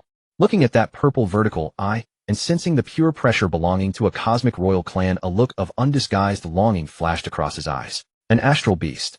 And a high-level astral beast that triggered a heavenly phenomenon. Luo Ting's voice even carried an imperceptible tremor. Little friend Su, I observed this astral beast risking its life to protect you just now. It must have already formed a contract with you, right? His tone carried an extremely complex probe. In the universe, adult royal astral beasts were impossible to tame. Only cubs presented a possibility. Once a human signed a soul contract with it, the astral beast would completely become the human's private property. Unless the master died, no one could take it away. How sharp was Suwu? How could he not hear the underlying meaning in Luo Ting's words? He reached out and naturally stroked Xiao Bai's head, which was covered in hard metallic scales. Indeed, Xiao Bai has already signed a life-and-death master-servant contract with me. It is my family. Hearing this definitive answer, a look of deep regret instantly flashed across Luo Ting's eyes. What a shame. If this astral beast were ownerless, even if it meant the partial destruction of the Yanjing base today, he would have taken it by force. But since the contract had already been signed, seizing it by force held little meaning. Forcibly severing a contract carried a very high probability of causing the astral beast's soul to self-destruct in mutual destruction. So that is how it is. Luo Ting let out a long sigh and shook his head. Looking at Su Wu, besides admiration, there was now a deep sense of wariness in his eyes. Little friend Su, since you have subdued such a heaven-defying creature, you must prepare yourself to have the entire world as your enemy. Luo Ting looked up at the distant night sky. Next, it will be up to the Federation to decide on this matter. Luo Ting said no more. With a sweep of his wide sleeve, he swept up Yi Zhao's mangled corpse. His figure instantly transformed into a beam of starlight hurtling toward the base's city walls. The mess tonight still required him, the president, to personally clean up. The clamor faded, but the cold wind persisted. Within the ruined Jinglin garden, only Su Wu and Xiao Bai remained. With outsiders gone, the violent and terrifying aura emanating from Xiao Bai began to recede rapidly. Huff, huff. Its massive body shrank rapidly within a wave of silvery white light like a deflated balloon. The gray-black scales transformed back into snow-white smooth fur. The dragon horns on its head retreated into its body, and the eerie third eye on its forehead slowly closed, leaving behind a faint golden mark. In the blink of an eye, it had transformed back into that palm-sized, harmless, white, fluffy mini kitten. Ugh, I'm exhausted. Xiao Bai collapsed onto the snow, its limbs limp, gasping heavily. Having forcibly awakened and unleashed power beyond its current realm, it had nearly drained every ounce of energy from within. It raised its small head, taking in the desolate ruins surrounding them, then glanced at Su Wu, whose clothes were stained with blood. Both furry ears drooped instantly, and its tail tucked between its hind legs. A sudden whoosh. Xiao Bai scrambled up Su Wu's pant leg with all four paws, then settled onto his shoulder with practiced ease, gently licking the blood from his cheek with its pink tongue. Big brother. Xiao Bai's voice had lost its arrogant self-reference, now soft and vulnerable like a child who had made a grave mistake, thick with unease. Did I cause big trouble? Though its memories remained incomplete, it understood that the pillar of light it had unleashed had drawn endless trouble. The warship, the assassins, even the beast tide surrounding the city, all drawn here because of itself. Su Wu tilted his head slightly. Silly one. Su Wu's voice was soft, yet carried a warmth capable of withstanding any storm in this world. How could you have caused trouble? If you hadn't blocked that strike this time, your big brother would have lost his life right here. Hearing this, Xiao Bai's once dull blue eyes lit up, instantly glistening with moisture. Its tail could not help but sway joyfully from side to side. But quickly something else crossed its mind, and the tail drooped again. But, smack. Before Xiao Bai could finish, Su Wu had already curled his index finger and flicked a crisp knuckle on its forehead without hesitation. Ouch! Xiao Bai clutched its head, looking at Su Wu with grievance. But my foot, don't overthink it. Su Wu tucked both hands into his pockets, braving the howling snow, and strode forward toward Villa 186. Villa 186. Fierce winds drove the relentless snowflakes against the floor-to-ceiling windows. Outside the gate, Su Yu paced back and forth like an ant on a hot pan. Even knowing his father was exceedingly strong, the earth-shattering commotion that had erupted from the direction of Jinglin Garden moments before still made his heart leap with terror. Beep. The sound of the gate's access system unlocking rang out. Suyu looked up sharply, and when he saw Suwu standing there with hands in his pockets, and that familiar white fur ball perched on his shoulder, every tense nerve finally uncoiled. His eyes burned red, brimming with moisture. Dad? Xiaobot. Suyu rushed forward, his gaze scanning Suwu urgently from head to toe. Although Suwu had changed into spare clothes, the lingering scent of blood and his chaotic aura had not escaped Suyu's perception. Only after confirming that his father had escaped any irreversible fatal wounds did his anxious heart finally settle. Enough, you're not a kid anymore. Suwu chuckled, ruffling his son's hair with a light-hearted tone. Let's go inside and eat. I'm starved after that fight. The two of them and the beast returned to the warm villa. After a hearty late-night meal, life seemed to settle back into its usual calm. But having experienced the thrills of tonight, Suyu's eyes had grown resolute. Without a word, he cleared the dishes and headed straight for the cultivation room. He understood that at his current level he remained merely someone to be protected when facing true peak experts. He needed to grow stronger, to reach a point where he could stand alongside his father in battle. On the second-floor balcony, Suwu chose not to rest. Instead, he sat alone in a wrought-tan chair, feeling the cold wind while 9 uniquely shaped spatial rings glowing faintly rested on the coffee table before him. These were the richest rewards from slaying the 9 stellar lords tonight. Let me see just how wealthy the aristocratic families of Mars really are. A smile tugged at Suwu's lips as his divine sense delved into the rings. Hiss. This space is at least 100 cubic meters, isn't it? Suwu was somewhat surprised. As expected of a patriarch from a prominent family, these 9 spatial rings far exceeded the one he had previously taken from the treasure pavilion manager. Supplies within the rings piled high like mountains, countless in number. Yet Suwu, whose standards had been sharpened by the system, couldn't care less about ordinary low-grade potions or Federation currency. Moving swiftly through the vast sea of items, he selected only the finest pills suited for a stellar lord, high-grade nutrient solutions, and a few memory crystals containing martial techniques. Among these, what caught Suwu's attention most was a dark golden jade slip from Li Yuan's ring. Yuan done. He read the information within the slip, and a glint of light flashed in his eyes. This was an extremely profound spatial escape technique. When cultivated to its peak, it could even enable ultra-long distance teleportation. This movement art is absolutely top tier. What a pity. Suwu could not help but chuckle. Old dog Li Yuan died too quickly. He didn't even get to use this life-preserving divine technique. Guess it's all mine now. Beyond supplies, the true highlight was naturally those ancient divine martial weapons. With a wave of his hand, 8 weapons radiating ancient weathered auras floated in midair. The Liu family patriarch's spear had already been shattered during the battle. A crimson long blade, a square seal, and 6 other first-rate ancient weapons. Suwu's gaze settled on that bronze seal, a spark of astonishment flashing in his eyes. He clearly recalled cleaving this object in 2 during the breakout, yet now the cracks on its surface were slowly wriggling and healing themselves. It can actually absorb heavenly and earthly primordial chi to self-repair. Suwu nodded in satisfaction. He set aside the Yuan Dun manual and 1 wind attribute first-rate ancient martial long blade, intending to hand them over to Suyu the next day. The night grew deep, all sounds fell silent. Yet Suwu did not return to sleep. He remained seated on the balcony, pouring himself a cup of hot tea, his gaze fixed deeply upon the sky above the Yanjing base. He knew the events of tonight were far from truly concluded.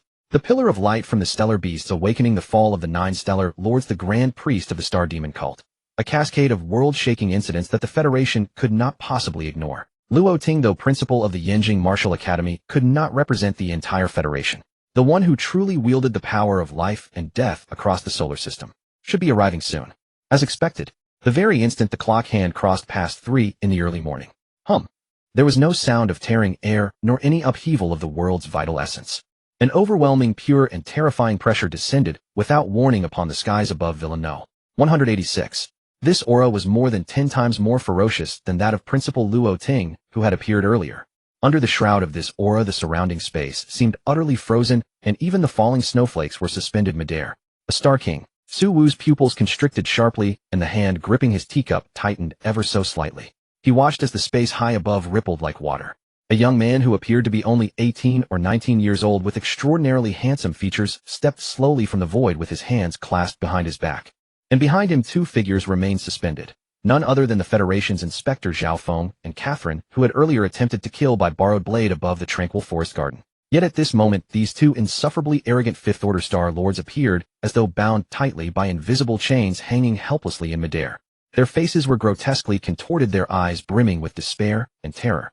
Their mouths gaped wide open, yet not a single sound could escape them. The young man paid no heed to the 2 behind him. His gaze fell directly upon Su Wu on the balcony, the corners of his lips curled in an enigmatic, inscrutable smile. It's been a long time, Su Wu. His voice was clear and mellifluous, yet carried with it a sense of looking down upon all mortal beings. Su Wu rose slowly to his feet, meeting the young man's eyes from the balcony with a trace of surprise, and nodded. Indeed, it has been a long time. I never expected it to be you. Lin Feng, the chief inspector of the Solar System Federation. Memories from 20 years ago surfaced within Su Wu's mind. Back then, Su Wu had reached the Grandmaster realm at a young age, earning the title of Jiangnan's foremost prodigy. But before this very man, all prodigies paled into insignificance. Lin Feng had stepped into the great Grandmaster realm at 18 and broken through to Martial King at 20. A once-in-a-millennium genius the Solar System Federation hailed as unprecedented in Earth's history. Though the two had only met a handful of times, their bond ran remarkably deep. Now 20 years later, time had left no trace upon his countenance, and his strength had reached heights utterly beyond the reach of ordinary men. I did not come here today to reminisce. The smile at Lin Feng's lips gradually faded, and his gaze turned as deep as the starry heavens. The incident at Tranquil Forest Garden and the condition of that star beast. Luo Ting has already reported everything to me truthfully. Upon hearing this, Su Wu instantly tensed. Yet Lin Feng's subsequent actions greatly exceeded Su Wu's expectations. A commoner who possesses a jade is guilty of no crime, but those who covet it will make him a criminal. Once word of a star beast's emergence spreads, let alone a fifth-order star lord like yourself, even the entire solar system would face catastrophe. Lin Feng's voice was cold, as though stating a brutal truth. Therefore, for the stability of the Federation and to prevent this star beast from falling into the hands of alien races or the star demon cult, I have made a decision. Before he could finish, Lin Feng did not look at Su Wu. Instead, he casually raised his right hand, and toward Zhao Feng and Catherine suspended in midair behind him, he clenched his fist through the empty air. Zhao Feng and Catherine, two dignified Federation inspectors at the Fifth-Order Star-Lord realm, did not even have time to scream before their heads were crushed like overripe watermelons by an invisible, terrifying force that squeezed them apart. Blood mingled with pale brain matter erupted into the night sky like a fountain. Su Wu's pupils contracted sharply, and his heart lurched violently, killing his own colleagues. Even he, a man long accustomed to life and death, was startled by Lin Feng's sudden ruthless methods. Not just those two. Lin Feng casually produced a spotless white handkerchief and gently wiped his right hand, which had not been touched by any blood, as casually as though remarking upon crushing a few insignificant ants beneath his feet. In the hour before I arrived here, the main family strongholds of the Li, Yi, and Lu clans stationed on Mars have already been uprooted by my people. Not a single soul was spared. Those were the foremost aristocratic houses of Mars. Annihilated just like that. The dead cannot leak secrets. Lin Feng flicked the handkerchief aside, and it turned to ash midair. He gazed down at Su Wu from above, a gambler's gleam flickering deep within his eyes. Tonight there was no star beast awakening, no pillar of light piercing the heavens. Only the star demon cult's high priest Night Owl, seeking vengeance against the Federation, launched a surprise assault upon Tranquil Forest Garden and casually slaughtered the upper echelons of Mars's three great clans. And Inspectors Zhao Feng and Catherine perished heroically in the course of pursuing Night Owl. In just a few brief sentences, Lin Feng had thoroughly cleansed tonight's debacle, one capable of shaking the entire solar system to its foundations. He looked at Su Wu, his gaze carrying both scrutiny and expectation. Lin Feng was acutely aware of just how great a political risk he bore in shielding Su Wu and the Star Beast. But he was even more certain. A monster capable of shattering through 4 realms in 3 months, a sun-possessing supreme potential coupled with a high-tier Star Beast. This combination was worth staking everything on a single gamble. Lin Feng turned around, and the void behind him rippled once more. At the very moment he was about to step into the void and depart, he tilted his head slightly and left behind a single laden remark. Su Wu. He deliberately emphasized Su Wu's name. I have swept away all concerns from your path. I hope that in the not-so-distant future you will not disappoint me. Whoosh. Lin Feng's figure and that suffocating pressure vanished simultaneously as though they had never existed at all. Upon the balcony, Su Wu said nothing for a long while, allowing the cold snowflakes to settle upon his shoulders. After a long pause, he picked up the cup of tea upon the table, one already grown cold, and drained it in a single gulp. Only then did he slowly exhale. After all this time, you're still the same. Thanks. The next morning, soft morning light pierced through the swirling snow, spilling into the living room of Villa No. 186. Su Wu sat upon the leather sofa and casually tossed a spatial ring to Su Yu, who had just finished his morning training. Catch. Su Yu caught it in a fluster, asking in confusion, Dad, what's this? An inheritance from the Li clan of Mars. Su Wu lifted a cup of hot tea and took a sip, his tone so flat it was as though he were remarking upon having bought a cabbage that morning. Su Yu tentatively sent a wisp of spiritual sense into it, and in the next instant, he sharply drew in a cold breath. Within the vast storage space, a long blade radiating a flowing azure wind attribute light hovered silently. a clearly first-order ancient martial artifact. Beside the long blade floated a dark gold jade slip, precisely that top-grade spatial escape technique, Yuan Dan. What made Su Yu's heart pound even faster was a white jade vial stored in the deepest corner. Even through the jade vial, he could faintly sense the terrifying vital force contained within. Precisely the ascending tiger blood chi pill that Principal Luo Ting had given as an apology yesterday. That blade and escape technique. Get familiar with them in the next few days. Su Wu looked at his utterly awestruck son, giving earnest instructions. As for that vial of ascending tiger blood chi pill, do not be in any rush to take it. Its medicinal force is far too overwhelming. Wait until you have honed your great Grandmaster foundation to perfection when you are preparing to break through to the Martial King realm, and only then shall you use it. Although Luo Ting had said that the ascending tiger blood chi pill could allow Su Yu to break through to the Martial King realm swiftly, Su Wu naturally would never do something so detrimental as pulling up seedlings to help them grow. Instead, he intended for Su Yu to treat it as a breakthrough pill. A single week slipped by in the blink of an eye. That afternoon, as Su Wu was feeding dried mutant small fish to Little White in the courtyard, the long-awaited delightful mechanical chime sounded in his mind on schedule. Ding! Detected that offspring Su Yu possesses outstanding talent training day and night, and has successfully cultivated the second-order top-grade escape technique, Yuan Dan, to the entry level. Father Glorious through Sun system triggered critical feedback. Congratulations, host. Yuan Dan has automatically evolved to perfection. The instant the notification faded, Su Wu felt an incomparably wondrous transformation sweep through the world before his eyes. The originally rigid fabric of space became as soft as water in his perception. Without any hand seals or gathering of force, he needed only a single thought, and his body would seamlessly merge into the void like a gliding fish, achieving true contraction of space and instantaneous travel across 1,000 miles. Truly worthy of a top-grade escape technique. Su Wu sensed the power of space coursing within him, the corner of his lips curving into a satisfied arc. This boy's comprehension grows ever more monstrous. He has mastered Yuan Dan in just a single week.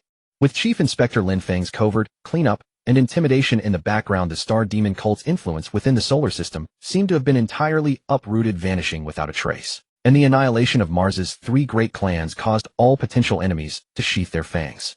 Father and son Su finally welcomed an extraordinarily rare and precious period of peaceful development. Spring departed and autumn arrived, cold and heat took turns. In this vast interstellar age, a single year was but a snap of the fingers. Time flew swiftly, and an entire year quietly slipped away amidst Su Yu's day-after-day torrents of sweat. Over the course of a year, Su Yu had virtually locked himself away entirely within the subterranean cultivation chamber. Through countless cycles of vitality depletion and subsequent rebirth, he tempered his foundation as a great Grandmaster to an incomparable level of depth and purity. Now his realm had steadily consolidated at the peak of the great Grandmaster stage, leaving him a mere half-step away from the Martial King realm, a state dreamed of by countless martial artists. In stark contrast to his son's arduous cultivation, Su Wu, lounging on the second-floor balcony, led a life that could truly be described as unadorned and effortless. The afternoon sun spilled lazily across the wide wicker chair. Su Wu reclined at ease, holding a steaming cup of top-grade spiritual tea. He narrowed his eyes slightly. With a mere stir of his thoughts, a pale blue, translucent panel visible only to him slowly materialized before his eyes. Host Su Wu. Found offspring Su Yu. Offspring realm peak, great Grandmaster realm. Host realm 9th order of the Star Master realm. Cultivation method 8 desolates and 6 directions. Art consummate 3 attributes. Martial techniques, 3 fire thunder saber consummate blood fiend, transformation consummate primordial evasion, slight mastery of space, attribute etc. Combat skills micro level. Divine ability saber domain intermediate. 9th order of the Star Master realm. Looking at the panel, a faint smile played on the corner of Su Wu's lips. Over the past year, as Su Yu's realm steadily climbed, the system's unreasonable father thrives on son's success feedback mechanism had forcefully propelled Su Wu's cultivation to the very pinnacle of the Star Master realm. He was now merely a thin sheet of paper away from the so-called Star King realm. Meanwhile, inside the subterranean cultivation chamber, the gravity here had been adjusted to a staggering 100 times that of the outside world. The air had become incredibly viscous due to the extreme pressure. If an ordinary Grandmaster were to step into this place, they would be instantly crushed into a pool of bloody pulp. Su Yu was bare-chested, his muscular definition sharp and pronounced, with a faint purple-gold halo of vital energy and blood circulating across the surface of his skin. Taking a deep breath, he adjusted his essence, chi, and spirit to their absolute peak states. With a stir of his mind, his spatial ring gleamed slightly, and a jade bottle radiating a warm, gentle luster materialized out of thin air before him. It was none other than the rising tiger blood chi pill. Martial King realm. Today I shall break through. Without a shred of hesitation, Su Yu uncorked the jade bottle. Roar! The moment the cork was removed, a deafening tiger's roar resounded out of thin air within the cultivation chamber. An illusory phantom of a tiger, its entire body ablaze with starry flames, soared into the sky from the mouth of the bottle, baring its fangs and brandishing its claws. Suyu let out a cold snort, opened his mouth, and took a deep sudden breath. The struggling phantom of the starry flame tiger, along with the crimson pill adorned with golden vein-like patterns, transformed into a streak of fiery red light and was swallowed directly into his stomach. Boom. The moment it entered his mouth, Suyu felt a majestic, scorching, and incredibly violent energy explode through his limbs and bones like a surging tide. Ugh, what a terrifying force. Even with his chaos physique, Suyu could not help but let out a suppressed, painful growl at this moment. The power seemed to transform into thousands of venomous serpents, burning with blazing flames, rampaging wildly through his meridians. Wherever they passed, his pathways felt as though they were being forcibly widened and scorched by boiling magma. His bones emitted a tooth-gritting, cracking sound, as if they could be blown apart by this violent medicinal force at any moment. The pain, like countless steel needles, frantically stimulated his every nerve. Yet Suyu gritted his teeth tightly, his eyes bloodshot. The pea-sized beads of sweat that had just seeped from his forehead were instantly evaporated into white mist by the high temperature of his body. Suppress. For me. Suyu frantically circulated the 8 desolates and 6 directions art. The chaotic vortex within his body, acting like a voracious black hole, began to forcibly devour and tear apart the violent medicinal energy. The medicinal power of the rising tiger blood chi pill continued to emanate, forming a terrifying white-hot vortex within his dantian. This vortex constantly converted the medicinal strength into the purest vital energy and blood, frantically battering the invisible barrier of his cultivation realm. Crack! Crack!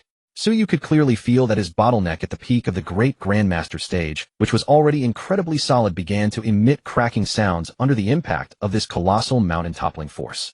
It was like a massive 10,000-foot dam blocking a river, finally developing fractures. As time passed, a thick, almost solid crimson cocoon of light gradually materialized on the surface of Suyu's body. His aura climbed tier by tier, growing stronger and stronger. An oppressive pressure that transcended the great Grandmaster stage began to permeate the cultivation chamber. After an unknown amount of time, when the very last trace of the medicinal power within his body was thoroughly refined and absorbed. Break! Suyu abruptly opened his eyes and let out a long, metal-shattering roar toward the heavens. Rumble! After a long while, the waves of energy subsided. Suyu slowly stood up. Without relying on any external force or circulating the primordial evasion movement technique, he simply lifted his foot in an extremely natural manner and stepped forward into the empty air. With a soft hum, the air beneath his feet seemed to turn into solid steps. Suyu's body hovered steadily in midair, as if walking on flat ground, flying through the air, treading upon the void. This was the hallmark of breaking free from the shackles of gravity and completing a metamorphosis in the level of life. He had achieved the martial king realm. At the exact moment of Suyu's breakthrough, on the second-floor balcony of the villa, Su Wu, who had been resting with his eyes closed while silently monitoring the activity in the basement, finally let a knowing smile spread across his lips. At the same time, deep within Su Wu's mind, the celestial mechanical voice of the system chimed once more. Ding. Detected that offspring Suyu has undergone countless trials, broken through human limitations, forged a flawless martial Dao foundation, and successfully advanced to the early stage of the martial king realm. Synchronized critical strike feedback of the host's realm is in progress. Congratulations to the host. You have successfully shattered the Star Master barrier and advanced to the first order of the Star King realm. Special reward triggered as offspring Suyu has forged a flawless foundation. The host is rewarded with successful mastery of First Order Space attribute, First Order Fire attribute, First Order Thunder attribute, and First Order Water attribute. In that very instant, the world around Su Wu came to a standstill. This was no illusion, rather time and space had frozen under the intervention of some extremely high-dimensional power. Falling leaves hung suspended in midair, and the distant chirping of birds ceased abruptly. Su Wu felt an indescribable majestic power, like the weight of the entire universe, pouring down, instantly flooding into his limbs and bones. If the Star Master realm meant condensing a stellar vortex within the body to control a miniature starry sky of one's own, then the Star King realm meant allowing this miniature starry sky to fully resonate with the macro universe. This was a leap in the dimension of life. Su Wu's soul felt infinitely elevated, and he saw the very essence of the world. Countless profound, obscure, deep, and vast insights poured into his mind out of thin air like a torrent of information. Once a martial artist reached the Star King realm, the focus of cultivation was no longer the simple accumulation of vital energy and primordial chi, but rather the comprehension of the various primal attributes of the universe. These attributes, ranging from the first to the ninth order, were not superficial energies like primordial chi. Instead, they were the fundamental code that constructed the universe, serving as the cornerstone for stepping into higher realms and cultivating supreme laws in the future. Once a martial artist successfully comprehended and attribute the power of the primordial chi they wielded with every gesture would undergo an exponential and terrifying explosion. Yet the system had with sheer overbearing force directly engraved the first-order profound meanings of the four attributes into the depths of Su Wu's soul. Boom. Within Su Wu's sea of consciousness, a boundless void was the first to explode. First-order space attribute. He clearly perceived the folds, faults, and veins of the surrounding space. He had a strong intuition that now with just a single thought, he could easily tear through the spatial barrier before him and perform short-distance teleportation. Just like Lin Feng of the past treating spatial distance as if it were nothing. Right after that came the blazing heavens. First-order fire attribute. This was no ordinary mortal fire, but a cosmic flame capable of incinerating stars and igniting the void. Next was the world-destroying roar of thunder. First-order thunder attribute. Representing heavenly punishment and destruction, every single arc of electricity contained a violent intent capable of obliterating life. Finally, there was the first-order water attribute. Extremely soft yet extremely rigid, it embraced all things, yet possessed enough power to pierce stone and crush the void. Space, fire, thunder, water. The four first-order attributes intertwined and fused within Su Wu's body. With a soft exhale, Su Wu slowly opened his eyes. This harvest is truly extraordinary. Su Wu clenched his fists. He did not unleash any earth-shattering aura. All his power was perfectly restrained within his body. No wonder everyone below the Star King realm is as insignificant as ants. Having mastered the power of attributes, dealing with a Star Master is indeed like a dimensional strike. In the blink of an eye, another 3 days quietly passed. During those 3 days, Su Yu, who had just advanced to the Martial King realm, remained in the cultivation chamber day and night. With ravenous determination, he consolidated his abruptly elevated realm and familiarized himself with the entirely new combat style of treading through the air. Meanwhile, Su Wu sat on the balcony sipping tea and basking in the sun as he silently acclimated himself to the terrifying power of a stellar king within his body. It was not until the dawn of the 3rd day. A familiar presence descended directly into the courtyard of Villa No. 186.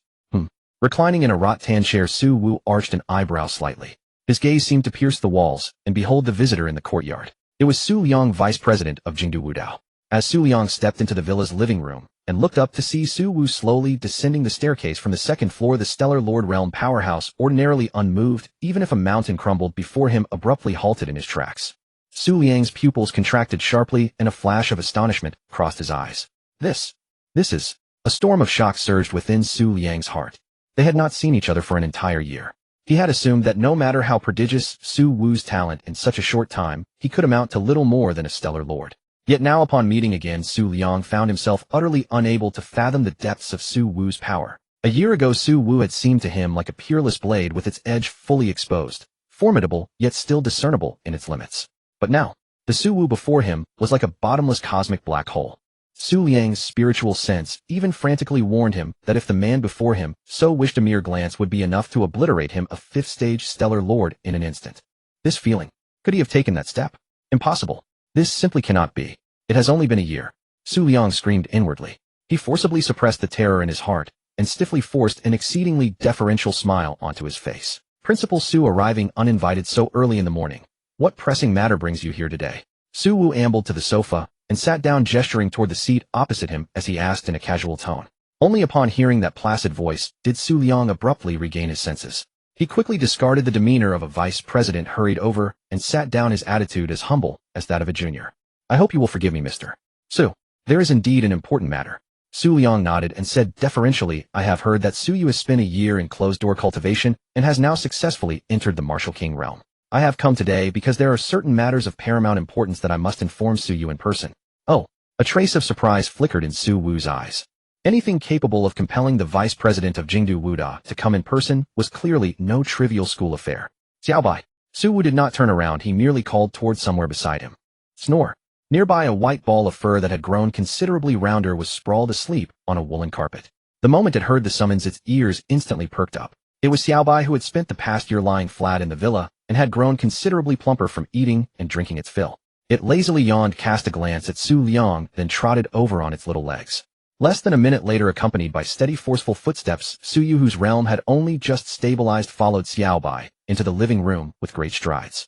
Principal Su, you were looking for me. Su Yu greeted him courteously. Su Liang gazed upon the young martial king radiating such piercing sharpness, and the admiration in his eyes could scarcely be contained. First of all, Su Yu, allow me to congratulate you on breaking through your shackles and entering the martial king realm at such an astonishing age. Su Yu nodded, modestly declining the flattery. You praise me too highly, principal. What brings you here in person today? I shall not beat around the bush with you. Su Liang's expression instantly grew exceedingly solemn. He said word by word, I have come today on behalf of the Jingdu Wuda University Council to formally invite Su Yu to represent our university in the forthcoming seed tournament. The seed tournament. Upon hearing this unfamiliar term, both Su Yu, who had just emerged from closed-door cultivation, and Su Wu, seated on the sofa drinking tea, were slightly taken aback. In an age of abundant information, both father and son knew a little of the Federation's various tournaments for geniuses and selection trials. Yet they had never so much as heard of this so-called seed tournament. Seeing the confusion on their faces, Su Liang was not surprised. He gathered his thoughts and explained in a deep voice. It is only natural that you do not know, for this is not an Earth-level competition. Nor could even our solar system host it independently. Su Liang's gaze became profound, as though piercing the ceiling to behold the boundless reaches of space. Mr. Su, and you too, Su Yu. You should understand that although our human federation now reigns supreme within the Milky Way, we remain as insignificant as a grain of sand when viewed against the vastness of the universe. The Milky Way is divided into 6 great star domains. Our solar system and the several thousand surrounding star systems are collectively known as Star District 1. Star District 1 is merely a remote corner under the dominion of one of the 6 great star domains, the Aolon star domain. As Su Liang spoke, a magnificent and boundless cosmic star map seemed to unfold gradually before the father and son. And this seed program is the highest level interstellar selection directly organized by the upper echelons of the Aolon star domain. At these words, the pupils of both Su Wu and Su Yu contracted slightly. A tournament hosted by the Aolon star domain. This meant that the participants would no longer be limited to Earth's geniuses. They would include peerless prodigies from hundreds or thousands of different planets. The value and sheer scale of this tournament were beyond imagination. The ultimate purpose of the seed tournament is to select true sparks of potential for the Aolon star domain's seed program. Su Liang's voice deepened. Perhaps the two of you are unaware, but at the fringes of our star domain, where we live in peace and prosperity, the cosmic front line is engaged in ceaseless meat grinder-like wars of brutal ferocity. They fight to defend against those savage, bloodthirsty alien civilizations lurking in the depths of space, intent upon devouring human civilization. The situation on the front line is dire, and we need a continuous influx of top-tier powerhouses to fill the ranks. Thus, the upper echelons of the Aolon star domain have poured immense resources into launching the seed program. In plain terms, they intend to select the most talented prodigies from across the vast star sea and cultivate them. Su Liang looked at Su Yu, his eyes ablaze with anticipation. Once you become a true seed, the star domain will devote enormous resources to your cultivation. Whether it be cosmic treasures capable of altering one's destiny against the heavens, or supreme inheritances of laws leading directly to the stellar king realm and beyond, all will be within your reach. When the seeds mature, whether they choose to go to the cosmic front line and lead fleets against the alien races, or remain in the Aolon star district to establish their achievements and carve out their own domains, they will become absolute major figures standing at the pinnacle of the stars. The entire living room fell silent. Even Su Wu, long accustomed to tempestuous events, could not help but feel waves of emotion stirred within him by this grand vision. So Principal Su Yu intend to have you participate in this so-called seed tournament. Su Wu set down his teacup, his gaze sharp as a torch. He had already discerned Su Liang's true purpose in visiting that day. Exactly. Su Liang nodded heavily, his tone carrying both pride and gravity. In response to the pressure on the front line, the upper echelons of the Aolon star domain have decided to expand the scope of selection.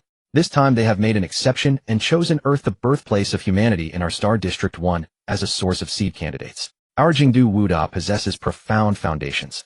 Through extensive mediation with the military and the upper echelons, we have finally secured a total of 10 places in the preliminary tournament. Su Liang rose to his feet and fixed Su Yu with an ardent gaze. Su Yu entered the martial king realm at the age of 19. Such talent is absolutely stunning, even when viewed across all of Star District 1. One of these 10 places must belong to you. Su Yu stood where he was, silent. Gain more resources, grow stronger, protect his family, and find his mother again. Was this not the pinnacle of the martial path he had always craved? Meanwhile, Su Wu, seated on the sofa, gently rubbed his chin. The Aolon star domain. Alien races in the universe. Su Wu calculated silently. If Su Yu became a seed, Su Yu would naturally advance at an astonishing pace. But what about himself? He would benefit as well. After weighing the options with his father, not a single trace of hesitation remained in Su Yu's eyes. The starry sky was vast, and countless races vied for supremacy. Rather than being a sheltered flower in a greenhouse, it was far better to carve out a bloody path of his own in the boundless universe. Without the slightest hesitation, he made his decision to participate in the seed competition. According to the news brought by Vice Principal Su Liang, the preliminary arena established on Earth by the first star sector was set in Modu. Only one final month remained before the official start of the competition. For Suyu, who had already stepped into the early stage of the Martial King realm, this month was a crucial period of consolidation. He declined all social invitations within Jingwu, rarely even setting foot in Jinglin Garden. He transformed into a tireless cultivation machine, grinding day and night in the underground hundredfold gravity chamber to temper his newly liquefied Martial King vital energy. With the foundation and resources provided by his father, his aura grew visibly more profound and robust by the day. However, just half a month into Su Yu's secluded cultivation, deep within an abandoned nuclear air raid shelter 1,000 meters beneath the Yanjing base, here the sun never shone, and the air was thick with a sickening stench of blood and decay. At the very center of the shelter, a massive bizarre totem, radiating a dim red light, was slowly rotating. An emaciated skeletal figure that looked like a skeleton draped in human skin sat cross-legged upon the core of the blood-colored totem. His features were exceedingly eerie and sinister, yet his skin at this moment was as deathly pale as white paper, so translucent that the pulsing black veins beneath could be clearly seen.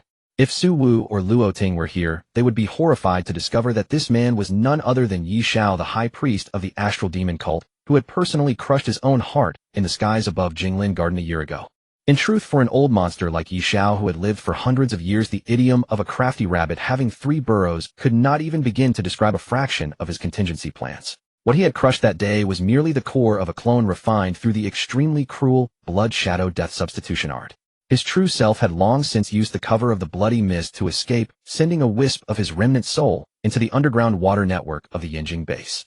Over the past year, like a rat in the sewers, he had dragged his heavily injured dying body to carve out stroke by stroke this divine descent array across the 108 core formation nodes of the Yanjing base, an array capable of communicating with the abyss of the starry sky. Cough, cough. Yi Xiao violently coughed up a large mouthful of black blood, his aura becoming increasingly feeble, yet his vertical pupils gleamed with utter madness and venomous hatred. Damn it! Damn it! You destroyed my century-old foundation. Yi Xiao glanced at the blood-colored patterns that had now completely taken shape around him, a trace of resentment and regret flashing in his eyes. What a pity. Originally, this grand array, supplemented by the blood of those 100 top geniuses, would have been enough to summon a 9th-stage Star King clone of the demon god. But now, with my battered soul, even if I sacrifice myself, I can at most open a tiny rift to summon a 2nd-stage Star King clone of the demon god. A 2nd-stage Star King. Although it was merely a clone in Yi Xiao's eyes on this earth, where even a 9th-stage Star Master could rule supreme, the Star King realm represented an absolutely invincible dimension-reducing strike. No matter. Yi Xiao wiped the black blood from the corner of his mouth, a sinister and wicked sneer spreading across his face. Though I cannot kill Lin Feng before he can rush back, this demon god clone will be more than enough to chew the entire Yanjing base to pieces, leaving not even a fragment of bone. Let you ignorant natives wail in the wrath of the gods. As his voice fell, there was no longer any lingering attachment to life in Yi Xiao's eyes. Without a moment's hesitation, his right hand suddenly flipped, and a bone blade steeped in lethal poisons and curses appeared out of air, which he then ruthlessly plunged backward into his newly reconstructed chest. "O noble king, please have mercy on your loyal subject." Yi Xiao threw his head back, letting out a shrill, fanatical, and inhuman roar. His body began to disintegrate inch by inch, transforming into the purest dark energy that surged frantically into the totem beneath his feet. "With my soul as the guide, upon this land, bring forth a destructive rebirth." Boom. With Yi Xiao's sacrifice, the ground of the entire Yanjing base trembled violently. Immediately after, under the terrified gazes of tens of millions of citizens, Yanjing base's city center, its 4 major military districts, east, west, south, and north, and its 3 core zones, including Jingwu University, erupted without warning with thousands of blood-red pillars of light. These blood-colored pillars soared straight into the sky, completely ignoring the energy shield of Yanjing base, which was said to withstand meteor impacts, and interlaced dynamically 10,000 meters above. Within a few short seconds, a bizarre blood-colored magic array spanning 100 miles and blotting out the sun materialized completely over Yanjing like a giant abyssal maw swallowing the sky. Oppression, an absolute suffocating pressure. At this very moment, every powerhouse of the Star Master realm and above within the Yanjing base, whether they were old monsters in secluded cultivation or commanders guarding their territories, felt a shudder originating from the depths of their souls. It was a sense of dread born from being absolutely crushed on a biological and spiritual level, as if an unspeakable, terrifying existence was casting its icy gaze upon this place across the endless starry sky. What? What on earth is this? Above Jingwu University, Principal Luo Ting transformed into a streak of starlight and soared into the sky. He stared with a deathly pale face at the massive, slowly rotating blood array overhead. Feeling the destructive aura within it that far surpassed the limit of a ninth-stage Star Master, his hands trembled uncontrollably. Energy fluctuations of the Star King realm. And a Star King with an extremely evil attribute at that. Those lunatics of the Astral Demon cult actually managed to complete the Divine Descent ritual inside the Yanjing base. Without the slightest hesitation, Luo Ting immediately activated his emergency communicator. Meanwhile, in the vast expanse of space, the sun, that massive fireball radiating infinite light and heat, raged on. Within the corona, where temperatures reached millions of degrees Celsius, the violent solar storms were powerful enough to instantly shred any S-class interstellar battleship. Yet upon this purgatory-like surface, a slender figure was strolling casually amidst the churning sea of plasma fire. Lin Feng. This federal chief inspector wore no protective gear whatsoever, physically withstanding the terrifying high temperatures of the star. He bent down slightly, his slender fingers parting a burst of solar prominence, and carefully uprooted a crystal-clear peculiar herb that was enveloped in golden flames. The sunflame grass I planted last year is now perfectly matured. A satisfied smile curled up at the corner of Lin Feng's mouth.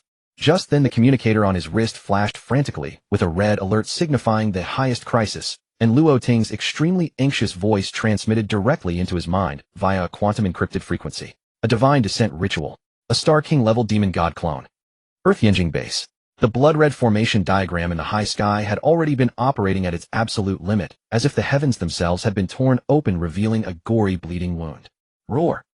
Accompanying this terrifying roar, one that seemed capable of shattering souls, a monstrous blood shadow thousands of zhang tall, covered in razor-sharp bone spikes, with corrosive magma flowing across its body, was using a pair of giant eyes resembling twin blood moons to desperately grip the edges of the rift, struggling to squeeze itself downward out of that crimson pattern. Even though it had only revealed its upper half, the terrifying might of a second-order Star King had already caused countless ordinary people within Yanjing base to faint on the spot. Swarms of hovering cars lost control and plummeted from the sky, like dumplings falling into a pot. Doom seemed to be right before their very eyes. Villano. 186. In the spacious courtyard, Su Wu, Su Yu, and Xiao Bai, who had transformed into a small ball of fur, all raised their heads in unison, gazing at the terrifying and magnificent spectacle in the sky. Big brother, something feels off here. It looks like it can really fight. Xiao Bai covered his nose with his little paws as his fur stood on end, an instinctive reaction of star beasts to extremely dangerous creatures. Su Yu, who had just emerged from seclusion, also wore a solemn expression as he clenched his fists. Dad, this presence. It's countless times stronger than Principal Luo Ting from before. Could this be the legendary Star King realm? Su Wu paid no heed to Xiao Bai's complaints. He stood with his hands clasped behind his back, his gaze so calm that not a single ripple could be seen. The next instant, Su Wu tapped his toes lightly. Whoosh. His entire body, as if weightless, slowly drifted upward toward the sky, tens of thousands of meters high. As he ascended, Su Wu casually reached out into the void with his right hand. In an instant, that crimson long blade materialized in his palm. Su Wu's gaze grew incomparably sharp at this moment. The star vortex within his body suddenly accelerated, instantly mobilizing the attributes he had just comprehended through the system's reward. First-order fire attribute. First-order thunder attribute. Boom. Boom. In an instant, the blade of the crimson long blade trembled violently. A layer of ultimate incandescent white primordial fire and streaks of purple-black berserk lightning, as thick as water barrels, like two roaring true dragons, coiled fiercely around the edge of the blade. Under the frenzied augmentation of these two attributes, a terrifying force erupted from the blade. Is that a... Principal Luo Ting saw that figure wreathed in thunder and fire. Su Wu raised his thunderfire long blade high above his head. Without any fancy wind-up, he casually delivered a slash at the demon god's avatar that had just half emerged from the blood formation. Slash. A soft command, yet it drowned out the thunderous roar of heaven and earth. Ryup. A resplendent blade light, tens of thousands of meters long, woven from ultimate thunder and blazing fire, like the first ray of light at the birth of the universe, instantly sliced open the oppressive blood-colored firmament above Yanjing base. The blade light moved so fast that even time itself seemed to freeze. That second-order Star King demon god avatar didn't even have time to let out a complete scream. Its proud demon god body, faced with the explosion of fire and destruction of thunder contained within this single slash, was as fragile as a hot knife cutting through butter. Splat. The blade light passed through the demon god avatar's waist without any resistance. Under the horrified gazes of everyone present, that terrifying blood shadow was directly bisected by this heaven-spanning blade light. Its upper half instantly vaporized in the violent thunderfire, while the lower half that had just emerged and that massive blood-colored summoning formation shattered inch by inch like broken glass under the dissipating blade intent, ultimately transforming into a rain of blood-colored light that completely dispersed between heaven and earth. One slash. The demon god fell, the anomaly ceased.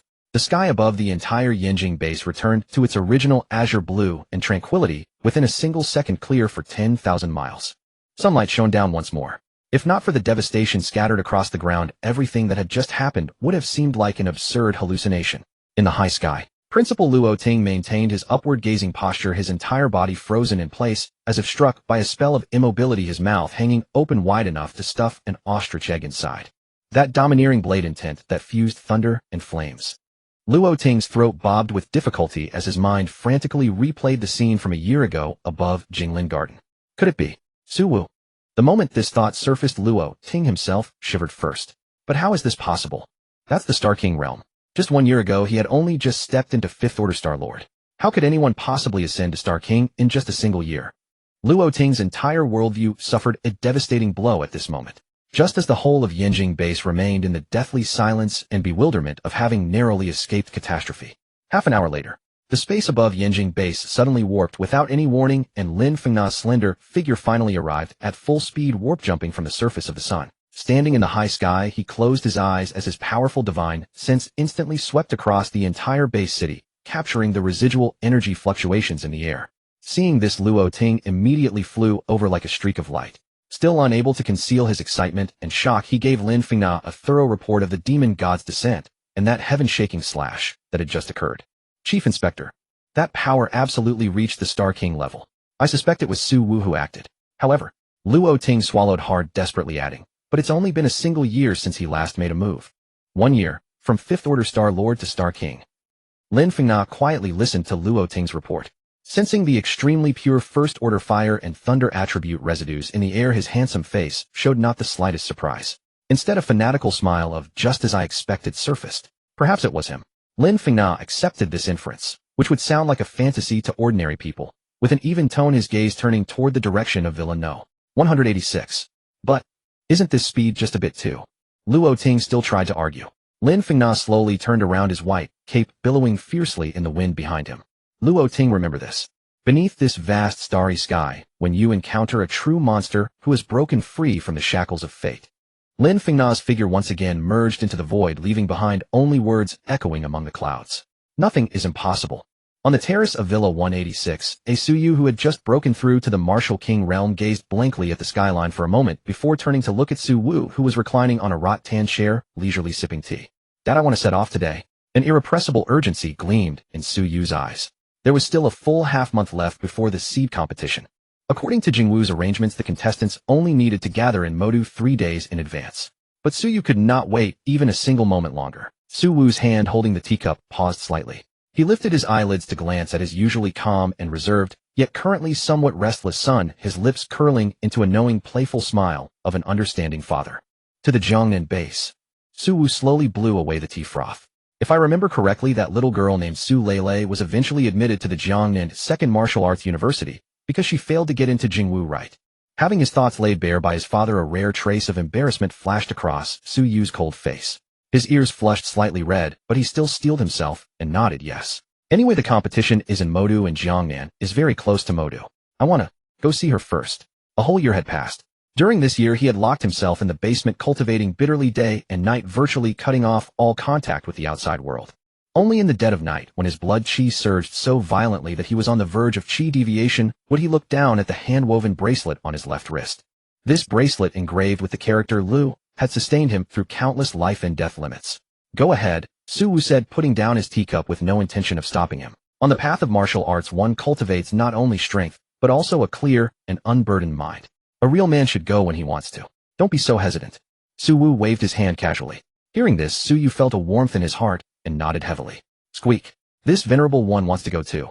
Xiaobai, who had been fast asleep on the sofa, immediately turned into a streak of white lightning upon hearing they were going on a long journey.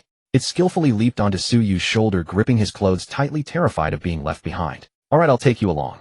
Su Yu patted Xiaobai's fluffy head, then bowed deeply to Su Wu. "Dad, I'm off then. We will meet up in Modu." As his voice fell, a loud boom resonated.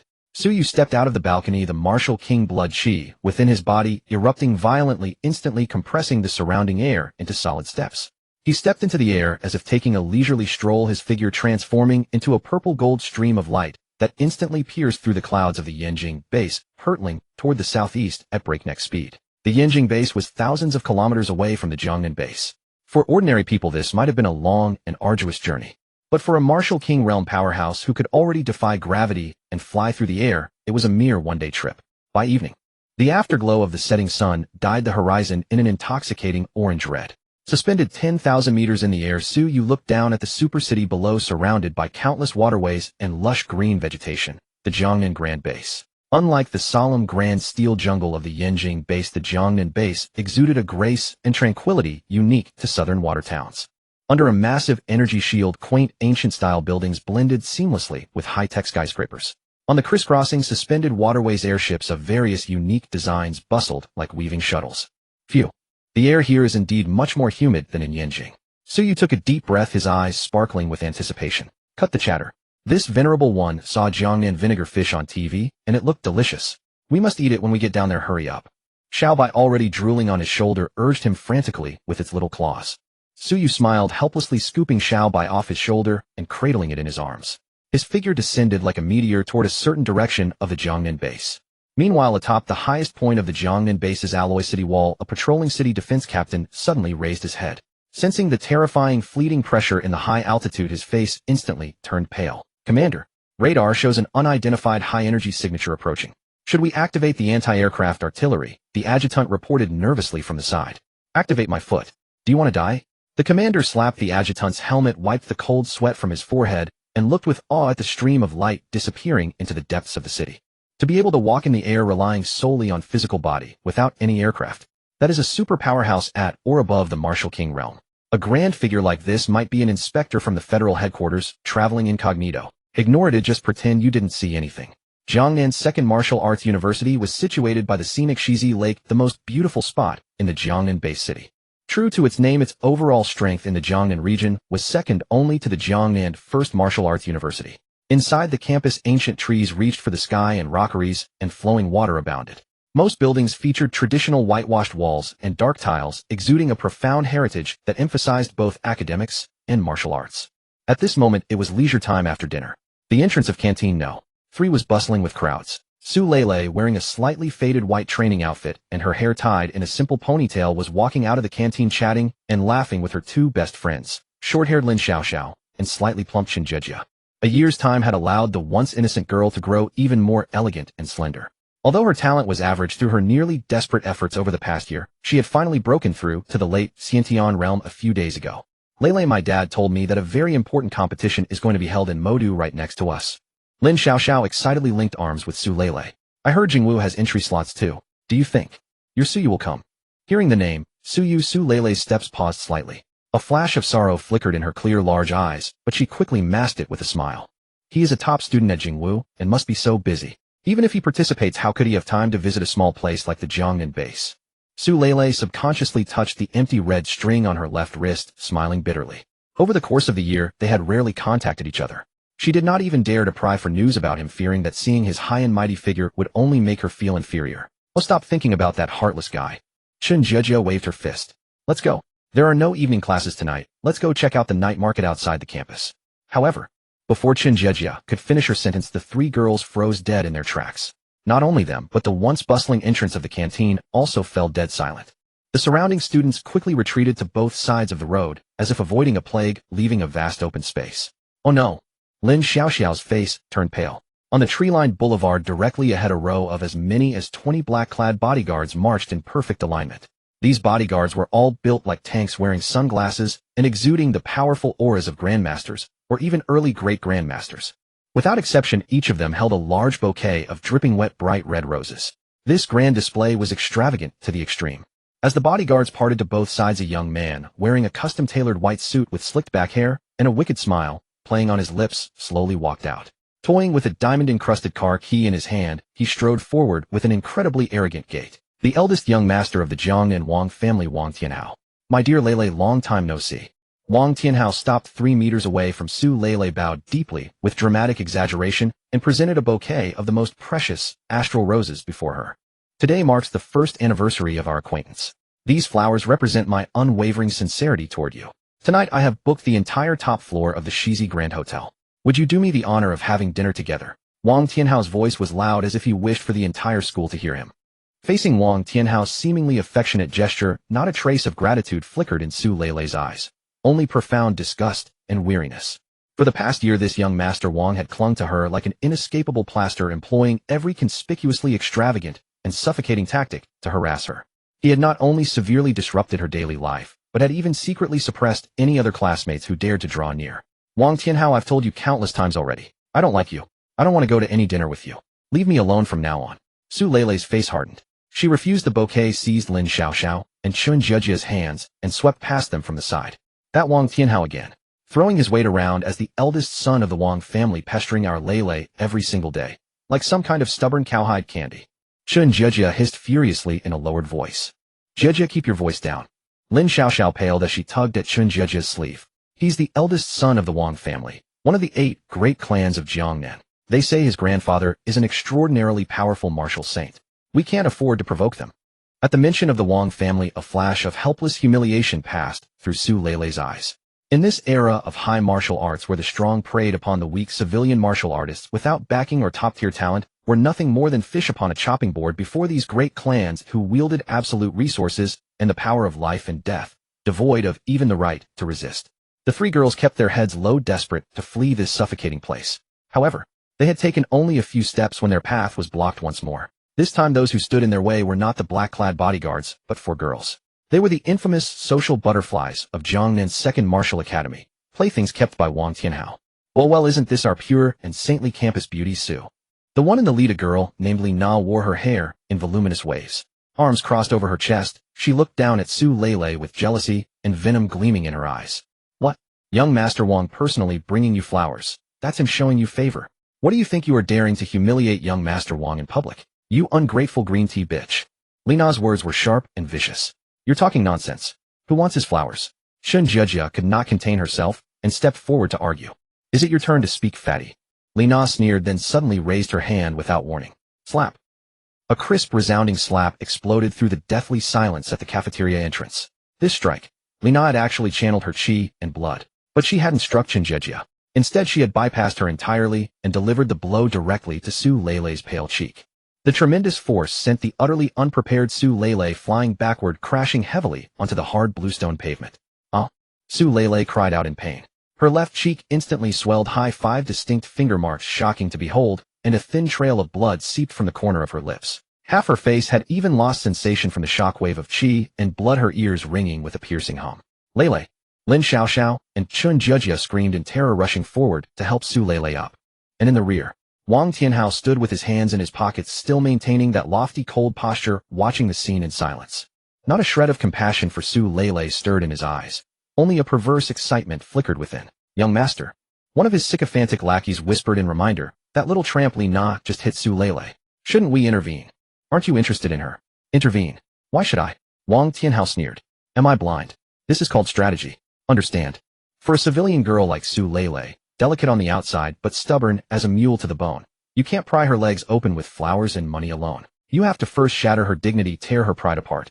Wang Tianhao watched coldly as Su Lei struggled on the ground. Let those stupid women like Li Na humiliate her, trample her first. Let her feel this world's deep malice and her own powerlessness. When she's plunged into absolute despair, crying out for help, this young master will descend like a god from the heavens, drive Li Na and her lot away, and hold her in my arms to comfort her. At that moment, she'll be overwhelmed with gratitude toward me, obediently transforming into a little canary in my cage. This is called a carrot and stick PUA. Hearing these words, the lackey sucked in a sharp breath of cold air and hastily gave a thumbs up. Brilliant, young master.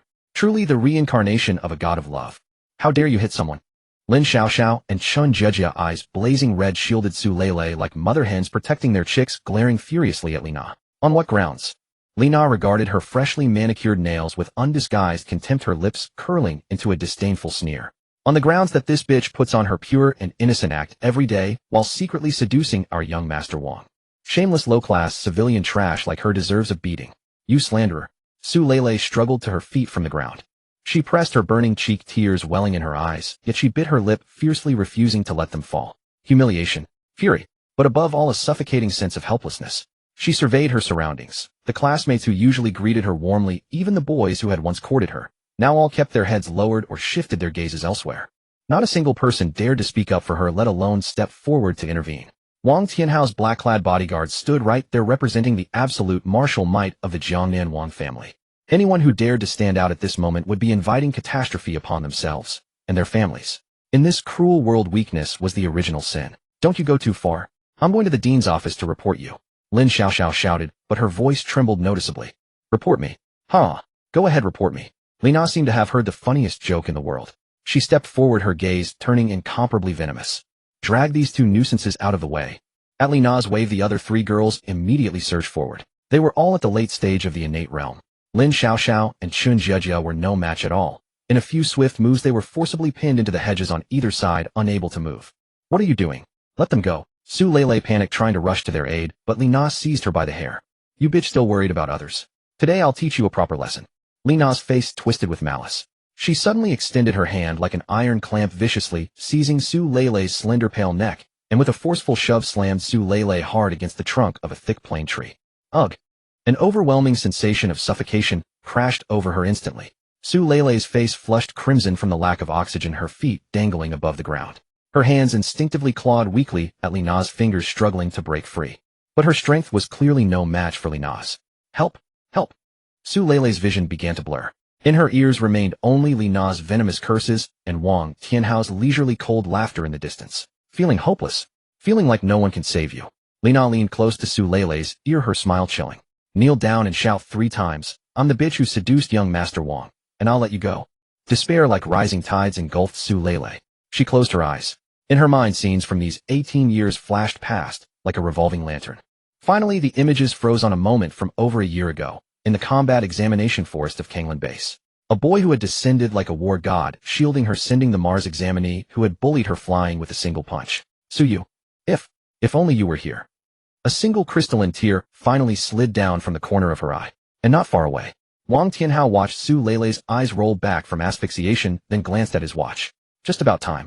The moment's ripe. This young master should go play the hero, saving the beauty. Wang Tianhao adjusted his collar, a self-satisfied smile curling at the corner of his lips, and strode forward to stop Li Na. However, in the very split second, he raised his right foot before it could even descend, a sharp sound, like tearing silk, erupted without warning deep within everyone's eardrums. Screech. It was not the sound of clashing metal, but rather the sound of absolute speed and sharpness slicing through air, flesh, and bone. Just a second ago, Li Na had been arrogant and overbearing, her grip tight around Su Lele's neck. Now she suddenly let out a shrill, agonizing shriek that sounded barely human. Her right hand, which had been clamped around Su Lele's neck, was severed clean off at the wrist. There was absolutely no warning. The cut was as smooth as a mirror, and at the moment of severance, not even a drop of blood had time to gush out. It was only half a second later that with a dull thud, crimson blood sprayed violently from her bare wrist, like a high-pressure hose splattering the ground in a shower of scarlet. Thud. Released from the restraint, Su Lele collapsed onto the ground. Clutching her heavily bruised neck, she gasped greedily for fresh air, coughing violently. Somewhat dazed, she lifted her head, looking forward through tear-blurred eyes. There, amidst the rain of blood drifting through the air, a tall, slender figure looking as though he had emerged from the depths of Azura, hell had silently blocked her path, standing before her at some unknown moment. He wore a simple black trench coat. Atop his shoulders sat a small white cat nibbling on a dried fish, and in his right hand, he held an ancient long saber in a reverse grip. Not a single drop of blood stained the blade, yet it was enveloped in a layer of reddish-purple lightning and fire that made the very soul tremble. Just like that afternoon over a year ago. Once again he stood before her, shielding her from all malice and harm. Suyu. Su Lele stared blankly at the back she had yearned for day and night. She could not believe her eyes, thinking it was merely a hallucination before death.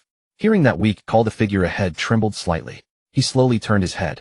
When he saw Su Lele's swollen cheek, the wet blood at the corner of her mouth, and the striking bruise on her neck, Suyu's pupils instantly contracted to the size of pinpricks.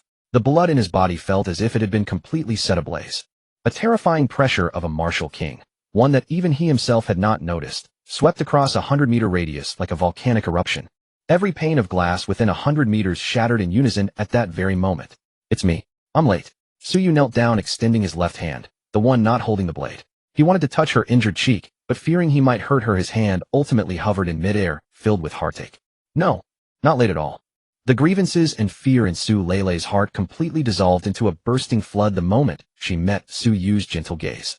She threw herself recklessly into Su Yu's arms, weeping bitterly. Be good, don't be afraid. Leave the rest to me. Su Yu gently patted her back, then slowly stood up. With his back turned to the enemies who had already been dumbfounded by this sudden turn of events, he spoke to the girl behind him in an extremely gentle voice. What comes next might be a bit bloody. Leilei, close your eyes. Hearing this, Su Leilei nodded with utmost obedience and closed her eyes tightly, for she knew that when this youth told her to close her eyes, it meant that those who had harmed her were about to go to hell. My hand. My hand. Collapsing in a pool of blood, Lina clutched her severed wrist, rolling frantically on the ground in agony. She let out shrill pig-slaughtering wails, her once exquisite makeup now a messy smear of tears and dirt. The surrounding students who had gathered to watch were all turned pale with fright by this extremely bloody and violent scene. Screaming, they fled backward in a panic, terrified of being caught in the crossfire. Meanwhile, Wang Tianhao, standing not far away, had the romantic smile completely freeze and stiffen on his face before it contorted into an expression of extreme distortion and gloom. He glared fixedly at the suddenly appeared Su Yu, the fury in his eyes almost bursting forth. The prey Wang Tianhao had set his eyes on and the script he had meticulously arranged had been utterly ruined by some wild brat who had seemingly popped out of nowhere. The brat had even severed his woman's hand right in front of him. This was practically grinding the face of the Jiangnan Wang family into the dirt. Who the hell are you? How dare you touch someone from my Wang family in the Jiangnan base?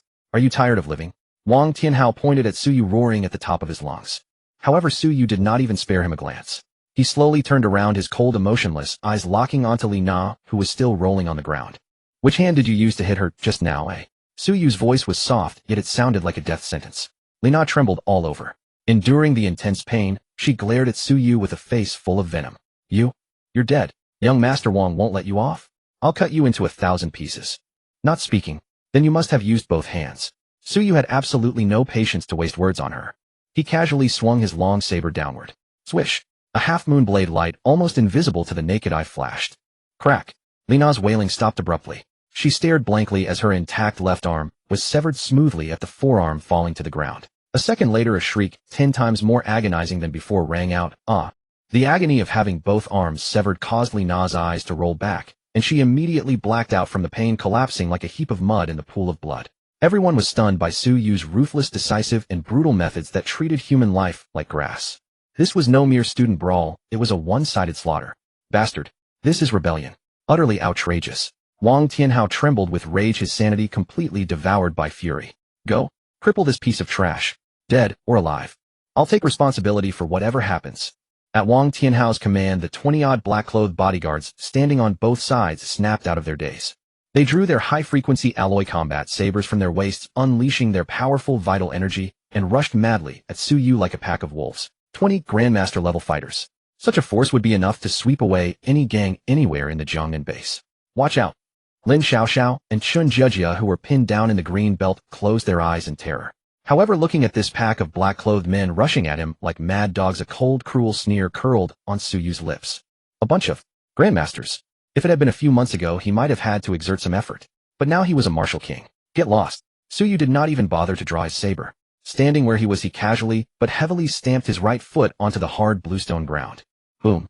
As his foot landed, an indescribable, tangible wave of terrifying sound and vital energy swept outward in a circle from Su Yu in all directions. The force of this shockwave was so immense that the surrounding air erupted in overwhelming sonic booms. Bang, bang, bang, bang. The 20-odd black-clothed bodyguards who had just rushed within a 5-meter radius of Su Yu did not even touch the hem of his clothes. It was as if they had crashed into an invisible, indestructible high-speed train, accompanied by the synchronized sound of breaking bones and violently sprayed blood. These 20-odd Grandmaster-level bodyguards, who usually stood high and mighty, flew backward like broken kites at 10 times the speed they had rushed forward. They slammed heavily into walls and tree trunks over a dozen meters away, with some even crashing straight through the distant flower beds. Upon landing, every single one of them suffered broken bones and ruptured tendons, spitting out fragments of internal organs. Completely stripped of their combat capability, they lay on the ground wailing in despair. An instant kill. A complete and absolute dimensional crush. Clutching his dripping long saber, Su Yu walked step by step toward Wang Tianhao, who had turned completely stiff and pale. Who did you say? You wanted to cripple just now. Don't come any closer. Watching Su Yu approach step by step, Wang Tianhao completely broke down. His face, which had been meticulously groomed, was now as pale as paper from sheer terror. I am the eldest young master of the Wang family. My grandfather is the Wang family ancestor. If you dare touch a single hair on my head, your entire family will die. There will be no place for you in the entire Jiangnan base. Wang Tianhao shrieked at the top of his lungs. In his extreme panic, his voice even cracked, turning sharp and piercing. He attempted to use his family's overbearing reputation to build a final psychological defense before this killing god of unknown origin. Hearing these words, Su Yu's advancing steps paused slightly. Seeing Su Yu stop, Wang Tianhao's heart, which had been leaping into his throat, suddenly settled. An uncontrollable look of ecstatic relief, as if surviving a disaster, even surfaced on his face. Haha, terrified are you? If you're scared, get down on your knees, Cao, and admit your mistake right now. Then chop off your own hands. This young master might still leave you with an intact corpse. However, before Wang Tianhao could finish his arrogant declaration, his voice came to an abrupt halt, for he saw that Su Yu did not retreat. In those deep, icy eyes there was not a shred of reverence for the Jiangnan Wang family, instead an ultimate indifference, as if looking at a dead man welled up. The Jiangnan Wang family. A sarcastic curve hooked the corner of Su Yu's mouth. I haven't gone to settle scores with you yet, and yet you've actively come looking for me. Boom. Before his words could fade, Su Yu's figure vanished from the spot without warning. The next second, ugh, Wang Tianhao only felt his vision blur as an irresistible, terrifying force locked onto his throat with a death grip. Su Yu appeared before him like a phantom, clutching his neck with one hand and lifting him bodily into the air like a helpless chick. The intense sensation of suffocation instantly stripped Wang Tianhao of all his strength. His feet kicked desperately in the air and his hands clawed frantically at Su Yu's iron-like arm, his bloodshot eyes bulging outward. Let me go. My grandfather is a martial saint. If you dare touch me, you will certainly die. Wang Tianhao squeezed the last few broken threads from his throat. Even now he still fantasized that his grandfather, the martial saint, who awed all of Jiangnan, could serve as his death-exempt gold medal. Bang! Before Su Yu could even make a move, Xiaobai, who had been lying obediently on Su Yu's shoulder, suddenly extended a fluffy, harmless-looking little paw and delivered a solid punch right to Wang Tianhao's contorted face. You idiot! Xiaobai withdrew its paw, shaking it with disgust, and cursed in a babyish yet endlessly arrogant voice. A martial saint? Are you trying to scare me with a martial saint? This seat can crush that bullshit martial saint of yours into mincemeat with a single hand. Xiaobai was definitely not boasting. Its current peak power was enough to directly clash with the supreme powerhouse of the 9th stage of the Star-Lord realm. In the eyes of such a top-tier cosmic predator, the so-called martial saints of Earth were indeed no different from ants on the ground. Yet the surrounding students, trembling in the distance, could not comprehend what this talking cat was saying at all. They only felt that the world had gone completely mad. Just as Wang Tianhao was about to roll his eyes and draw his last breath, and a dead silence enveloped the surroundings. Insolent brat! A roar like sudden thunder rolled out from the depths of the Jiangnan Second Martial Arts School. Immediately following, a terrifying pressure, heavy, as if tangible, crashed down upon the plaza in front of Canteen No. 3, like Mount Tai pressing down. To enter the martial king realm at such a young age is indeed worthy of being called a rare, peerless, monstrous genius. But this is by no means capital for you to do as you please on the grounds of my Jiangnan Second Martial Arts School with a mere martial king cultivation. Along with this thunderous shout filled with the authority of a superior, a gray figure appeared in everyone's line of sight. The wild wind dispersed. The newcomer was an elderly man dressed in a gray tank suit. His hair and beard were already graying, but his spine was straight as a rod, and his entire body radiated a vast ocean-like blood chi. Within his deep-set eye sockets his gaze was as sharp as a falcon's, locked dead onto Su Yu, who was holding Wang Tianhao, the vice principal of the Jiangnan Second Martial Arts School, who was also the number 2 figure of authority in the Jiangnan Wang family, and Wang Tianhao's biological second uncle, Wang Zhenan. Heavens! It's Vice Principal Wang, a martial emperor. Vice Principal Wang is a genuine martial emperor realm powerhouse. Wait, what did Vice Principal Wang just say? A martial king? That young man, that guy who looks about our age, is actually a martial king. An uncontrollable wave of gasps and sharp intakes of breath erupted from the surrounding crowd of students. A martial king at 18 or 19. This completely overturned their understanding of martial arts cultivation. One must know that in Jiangnan's Second Martial Arts School, being able to reach the Grandmaster realm at this age would already allow one to walk with pride anywhere. A martial king, that was an existence sufficient to serve as the lord of a medium-sized base city. Say, second uncle, save me. Wang Tianhao, who was nearly suffocated to death, felt as if he had grasped a final lifeline the moment he saw Wang Zhenan appear. With tears and mucus streaming down his face, he desperately reached his hand out toward the elder. Looking at his nephew's wretched state, and then glancing at the bodyguards with severed limbs strewn across the ground, Wang Zhenan's face turned so dark it looked as if it could drip water. His eyes blazed like torches as he sized Su Yu up. Although he was extremely shocked by Su Yu's age and cultivation relying on his own martial emperor realm cultivation, he still maintained a condescending arrogance. Young man, leave some leeway in your actions, so we can meet on good terms in the future. I do not care which major power you are a descendant of, put my nephew down immediately. Kneel kowtow and apologize. This old man might, considering that your cultivation was not easily attained, merely destroy your cultivation and spare your life. In Wang Jinnan's view, no matter how heaven-defying a newly ascended martial king was before an established martial emperor like him, they could only bow their heads and submit. The atmosphere instantly froze to a breaking point.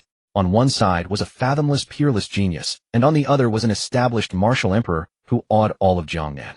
Everyone held their breath, waiting for this storm to erupt. Su Yu. Just then a pair of slightly cold and trembling small hands gently tugged at the corner of Su Yu's clothes. Su Lele endured the swelling on her face and the acute pain in her neck, walking carefully to Su Yu's side. She glanced at the terrifyingly imposing Wang Jinan, a deep worry flashing in her eyes, and pleaded in a lowered voice, "How about we just forget it? You've already taught them a lesson for me. That is a martial emperor powerhouse, and the Wang family's power is too immense. I don't want you to court death because of me." In her understanding, a martial emperor was an existence capable of destroying heaven and earth. She did not want to watch this youth who had illuminated her like light ruin his bright future over a moment of impulse. Hearing this voice filled with worry and grievance. The moment Su Yu turned his eyes, originally cold as frost, towards Su Lele, the ice melted, transforming into boundless tenderness. He did not look at Wang Jinan in midair, but slightly lowered his head, gazing at the girl in front of him, who chose to compromise just to avoid dragging him down. "It's fine. Trust me." Su Yu's voice was very soft, yet it carried an absolute confidence that seemed capable of propping up the entire sky. He extended his free hand, gently tucking the stray strands of hair on Su Lele's forehead behind her ear, and said softly, "In this world, absolutely no one can bully you and still walk away in one piece. Not even the king of heaven himself." Gazing into Su Yu's deep and resolute eyes, Su Lele's heart skipped a beat. The fear within her miraculously dissipated, leaving behind an inexpressible sense of reassurance. She ceased her attempts at persuasion, merely nodding heavily, as she took half a step backward, ceding the main battlefield to this man. Having settled Su Lele, Su Yu turned his head once more. When his gaze fell upon Wang Tianhao and Wang Jinan again, that trace of tenderness had vanished, entirely replaced by pure unadulterated killing intent. "What manner of creature are you to think yourself worthy of receiving my mercy?" Su Yu regarded Wang Jinan in the air with an indifferent expression, casually tossing Wang Tianhao onto the bluestone ground. "Cough, cough, cough. Cough. Second uncle. Kill him. Flay this wretch into 1,000 pieces." Freed from his grasp, Wang Tianhao greedily gulped the air, immediately scrambling and crawling toward Wang Jinan while shrieking hysterically. Yet he had barely taken 2 steps when Su Yu's voice echoed as though from the very depths of Wang Tianhao's soul. "I said that you must die." No one witnessed Su Yu draw his blade. No one even perceived the fluctuation of blood chi. All eyes beheld a single arc of purple saber light, as mournfully cold as autumn waters, flashing like an aurora before vanishing into the night. Too swift. So swift that even Wang Jinan, a martial emperor realm expert, had no time to react. "Puchi!" A sound arose, soft as silk being torn. Wang Tianhao, who had been sprinting forward, suddenly stiffened violently. That face, still contorted with madness and venom, froze completely in that instant. The next moment, a thin crimson line appeared upon his neck. Then, before the horrified gazes of over 100 teachers and students gathered around, Wang Tianhao's precious head tumbled from his shoulders like a kicked football rolling across the ground. His headless torso, propelled by inertia, continued to stumble forward 3 or 4 steps, before finally crashing to the ground, accompanied by a fountain of blood that spurted skyward. A single slash, beheading. The young master of the Jiangnan Wang clan had been publicly executed, as though he were nothing more than a chicken. Silence. The entire plaza fell into a deathly stillness.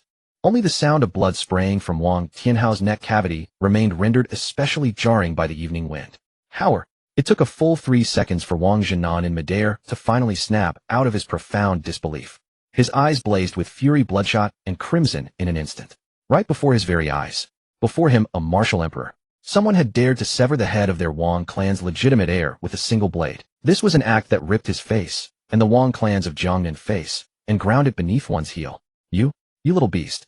I shall flay you alive." Boom. Wang Jinan went completely berserk. The terrifying aura of a mid-stage martial emperor erupted from his body, without the slightest restraint.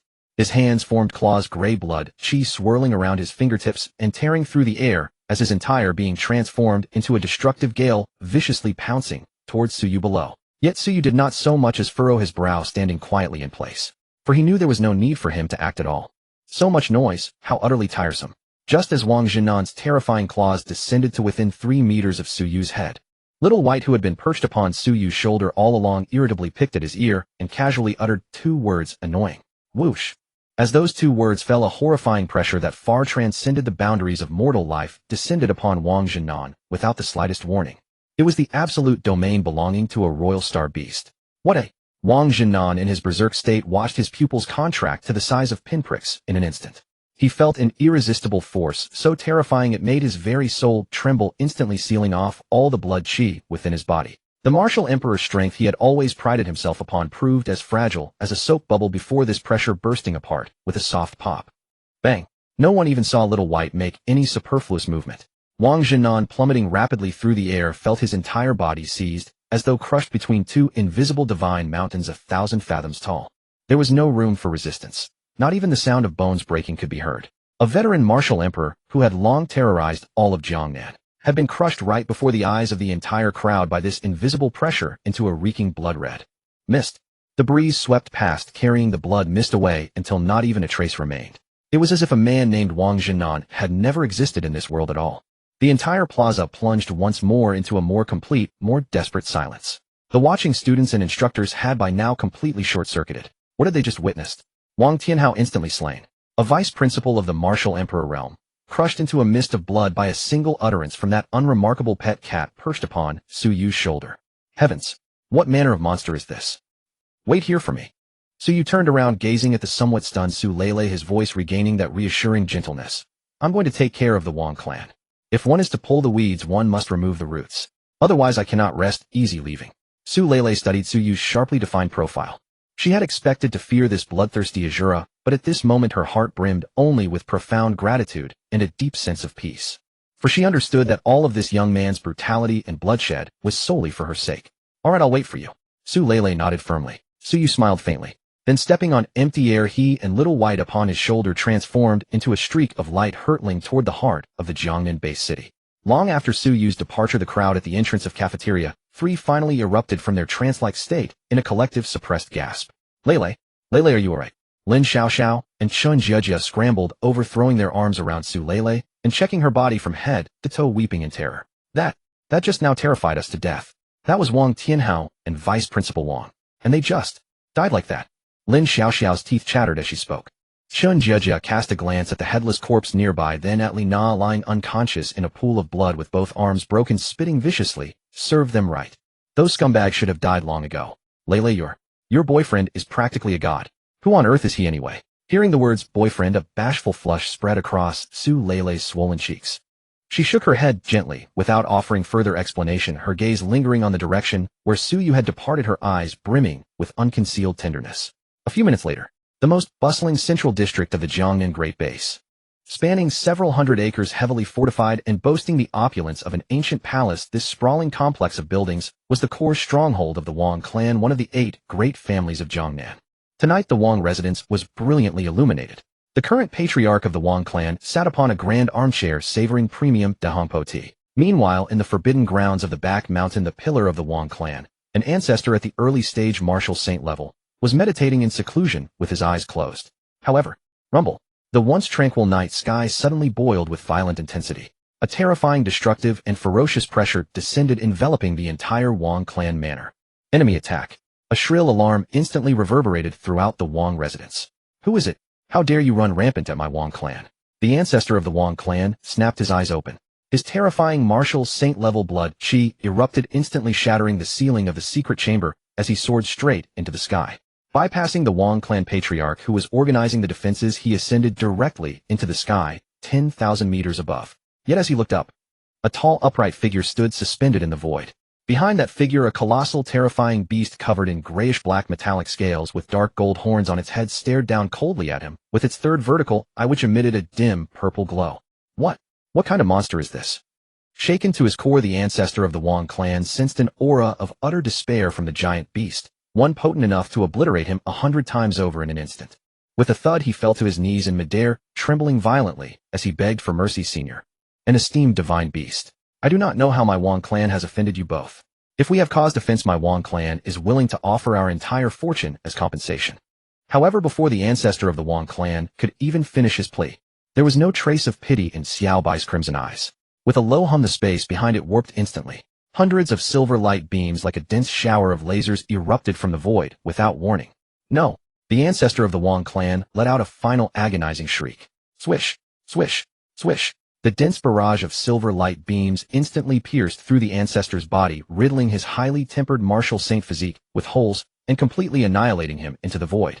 Immediately after, the thousands of silver light beams rained down with unabated momentum like a world-ending divine punishment pouring onto the sprawling Wang clan manor below. Rumble. The earth-shattering explosion triggered a minor earthquake across the entire Jiangnan base. The heavily fortified arrays, the reinforced alloy fortresses, and the thousands of martial artists and guards within the Wang clan.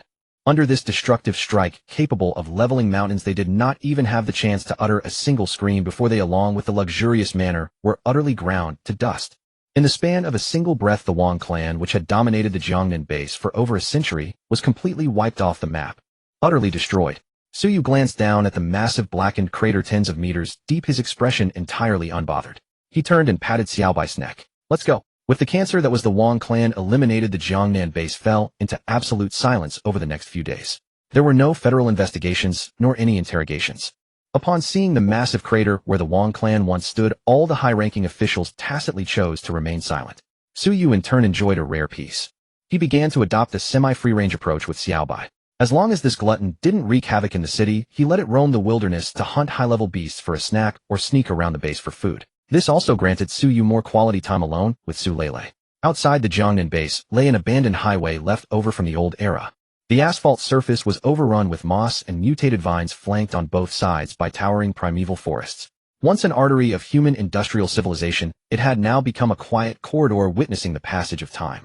At dusk, the horizon burned with a brilliant sunset, casting a gentle golden glow over the entire abandoned highway. Suyu and Su Lele walked shoulder to shoulder, like an ordinary mortal couple strolling quietly over the leaf-strewn ground. A gentle breeze blew past, stirring the strands of hair at Su Lele's temples. The swelling on her fair cheek from Lina's blow had completely subsided, restoring her usual pure and gentle beauty.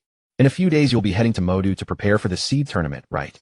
Su Lele turned her head, her clear eyes reflecting the sunset-filled sky and the youth beside her, who shone as brightly as the stars. Yes. Suyu nodded and stopped in his tracks. Gazing at the distant horizon, his eyes grew deep. It is a brutal selection process that gathers countless extraterrestrial geniuses from the entire Aulon Star sector. That is the true stage of martial arts. At this point, a hint of apology flashed in Suyu's tone as he turned to look at Su Lele. I am sorry. I have only been with you for a few days and now I have to leave again. This time, I do not know how long I will be gone or if there will be danger. Silly, why are you apologizing? Far from being angry, Su Lele offered a smile as bright as the warm spring sun. She bravely reached out and took Suyu's calloused hand in hers. Though her hand was small and slightly cool at this moment, it conveyed an incredibly reassuring strength to Suyu.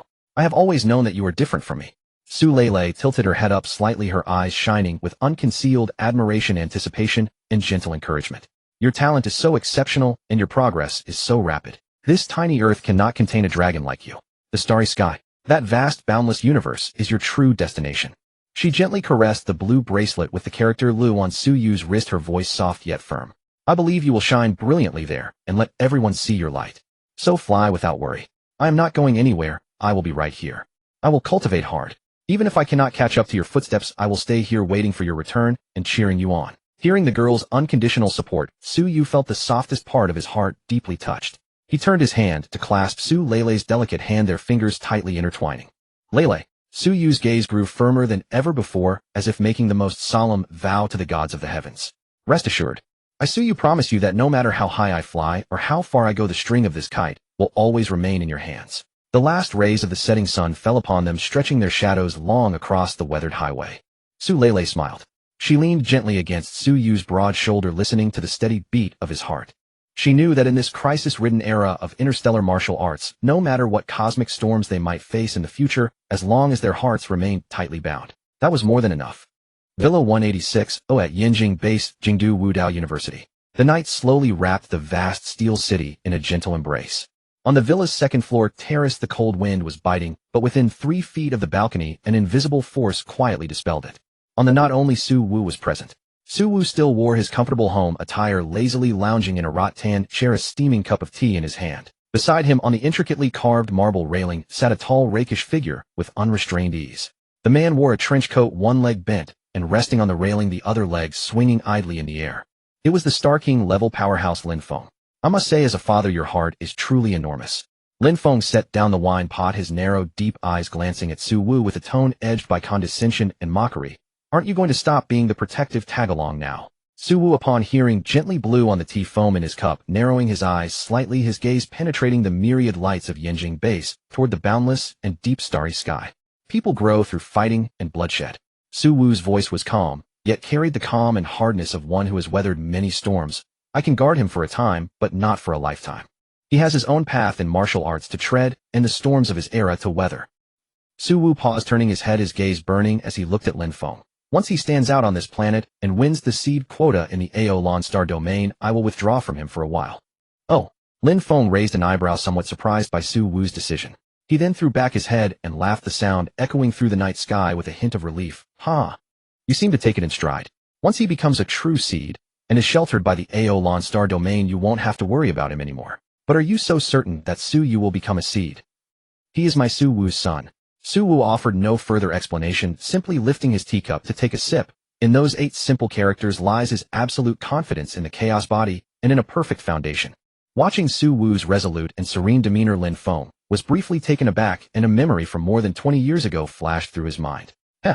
Lin Feng shook his head, a nostalgic arc curling at the corner of his lips. Nowadays you still have a bit of that old foolish. Ahem, that naive, stubborn mind, doesn't it? Then Lin Feng put away his roguish demeanor, leaping down from the railing and approaching Su Wu's rattan chair, his expression suddenly more grave and earnest than ever. Indeed, Lin Feng nodded. Your son Su Wu's son is not a pond fish. Just like you. You two are nothing short of monsters. In a year he surged through 4 realms and reached Star King. Such speed would make even Lin Feng, once dubbed Earth's millennial genius, feel a deep sense of powerlessness. Hearing this, Su Wu set the teacup down on the tea table. The ease on his face slowly faded, replaced by a long-suppressed resolve, like a volcano about to erupt after 18 years. Lin Feng. Su Wu lifted his head, meeting the gaze of this great man. All these years, the things I asked you to investigate. How much did you uncover? To tell the truth, I thought I would never have to tell you any of this. Because that level, that existence was too distant for us then, and for us now. Too distant. The ones who took her back then did not belong to our first star sector, nor to AO Star domain. Lin Feng turned, speaking with deliberate emphasis. Lin Wan'er, the family she belongs to, is known as the Starry Sky Divine Clan. And this clan lies at the very heart of the vast Milky Way, the Saint Spirit Star Domain. Saint Spirit Star Domain. Lin Feng's eyes flashed with reverent awe and powerlessness. It is one of the cradle of humanity, the largest human civilization in the galaxy, and one of the strongest, most central star domains. Su Wu listened and suddenly laughed. Is that all? He leaned back on the rattan chair, hands folded. Then what else do you want to know? As a chief inspector of a remote star region, spending 18 years to uncover the 8 characters, Saint Spirit Star Domain, and Starry Sky Divine Clan, already tests my life to its limit. Do you want me to fetch their family's defensive schematics as well? Sigh. Su Wu did not fault Lin Feng. He let out a long sigh. 18 years have passed. This name buried deepest in his heart, this figure that torments him in midnight dreams. Closing his eyes, time seemed to be dragged back by an invisible hand to that winter more than 18 years ago. That year, Earth's era had just passed a few centuries, and the surge of spiritual energy had not yet reached its peak. That year, Lin Feng was 18, already a globally renowned prodigy, stepping into the realm of the Grandmaster.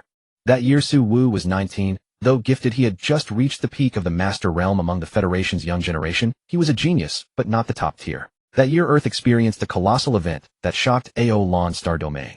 In Huaxia's legendary cradle of mountains, the Kunlun Mountain, an unprecedented mega-earthquake occurred. Along with the earthquake was a space crack tearing through Earth's atmosphere and stretching into the depths of space. This was not an ordinary dimensional rift. In the jargon of starry warriors, this was called the Ancestral Ground. Ancestral Ground is a rare celestial ruin in the universe formed when ancient or primordial powers collapsed their inner universes, their microcosms collapsing and solidifying into real space starry remnants. Within such ruins, not only world spirits and heavenly medicines long extinct flourish, but also various legacies and ancient treasures left by ancient powers, and perhaps opportunities that would tempt even Star King-level cultivators. Yet Kunlun Mountain's ancestral ground bears an exceedingly strange and domineering spatial rule. It limits cultivation ceiling. Any warrior whose cultivation exceeds the Grandmaster realm who attempts to force entry would trigger instant space collapse, shredded by the void storm. In other words, Warrior King and above are barred completely. This triggered madness across the solar system, and even among many families beyond the AO Star domain. Star King, Star Emperor, can't get in. Then send the strongest Grandmaster prodigies from your family to seize it. For a moment winds rose, demons danced. Below Kunlun Mountain, the previously desolate ice and snow wasteland was transformed in mere half a month into a colossal encampment. In the sky, starships of various shapes hovered, radiating terrifying energy fluctuations. On the ground, high-tech tents stretched for miles, representatives of alien powers, with various skin colors and hair colors gathered here. Yellow-skinned, dark-skinned, white-skinned. And on a hidden icy cliff near the summit of the Kunlun Mountain range, the wind howled and heavy snow fell. A strikingly slender and ethereal woman stood quietly amidst the wind and snow. She wore a sleek, dark silver nano-combat suit, a material unseen on Earth, seemingly alive, as it clung to every inch of her skin, outlining her flawless curves. Most striking was a precise nanomecha mask on her face, revealing only her eyes and lips. The mask glowed with a faint blue light, radiating a cold and mysterious aura. This woman is Lin Wanner, the Starry Sky Divine Clan's young lady who has crossed endless seas of stars, secretly venturing out from the Saint Spirit star domain. Miss. At that moment, from the shadow behind Lin Wanner, the void twisted slightly, and an old worried voice spoke in her ear. This ancestral ground, though on the galaxy's edge, is a den of all kinds of people. Are you sure you want to go in? That space repels powers above Grandmaster. Even your old servant can't enter. The speaker in the shadows is Lin Wanner's guardian, a terrifying strongman Earth would treat as a god. Lin Wanner glances slightly sideways, her star-bright eyes glint with a hint of defiance and stubbornness. She shook her head lightly, her voice clear as pearls, yet with unwavering resolve. Fubo, you need not counsel me anymore. Even the opportunities within this ancestral ground would be a treasure that's priceless even within our Saint Spirit star domain. Besides, I sneaked out behind my father to train among the mortal world. If I retreat at danger, how can I truly travel the stars? But miss. Fubo tried again. There is no but. Though I am only in the middle of the Grandmaster, I bear my father's Juxiao ring pendants and various life-preserving treasures. Could this tiny Aolan star domain truly pose a mortal threat to me? The guardian sighed a long, resigned sigh. He muttered inwardly, my dear aunt, which great family's core heir at the Grandmaster stage would dare roam the cosmos so freely? If not for your constant clamor to go out and see the world beyond, and the head of the family indulging you beyond measure. Ah, in this world, where would one find such a willful yet utterly irresistible young lady? But in the end, Fubo chose to remain silent. He knew his Mrs. Temper. Once she decides, not even a nine-headed starry giant can pull her back. Meanwhile, inside a federal official camp a few kilometers away from Lin Wanner's icy cliff, two young figures stood together, their atmosphere somewhat uneasy. What the hell is this? 18-year-old Lin Feng in a flashy silver combat suit, his hair spiked up, his handsome face etched with impatience and arrogance. He turned his head, pointing a finger at Su Wu with his nose, shouting, are those old men in the military brain dead, or what? Why should I, a Grandmaster, team up with a master? Even if you're at the pinnacle of the master realm, you're a burden who can drag me down at any moment. As Earth's acknowledged top prodigy, Lin Feng has the swagger to back it. In his view, this time, entering the ancestral ground, he is destined to carve a path through and seize the core fortune. Bringing a Grandmaster peak. That's like bringing a pendant.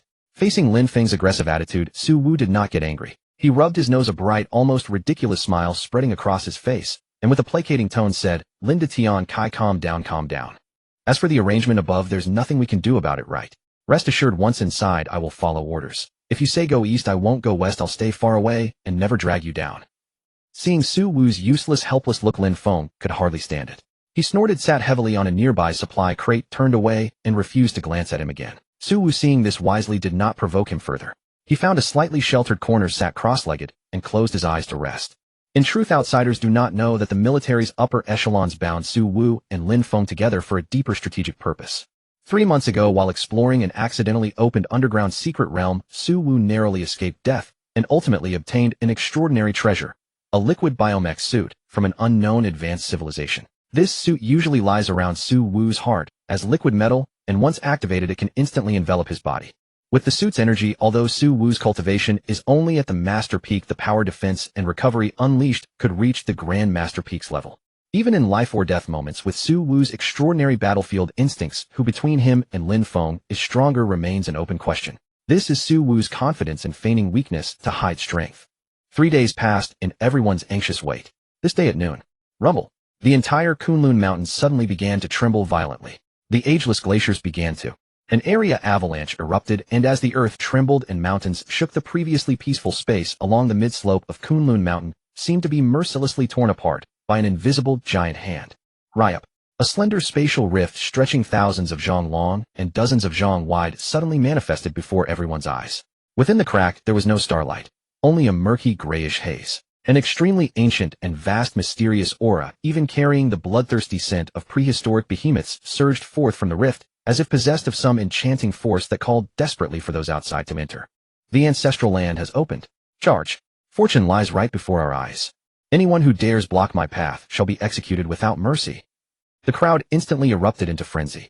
Prodigies, death warriors, and hired mercenaries from every faction surged forward with blazing eyes, unleashing fierce vital energy and true essence like locusts devouring the land, rushing headlong toward the spatial rift in a frenzied scramble. Stop dawdling.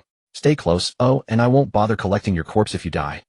Lin Feng rose to his feet, his eyes gleaming with exhilaration, and after uttering those harsh words his figure transformed into silver lightning as he spearheaded the charge into the rift.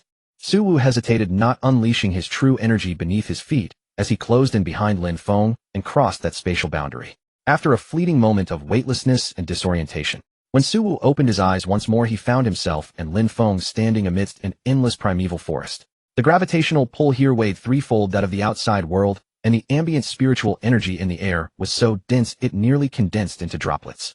Each towering tree reached 100 zhang in height, their trunks so broad that a dozen men would struggle to encircle them with their arms. Looking upward, no sun graced the sky, only a luminous dome radiating soft white light. This place appeared outwardly similar to the outside world, yet exuded an uncanny strangeness at every turn. Suwu and Lin Feng held back, taking cover on the thick branches of a colossal tree. Before entering, military intelligence had laid out the rules clearly. This so-called ancestral land was not littered with treasure.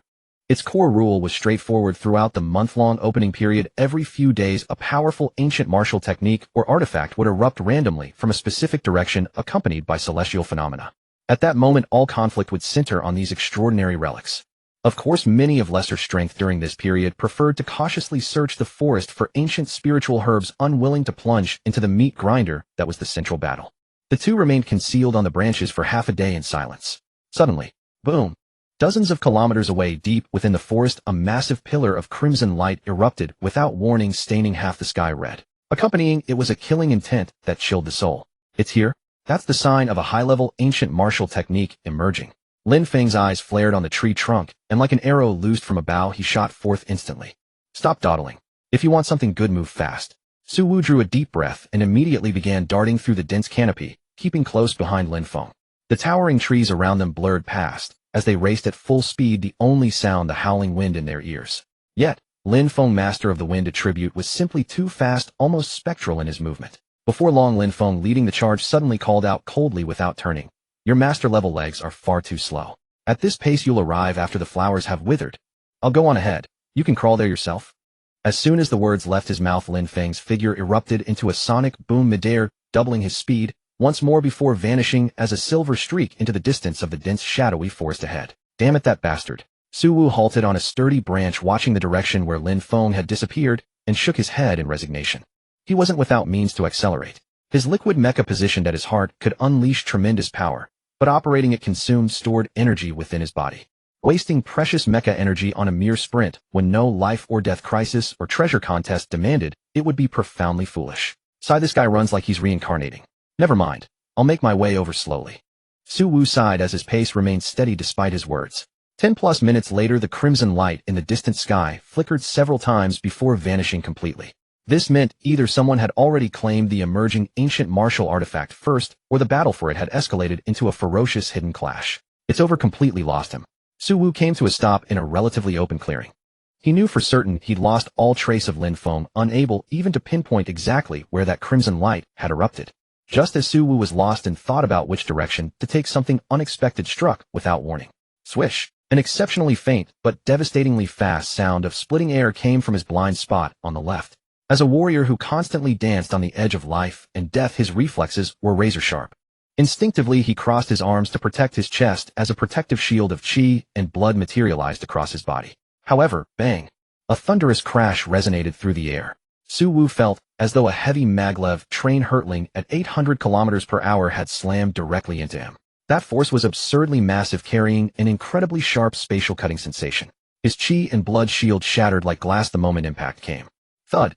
Suwu was hurled through the air like a tattered sack by the overwhelming impact, tumbling across the ground for over 10 meters before crashing into 3 massive tree roots, barely coming to a halt. Hiss! Damn, what the hell was that? Su Wu felt the world spinning violently, his internal organs churning severely, a sweet metallic taste rising in his throat. Fortunately, at the last moment, he activated a trace of liquid mecha at his heart to protect his vital organs. Otherwise, that collision, while perhaps not claiming half his life, would certainly have snapped 2 of his ribs. After a long while, Su Wu finally caught his breath. He staggered to his feet, brushing off dirt and dead leaves from his clothes, then drew his warblade with a sharp ring. His gaze swept the surroundings like an eagle's, alert and ready for any lurking beasts or ambushers. Yet when he clearly saw what lay ahead at close range, he froze. Only about 10 meters forward, within a patch of bushes. There was no terrifying beast, no vicious enemy. Instead, a slender, fragile figure lay motionless. It was a woman. Her face bore a nanomecha mask cracked from countless battles, and the advanced combat suit she wore, originally designed to be incredibly durable, had been torn apart as if by some unimaginably terrifying force. What made Su Wu's heart race most was the wound on the woman's chest, a horrifying slash extending diagonally from her left collarbone all the way to her right lower abdomen. The gash ran deep enough to bare bone the edges of flesh charred black from cauterization, and beneath the scarring crimson blood continued to well up like a spring, completely saturating the soil beneath her into a glaring scarlet. This wound is far too severe. Su Wu's heart tightened, and his natural compassion as a human drove him to instinctively sheath his blade as he cautiously approached to investigate. He crouched beside the woman, gazing at the gruesome wound, then extended 2 fingers to gently rest against her pale, slender neck, where the carotid artery pulsed. Ice cold. Not a single pulse. He moved his fingers to beneath her nose. No breath. Dead. Su Wu jumped in shock, quickly pulling his hand back as though electrocuted, and staggered backward several steps. None of my business. I didn't do anything. I just happened to pass by and bumped into you. Yes, your death is certainly from that fatal wound on your chest. Absolutely nothing to do with my light touch. Yeah, that's exactly how it is. Murmuring these words to himself like a mantra of self-hypnosis, Su Wu turned around, ready to slip away and make his escape. But after only a few steps, his pace slowed again. He stopped in place, his mind flashing back to over a decade of compulsory education in a law-governed society from his past life, then looking out at this remote primeval forest. Forget it. Since I ran into you, I'm technically a participant in this accident. I can't just leave you to rot in the wilderness and be devoured by those beasts, can I? Su Wu turned back and walked over to the female corpse on the ground, sighing helplessly. Consider yourself lucky you ran into a kind-hearted guy like me. Let me just give you a proper burial. Next time you're reborn, mind the road and stop driving so recklessly.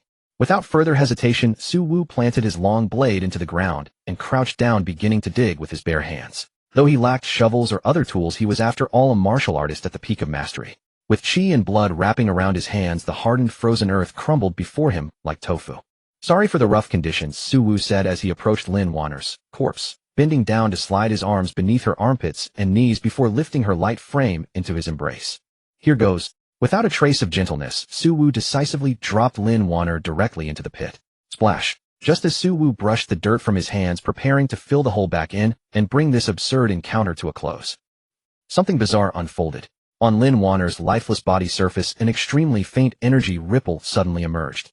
Immediately afterward, a green bead no larger than a mung bean, crystal clear throughout and radiating an intensely potent life force, drifted forth from her chest. The green bead hovered in midair, emitting a soft yet warm green light that illuminated the dim forest clearing.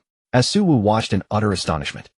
After hovering for a moment, the bead seemed drawn by some invisible force, slowly drifting toward Lin Wanner's forehead mask before silently sinking into her brow. The next instant, cough. Lin Wanner, whom Su Wu had already deemed completely dead and lying motionless at the bottom of the pit, her body actually trembled ever so slightly. Then a barely audible cough echoed from beneath the mask. Holy shit. Su Wu's scalp went numb with terror, his entire body recoiling 3 meters backward as his eyes widened to the size of copper bells, unable to believe what he was witnessing. A zombie. No. It's that bead. Having registered the situation, Su Wu's immediate response wasn't to rescue anyone. It was to turn and flee. What kind of joke was this? Anyone possessing a life-preserving trump card at this level had to be a core bloodline member from one of the super factions. The entanglements of karma and vendetta surrounding such people were far beyond what an Earth native master could possibly withstand. Not quite dead. If she's not dead, then there's no need to bury her. Never mind. With such a massive problem, it's better I stay far away. Su Wu turned around while furiously warning himself inwardly. Su Wu, you're now in a cultivation world where the weak are prey to the strong. Not in a civilized society where you help old ladies cross the street. Put away that pathetic sympathy of yours and run. He strode forward without hesitation into the depths of the forest. 1 step, 2 steps, 3 steps. Walking roughly 10+ meters. Yet Su Wu's footsteps grew heavier with each step as though weighted with lead. In his mind, that fragile figure lying alone in a cold mud pit covered in blood moments from her last breath refused to fade from his thoughts. Damn it.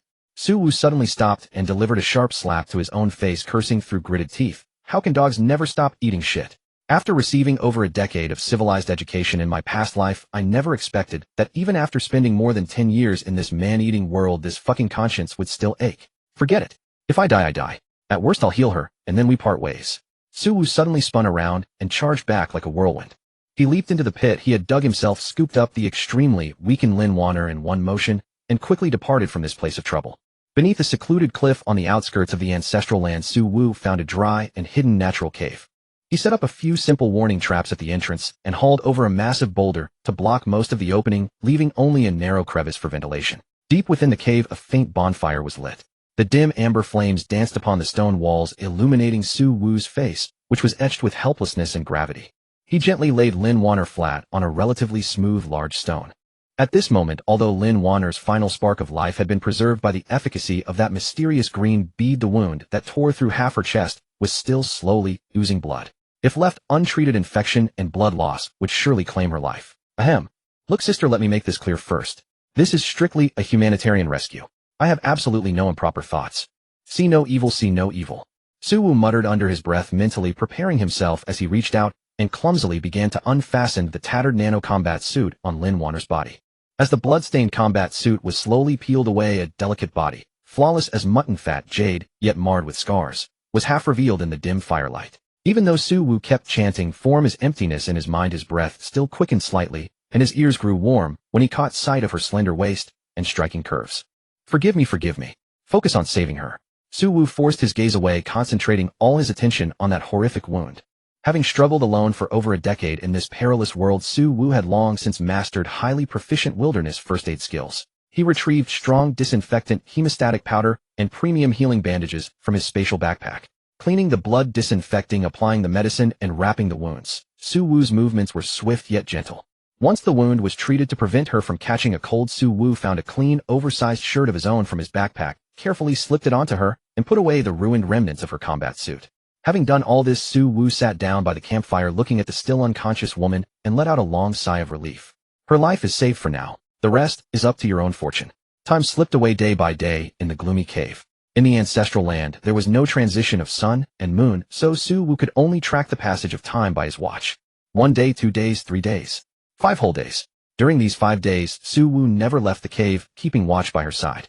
Every day, he would regularly use his own true chi to soothe and realign Lin Wanner's damaged meridians, even feeding her mouthful by mouthful the high-grade nutrient solution he had reserved for his own breakthrough. He forfeited the opportunity to compete for fortunes outside, acting like a nanny in this cramped space, guarding a stranger he had never met before. Until late in the night on the 5th day, Su Wu had just finished feeding Lin Wanner the last half-vial of the nutrient solution and was about to lean against the stone wall for a nap. Ahem. In the silent cave, a weak but distinct cough suddenly sounded. Su Wu snapped his eyes open, springing up from the ground like a coiled wire, his gaze locking onto the figure on the large stone. Amidst the dancing flames, Lin Wanner's thick eyelashes fluttered slightly.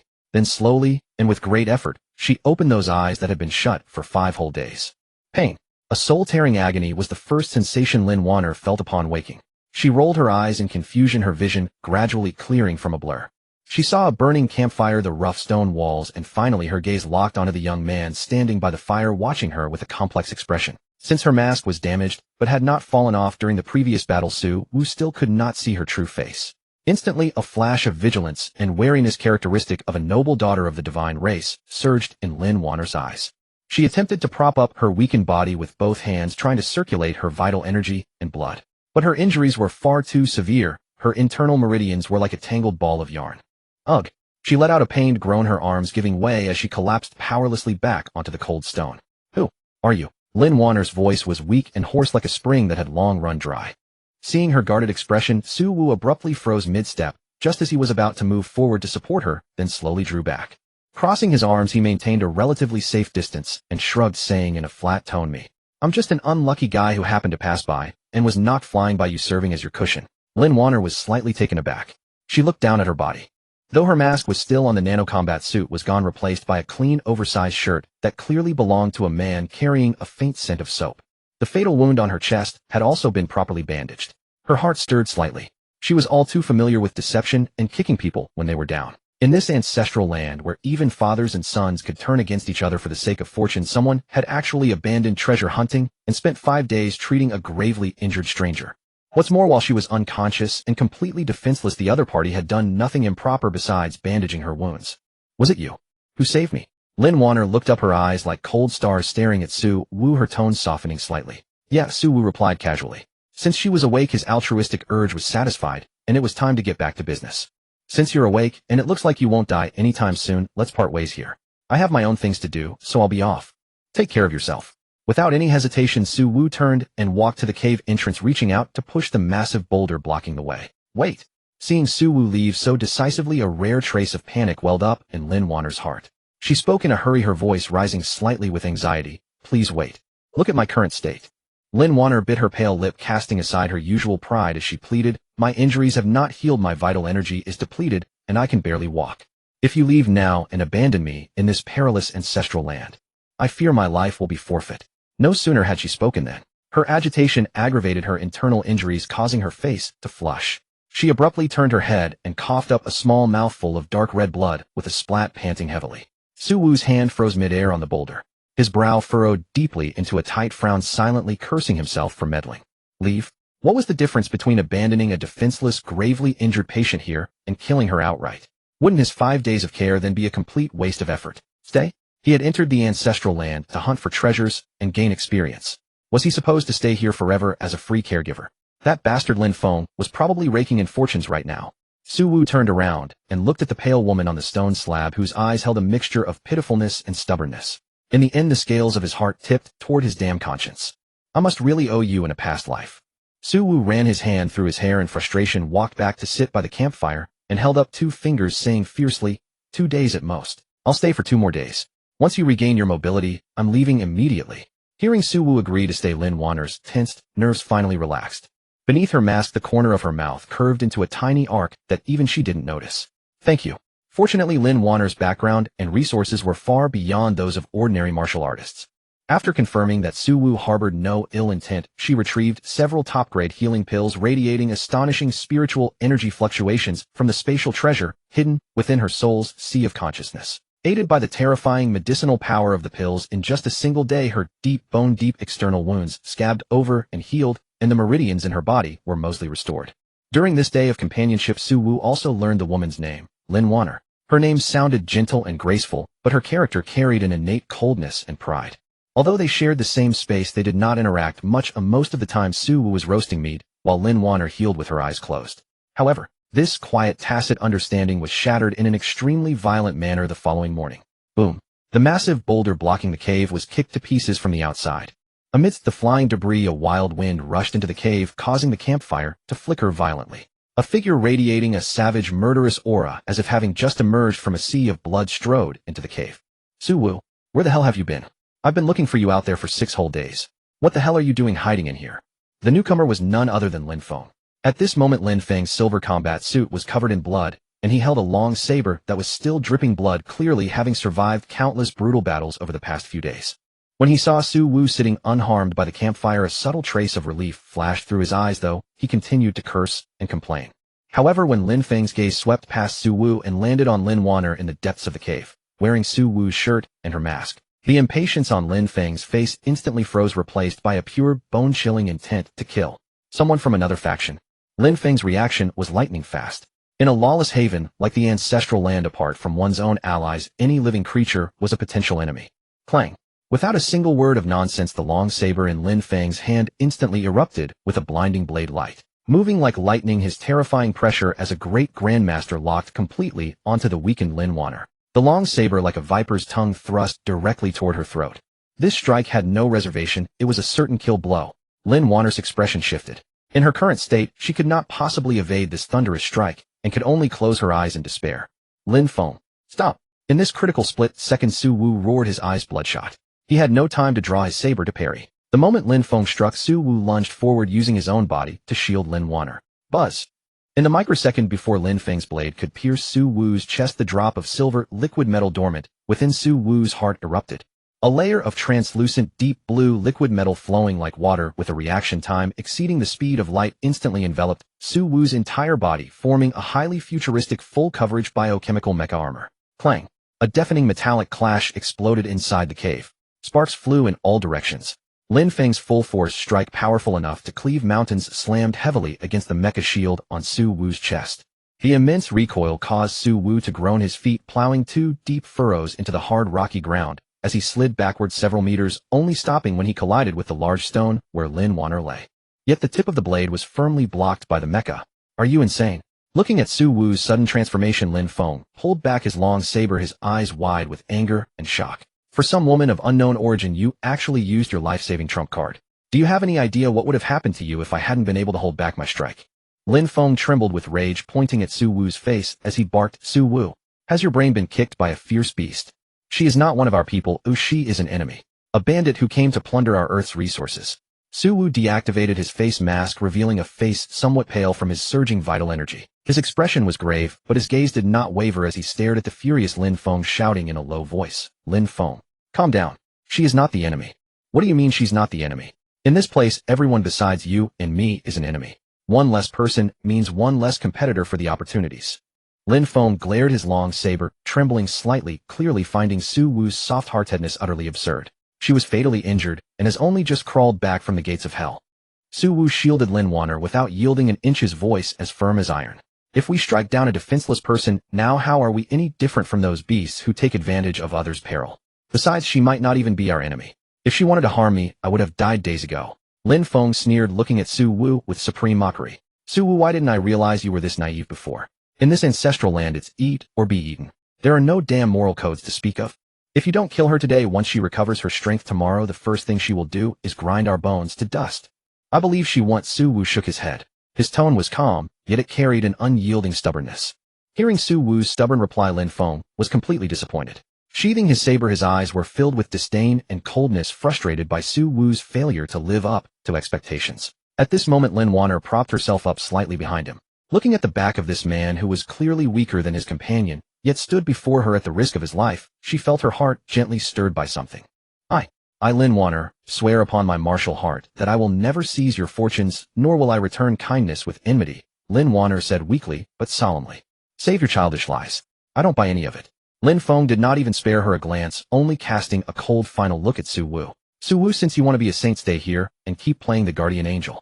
Lin Feng turned around and strode out of the cave, his back resolute and proud. Since our paths diverge, we can no longer plan together.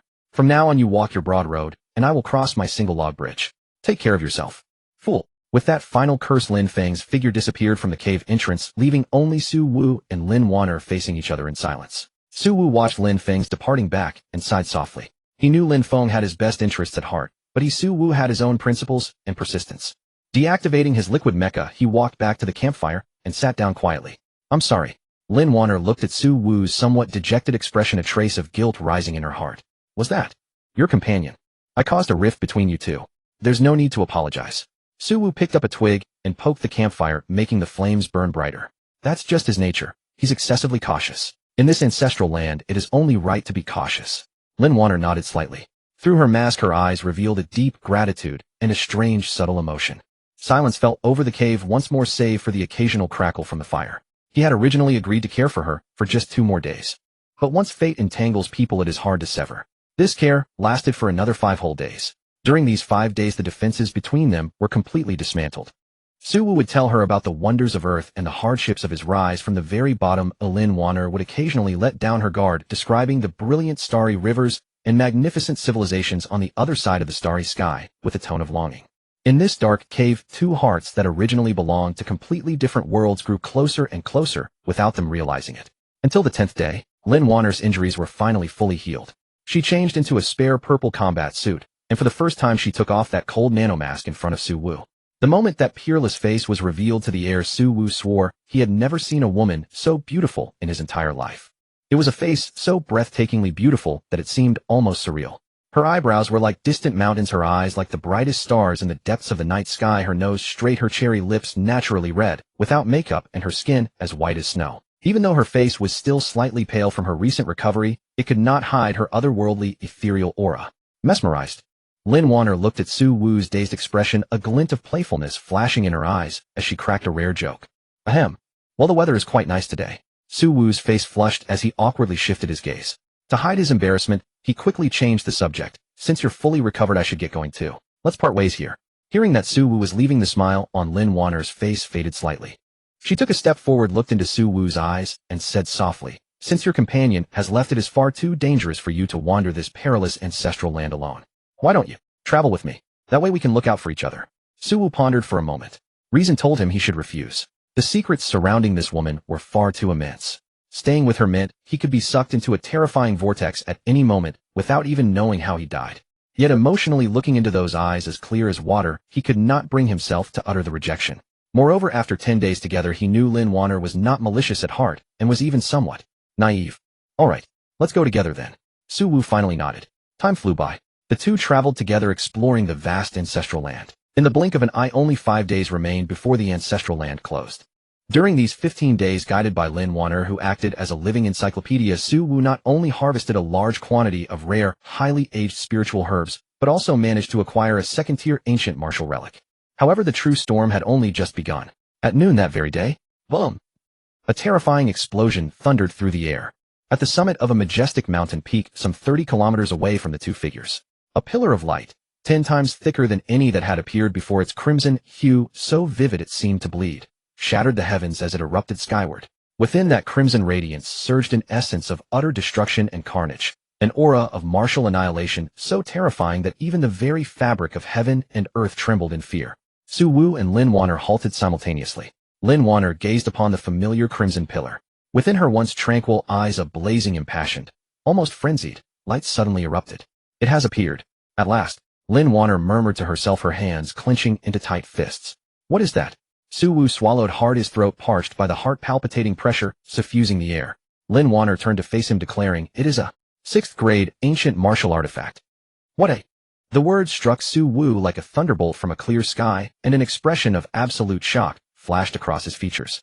Though he was merely a native of this world, the past half-month of instruction had left him with a crystalline understanding of what those two words, 6th grade, truly signified. In an era where a mere star king could reign supreme over an entire domain, a 6th grade ancient martial artifact, even within the vast expanse of the entire Milky Way galaxy, would be classified as a legendary strategic grade divine weapon.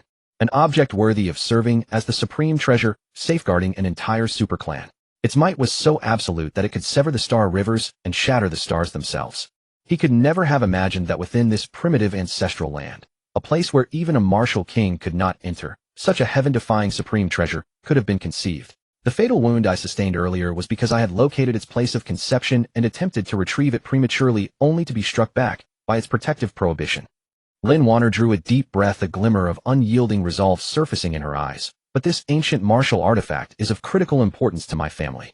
With it in hand, my father's standing within our clan shall become unshakable. I must possess it. She suddenly turned, seized Su Wu's arm with both hands, and fixed him with an intense, burning gaze. Su Wu, I have already found the method to subdue it. However, during the process of subjugation, I cannot be disturbed by any external force. I need you to be my guardian. Lin Wanner's voice carried a resolve as unyielding as one who had burned their bridges behind them. If you can hold them off until I complete the subjugation, once we are out, I shall reward you handsomely. Su Wu fell silent.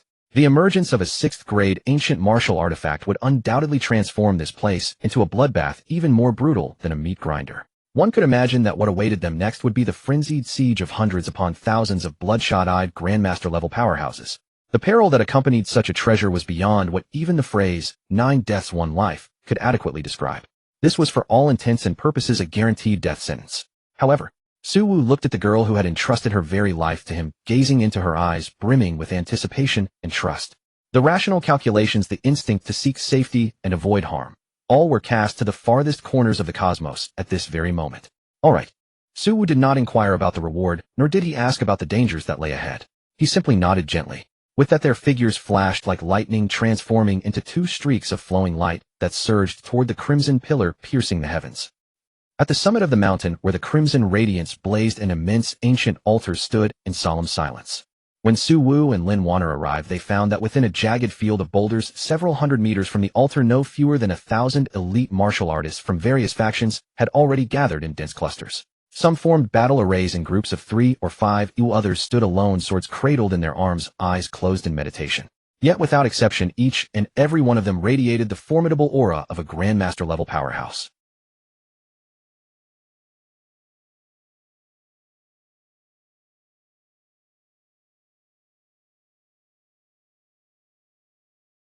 It was an archaic longsword of deep crimson hue, its hilt adorned with the lifelike carving of a starry black dragon. Even as it stood in utter stillness, the blade intent it emanated caused the surrounding space to splinter with fine fissures of blackness.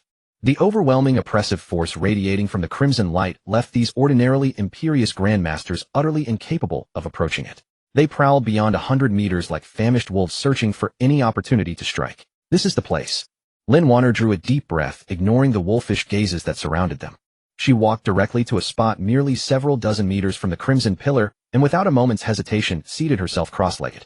Her hands flew into rapid seals before her chest, and she began chanting an exceedingly arcane and abstruse incantation. "Be my guardian." Lin Wanner closed her eyes, severing all perception and defense, placing her very life entirely in the hands of the man behind her. "Don't worry. As long as I still draw breath, none shall cross this line." Suwu nodded. He turned, driving his long blade deep into the rock before him. Alone he faced the 1,000 grandmasters ahead, their eyes gleaming with predatory intent. His back remained ramrod straight, a figure as unyielding as an impassable chasm. As Lin Wanner's incantation progressed, a golden sigil materialized upon her brow.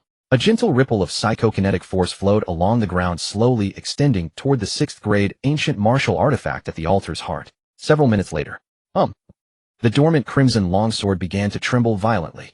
It emitted a low, resonant roar as though an ancient dragon were awakening from its slumber. The crimson light upon its blade began to pulse with a rhythmic cadence. It was resonating with Lin Wanner's summons. "Not good. That woman is employing a secret technique to subdue the divine weapon." A panicked shout suddenly erupted from somewhere within the crowd. That single cry was as though a bomb had been hurled into a cauldron of boiling oil. The 1,000 martial artists who moments ago had been eyeing one another with mutual wariness now plunged into absolute madness. "The 6th-grade divine weapon is mine. Whoever dares take it shall die. Kill that woman. She means to monopolize the treasure. Everyone attack together. Slay them first, and we shall contest it fairly among ourselves afterward." In an instant the mob transformed into a school of ravenous sharks, intoxicated by the scent of blood, all rationality utterly abandoned. Accompanied by earth-shattering battle cries, hundreds upon thousands of multicolored streams of vital essence and martial technique radiance, each terrifying in power, descended upon Lin Wanner and Suwu's position in an overwhelming deluge. "Come on." The liquid metal at his heart instantly boiled. Within a microsecond, a suit of profound cobalt blue high-tech biomechanical armor completed its coverage over Suwu's entire body. Mysterious energy circuits flowed across the armor's surface. A thick, resilient energy shield of cobalt blue radiated outward from Suwu's position, extending 10 meters and perfectly shielding Lin Wanner within its embrace. Boom, boom, boom. The first wave of attacks arrived as promised.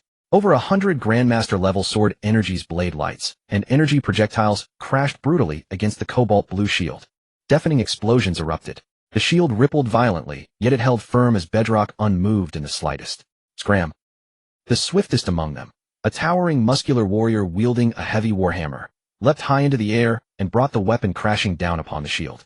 A cold glint flashed in Suwu's eyes. He made no attempt to defend.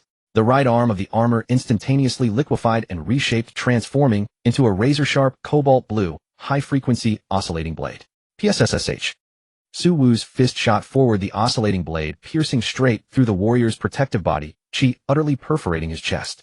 Then a violent eruption of energy detonated the massive frame into a mist of blood.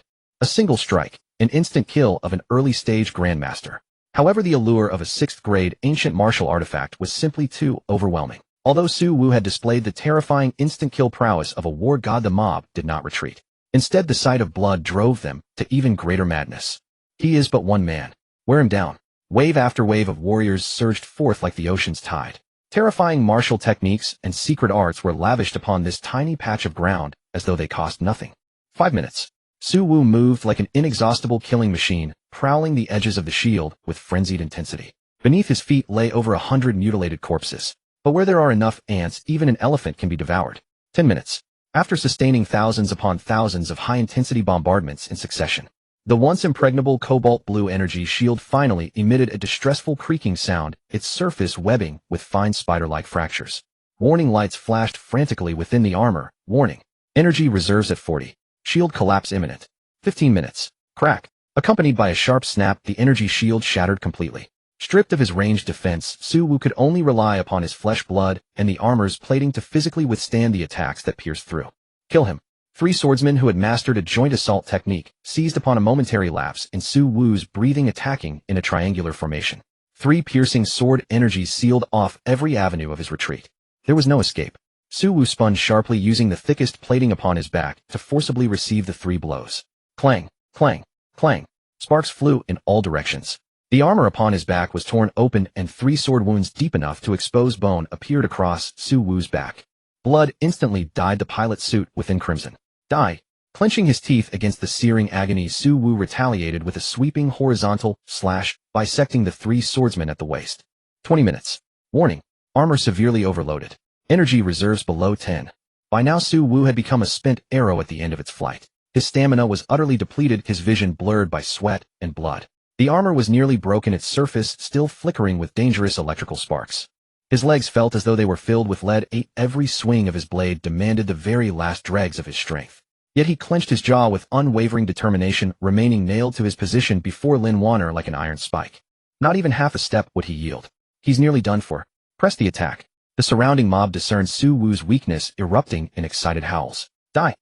At that moment, a berserker warrior, nearly 3 meters tall, every muscle corded beneath his skin, his power having reached the absolute pinnacle of the Grandmaster realm, descended from the heavens. Wielding a colossal black battle axe weighing thousands of pounds, he brought it down upon Su-Wu's head, with a terrifying gale force pressure that seemed to tear the very air asunder. This strike was unstoppable, an unavoidable annihilation. Su-Wu's heart clenched. He attempted to raise his blade to parry, but his thoroughly exhausted body chose this moment to mutiny. His movements slowed by a full beat. Is this the end? Su-Wu watched the approaching black axe blade, a flicker of unwillingness flashing within his eyes. He could sense that should this strike land, even the armor would be cleaved clean in two. However, at the very precipice of this life or death moment, just as the massive axe was about to fall upon Su-Wu's armored helm, boom! A bolt of silver lightning bearing an unstoppable momentum emerged without warning from the side, shattering the mob as it crashed into the berserker. Bang! The once invincible pinnacle Grandmaster, even before a scream could escape his lips, was sent flying along with his axe by this terrifying force, hurtling several hundred meters before smashing into the cliff face and reducing him to a smear of flesh. The gale abruptly ceased. A slender figure radiating an aura of icy cold and boundless killing intent, gripping a blood-dripping, elongated tang blade, landed steadily beside Su-Wu. The newcomer was none other than Lin Feng. You? Su-Wu stared at that familiar profile etched with irreverent arrogance, momentarily stunned. What you? Lin Feng turned his head, glaring at Su-Wu with a gaze brimming with frustrated, disappointed fury. What kind of heroics are you trying to play out here, all alone? You actually thought you were some kind of savior. Fool. Though his mouth spewed the most venomous of curses, Lin Feng's hands showed not a moment's hesitation. His longsword flashed in a sweeping arc, and a terrifying blade light spanning tens of zhang erupted forth, slicing the dozen or so warriors who had charged forward cleanly in two. What are you waiting for? Waiting to die? Half an hour later, accompanied by a dragon's roar that reverberated through the very heavens, the 6th grade divine weapon finally transformed into a streak of crimson light and fused into Lin Wanner's brow. The subjugation was complete. With Lin Wanner's assistance, the 3 of them successfully escaped. Thereafter, the time limit within the ancestral land expired. A spatial rejection force teleported the 3 of them out of Kunlun Mountain. Upon emerging, Lin Feng tossed down several bottles of healing medicine and departed without a word of farewell. Meanwhile, Lin Wanner was greeted by her guardian Uncle Fu. She made an extraordinarily bold decision. She entrusted the 6th grade ancient martial artifact she had fought so desperately to obtain, along with a wisp of her own soul aura, to Uncle Fu, ordering him to return them to their clan in the sacred spirit star domain to settle the matter. Furthermore, she threatened death should he disobey, strictly forbidding Uncle Fu from divulging a single word of her affairs. As for herself, citing unfinished training as her pretext, she remained upon this azure blue planet. The days that followed constituted the happiest period of Su-Wu's life, a time that felt like heaven itself. Lin Wanner shed her aura as the noble scion of a divine clan. Together with Su-Wu, she embraced the most ordinary of cohabiting lives upon this earth, so rich in the breath of the mundane world. Together they wandered the night markets of Jiangnan. Together they gazed at the stars from the rooftop. 2 hearts merged as one amidst simplicity and sincerity. 1 year later, they were blessed with the fruit of their love. A daughter as beautiful as Lin Wanner herself, with features that mirrored her mother perfectly. During that period, Su Wu believed himself the most fortunate man in all the universe. 3 years later, Lin Wanner conceived again and gave birth to Su Yu. Su Wu had thought that this life of a loving wife and warm children by the hearth would endure until the end of time.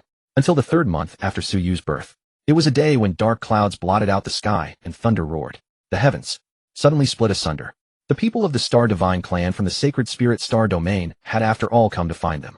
Their leader was Lin Wanner's elder brother, a terrifying existence, who stood above even the Star Kings. That day for Su Wu was nothing less than the apocalypse. You vile native, how dare you defile the noble bloodline of our divine clan?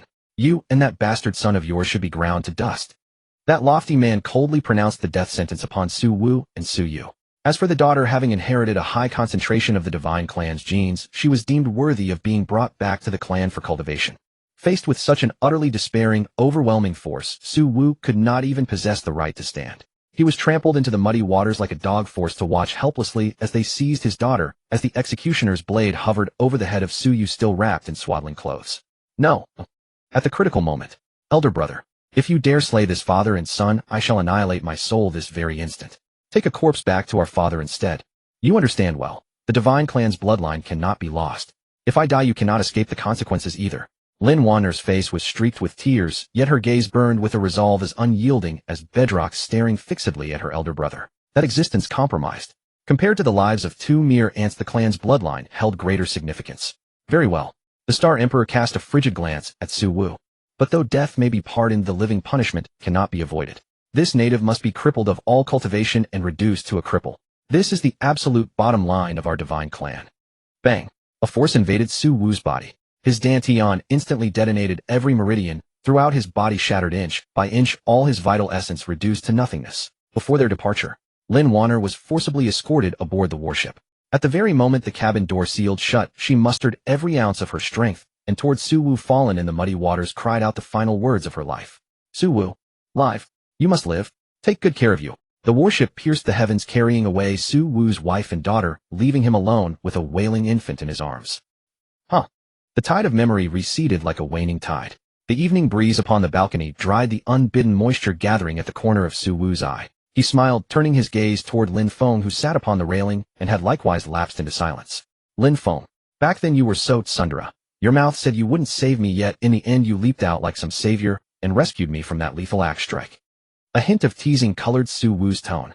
Having his past, dark history exposed, even the dignified and powerful Chief Inspector Lin Feng's handsome visage could not help but flicker with a trace of uncharacteristic discomfort. Tisk tisk tsk. Stop trying to elevate yourself. Who the hell saved you? Lin Feng curled his lip, leaping down from the railing and smoothing out his wind-creased white windbreaker. Striving to salvage his dignity, he declared, this great lord merely happened to pass by and was simply disgusted by those alien bastards ganging up on someone. It was nothing more than a casual act. A mere afterthought. Enough. Let bygones be bygones. I've delivered my message for today. Lin Feng turned and ripples began to slowly disturb the void behind him. At the very moment he was about to step into the spatial passage, Lin Feng paused, not looking back. I'm leaving. Su Wu stood upon the balcony watching the place where Lin Feng had vanished, the corner of his lips curling into a smile of quiet release. Sacred Spirit, Star Domain. Su Wu raised his head. His profound gaze seemed to pierce through hundreds of millions of light years, looking toward that stretch of starry sky at the very heart of the Milky Way galaxy. Wanner, it has nearly been 20 years. Wait for me. As time flowed swiftly by, a mere 3 days remained before the commencement of the seed tournament. At this moment within Yinjing Base stood Villa No. 186. Su Wu stood on the balcony taking a deep breath of the crisp cold winter air. He took but a single incredibly casual step forward. A low hum resonated through the air. The very instant his foot descended, the space before him was subtly rippled. With a soft whoosh, Su Wu's figure vanished into thin air. There was no sonic boom, no surge of airflow. It was as if he had been instantaneously erased from the world itself. Space folding. For a peerless powerhouse of the Star King realm, as long as their mental power could cover the distance, and the spatial coordinates were sufficiently clear, a span of several thousand kilometers was merely the thickness of a single door. A mere 2 seconds later, outside Modu, the colossal steel metropolis in eastern China, hailed as the Pearl of the Orient, whose prosperity in some ways even eclipsed that of Yinjing. The void rippled like water as Su Wu, dressed in simple gray casual wear with his hands in his pockets, stepped slowly out from the emptiness. His deep eyes looked down upon the massive city below, where neon lights flashed and airships wove through the sky. However, before Su Wu could examine the city closely, 2 incredibly violent energy fluctuations erupted from ahead. Two streaks of light shot into the sky from the core area of Modu base, arriving before Su Wu in an instant. They came to an abrupt halt 10 meters away from him, bowing their heads in deep respect. The newcomers were a woman and an elderly man. The woman appeared to be in her early 40s, wearing a sharp business suit and gold-rimmed glasses, exuding an aura that was both intellectual and fierce. The old man, with hair and beard completely white, wore a traditional black tang suit, projecting an innate majesty with vital energy, as deep as an abyss. With a brief sweep of his gaze, Su Wu instantly saw through their depths. Both were powerhouses of the 9th rank of the Star Lord realm. Looking across the entire Earth, they were top-tier figures. Junior Su Ruhan, current president of Modu Martial Arts University, greets Senior Su. The middle-aged woman was the first to clasp her hands and bow deeply. Junior Yao Tai, current city lord of Modu base, greets Senior Su. The white-haired old man also bent his waist 90 degrees, his attitude humble and reverent to the extreme. Watching this scene, the corner of Su Wu's mouth couldn't help but twitch slightly. It was acceptable for Su Ruhan to call him senior. After all, combining his mental age with his past life, he could be considered a seasoned veteran. But Yao Tai, an old man who looked to have one foot in the grave and was at least 100 years old, actually addressed himself as junior with every breath. The scene left him somewhat amused yet helpless. But in the world of martial arts, the accomplished is the master. This was the absolute ironclad rule. Alright, spare me these empty formalities. Su Wu waved his hand casually, and a gentle force instantly lifted them up. He then asked indifferently, "Why are the two of you out here blocking my path instead of presiding over the city? What is the matter?" Su Ruhan and Yao Tai exchanged glances, both seeing the shock in the depths of each other's eyes. Against the force that had just lifted them, they could not even summon a single thought of resistance. Was this the terror of the Star King realm? Su Ruhan took a deep breath and was the first to explain, replying to Senior Su. "Chief Inspector Lin Feng issued instructions to us as early as 2 days ago, informing us of your arrival in Modu. We have been waiting here for a long time. First, to welcome you, Senior. Second, there is indeed a thorny matter for which we wish to request your assistance." Su Ruhan's face showed a look of difficulty. With the seed tournament imminent, Modu, as the venue, has gathered top geniuses and their Dao protectors from major war zones, nations, and even some hidden ancient factions across the globe. The situation is extremely complex, a mixed bag of good and bad.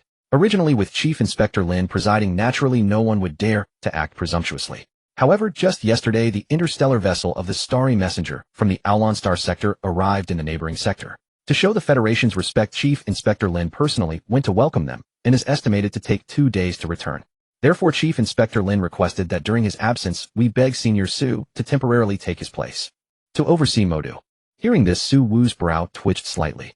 That kid Lin Feng certainly knew how to put people to work. Su Wu had barely announced his intention to visit his son in Modu when Lin Feng immediately dumped the heavy burden of maintaining public order onto his shoulders. However, reflecting on how Lin Feng back in Yinjing had unhesitatingly executed 2 of his subordinates to protect Xiaobai, and had even wiped out the 3 major clans of Mars on his behalf, Su Wu naturally kept this favor in mind. Helping him keep watch for a few days was no grand task. Very well, Su Wu nodded. Seeing Su Wu agree, Su Ruhan and Yao Tai's tense nerves finally relaxed completely, their faces simultaneously lighting up with the joy of relief. City Lord Yao Tai quickly chimed in, his tone carrying a hint of teeth-gritting anger. "Senior Su, you have no idea. Many foreign top powerhouses and alien descendants have already moved into Modu. These fellows are used to domineering in their own territories, and seeing that Chief Inspector Lin is away, they have all shown their true colors. In just these past 2 days, over a dozen conflicts involving Star Lord-level individuals or higher have occurred. Relying on the backing of their factions, they simply do not respect our Modu City Defense Force. Several foreign Star Lords even openly engaged in violence in busy downtown areas, injuring many of our law enforcement officers. Yet because our strength is insufficient, we could do nothing." Yao Tai grew increasingly incensed as he spoke. As the city lord, watching others run rampant on his own turf without being able to strike back was an unimaginably stifling grievance. After listening to Yao Tai's grievances, Su Wu's gaze gradually grew cold. In this life, he despised nothing more than fools who lacked strength, yet loved to show off, and he hated even more those clowns who broke the rules right under his nose. "Go now, in my name. No, in Lin Feng's name, notify all those foreign powerhouses who have caused trouble in Modu, or who think themselves to be someone of importance." Su Wu looked down upon Modu below, saying word by word, "Tell them to get over here and see me within half an hour. Latecomers will not be tolerated." The two dared not hesitate in the slightest. Bowing in unison, they immediately transformed into streaks of light to deliver this Yama's summons. Half an hour later, within an ultra-luxurious panoramic conference room capable of accommodating hundreds of people located on the top floor of Modu's premier 7-star establishment, the Starry International Hotel. At this moment, nearly 100 figures had gathered here. These people possessed various skin tones and wore bizarre attire, but without exception, each of them exuded incredibly terrifying energy fluctuations. The weakest among them were at the 5th rank of the Star-Lord realm, while the strongest few had even reached the terrifying level of the 9th rank of the Star-Lord realm. They represented the topmost foundations of various war zones on Earth outside of China. At this moment, the atmosphere inside the conference room was extremely noisy and arrogant. Fuck, what the hell? Summoning us here just to look at an empty podium. A burly man with knotted muscles and skin of a bizarre purplish-black hue slammed his combat-booted feet heavily onto the alloy conference table before him, complaining with a face full of impatience. He was Capil, a top powerhouse from the Infan nation known as the Thunderwrath Wisdom King, a genuine powerhouse of the 8th rank of the Star-Lord realm. At the same time, he was one of the troublemakers who had been making the most noise in Modu over the past 2 days. Capil had an extremely violent temper. When angered, strands of highly dangerous purple lightning would even emerge uncontrollably around his body. Exactly. We are distinguished guests here for the seed tournament. Is this how Chinese people treat their guests? I heard that fellow named Lin Feng went to serve as a space doorman. Without a Star King presiding, this Modu is simply a joke. Yesterday, I took a fancy to a spiritual herb in a shop, and that shopkeeper actually dared to ask me for money. Not killing him was already showing him face. Several foreign star lords of the same feather as Capil chimed in, their words filled with contempt for China. In their eyes, although China was powerful, its only Star King Lin Feng was absent. With their combined strength, they could run rampant in Modu. Who would dare to meddle with them? By the time Lin Feng returned, he would be constrained by his status as a Federation inspector and would not be able to easily take action against them. Seated in the foremost row of the conference hall was an elegant elder from the European Union. His silver hair was neatly combed back, and he was dressed in an exquisitely tailored black tailcoat. In his hand, he idly turned a staff embedded with crystals. Compared to Capil's vulgarity, he appeared exceedingly refined, yet those deep blue eyes betrayed a far more insidious calculation. Patience, Mr. Capil. The European elder furrowed his brow slightly and spoke softly in flawless Huaxia. Since the Lord and Provost of Magic Capital jointly summoned us here under the highest level decree, the Huaxia authorities must have some new arrangement in mind. We shall wait patiently. There is no need to debase ourselves with such clamor. Damn your arrangements. I'll give them 3 more minutes. 3 minutes, and if no one shows up, I'll tear this wretched hotel apart.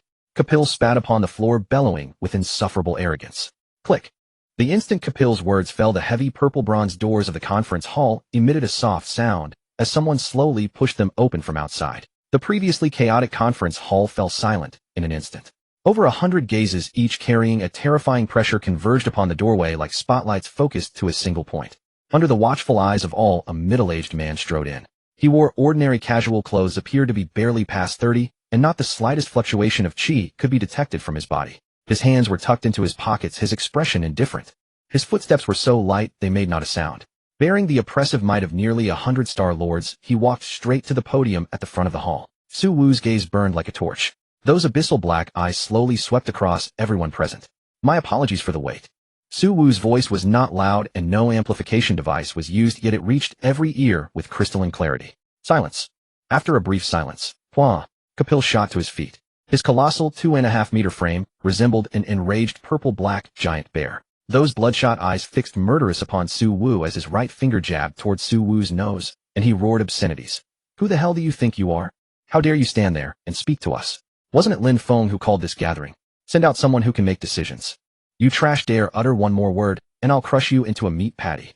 Capil's tirade triggered a wave of uproarious laughter throughout the conference hall. The foreign powerhouses regarded Su Wu with eyes brimming with mockery. Yet Su Wu, standing at the podium, did not grow angry. He merely withdrew his hands slowly from his pockets. His gaze fell upon Capil, who pointed at him, and in that instant his eyes grew colder than 10,000-year-old mystic ice. In my life, Su Wu spoke softly, there is nothing I despise more than being pointed at by others. Especially by weaklings inferior to myself. Before his words had finished, insolent Huaxia dog. I'll tear you apart right now. Capil was utterly enraged. As an 8th-tier Star Lord, when had he ever suffered such humiliation from a piece of trash? He let out a furious roar, and the purple lightning about his body instantly erupted into frenzy. Without even summoning any martial technique, he thrust forth that massive purple hand, large as a fan and wreathed in terrifying arcs of electricity, reaching across the void to seize Su Wu's head. A grip like that would crush even an armored vehicle forged from special alloys into scrap in an instant. Everyone waited with the mentality of spectators, anticipating that this ignorant Huaxiao uncle would be drenched in his own blood. Yet in the next second, every Star Lord present, including the European elder who had maintained his composure, had their pupils contract simultaneously to the size of needle points. For they had not even discerned how Su Wu had moved. When Capil's palm was still a full 3 meters from Su Wu's figure streaked across their retinas, an extraordinarily blurred afterimage appearing without the slightest warning. Far too fast. Boom. A muffled, terrifying impact sound, one that seemed capable of stopping every heart in the room, detonated within the conference hall. It was the sound of flesh colliding catastrophically with a substance of extreme hardness. When the spectator's vision finally caught up with reality, everyone was so horrified by this hellishly bloody scene before them that their breathing ceased entirely. There stood Su Wu, his expression still that same indifference. Yet at some unknown moment he had already appeared before Capil, and his right hand, slender, even somewhat frail in appearance, was pressed with an utterly casual posture atop that enormous purple-black luminous head of Capil's. Then with brutal force he slammed the indomitable Capil, 8th-tier Star-Lord of Enlon Nation, the Thunder Fury Bright King, directly into the conference table forged of star iron alloy. Splat. No chi employed, no martial technique invoked. Nothing but the most primitive, terrifying physical might of his supreme chaotic body, which had evolved to the Star King level. Beneath that irresistible, inhuman force, Capil's skull, upon making contact with the tabletop, simply exploded.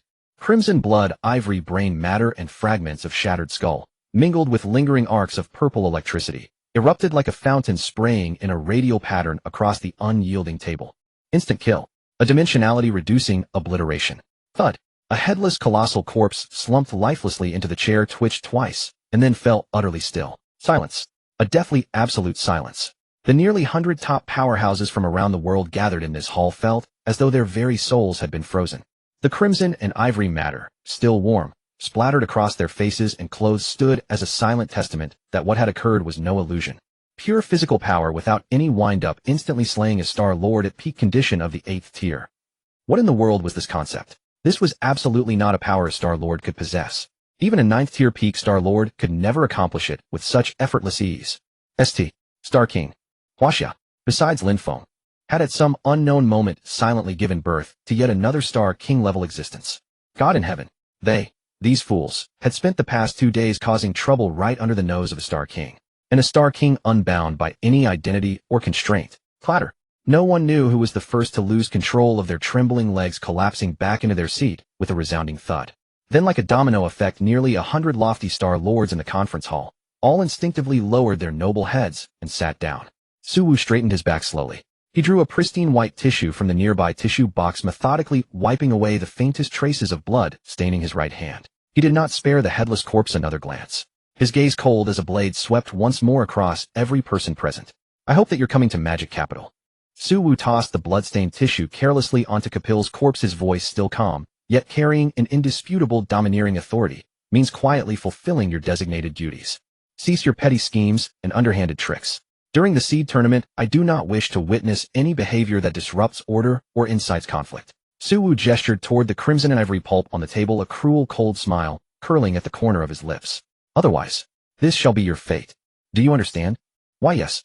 Understood. We obey your command, my lord. We shall not dare offend again. May God bless Huaxia. We shall behave ourselves. The conference hall erupted instantaneously in a chorus of replies, uniform and precise, saturated with the most primal instinct for survival. Those foreign powerhouses who had been so overbearing moments ago now behaved as meekly as children being scolded in kindergarten, nodding frantically. Su Wu observed these thoroughly terrified dignitaries and nodded slightly. Killing the chicken to scare the monkey, the effect had been achieved. Without uttering another unnecessary word, he turned and with unhurried steps walked through that great door and out. With these troublesome disputes resolved, the public security of the Modu base would naturally improve in the future.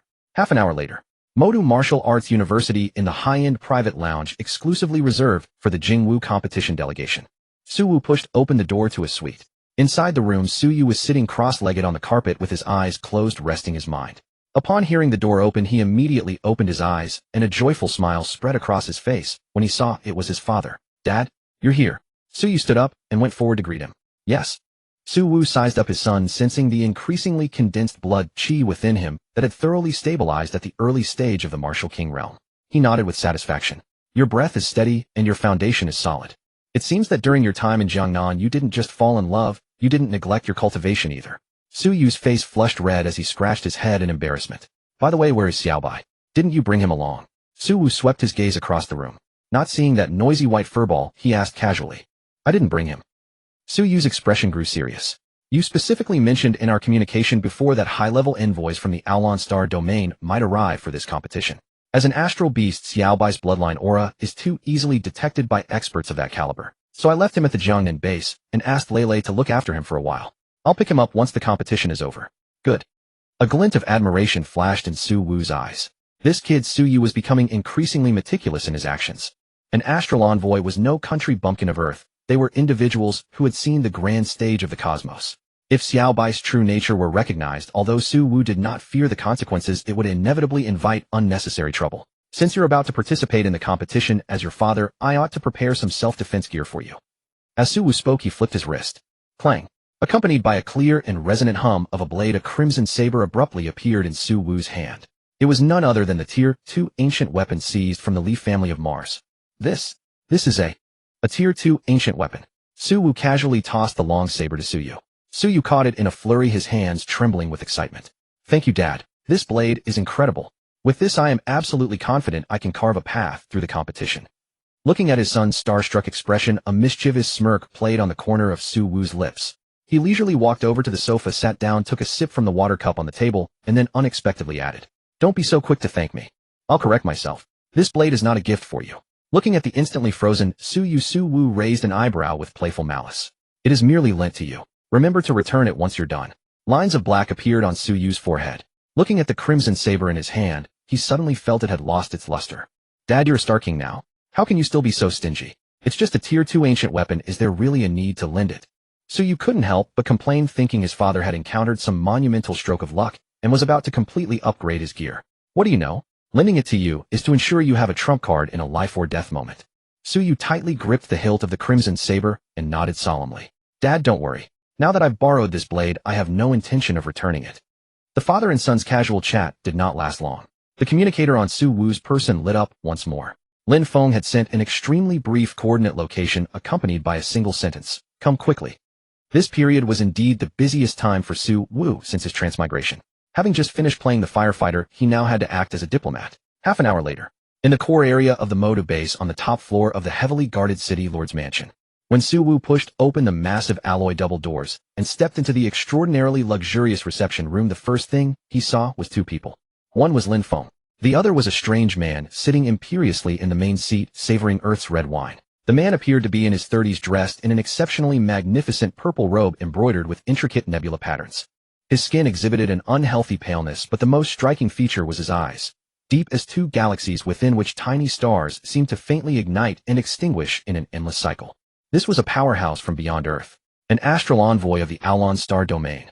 "Lord Envoy." Seeing Su Wu enter, Lin Feng immediately stood up and introduced him. "This is the second Star King level powerhouse newly born in our solar system, whom I reported to you earlier, Su Wu." Su Wu walked forward with a calm expression, merely cupping his hands in a manner neither servile nor overbearing. "Su Wu greets Lord Envoy." Seated in the main chair, the astral envoy slowly set down his goblet. His eyes, as deep as the starry river, instantly locked onto Su Wu. Buzz. At this moment, Su Wu clearly felt an extremely subtle, yet high-dimensional probe-like power, like a massive net directly covering his entire body, attempting to thoroughly see through his secrets. This power far exceeded the scope of the early Star King realm, at least the 7th or 8th stage of the Star King realm.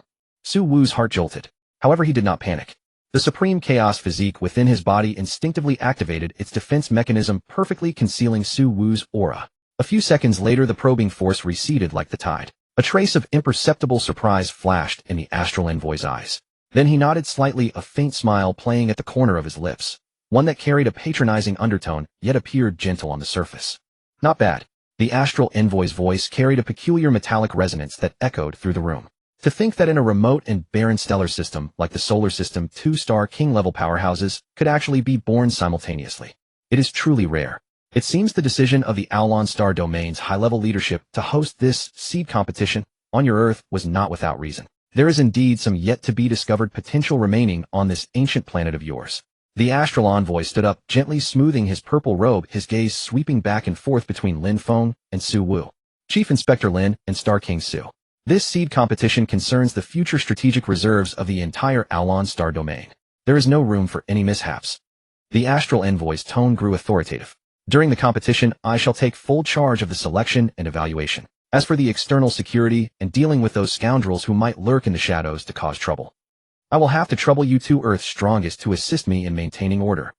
Faced with this high and mighty consignment, Lin Feng maintained his flawless smile and gave a slight nod. And Su Wu too cooperatively concealed all of his sharp edges. Lord Envoy, you flatter us. Su Wu bowed his head slightly, his tone so humble that not a single flaw could be found. Being able to serve the Star Domain's high command and maintain order during the competition is our duty as Earth's martial artists. We will surely spare no effort.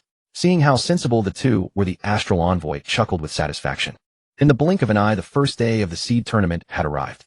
The Modu Martial Arts Stadium, a colossal structure forged from stellar alloy and reinforced by ultra-potent energy shields capable of accommodating 300,000 spectators, had now transformed into a boiling ocean of excitement.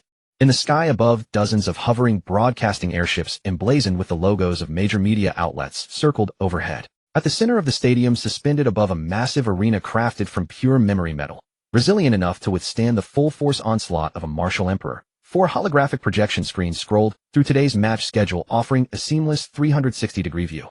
The Aulon Star Domain Seed Tournament has officially commenced. Accompanied by the deafening roar of ceremonial cannons, the entire city of Modu seemed to tremble in response. Yet within the viewing gallery at the highest point of the stadium, the atmosphere was remarkably serene. Enclosed by one-way energy glass, the box perfectly filtered out the raucous cheers of the 300,000 spectators below. Inside the gallery, only 3 spacious, luxurious seats were arranged. Su Wu, Lin Feng, and the Star Envoy from the Aulon Star Domain sat in a triangular formation. Today the Star Envoy had changed into a more lightweight, silver-patterned robe, looking down upon the arena below. Within his deep eyes, however, flickered an undisguised sense of boredom and arrogance. Chief Inspector Lin, these two contestants are rather subpar, aren't they? Looking down at the newly commenced first match, the Star Envoy did not even bother to raise his eyelids, his tone laced with a hint of sarcasm. On the stage below, a duel between a peak Grandmaster from the Sakura Nation and a peak Grandmaster from the North Bear Nation was underway. The collision of blade energy and vital chi raged back and forth, presenting a spectacular display to the ordinary spectators. But in the eyes of a powerhouse of the Star King realm, this was nothing short of child's play. Their vital energy is unstable, and their moves are rigid. The Star Envoy remarked, shaking his head slightly. Internally he scoffed. I truly cannot comprehend what those old fogies in the Star Domain Supreme Council are thinking, insisting on selecting seeds from such a remote backwater stellar system. Could a true dragon ever emerge from such a garbage dump? Facing the Star Envoy's inquiry, Lin Feng merely offered a non-committal smile, choosing not to refute. Meanwhile, Su Wu, seated on the other side, remained completely detached, his gaze casually sweeping across the preparation area below as he searched for his rascal of a son, treating the Star Envoy's critique as mere wind blowing past his ears. The reality unfolded exactly as the Star Envoy had anticipated. The matches on the first morning were nothing short of torture for these 3 high and mighty Star Kings. Even as noon approached and a few contestants who had just stepped into the early stage of the Martial King realm finally appeared on stage, they remained utterly worthless in the critical eyes of the Star Envoy. For these native martial kings of Earth, their application of power was far too crude, relying entirely on the raw instinct of their vital energy to fight. That was until the final headlining match of the morning commenced.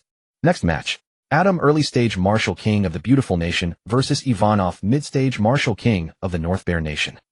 As the referee's resounding voice echoed, the alloy tunnels on both sides of the arena slowly slid open. Oh, a battle across realms.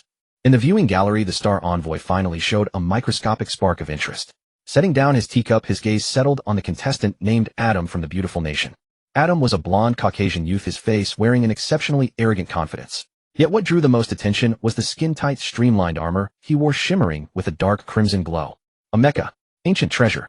Su Wu's brow twitched slightly. That is a mecha-type ancient treasure excavated from a civilization ruin within the Beautiful Nation. Lin Feng explained calmly from the side. Although this set of armor is only of the first rank, a miniature high-energy reactor has been inscribed within its core. On the stage, the match bell suddenly chimed. One of the seed spots will definitely be mine. Adam laughed wildly. Instantly, the dark crimson armor on his body emitted an extremely piercing high-frequency hum. The armor plating on his back and legs suddenly split open, spewing 6 trails of deep blue plasma exhaust. Boom. A sonic boom cloud instantly erupted in the air. Adam transformed into a streak of dark crimson light, moving at a speed so blistering that it left a succession of afterimages on the retinas of the onlookers. This was by no means a speed attainable by an early-stage Martial King. It was a limit-breaking velocity, forced entirely by the kinetic energy of the mecha. So fast. The expression of Ivanov, the North Bear Nation contestant opposite him, changed drastically. As a mid-stage Martial King powerhouse with rich combat experience, he frantically squeezed the vital energy within his body the very instant his opponent moved. With a furious roar, Ivanov's muscles swelled. A layer of azure protective chi half a meter thick and radiating extreme cold instantly condensed in front of him into an indestructible shield. However, he had still underestimated the terrifying impact of that ancient mecha treasure. In an instant, Adam's figure crossed a distance of dozens of meters. Under the extreme friction, the right arm of the armor turned glowing red, resembling a falling meteor. Carrying violent kinetic energy and scorching heat, it slammed ruthlessly against that azure shield. Crack, boom. A tooth-grating sound of shattering echoed. That ice shield, which was strong enough to withstand the full-force strike of a martial king of the same level, lasted for less than a tenth of a second under this terrifying punch, a fusion of machinery and martial arts, before shattering into pieces like fragile glass. The violent power poured unreservedly onto Ivanov's chest. The mid-stage martial king of the North Bear Nation was struck as if by lightning. His sternum collapsed instantly, and like a kite with a severed string, he spewed a mouthful of blood. Drawing a tragic arc in midair, he crashed heavily against the energy shield at the edge of the arena, then slid down, like a lump of mud, losing consciousness on the spot. An instant kill with a single strike. After a brief dead silence, the entire stadium erupted into a mountain-shaking ocean tsunami roar of astonishment. An early-stage martial king had instantly killed a mid-stage martial king with a single punch. Somewhat interesting. The star envoy murmured in the viewing gallery, a gleam of intrigue finally flashing in his eyes. He nodded, slightly evaluating. Although his own cultivation is subpar, being able to unleash 80% of the kinetic energy of this first-rank ancient mecha treasure can be considered somewhat talented. Although the evaluation was still not particularly high, at the very least the star envoy no longer wore that drowsy expression. Soon the tournament transitioned into the afternoon. Next match, Suyu, an early-stage martial king from Huaxiao versus Buck, a peak-stage great grandmaster from the European League. In the preparation area below, a young man dressed in a simple black martial arts uniform walked calmly onto the arena stage. A peak great grandmaster.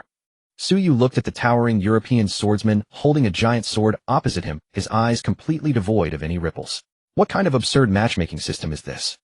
Left with no choice, Buck let out a furious roar, pushing his peak great grandmaster cultivation to its absolute limit. A brilliant golden vital energy erupted from his giant sword as he charged madly at Suyu, slashing downward with immense force.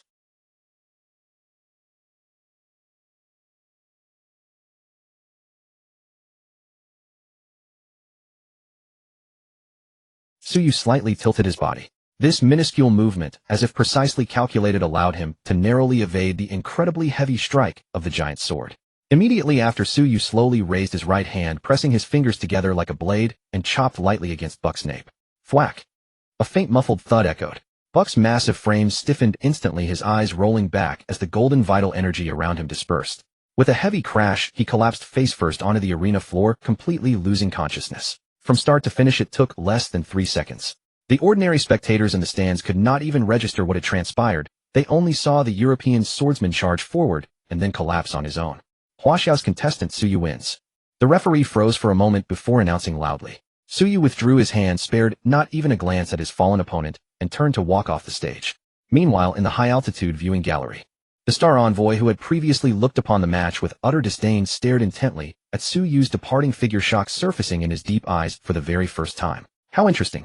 If he wasn't mistaken, Suyu's strike just now did not employ any vital energy of the martial king realm, nor did it even use physical strength. This was absolute mastery over combat technique, defeating the opponent at the most perfect moment with the minimal cost. The final grand finale elimination match of the afternoon. Huaxiao region's early-stage martial king, Suyu, versus America's early-stage martial king, Adam.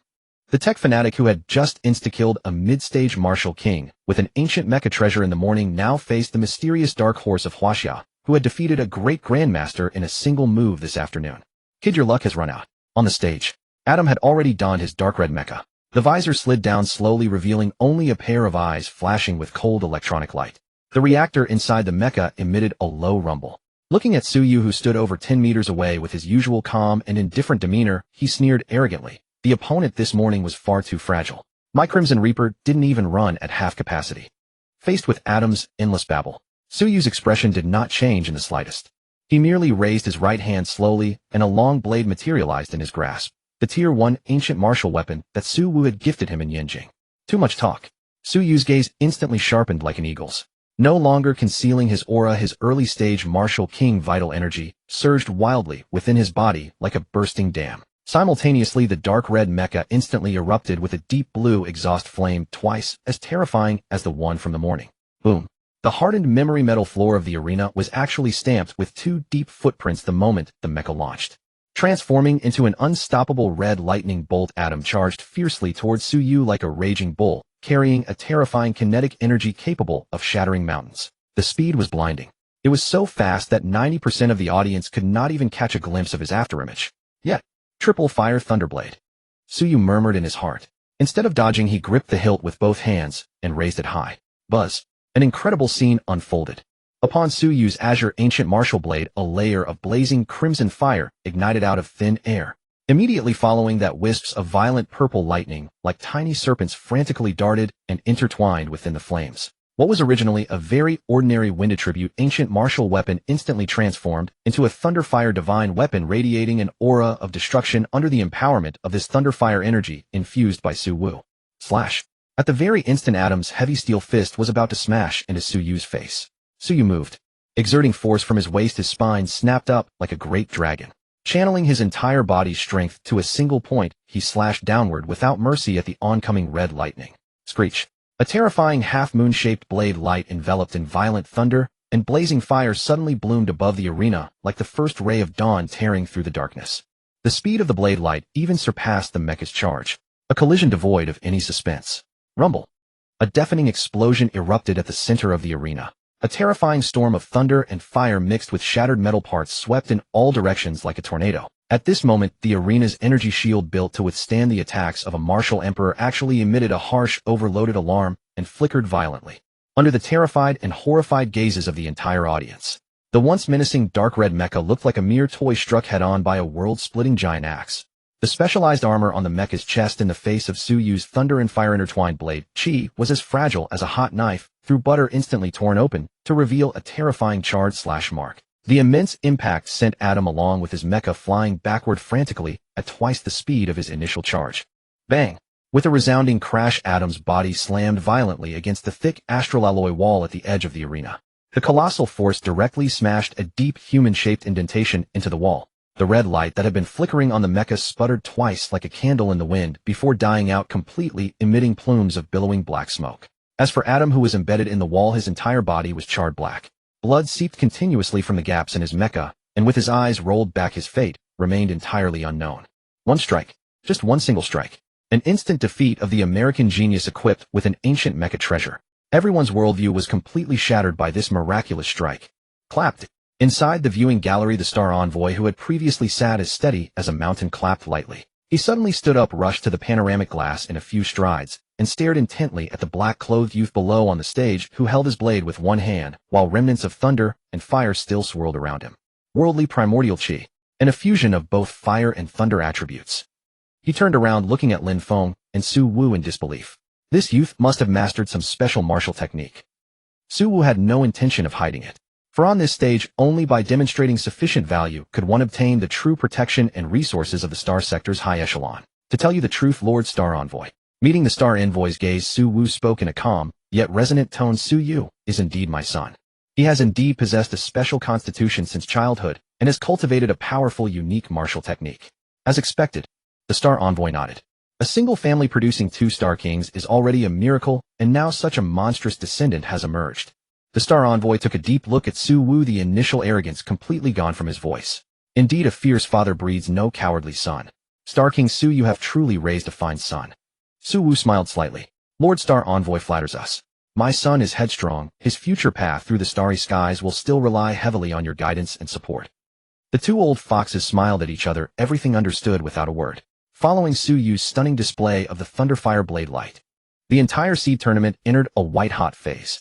The hidden monsters of Earth seemed to have been stimulated by Su Yu as they began to showcase their terrifying strengths one after another. Aside from Su Yu, several other contestants shone just as brightly.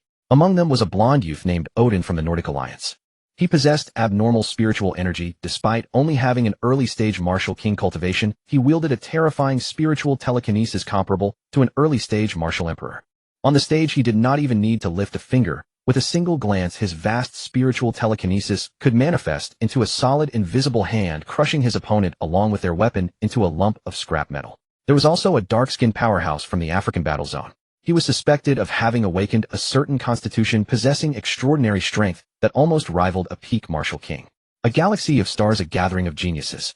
Yet, no matter how brilliantly the other talents performed over the next 2 days, the brightest star on the entire field remained that young man from Huaxia, Su Yu.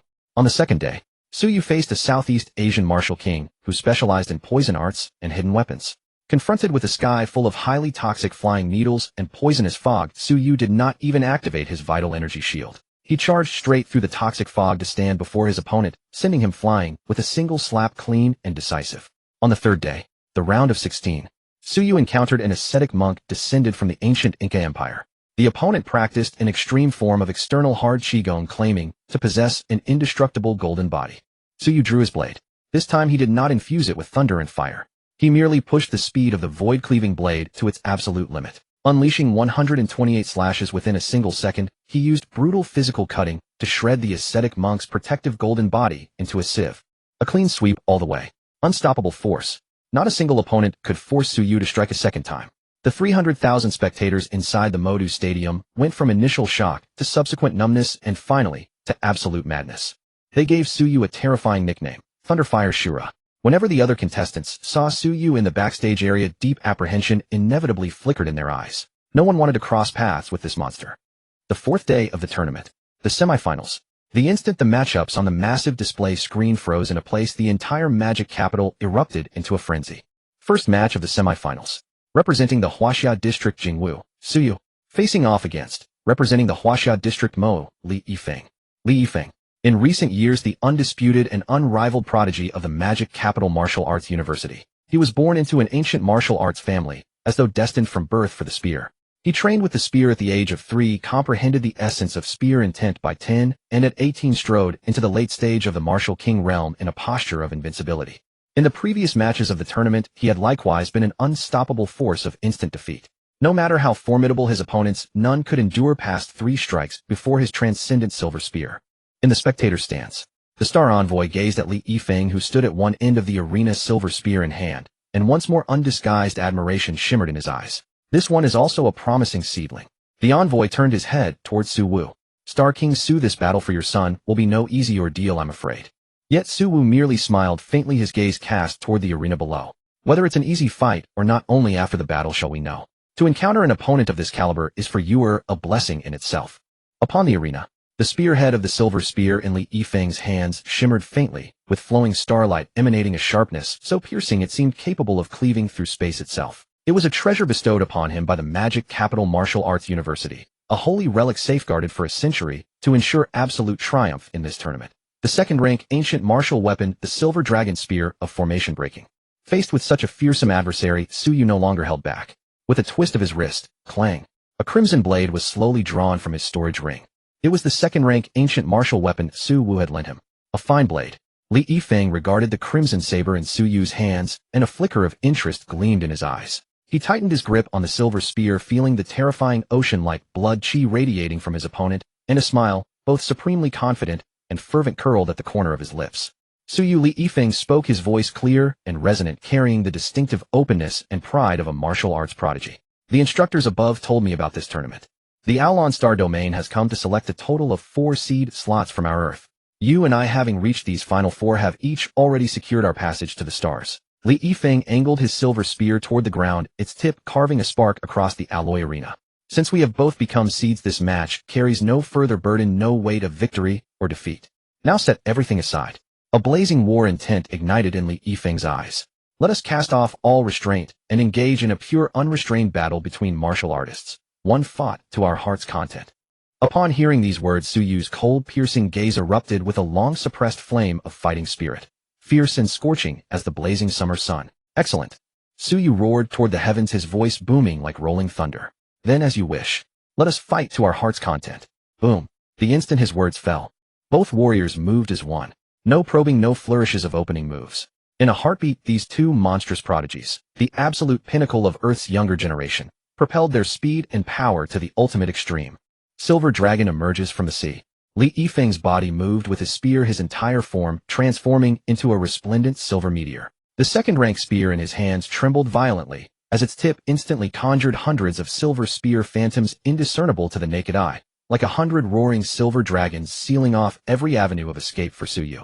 with a sharpness capable of piercing through all things. They lunged towards Suyu's every vital point. Rather than retreat, Suyu advanced. Martial King blood chi poured without reserve into the crimson blade. In an instant, terrifying thunderfire saber essence erupted across the weapon's surface. Gripping the saber with both hands, he resembled an ancient god cleaving the very heavens. Meeting the descending storm of silver spear dragons, he brought the blade down in a savage, devastating slash. Clang. Saber against spear, crimson against silver. In this collision at blinding speed, the two second-rank ancient martial weapons unleashed a deafening clang of metal, as thunderous as a nuclear detonation. A visible shockwave of solidified energy radiated outward from the point of impact, spreading like raging tidal waves in every direction, slamming brutally into the arena's energy shield and sending violent ripples cascading across its surface. Magnificent. Once more, Li Yifeng's strike missed its mark, and using the recoil, he forcibly twisted his body midair. His spear lunged like a venomous dragon emerging from its lair, its technique unfathomably treacherous. At times it lashed out like a howling tempest in relentless barrage, at others it struck with the sinister, venomous cruelty of a serpent. Every thrust aimed unerringly at the vulnerable points in Suyu's defenses. Break! Suyu's gaze was frost-cold. In his hands, the crimson saber transformed into an impenetrable wall of thunder and fire. The domineering force of the three-fire thunderblade and the extreme velocity of the void-breaking saber merged in flawless harmony. No matter how ingenious Li Yifeng's spear techniques, Suyu cleaved them apart, shattered them through sheer unreasonable brutal violence. Boom, boom, boom. Upon the arena, the two figures moved so swiftly that only afterimages remained. Crimson and white radiance intertwined, collided, and detonated in an endless barrage. Each second the two warriors clashed no fewer than dozens of times. Every collision wrung pitiful groans from the sturdy arena. The 300,000 spectators in the stands had long since been stunned into silence. The battle raged on for a full 10 minutes. Under such intense strain, both warriors had pushed their blood chi to the absolute limit. Gradually, the disparity began to reveal itself. Li Yifeng was, after all, at the late stage of the martial king realm. In theory, the blood chi within him far surpassed that of Suyu at the early stage. Yet for Suyu, who possessed the chaotic body, such a gap had been drastically narrowed. Moreover, owing to the chaotic body's ability to absorb blood chi, Suyu clearly held the advantage in endurance. Gradually, Suyu seized the upper hand. It's over. Suyu reversed his grip on the Starfall saber. He employed no further ornate martial techniques. He channeled every remaining shred of blood chi into the blade, without reservation. Then, against the silver ancient dragon surging toward him, he delivered one devastating upward slash, from low to high. Screech, boom. Before this absolute unreasonable force. Crack. The ethereal image of the white ancient dragon was cleaved in twain by the thunderfire saber essence the moment they met, shattering completely. Pooh. Li Yifeng was struck as though by lightning. Though his second-rank ancient martial silver spear did not shatter, the horrifying recoil utterly crushed his tiger's mouth, splitting the flesh of his palm. A great mouthful of blood sprayed from his lips, and his entire body flew backward like a kite, with a severed string hurtling dozens of meters away. Thud! Li Yifeng crashed heavily onto the arena. He struggled several times, but could no longer rise to his feet. And before his throat, less than an inch away, a dark crimson blade radiating scorching heat hovered steadily in the air. I yield the victory to you. Suyu slowly sheathed the Starfall saber and offered Li Yifeng a slight clasped fist salute. In the afternoon, inside the Modu Martial Arts Stadium, the clamor of the crowd reached a boiling point, pushing the atmosphere to its absolute climax. The highly anticipated grand finale of the seed competition had finally arrived. On the arena stage, standing opposite Suyu, was a blonde giant from the American Combat Zone, Michael, known as the Mad Beast.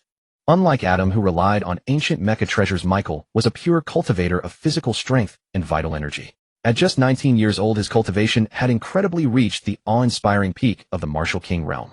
Your winning streak ends here. Michael roared furiously. A blinding layer of dark gold astral chi erupted around his body as his heavy steps caused the alloy arena to rumble, charging towards Suyu like a moving mountain. Yet in the face of this seemingly invincible peak martial king, Suyu's gaze remained as tranquil as a pool of stagnant water. Having experienced that ultimate clash of spear and saber against Li Yifeng, Suyu's horizons and state of mind had already undergone a monumental leap. Although Michael's cultivation was a minor realm higher than Li Yifeng's in the eyes of a monstrous genius like Suyu, who had already touched the threshold of intent, the opponent's attacks were riddled with glaring flaws. In the end, Suyu defeated his final opponent with relative ease. Champion. Earth's strongest genius has been born. Suyu. Thunderfire Azura. Suyu. Amidst the deafening waves of cheers, Suyu calmly turned and walked down the arena stage. With this maintaining an invincible stance of absolute dominance and remaining undefeated throughout, he indisputably claimed the championship of the Earth Division in the Aulon Star Domain Seed competition. Inside the high platform. Excellent.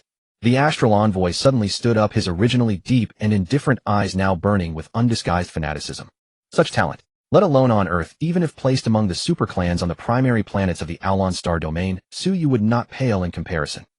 The astral envoy did not hold back his praises. Discovering such a peerless monster and bringing him back to the star domain would undoubtedly earn him unimaginably bountiful rewards. Sitting nearby with a teacup in hand, Su Wu did not show much excitement upon hearing the envoy's praise. He merely nodded slightly with a calm expression. Right then the astral envoy suddenly turned around, his gaze sweeping over the faces of Lin Feng and Su Wu. Chief Inspector Lin Star King Su. Due to some special emergency arrangements sent down by the Star Domain's High Command, I have decided to alter our itinerary. First thing tomorrow morning, I will take Suyu Li Yifeng and the other 2 Earth Seeds and set sail immediately for the Aulon Academy in the Aulon Star Domain. So soon. Su Wu's hand holding the teacup paused slightly, a flicker of anomaly crossing his eyes. There were originally 3 days left for rest and preparation, but now, it was suddenly moved forward. Clearly the astral envoy was afraid that delays would breed trouble. The astral envoy nodded firmly, his tone carrying an unquestionable resoluteness. Then we shall trouble Lord Envoy to look after them, Su Wu said as he slowly rose, cupping his hands toward the envoy with neither obsequiousness nor arrogance. The astral envoy laughed heartily, stepping forward quickly to warmly pat Su Wu on the shoulder. What are you saying, Star King Su? Once we return to the primary planet, I will naturally leverage my connections to strongly recommend Su Yu to the higher-ups of Aulon Academy. A monstrous talent like him, rarely seen in 1,000 years, deserves the absolute best nurturing. Then I thank Lord Envoy on his behalf. Su Wu clasped his hands once more. The astral envoy waved his hand, putting on an air of selflessness. No need for formalities. Su Yu's talent is obvious to all. This is also for his better development, contributing to the future of our human territory. Of course I will treat the other 3 seed players equally and do my utmost to secure the best resources for them as well. Beside them Lin Feng nodded slightly, an impeccable official smile on his face. With Lord Envoy's care we can rest easy. The political maneuvering and exchange of interests among the high-ranking figures were perfectly completed within these seemingly harmonious few words. Night fell and the city lights began to glow. Atop the black alloy city walls of Modu, which towered hundreds of meters high, the sea breeze howled, carrying a salty and biting chill unique to the East Sea. Not far outside the city walls lay the surging, boundless sea, though inside the city was a sleepless metropolis of flashing neon lights and bustling prosperity. Su Wu and Su Yu, father and son, stood side by side at the highest point of the city wall, letting the wild wind whip against the corners of their clothes. Here, Dad, I'm returning this to you. Su Yu broke the long silence. With a flick of his wrist, the crimson saber appeared in his hands. He respectfully offered the blade to his father. Su Wu turned his head, looking at the long saber gleaming with a cold light under the moon, but he did not reach out to take it. His deep gaze fell upon Su Yu's face, which had completely shed its childishness to become resolute and cold. A gentle smile touched the corner of his lips. Keep it. This time, Dad cannot accompany you. Consider this saber as a trump card your father is giving you for self-defense. Su Yu's grip on the saber tightened slightly. He silently stored the crimson saber back into his spatial ring and nodded heavily. In truth, he had long anticipated this outcome. His father's strength was unfathomable, but his father also had his own path to walk and could not forever remain a protective umbrella over him. Su Wu turned around, gazing out at the deep, bottomless starry sky in the distance, his eyes filled with a rare complexity. You're. Su Wu's voice sounded somewhat ethereal amidst the howling wind. Leaving Earth this time to step into the vast and boundless Aulon star domain, the journey is long and fraught with the unknown. You must rely entirely on yourself now. Su Wu turned his head and patted Su Yu's broad shoulder, his eyes brimming with encouragement and trust. However, with your chaos physique talent and your relentless life-risking grit, Dad believes you will surely carve out a path of blood and forge a brilliant domain of your own. Hearing his father's words, Su Yu's eyes reddened slightly, but his expression became firmer than ever, like iron. Dad, rest assured I will never disgrace you. Su Yu abruptly raised his head, his eyes locking onto the center of the Milky Way where the sacred spirit star domain was located. Once I establish a firm foothold in the Aulon star domain and gain enough influence, the 2 of us, father and son, will bring mother and sister back with absolute dignity. This was the ultimate obsession that drove Su Yu to cultivate tirelessly day and night. Looking at his son's eyes, which burned with surging battle intent, Su Wu felt a profound sense of gratification. He smiled. Although he knew very well that with his own Star King realm strength and the system's illogical power, he would likely fight his way to the sacred spirit star domain much earlier than his son. But he did not dampen his son's enthusiasm. All right, Dad, will wait for that day. The smile on Su Wu's face gradually faded, replaced by a father's deepest advice. But you must remember, the tallest tree in the forest is the first to be blown down by the wind. Once you reach those higher star domains before possessing absolutely invincible strength, you must learn to hide your edge and not be overly ostentatious. If you encounter irresistible danger, do not fight to the death. Staying alive is more important than anything. Use your brain more when things happen rather than always thinking of slashing your way through. I've noted it down, Dad. Your teachings are engraved in my heart. Suyu nodded earnestly. As the night wind gradually died down, the father and son looked at each other in silence atop the high city wall, enjoying the final moments of peace before their parting. In the blink of an eye, the eastern horizon flushed with the pale glow of dawn, heralding the arrival of a new day. Early morning. Suyu rose from his bed well before sunrise, having already packed all his belongings with meticulous care. After confirming that nothing had been left behind, Suyu stepped out of the suite. Outside the door, Su Wu had long been waiting in silence, clad in a crisp trench coat with his hands tucked casually into his pockets. Upon seeing Suyu emerge, Su Wu offered no superfluous words. He merely stepped forward and gently straightened the slightly creased collar of his son's shirt. Father and son exchanged a wordless gaze. It was a kinship that belonged solely to men, a silent communion in which every pang of reluctance and every thread of concern dissolved into the unspoken communion of their eyes. A moment later, Su Wu gave Su Yu's shoulder a firm, heavy pat, forcibly suppressing the faint bitterness of parting that welled within him. In a low, measured voice, he said, "Let's go. It's nearly time." The Star Envoy should already be waiting at the port. Several minutes later at Starport, one of the demon capital. At the most central premier-class landing pad of the port rested a colossal starship, hundreds of meters in length, sheathed in a sleek, dark silver streamline, resembling a dormant celestial behemoth crouched in quiet majesty. This was the Star Envoy's personal vessel, a starship capable of traversing the vast gulf between star domains. By this time, Li Yifeng and the other 3 Earthseed candidates had already arrived at the port, surrounded by their families. On every face was written the same mingled anxiety and yearning for the unknown cosmos that awaited them. Suyu, bearing a simple military pack upon his back, came to a halt before the boarding hatch.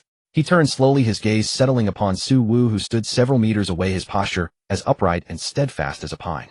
The morning sunlight cascaded across Su Wu's form, stretching his shadow into an elongated silhouette upon the ground. Su Yu's throat constricted with a violent motion, and the reluctance in his eyes seemed in that moment to crystallize into something almost tangible. His knees bent as though to kneel and kowtow to his father, but an invisible gentle force emanating from Su Wu held him firmly upright.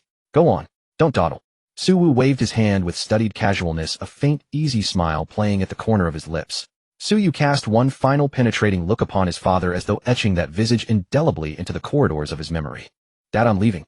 Take care of yourself." With those words, Suyu turned abruptly, without a backward glance, and strode with great purpose behind the Star Envoy and the others, crossing the threshold into the ship's hatch. Rumble. As the hatch sealed shut, the antimatter thrusters beneath the colossal stellar-class warship erupted with a searing, blinding white radiance that could scorch the very eyes of any who beheld it. The gargantuan vessel ascended slowly, then suddenly detonated a terrifying ripple of warped space into the air around it. Whoosh! In the span of a single breath, that Leviathan tore through Earth's atmosphere, executing a faster-than-light spatial fold, and vanished utterly from everyone's sight, leaving behind only a faint, lingering white contrail etched across the sky. Su Wu kept his gaze lifted skyward until the white contrail was dispersed entirely by the wind before slowly lowering his eyes. "What? Can't bear to part with him." Just then a voice tinged with playful mockery rang out abruptly from behind Su Wu. Without even turning his head, Su Wu knew it was that fellow Lin Feng. What is there to be reluctant about? He must walk this path sooner or later. Su Wu turned around, his hands slipped into the pockets of his trench coat, and he said nonchalantly, "Enough. My son's matters are settled. It's time I prepared to set out myself." "Prepare to set out." Lin Feng, clad in a white trench coat, stood with arms crossed over his chest.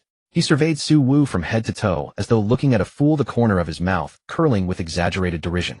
"You intend to depart looking like that? What? Surely you, the illustrious Star King Su, aren't planning to rely on your own flesh and blood to cross tens of thousands of light years of void, swimming your way all the way to the sacred spirit star domain?" Upon hearing this mockery, Su Wu froze abruptly. Damn it. 100 plans, yet one fatal oversight. He had been so preoccupied with preparing equipment and paving the way for his son that he had completely neglected this monumental detail. Though he was now a Star King-tier powerhouse capable of short-range spatial jumps within the solar system, attempting to cross star domains by his own effort, flying tirelessly for tens of thousands of years, would still get him nowhere. He didn't even own a single decent starship.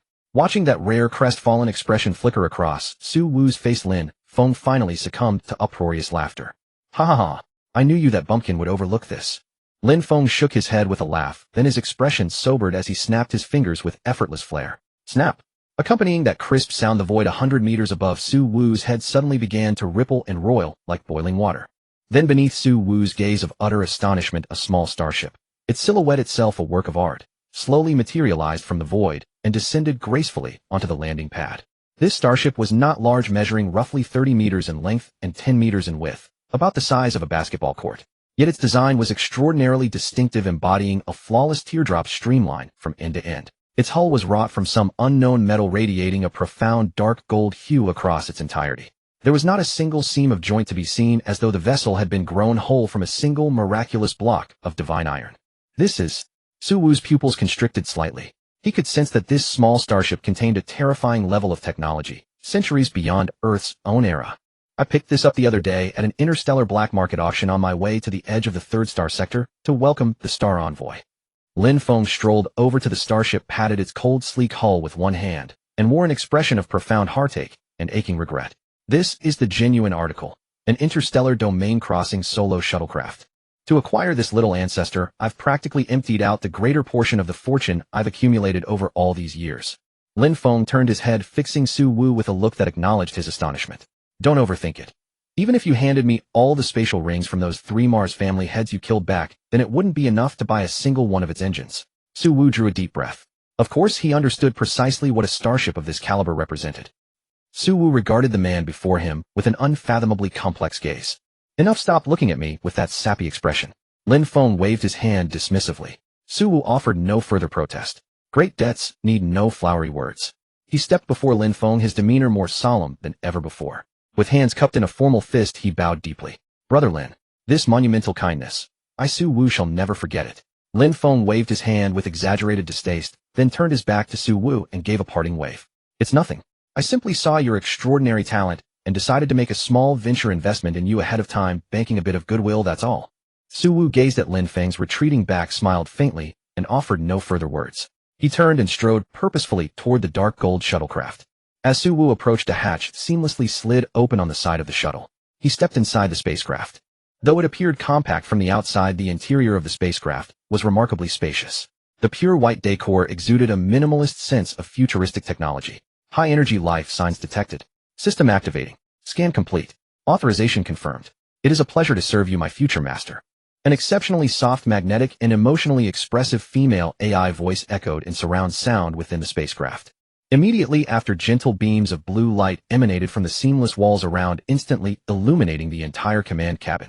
Su Wu looked around, gazing at the holographic star chart floating in midair and various precision instruments, silently marveling at this miraculous craftsmanship. He walked up to the console, made of an unknown soft material, his fingers gently brushing across the shimmering virtual control panels. An unprecedented, wondrous sensation arose within him, as if the entire universe were within his grasp. Master, please proceed with the biological genetic imprint binding. The AI's gentle voice prompted once more. Su Wu squeezed a drop of blood from his fingertip and let it fall onto the blue verification light screen. Binding successful. Master recognition complete. The Xingqiong is at your command. Having done all this, Su Wu took a deep breath and attempted to issue his first command to the spacecraft. Destination Earth, Jiangnan Base City. Command received. Su Wu felt only an extremely faint tremor within the spacecraft. To the outside world, the dark gold shuttle docked at the Modu port merely emitted an extremely soft hum. Following that, profound lines of spatial energy flowed wildly across the hull as the spacecraft slowly ascended a few meters.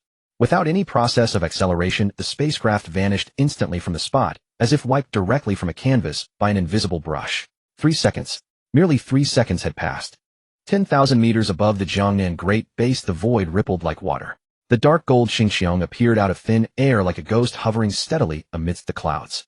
This speed is simply monstrous. Instead of landing the conspicuous spacecraft, he directly activated its optical cloaking mode, leaving it parked high in the sky. Then Su Wu opened the hatch and stepped out.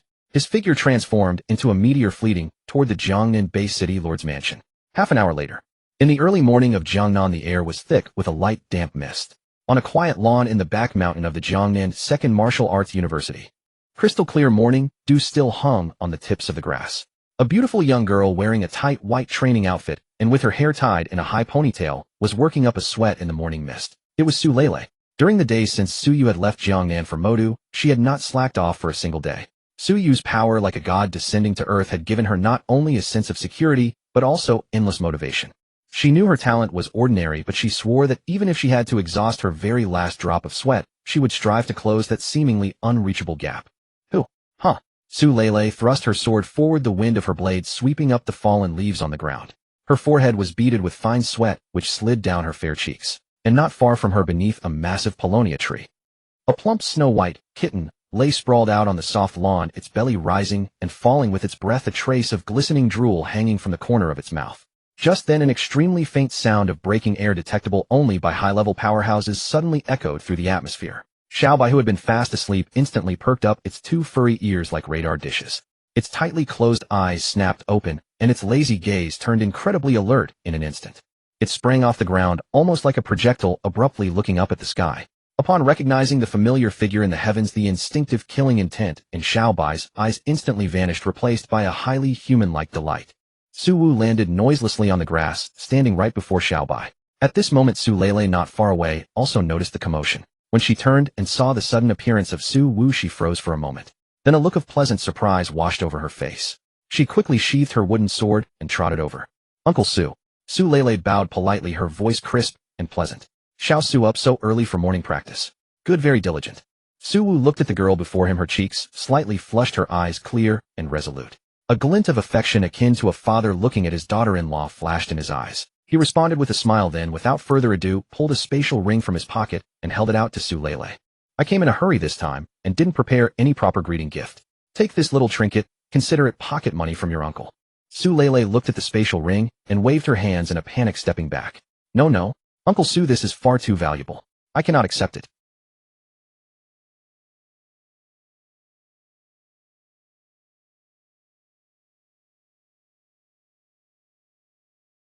"Boss, you finally remembered me." While the two of them were declining back and forth, Xiaobai had already rolled over like a white ball of flesh, rubbing itself frantically against Su Wu's pant leg with practiced ease. Su Wu squatted down with a smile, reached out to scoop Xiaobai off the ground, and placed it securely on his left shoulder. Then he stood up, and with an undeniable, yet gentle manner, took Su Lele's hand and forced the spatial ring into her palm. "I came to pick up Xiaobai. Just now Su Yu left Earth." Hearing this news, Su Lele's body stiffened almost imperceptibly. Although she had long prepared herself mentally, the moment she truly heard that the young man had left this planet, an indescribable wave of immense loss and emptiness surged into her heart like a tide. But she was an exceptionally sensible and strong girl. She bit her lip hard, forcing back the tears pooling in her eyes. Taking a deep breath, she looked up and gave Su Wu a forced yet incredibly resilient smile, nodding heavily. "Yes, I understand." Seeing the girl putting on a brave face, Su Wu could not help but sigh inwardly. This young couple was destined to endure the trials of vast time and distance. But Su Wu did not intend to interfere too much. "You are a good child," Su Wu said gently. "In this ring I have left some marrow cleansing and tendon tempering pills for you, along with a few martial techniques suited for your cultivation. In addition, there is an anonymous black card with 10 million Federation credits stored inside." Su Wu turned around.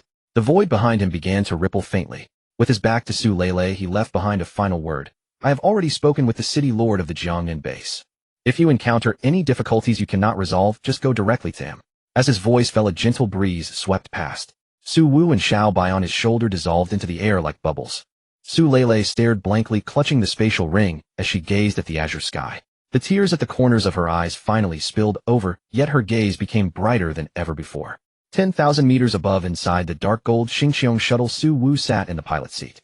"Master, please issue the next navigation command." The AI's gentle voice sounded. "Shengling Star Domain. The boundless cosmos, forever the ultimate depth, and Cold Lawn Star Domain at the edge of Sector 34. This is the region on the star map marked as the Desolation Belt, where stars are sparse, meteorites dense, and even the light here seems dim. An interstellar shuttle, its hull a dark golden hue, speeds at light, silently tearing through the pitch-black void, leaving behind a ghostly azure tail invisible to the naked eye. Half a year has passed since Su Yu left Earth. Inside the ship, in the spacious and luxurious rest cabin, Su Wu lounged lazily on a soft adaptive sofa, his deep gaze through the porthole fixed on the monotonous, maddening light streams outside. Truly, this is Aolan Star Domain's premier academy. The level of cultivation here is simply terrifying.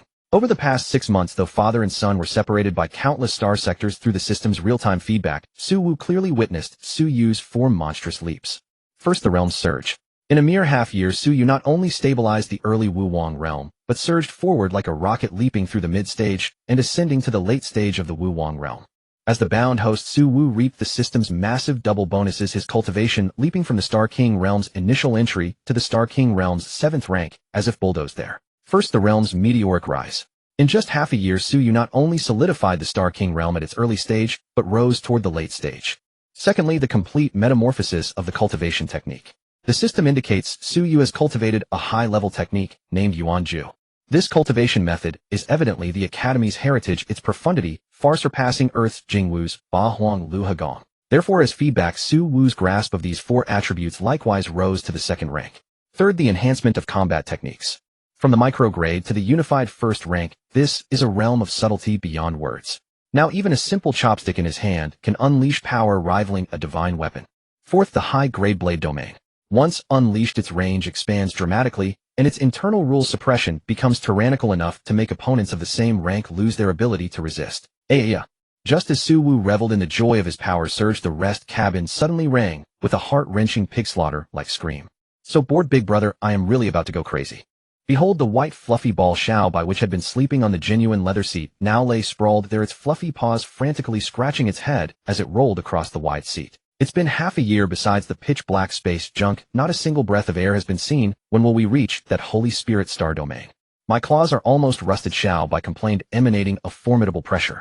In these 6 months, Xiaobai's progress has likewise been astonishing. Though lacking Su Wu's system buff as a star beast in a mere 6 months, it has advanced from Star Lord 9th rank to Star King realm 1st rank, surmounting a barrier that many human martial artists could never cross in a lifetime. You're so nosy. Su Wu shook his head, then with a finger gave Xiaobai a crisp bop on its fluffy forehead. Ouch! Xiaobai whined, covering its head with its 2 paws, its blue eyes blinking at Su Wu as it muttered, I just want to have some fun. Drip. Drip drip. As if sensing Xiaobai's omen, the ship's cockpit suddenly rang with a piercing red alert. Warning: unknown high energy fluctuation detected 30,000 kilometers ahead. The ship's AI soft, yet urgent, echoed warning. Under the influence of the high energy fluctuation, a meteor belt with a diameter over 5 kilometers veered off its course, and a high-density meteor fragment hurtled toward the ship at sublight speed. Estimated contact time, 3 seconds. Huh. Su Wu raised an eyebrow. In the vast sea of stars, such sudden crises are a common occurrence. He didn't even rise from the sofa. With a thought, the 2nd grade water attribute erupted instantly. Whoosh. In the vacuum and near freezing cold of space, hundreds of thick, heavy water columns spontaneously condensed in the void outside the ship, emanating a pale blue glow. Under Su Wu's exquisite control of 1st rank merge, these columns moved like living dragons, intertwining into a breathtaking formation that instantly formed a deep blue water barrier 100 meters thick in front of the starry sky ship. Boom! Next moment, the huge meteor fragment bearing terrifying kinetic energy slammed into the water barrier like a fired shell. Massive kinetic energy sent water splashes bursting into space, forming a dazzling ice crystal nebula. Yet that seemingly delicate water barrier demonstrated the ultimate defense of softness conquers hardness. After only a few violent tremors, it utterly dissolved the meteor's impact enough to destroy ordinary starships. The meteor fragment shattered piece by piece, eventually turning into cosmic dust. Go take a look, Su Wu said, his deep gaze through the porthole toward the meteor's incoming direction. That kind of meteor deviation proves that the energy fluctuations ahead are not simple. Squeak me too. Xiaobai, hearing there was a spectacle, instantly brightened, turning into a white light and landing steadily on Su Wu's left shoulder. Whoosh! The two, a man and a beast without any protective spacesuits, flashed through the ship's airlock and appeared in the absolute zero cold void. A Star King realm powerhouse's flesh can already withstand the vacuum's deadly radiation, extreme cold, and lack of oxygen. Su Wu was wrapped in a faint layer of spatial fluctuations, perfectly concealing both his and Xiaobai's auras. Using the Star King realm's 7th rank's terrifying divine sense, he swept like a radar toward the source of the energy fluctuations. Soon, within a shattered meteor belt tens of thousands of kilometers from the ship, 2 figures were locked in a frenzied battle, clearly reflected in Su Wu's mind. Because Su Wu had only shielded against the meteor without unleashing any attack, the 2 combatants did not sense that in this void there was now an additional pair of eyes watching them. At the center of the battlefield stood 2 human warriors. One was robust, clad in armor that looked as if forged from a flowing crystal, its deep azure light constantly shifting on the surface. The other wore a black combat suit, its face grim, both hands tightly gripping a long spear, snow white throughout, exuding a chilling cold that could freeze the void. 5th stage Star King and 6th stage Star King. With a single glance, Su Wu accurately saw through their capabilities. It was rather unusual to encounter 2 mid-stage Star Kings in the peripheral regions of the Alan Star domain. Wang Lai, hand over the ticket. I shall spare your life. The man holding the freezing spear shattered a 100-meter meteor beside him with a single strike. Pointing the tip of his spear directly at his opponent, he spoke coldly, his voice vibrating through origin energy to reverberate across the void, carrying an unquestionable dominance and greed. Though the armored man, known as Wang Lai, gasped heavily for breath, blood trickling from the corner of his mouth, his eyes were filled with absolute determination and sorrow. Ha ha ha! Spare my life. Wang Lai threw his head back and laughed, his laughter laced with unspeakable mockery and bitterness. To think that just 2 days ago we were sworn brothers who would die for each other. Wang Lai's eyes turned crimson with extreme rage. But now, just for this so-called ticket to the secret realm, you actually stabbed me in the back and turned against me. Zhao Feng, you are truly pathetic. Brothers, Zhao Feng sneered without a shred of guilt in his eyes. On the path to the supreme martial peak, what do brothers even matter? That is a ticket to the Starfall secret realm. An innocent man gets into trouble because of his wealth. Wang Lai, you shouldn't have hidden this from me. The more I wanted it, the more you refused to give it to me. Since you show no regard for our past friendship, do not blame me for being ruthless. Listening to their conversation, Su Wu, hidden in the shadows, raised an eyebrow, slightly a flicker of deep interest flashing in his eyes. A secret realm ticket. Something that could make two sworn Star King brothers turn on each other instantly, even fighting to the death, must be of immense value. Su Wu decided to remain still and watch this dog-eat-dog show play out. You want it? Then step over my corpse to get it. Wang Lai roared. Knowing that this would not end peacefully today, he decided to fight to the death. Boom. The strange deep blue armor on his body suddenly erupted with brilliant light. Instantly dense, intricate, and profound ancient runes surfaced on the armor's exterior. A terrifying aura of destruction far exceeding his own cultivation realm erupted from the armor. He seemed to transform into a burning blue phantom star surrounded by visible rings of high-frequency blue energy. With a desperate momentum to take his enemy down with him, he charged directly at Zhao Feng. The deep blue rings seemed to contain an extremely overbearing power of disintegration. Any cosmic meteor touched by the rings along the way, whether ordinary rock or hard metallic ore, instantly disintegrated into the finest gray ash in absolute silence, without even a single explosion. What overbearing disintegrative power! That armor seems to be an ancient treasure as well. Hidden in the dark, Xiao Bai's eyes lit up as he smacked his lips. Nothing but a spent force. Seeing this, Zhao Feng did not panic. Instead, his gaze sharpened as his killing intent surged. Let me show you the insurmountable chasm between the 6th and 5th stages. The violent origin energy of a 6th-stage Star King within Zhao Feng's body gushed out, like a bursting stellar river pouring frantically into the freezing spear in his hand. Ice Dragon's Wrath. Roar. Accompanied by a dragon's roar that reverberated through the void. The spear in Zhao Feng's hand erupted with thousands of beams of freezing light. A massive lifelike ice dragon 1,000 meters long and radiating the bone-chilling cold of absolute zero roared out from the tip of the spear like a beast emerging from an abyss. Wherever the ice dragon passed, even the vacuum of space was frozen into white ice crystal trails. Carrying an incomparably fierce offensive, it clashed violently against that terrifying blue aura. Boom. One icy, one blue, the two world-destroying forces collided violently in the void. At the moment of impact, space let out an ear-piercing screech, unable to bear the heavy burden. An extremely powerful shockwave of energy, centered on the point of collision, formed a visible hemispherical storm that expanded frantically in all directions. Under the sweep of this storm, meteors within a radius of hundreds of kilometers were instantly turned to dust. Su Wu and Xiao Bai floated quietly at the edge of the storm. The turbulent energy currents, which were powerful enough to tear apart a Star Master realm expert, vanished like clay oxen entering the sea upon approaching within 10 zhang of Su Wu's body. They were completely devoured by him, failing to rustle even a corner of his robes. Big brother, these two guys are putting on quite a lively fight. Once they are both injured, we can go out and play the Oriole behind the mantis. Hee hee. Xiao Bai leaned close to Su Wu's ear, letting out an extremely villainous sly laugh. No rush, let's keep watching. Su Wu calmly gazed at the battlefield. To a 7th-stage Star King like him, a battle of this level was akin to watching two slightly stronger ants fight. It posed absolutely no threat to him. Yet that so-called ticket had indeed piqued his curiosity. The fierce battle in the void was brutal but brief. Faced with an absolute suppression in cultivation realms, although Wang Lai managed to unleash astonishing combat power by relying on the might of his top-grade armor, he ultimately could not sustain it. Merely half an hour later, the aftershocks of the battle gradually subsided. Splat! As Zhao Feng thrust out his cold, ruthless spear, the deep blue armor that Wang Lai was so proud of finally ran out of energy. Letting out a mournful hum, a terrifying crack was ripped open at its chest by the tip of the spear. Hit by a massive force, Wang Lai was sent flying by the spear. Like a broken kite, he crashed heavily onto a massive flat meteor several kilometers long. Bang! A deep crater was smashed into the meteor's surface. Lying at the bottom of the crater, Wang Lai spat out a large mouthful of blood mixed with fragments of his internal organs. His face turned paper white instantly, and his aura withered to the extreme. The star vortex within his body had shattered completely, stripping him of any ability to resist. Tap tap tap. Holding his blood-dripping spear, Zhao Feng walked slowly across the surface of the meteor, stopping before Wang Lai. The sharp tip of the spear, carrying a bone-chilling coldness, pressed ruthlessly against Wang Lai's throat, even piercing the skin to draw a trickle of blood. I told you couldn't beat me. Zhao Feng looked down at his former brother-in-arms, his eyes filled with nothing but cold greed. Hand over the ticket. For the sake of our past brotherhood, I will leave your corpse intact today and give you a quick death. At this point, even sparing your life had degenerated into leaving your corpse intact.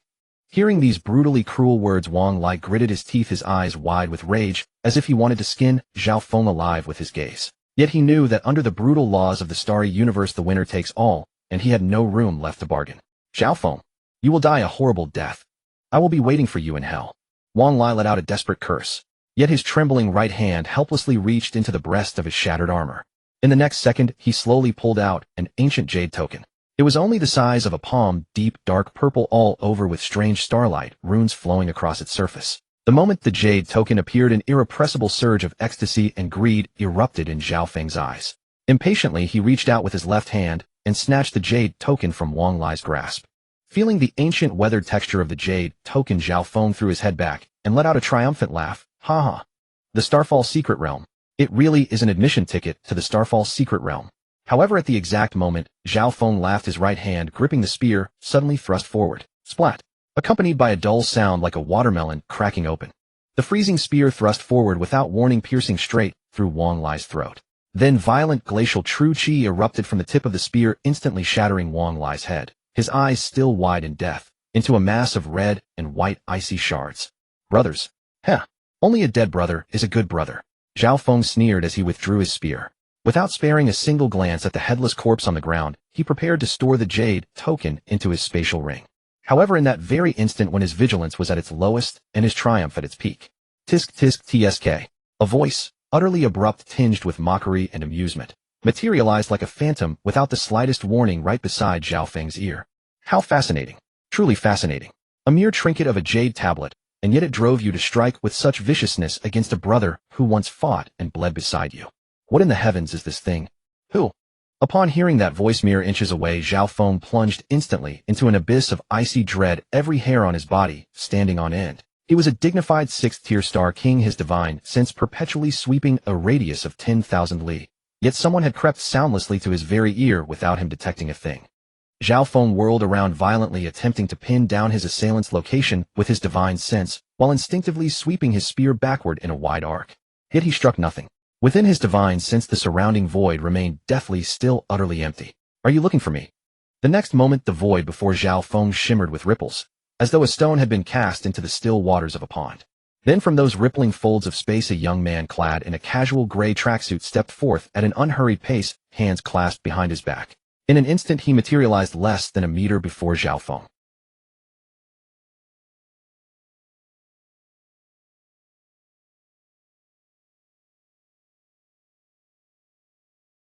Zhao Feng glanced down, and his left hand was empty. He had not even sensed the moment when the jade tablet had been plucked from his tightly clenched fist. Give it back. You seek death. Zhao Feng snarled, fury and terror warring within him. Dazzled by the enormity of the prize, he had lost all reason. With a thunderous roar, he prepared to pour every last wisp of remaining elemental energy into a killing strike against Su Wu. But, in that very instant, he prepared to raise his spear. He realized in horror that his body could no longer move. It was neither acupoint pressure nor some manner of mental domination. Zhao Feng could feel that the space within 100 zhang around him had, from the very moment the gray-clad man appeared, been utterly sealed by a power beyond description, terrifying beyond all reckoning. In the air there was no wind, no sound. Even the flow of cosmic rays had ceased. In their place hovered countless blades, invisible to the eye yet unmistakably perceptible, so keen they could slice through souls themselves. Those ethereal blades pressed densely against his skin, his eyes, his throat, even against his stellar vortex. Should he dare to move even a millimeter, should he dare to circulate even the faintest thread of elemental energy, in the next microsecond he would be carved by those myriad blades of law into atoms smaller than cosmic dust. Divine technique, advanced blade domain. For any star king below his level, Su Wu's advanced blade domain now represented an absolute dimensional suppression. Cold sweat cascaded down Zhao Feng's forehead like a waterfall. The 6th-tier star king, who moments ago had been an unstoppable force of execution, now found even his breath trembling beneath that invisible pressure, his eyes brimming with absolute terror. A star emperor. This was unquestionably a supreme powerhouse of the Star Emperor realm. Zhao Feng held the realization within his heart. Though the aura emanating from this middle-aged man was plainly only at the Star King level, such crushing dominance left only one possibility in Zhao Feng's mind. Apart from the legendary Star Emperor, there could be no other explanation. What's the matter? Are you deaf? Didn't you hear my big brother asking you a question? Just as Zhao Feng teetered on the brink of soul-shattering terror, a white furry ball popped its head out from Su Wu's shoulder. Xiao Bai bared its teeth at Zhao Feng, brandishing its tiny claws. Though its fierce demeanor was somewhat undercut by its plump, rounded form, giving it a rather comical air, Zhao Feng could not find a single thing to laugh about. For from that white cat, he sensed the same bone-chilling Star King-level pressure.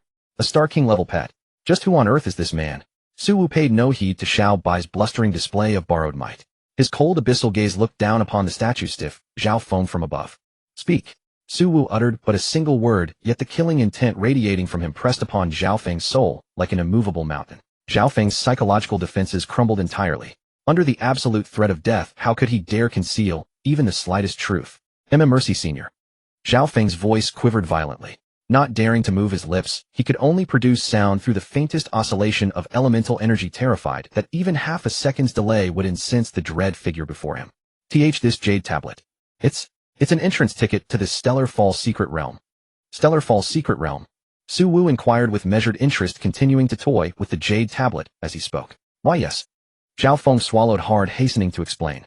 The Stellar Fall secret realm lies within the Aulon star domain. Zhao Feng paused, a fleeting gleam of longing for supreme power flickered in his eyes, only to be swiftly smothered by fear. The most crucial part. According to the latest classified intelligence circulating through the interstellar black market, there is an extremely high possibility that this opening of the secret realm will give rise to a fifth-tier ancient martial artifact. Upon hearing those four words, fifth-tier ancient martial, a piercing glint flashed through Su Wu's hitherto unfathomable eyes. A fifth-tier ancient martial. One must remember, back in the ancestral grounds of Earth's Kunlun Mountains, a mere sixth-tier ancient martial had been enough to draw the covetous eyes of the stellar gods. And that crimson greatsword with which Su Wu had wrought such slaughter was itself nothing more than a humble second tier. A complete fifth-tier ancient martial. An artifact of such caliber could drive even supreme powerhouses above the Star Emperor realm into a frenzy of obsession. Now this is interesting. A faint smile curved Su Wu's lips. This unexpected windfall lent a measure of anticipation to his otherwise monotonous interstellar journey. Over the next 10 minutes, Su Wu transformed himself into a relentless interrogator, meticulously extracting from Zhao Feng the secret realm's precise coordinates, its exact time of opening, as well as the usage methods and limitations of the entrance token. Zhao Feng, clearly a man who valued his own survival above all cleverness, knew that attempting tricks before a powerhouse of this caliber was tantamount to courting death. He held nothing back. Every scrap of intelligence he possessed, including the intricate details of how he had schemed and trapped Wang Lai for the sake of this token, was confessed outright, plainly, and in full. Senior, I've told you everything. Regarding the secret realm, I've left nothing unsaid.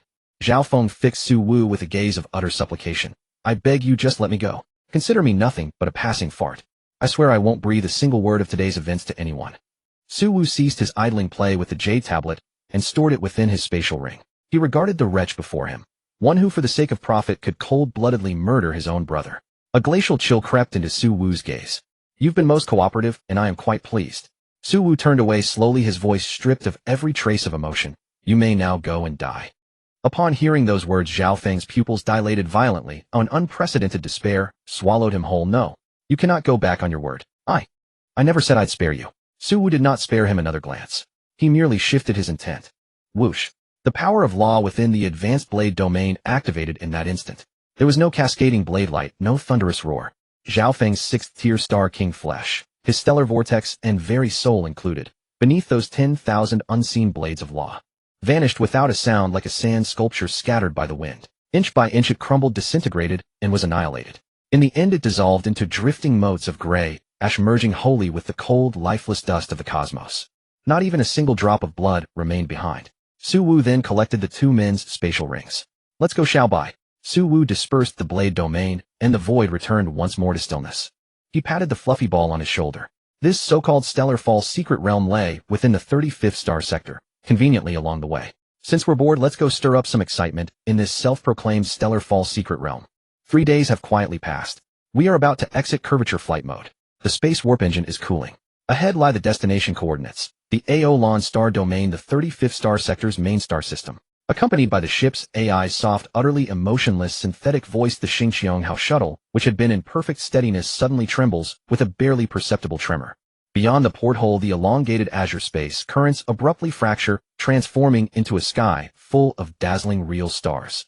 Suwu, seated at the helm, slowly opens his eyes. When his gaze passing through the vast starglass window falls upon this brand new celestial panorama, all washed over him. It was a cosmos utterly unlike the solar system, an extraordinarily sublime spectacle.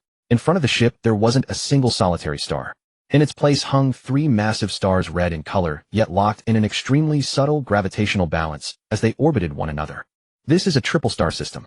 Could this be the main star system of the 35th star sector, the 3 suns in the sky? If it weren't for the Xingqianghao star's sovereign-grade defensive field, an ordinary ship would probably be ground to powder by the interwoven tidal forces of these 3 stars the moment it exited the warp.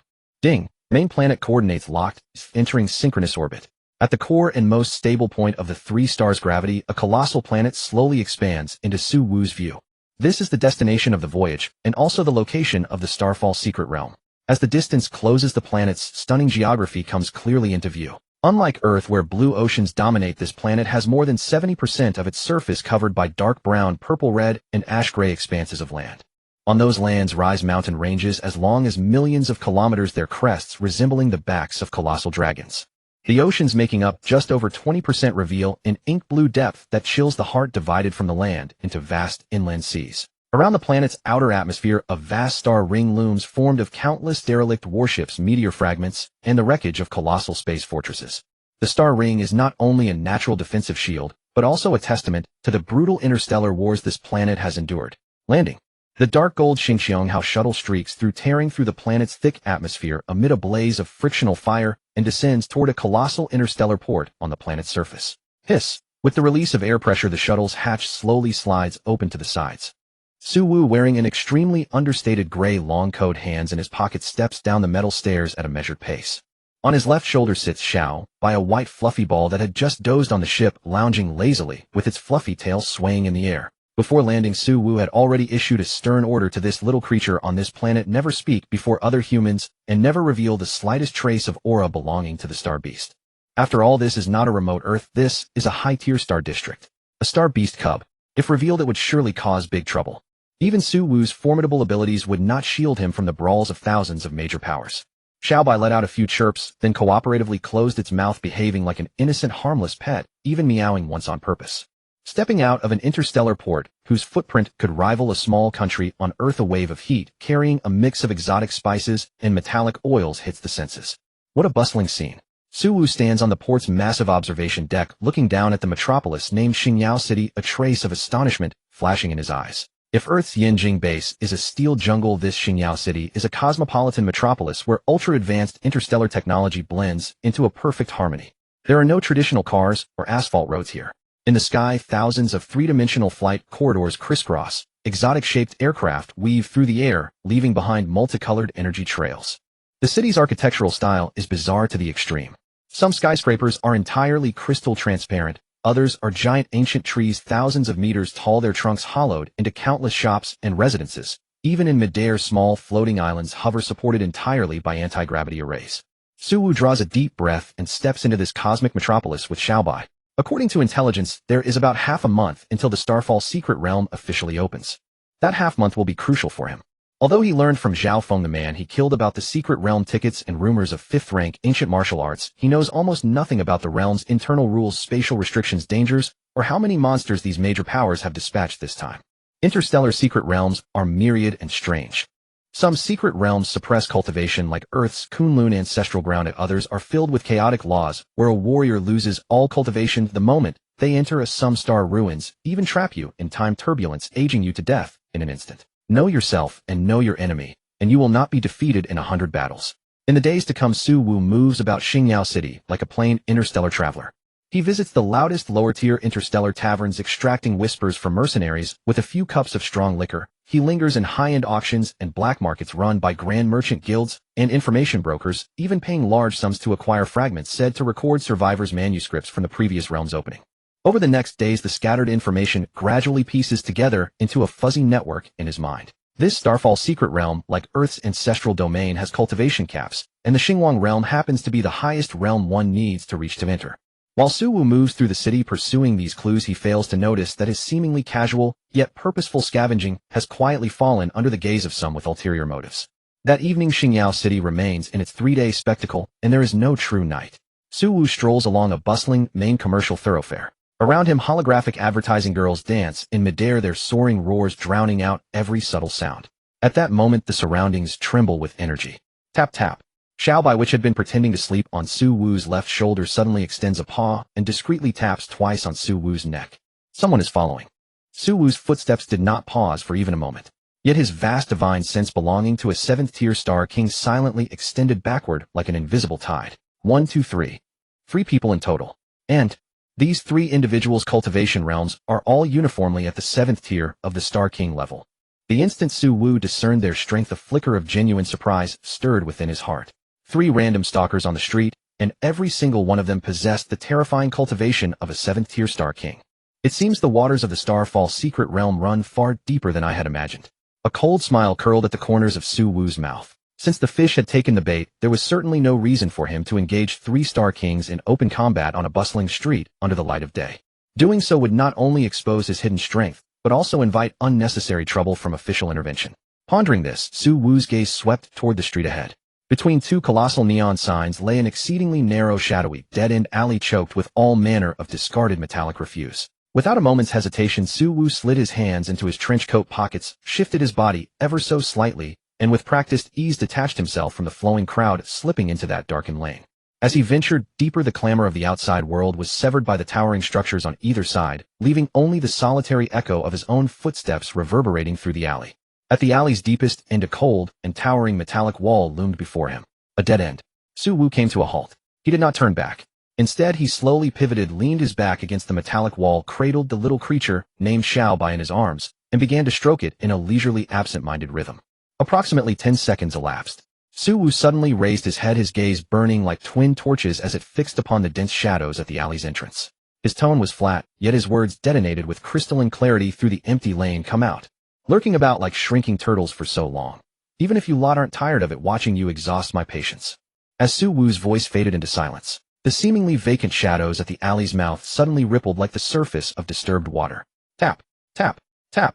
Accompanied by the measured cadence of footsteps, 3 towering figures draped in black cloaks gradually emerged from their shadowy concealment. When they heard Su Wu expose their trail with a single sentence, a flash of unmistakable astonishment flickered across all 3 pairs of eyes. They were 7th-tier Star King cultivators, and they had cultivated arts of concealment of the most profound caliber. Yet this Star King of the same 7th tier before them had uncovered their presence with such effortless ease. Had this person been playing the pig to eat the tiger all along? At this realization, the 3 men's positions shifted in a subtle, yet calculated manner, imperceptibly forming a triangular formation capable of delivering Su Wu an instant lethal strike. Friend, what a remarkably keen perception. It seems the 3 of us brothers truly misjudged the situation. The scarred man, standing at the center, clearly the leader, spoke first. His gaze swept across Su Wu's form like a tangible blade, as though seeking to pierce through to the truth of his hidden depths.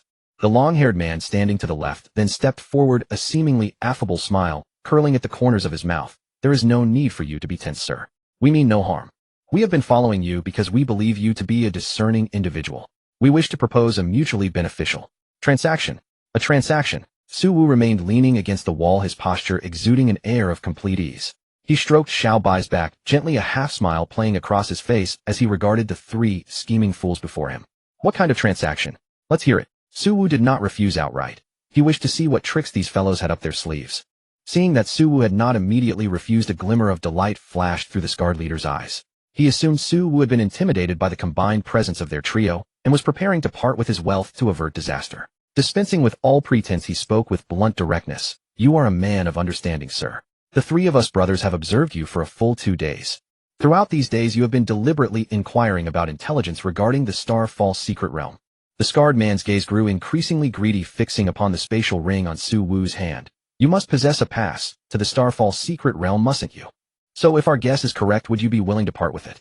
If so, the 3 of us brothers are prepared to offer compensation that will absolutely satisfy you in exchange for this pass. Upon hearing their deductions, Su Wu understood that his activities had already given him away. He would need to be far more careful in the future. However, the expression on Su Wu's face remained masterfully composed. He furrowed his brow slightly. Oh, Su Wu forced a smile that feigned composure. Then you should be well aware of its value. What do you propose to offer in exchange for the pass in my possession? Seeing the fish had taken the bait, the scarred leader exchanged a covert glance with his two companions. With a grand sweep of his hand, he declared boldly, as long as you are willing to hand over the pass. The three of us brothers are willing to pool our resources and offer a third-tier ancient martial relic in exchange. A third-tier ancient martial relic. The instant Su Wu heard this offer, all pretense vanished from his face, replaced by a look of withering mockery, as though gazing upon an utter imbecile. He shook his head, gently, undisguised contempt dripping from his tone. You wish to barter away a pass to the Starfall secret realm with a mere third-tier piece of worthless scrap metal. Do you truly believe this price sufficient? Su Wu locked eyes with the scarred man, his voice cold as he pierced through their hypocrisy. Since you've been gathering intelligence, you should know perfectly well. Rumors have spread that a fifth-tier ancient martial relic is highly likely to emerge with the opening of the Starfall secret realm. How could such a supreme treasure be swindled away with a mere third-tier piece of garbage from you? Being so ruthlessly exposed to his face, the scarred man's complexion instantly froze. The long-haired man's brows knit even deeper. His earlier feigned smile vanished entirely, and a chilling surge of killing intent erupted from his gaze. Sir, a man should know his place. The long-haired man's voice was frigid, and the terrifying primal energy of a seventh-tier Star King began to circulate slowly around him, compressing the very air in the alley until it erupted with the sound of detonation. With your insignificant seventh-tier Star King cultivation, do you truly dare covet that elusive fifth-tier ancient martial relic? What a fool's dream. Offering a third-tier relic in exchange is already an immense kindness on our part. If you refuse the toast and insist on the penalty drink. The daggers were finally drawn. With negotiations shattered, the three men finally cast off their masks of benevolence, revealing the predatory fangs of apex hunters. Since this brat refuses to appreciate our generosity, there's no need wasting words on him. Kill him outright. We want both the pass and his life. The other two men understood perfectly. Boom, boom, boom. In an instant, three terrifying auras belonging to seventh-tier Star Kings erupted simultaneously within the narrow shadowed alley, like three volcanoes erupting at once. The three men did not employ wide-area attacks. Instead, they sought to close the distance and strike Su Wu at melee range. Any ordinary seventh-tier Star King ambushed in such a confined space would likely be slain on the spot, without even a moment to react. However, a deafening hum resonated through the air. Time seemed to freeze at that very moment, as though an irresistible force had pressed pause. In Su Wu's hand, a bronze cube had materialized without warning. It was the second-rank ancient treasure, the world-binding cube, captured from the head of the E family on Mars. Activate. Su Wu poured his spiritual energy into the cube like a tidal wave. A sharp tearing sound echoed like fabric being rent asunder. One moment, he still stood in the damp, trash-strewn alleys of Xingyao City. The next instant, every surrounding building, every neon sign, and even the violent winds generated by the three Star Kings' attack, all vanished in an instant, completely erased. When the three Star Kings finally snapped back to awareness, terror seized them. They found themselves trapped in an inexplicable realm. Where's this place? A spatial-type ancient treasure. Just then, Su Wu's figure slowly materialized directly before them. His cultivation base at the 7th stage of the Star King realm exploded forth without reservation. As he invoked his thunder and fire dual attributes, Su Wu's eyes instantly transformed into twin seas of blades woven from lightning and flame. There was no wind-up whatsoever. Within 1,000 zhang of surrounding space, every breath of air, every particle of dust, and even stray rays of light, all were imbued with the concept of blade at that very moment. The three Star Kings at the 7th stage discovered in despair that under the crushing pressure of Su Wu's blade domain, their internal spiritual energy had stagnated by no less than half. Swish! 3 terrifying blade waves wreathed in heavenly burning source fire and world-destroying cataclysmic thunder materialized from nothing, piercing clean through all 3 of them at an ultimate speed that utterly disregarded spatial distance. Thwack! Thwack! Thwack! No screams. No resistance. The 3 Star Kings at the 7th stage powerful enough to summon storms in the outside world. Before those blade waves infused with second-rank thunderfire attributes, they were as fragile as paper. 1 strike, 3 kills. Instant annihilation among peers. This was the absolutely unreasonable power gap cultivation made possible by the supreme chaos physique paired with perfected martial techniques. Drip. In the alley, a single drop of wastewater seeping from a rusted exhaust pipe struck a dented aluminum can producing a crisp sound. Only 1 second had truly passed. To the outside world, not even a full second had elapsed from when the figures vanished in the alley to when Su Wu reappeared. And before him, the 3 arrogant Star Kings had completely evaporated from existence. The only traces proving they had ever existed were 3 spatial rings of varying designs, slowly drifting down from midair. Suwoo casually reached out and grasped all 3 rings in his palm. Suwoo skillfully divided a thread of divine sense, forcibly wiped away the spiritual imprints on the rings, and probed within. However, what worthless junk. 3 Star Kings at the 7th stage, and combined they don't even have 100 million Federation credits. Suwoo rummaged through the 3 enormous spatial rings for quite some time, ultimately shaking his head in disappointment. Not to mention a 3rd-rank ancient martial art, they don't even possess a 2nd-rank one. These beggars actually had the audacity to make empty promises to me. Suwoo curled his lips in disdain, preparing to store the 3 rings away. However, at that exact moment when his vigilance was at its lowest. What? You went about killing and looting but failed to find any treasure you desired. Are you terribly disappointed? A profoundly lazy yet mysteriously resonant female voice, as though spoken directly from the depths of his soul, resonated eerily close to Suwoo's left ear. The instant that voice sounded, Suwoo's entire blood felt as though it had been completely frozen in his veins. A sensation of dread comparable to when the Grand Priest of the Star Demon cult, Yi Xiao, had launched a surprise ambush upon him years ago, instantly shot through his spine.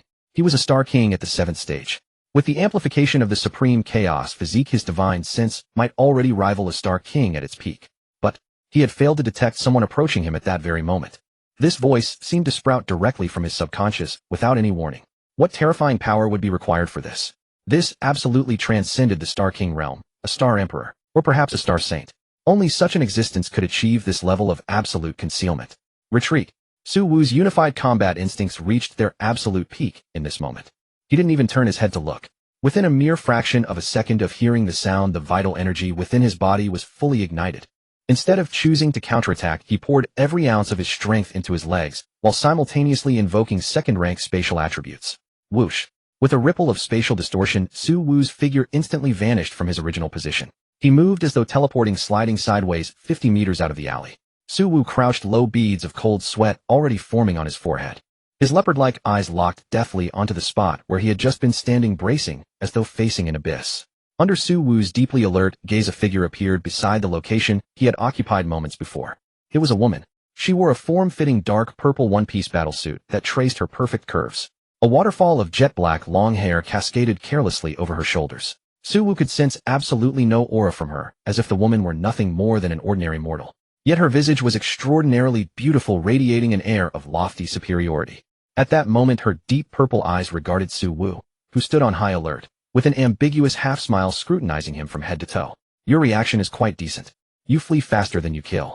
The woman in purple parted her crimson lips, her voice carrying a lazy dominance that made any thought of resistance utterly impossible. Senior, is there something you need?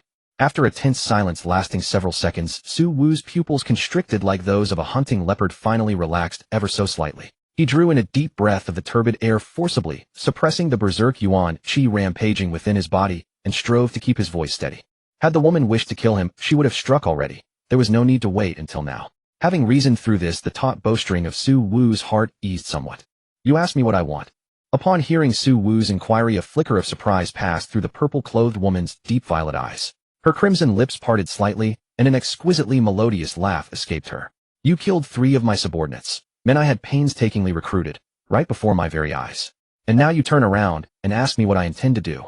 The purple-clothed woman slowly straightened her posture, yet the invisible pressure of her presence surged towards Suwoo like a tsunami. Faced with a might sufficient to force an ordinary Star King to his knees and begging for mercy, Suwoo's spine remained ramrod straight. His gaze met the purple-clothed woman's eyes without the slightest flinch. With your unfathomable strength, Senior, had you truly wished to avenge those 3 wastes or take my life, you could have easily crushed my skull in that single second when my vigilance was at its lowest. There was never any need to wait until now. Since you did not strike me down immediately, it means that compared to those 3 dead men, I am of far greater value to you alive. If you have business to discuss, Senior, or some task in which you require my service, let us speak plainly and lay all cards on the table. Upon hearing Suwoo's well-reasoned analysis, the purple-clothed woman's elegant brows arched ever so slightly. Upon her frostily beautiful countenance, a glimmer of pleased surprise finally surfaced. Interesting. Your mind is indeed sharper by a few degrees than those 3 fools from before. The purple-clothed woman advanced with light lotus-like steps, slowly drawing closer to Suwoo. Since you are a man of intelligence, I shall not beat around the bush with you. The purple-clothed woman halted at a distance of merely 3 meters from Suwoo, her gaze burning into him, as though she intended to see him through inside and out. I had originally paid a hefty price to hire those 3 wastes intending for them to enter the secret realm on my behalf and retrieve a certain item. But now they are dead by your hand. This has effectively cut off my path. The purple-clothed woman's tone abruptly sharpened. However, perhaps this is a blessing in disguise. Judging by the strength you displayed earlier, able to execute a high-tier saber domain across realms and slay 3 7th-tier Star Kings in a single strike, your combat prowess far surpasses what those 3 wastes could ever hope to achieve combined. I want you to enter the secret realm in my stead and find that special 5th-tier ancient martial artifact. 5th-tier ancient martial artifact. Su Wu's pupils contracted sharply. Indeed, that Zhao Feng he had slain had not been lying. The Starfall secret realm truly harbored such a supreme treasure, and the mysterious powerhouse before him had come precisely for this. Of course, I have always been fair in my dealings. To send a genius of your caliber on a deadly errand, I would hardly expect you to do it for nothing. Not to mention the entry ticket to the secret realm is yours as well. The purple-clothed woman observed the subtle flicker in Su Wu's gaze, the corners of her lips curving into an arc. Regardless of whether you ultimately find that 5th-tier ancient martial artifact within the secret realm the moment you agree to undertake this journey for me, this item shall immediately be yours. Buzz. As the purple-clothed woman's words fell, her slender fair right hand reached into the void with the utmost casualness. In that very instant, a terrifying saber intent, suffocating, brimming with extreme cold and razor-sharp edge, erupted without warning within the alley. The ambient temperature plummeted to absolute zero in that single moment, and a thick layer of frost even crystallized across the walls. There materialized in the purple-clothed woman's hand was a silver-white saber approximately 4 chi in length, ancient in form, yet overwhelmingly domineering in presence. The blade exhibited a translucent frost-white hue as though it had been perfectly forged from 10,000-year profound ice fused with star metal alloy. Etched upon the spine of the blade was a lifelike frost-white dragon.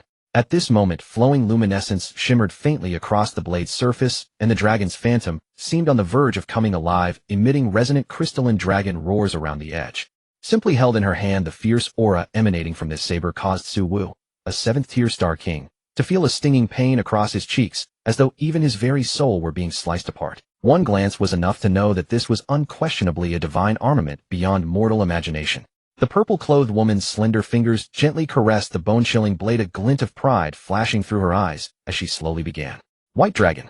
It was forged using frost marrow star metal drawn from the abyss of extreme cold, supplemented by the complete spine of an adult stellar frost dragon, painstakingly hammered by a 5th-tier artificer over the span of a full decade. Its grade is a top-quality 4th-tier ancient martial artifact. The purple-clothed woman deliberately emphasized the words top-quality 4th tier as she continued. Most importantly, the material of this saber is extraordinarily unique.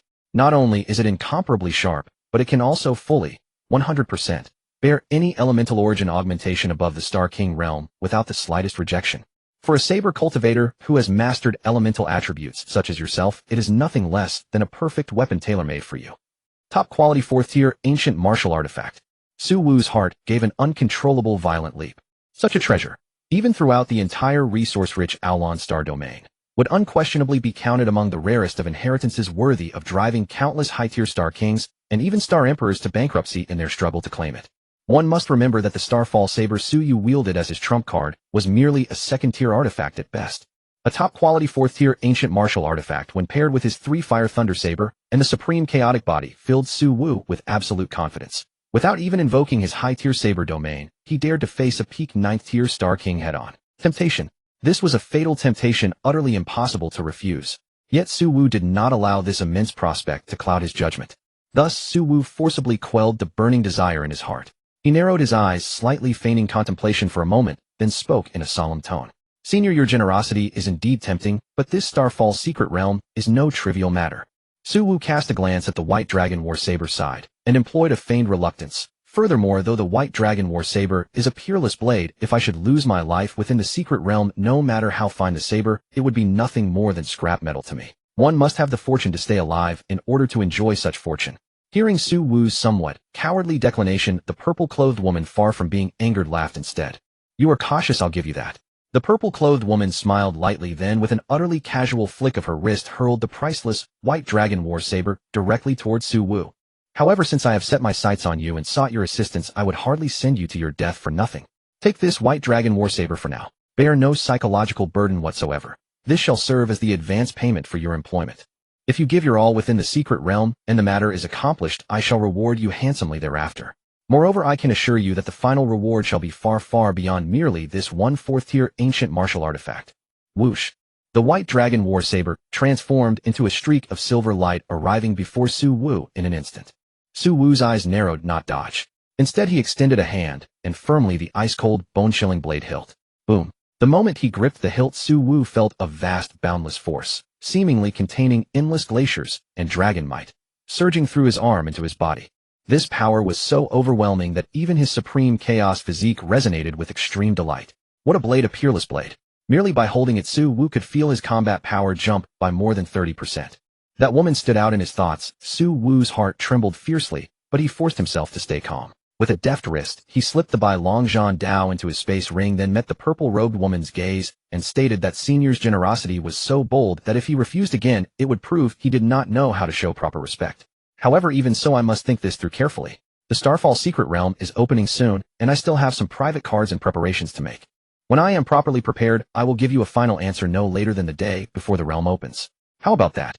Su Wu left himself some room for retreat. The purple-robed woman nodded slightly, a glint of approval for Su Wu's steadiness in her eyes. Good, I will give you a few days to consider. A smart man makes smart decisions. I believe you will not disappoint me. But you must not think of taking my things and running away.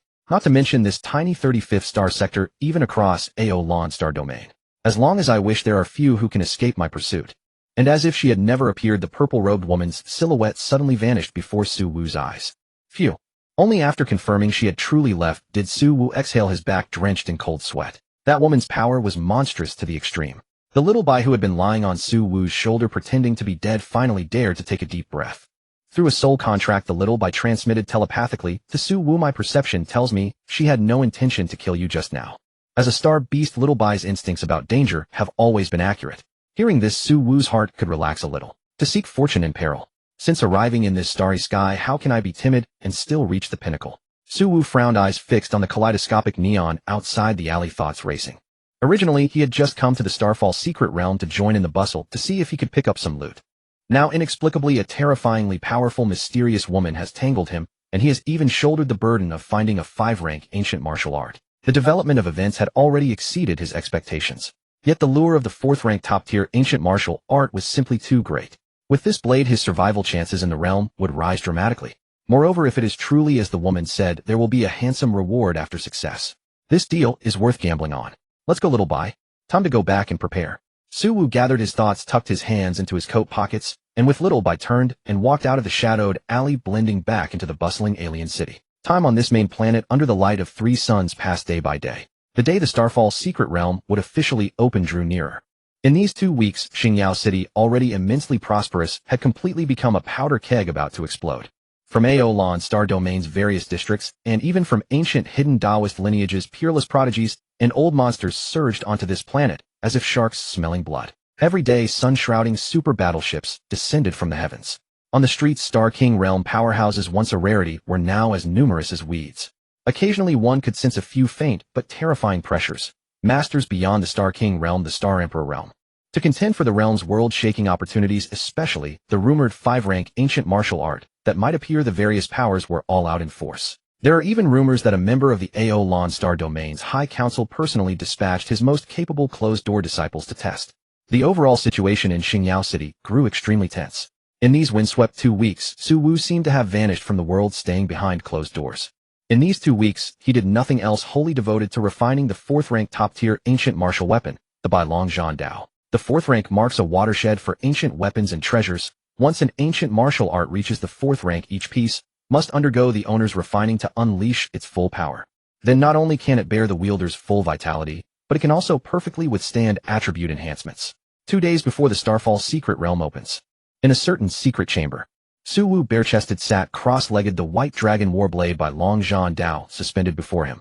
On the blade, one side showed a frigid ice-white dragon silhouette, the other a raging violet-black thunderfire, 2 opposing powers that under Su Wu's imposing aura achieved a perfect balance. Phew. Finally completely refined. Su Wu slowly opened his eyes and exhaled a long white breath. After half a month of sleepless effort, he had finally bound this proud 4th-rank divine weapon to its master. Now his combat power had at least doubled compared to 2 weeks ago. Just as Su Wu was about to rise and stretch his limbs, A marvelous mechanical voice suddenly rang deep in his mind, detected host-bound heir, Su Yu, who in the AO Lan Academy's trials endured life and death metamorphosis and successfully reached the Wu Wang realm apex. Congratulations, host. Cultivation has risen to the 9th rank of the Star King realm. The space, fire, thunder, and water attributes insights have simultaneously increased to the 3rd rank. What the hell? The Wu Wang realm's peak. That kid Su Yu has somehow vaulted from the late stage of the Wu Wang realm directly to its. Only a few days have passed. From the 7th to the 8th, and then to the 9th rank in Xingwang realm. These are the final 2 thresholds of the Xingwang realm. How many peerless prodigies have lingered at the 7th rank for decades, even centuries, unable to advance an inch? Yet Su Yu in this fleeting moment seemed to ride a rocket leaping straight to the pinnacle of Xingwang realm. Within him, that starry swirl once like a galaxy has expanded into a vast, boundless miniature model of the universe. Xingwang realm. 9th rank. After a long pause, Su Wu slowly stood. He lowered his head and clenched his fists, feeling within him a terror as boundless as a sea of stars powerful enough to crush a planet with a single strike. A ferocious, almost arrogant smile curled at Su Wu's lips. What is surprise? This is what I call a real surprise. Originally, he was a bit uneasy about entering the Starfall secret realm to vie for a 5-rank ancient martial art, but now, Xingwang 9th rank. Moreover, with the supreme chaos body, the perfect 4-symbol attributes, the 4th rank top-tier White Dragon Warblade, and that monstrous high-grade blade domain. Now, even if confronted by a true expert in the early stage of the Xingwang realm, he would dare to face them head-on and even cut them down. This upgrade is clearly letting me stride through the secret realm with ease. Absolute power brings absolute confidence. At this moment, Su Wu could sense a budding anticipation for tomorrow's opening of the Starfall secret realm. The long and torturous wait was finally over. Time stood at the eve of the Starfall secret realm's official opening. Over Xingyao City, the light from 3 stars began to refract in eerie, strange ways, and the laws of heaven and earth across the planet plunged into a state of extreme ferocity and chaos. That was a sign that the secret realm space would soon connect with the real world. Su Wu ended his seclusion, pushed open the chamber door, and stepped onto a top-level outdoor balcony, quietly watching the space turbulence in the sky as brilliant as an aurora. He knew the purple-clad woman would come. Sure enough. Unnoticed by anyone, the figure in a deep purple one-piece combat suit, like a ghost, appeared at the balcony's edge. She still wore that aloof stance, but when her gaze fell on Su Wu, those deep purple eyes flashed with an unmistakable shock. Your cultivation. The purple-clad woman faltered for the first time. Half a month ago when she looked at Su Wu, he was only at Xingwang realm 7th rank. But now the man before her possessed an aura that had reached Xingwang realm 9th rank. 2 weeks to break through 2 ranks. Impossible. Even among the legendary descendants of ancient gods, such a pace would be beyond belief. Facing the purple-clad woman's shock, Su Wu remained utterly calm. He smiled faintly, not explaining. Senior, everyone has their own secrets, doesn't it? Su Wu's tone remained calm, yet carried a poised, equal air. The purple-clad woman looked at him intently, her shock gradually easing, replaced by greater anticipation. No matter what earth-shattering secret the man bears, the stronger he is, the more advantageous it will be to her plan. Excellent. Very good. It seems I really did not misjudge you. You have given me a monumental surprise. The purple-clad woman steadied her emotions, stepped before Su Wu, and her eyes bore an undeniable resolve. In these 2 weeks, you have probably already refined the White Dragon Warblade. Now tell me your answer. The secret realm will open tomorrow. There is little time for hesitation. He faced the purple-clad woman's gaze with a steady blaze of resolve. Senior, I promise you. I will enter the secret realm to find that 5-rank ancient martial art for you. But Su Wu looked straight into her eyes and pressed his condition. Since I am risking my life for you besides the blade as a down payment. And I also need you to give me a respectable life-saving trump card. The purple-clad woman's reaction showed she had anticipated this request. The purple-clad woman did not anger. She nodded slightly as if she had long anticipated Su Wu's request and fully understood his meaning. Your request is very reasonable. The purple-clad woman's lips parted slightly. Then she slowly extended her pale jade-like right hand. A hum filled the air.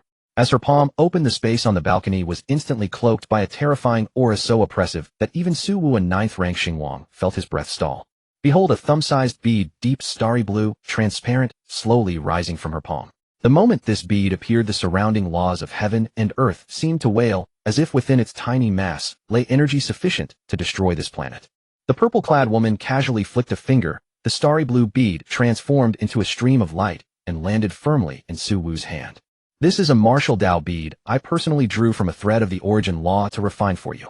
If you encounter an unstoppable life and death crisis in the secret realm, simply crush it. It can unleash a single attack, equivalent to a Star Saint rank strike. A Star Saint rank attack, Su Wu exclaimed. Gripping the martial Dao bead, Su Wu's hand trembled violently, his pupils dilating to the limit. Star Saint. That is a true deity capable of crossing several star sectors in the vacuum of space, annihilating solar systems with a single gesture. Now Suwu finally understood. The woman before him who appeared languid and coldly beautiful was not simply Star Emperor. She was at least a Star Saint tier powerhouse. No wonder she could casually yield top-tier 4th-rank ancient martial arts. For a Star Saint, such things hardly register in her eyes. Her sole interest was that legendary 5th-rank ancient martial art. Suwu for now does not know that condensing the Tao already surpasses Star Saint and reaches the Domain Lord realm. Not bad as a life-saving treasure, is it? The purple-clad woman watched Suwu's astonished expression, a sly smile tugging at her lips. Enough. It is enough. Suwu gripped the martial Tao bead tightly, drawing a cold breath and suppressing the waves in his heart. The 9-rank Xingguang's absolute might. On top of that, this 1-star Star Saint level Doomsday Talisman that could slay a Star Emperor in an instant. Excellent. Go fetch what I want. By the way, I'll hold on to this Star Beast for you first. The violet-clad woman's voice remained as languid and cool as ever, slightest fluctuation of emotion. She tilted her head slightly, her violet eyes as deep as a starry river, sweeping gently over Xiao by, her tone as calm as if she were merely recount utterly ordinary.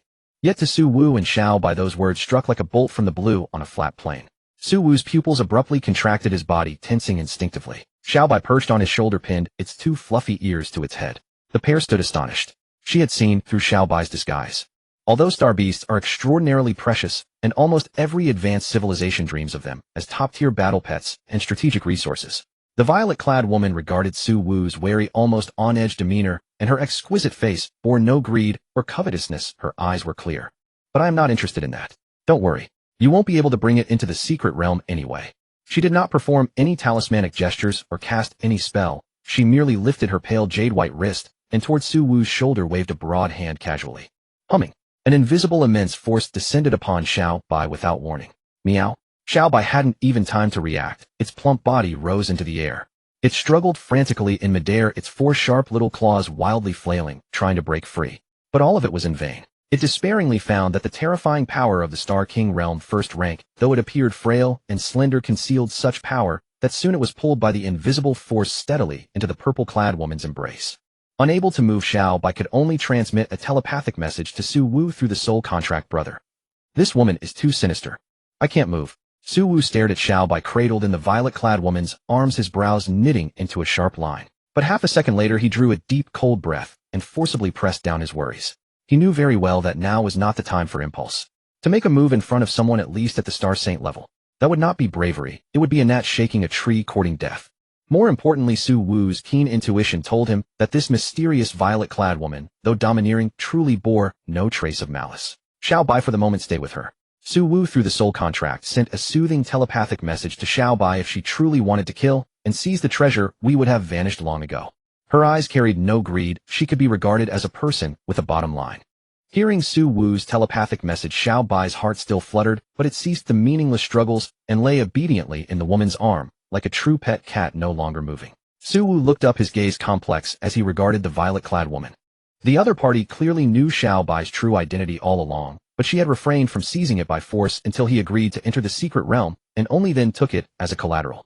It seemed the truth was indeed as she claimed. She had no interest in star beasts. Her target was only that special 5-rank ancient martial art. 3 stars radiance above Xingyao City began to twist violently. As time passed, second by second, the once intangible space turbulence in the sky grew increasingly ferocious. Countless space fissures wove and collided around the planet's atmosphere, and finally overhead violently tore open a dazzling and mesmerizing vista of the void. Who? Suwu exhaled a murky breath, then turned his wrist and laid the jade plaque he had wrested from Zhao Feng's hand flat in his palm. At that moment, the starlight runes on the jade plaque began to flash frantically. Suwu closed his eyes. Through the cold jade plaque, his spiritual sense, faint but clear, sensed a breath from another space resonating intensely with the jade plaque. It has begun. The violet-clad woman tilted her head back, gazing at the radiant nebula-like picture in the sky, a hint of solemnity flashing in her violet eyes. Suwu did not speak. Then, without hesitation, he plunged his vast, unparalleled mental energy, without reservation, into the jade plaque in his palm. Boom. In an instant, a colossal, boundless space force rich with mysterious higher-dimensional laws surged from the depths of the jade plaque. This power carried no destructive force, but with an irresistible pull it instantly coalesced into a dark purple cocoon, wrapping Suwu's entire body tightly. Wish. Suwu felt the world before his eyes suddenly go dark, and a fierce, dizzying sense of rotation instantly assaulted his brain. The surrounding Xingyao city's buildings' neon lights, and even the violet-clad woman and Xiao Bai in front of him all blurred and twisted in an instant, eventually becoming countless stretched beams of light. He felt as if he had completely broken free from the constraints of the material world, standing in an absolutely dead silent absolute darkness of an endless void. Here there was no up or down, no time passing. Only the mysterious force pulling at him, driving him madly toward the depths of unknown space. This dizziness, as if the soul itself were to be torn apart, dragged on for an unknown duration. When Su Wu's feet finally felt solid again, he slowly opened his eyes and found himself in a completely unfamiliar, peculiar world. A breeze carrying a tinge of desolation and wilderness brushed his cheek. Su Wu looked up and gazed at the expanse. Here there is no sun and no stars. The sky wore a strangely eerie deep purple, as if the entire world were shrouded by a thick purple veil, exuding a beauty both oppressive and impossible to look away from. Is this Xinyan's secret realm? Su Wu looked around and muttered to himself. Under his feet lay dark red rocks, in the distance endless black mountains and dense primordial forests. The density of heavenly and earthly energy in the air was more than 10 times that of the outside Xingyao city. Su Wu took a deep breath, and his mind quickly recalled the information he had gathered from the black markets of Xingyao city. He learned that this Xinyan's secret realm's basic geography and exploration methods were not much different from ancient secret realms in the universe. All explorers could roam this boundless land, seeking exotic flowers and grasses or spirits, even the ancestral caves and opportunities left by forefathers. But Xinyan's secret realm has a single difference. After 3 full days have passed since the realm opens. At the very top of this violet sky, a vast, boundless palace will materialize from nothing and descend into the secret realm's sky, Xinyan Dian. It is said that Xinyan Dian is the true resting place of ancient great powers. Not only does it hide countless treasures, techniques, and pills that would drive Xinhuang-level powerhouses insane, but the legendary 5-rank ancient martial art, the violet-clad woman's coveted prize, also lies sealed in the deepest part of Xinyan Dian. 3 days. This is the calm before the storm. Once Xinyan Dian opens, the top-tier powerhouses that have lurked within the secret realm will swarm in at the same moment. Then, to contest for that supreme opportunity, the entire realm would become a true battlefield of Shura flesh and blood. Since there are still 3 days, idle is also idle. These 3 days I'll roam around the periphery of the realm to see what I can find. Su Wu stretched his limbs, a relaxed smile lifting at the corners of his mouth. With the depth of this realm, perhaps before Xinyan Dian descends, I'll gain some unexpected harvest. After his words fell, boom. Su Wu's legs bent slightly, then he unleashed a sudden burst of power. The dark red rock under his feet instantly cracked into a huge pit, and his body transformed into a nearly invisible gray streak of light, tearing the air and racing toward the distant endless mountains and forests. During the flight, Su Wu's eyes closed slightly, his spiritual sense fully unleashed. Thanks to the system's father-over-son extraordinary feedback, Su Wu was now a genuine 9th-rank Star King.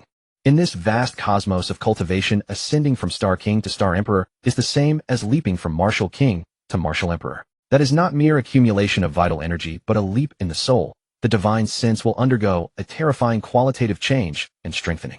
Although Su Wu has not truly crossed the Star Emperor threshold, yet with the Supreme Chaos Body's unmatched depth and a flawless Tao foundation, his divine sense strength is already enormous and refined to a terrifying degree.